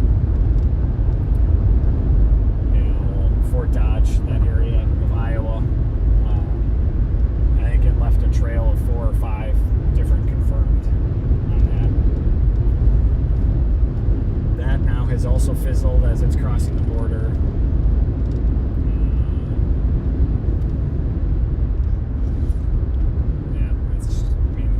Unless you're down by Davenport, you're maybe looking for a hotel to check in, right? Yeah.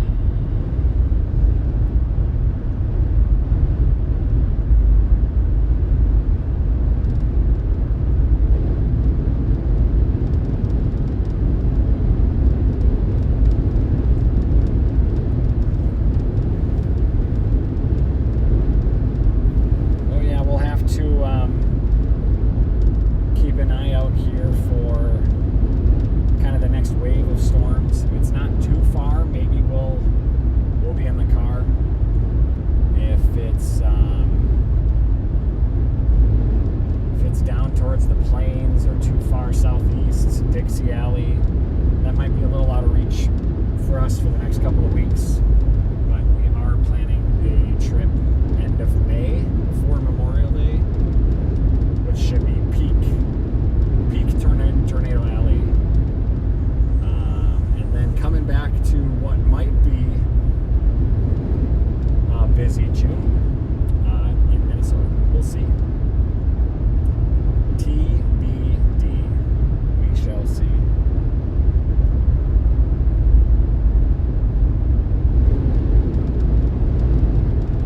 Hitting a little bit of those wind gusts.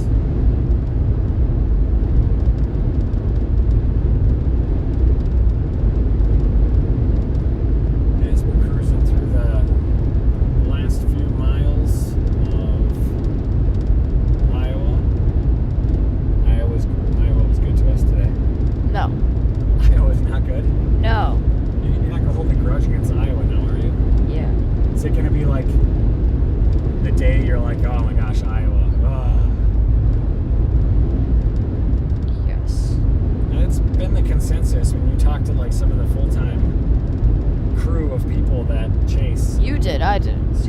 No, I know, but when you talk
trails and all these kind of things. No.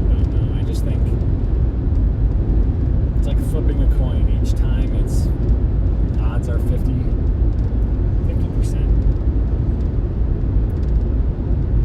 So we just haven't hit that. And unfortunately, that happens. So I think once we get into the season a bit more, we'll have some more at-bats, and it won't feel like such a big build-up for such an event. There'll just be a lot more at any given time going on, and you'll forget about the ones that don't produce.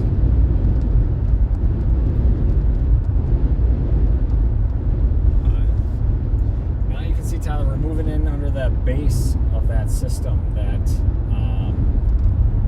we've been looking at for so long.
Our original spots.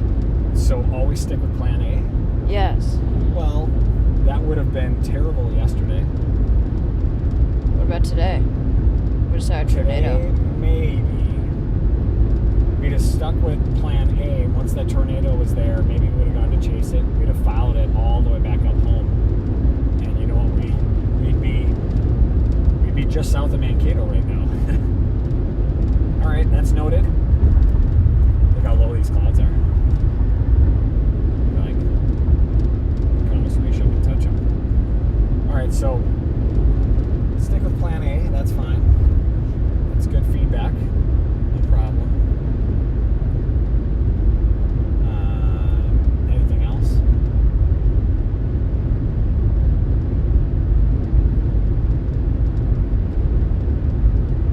Take that as a no.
you. friends. Yeah. Thank you for everyone who's still with us. Everyone who watched. Yes. We have 3 people. We don't know why. We don't know why everybody stuck around. We appreciate it. We didn't have a choice. We have to be here because we're here. We got 5 now. Yeah. Camera's getting So, dark. Wrapping stuff up. Want to say thanks to everybody. We will be back. Cheesy subscribe and that sort of stuff because that's where we'll be posting is YouTube and other social, Twitter, all that fun stuff. I'll try to keep up with kind of severe weather and other things happening in between chase stuff, but definitely for Minnesota this year, we're going to try to get out quite a bit beyond the storms as much as we can. So, yeah, again, thanks everybody. We'll continue to evolve the setup here too. Like I said before, we've got a 3D camera Oh, that yeah. could be a lot of fun to play with. We've got a potential to add another camera. That would be a lot of fun. Maybe like a front and back view. I don't know. We'll kind of continue to play with it and evolve it. And again, our goal is to keep it free for everybody to talk about weather, see weather. We're going to be on some tornadoes this year. I know it. We had will. Great success last year. It's only going to be better this year. So yeah, appreciate everybody. We're probably going to wrap it here. We're coming up to the Minnesota border, and it's getting to be home time. So probably concludes our Iowa chase day. Any final words that you have to say? Thank you. Yeah, if anybody has any feedback for us, feel free to leave them in chat. Shoot us a note, Facebook, wherever else. Just Leave a comment on the live stream or something. Well, live stream will be done. Leave a comment on the post afterwards. Send a note on Facebook. Whatever, send us a note. We're just out here trying to have fun. So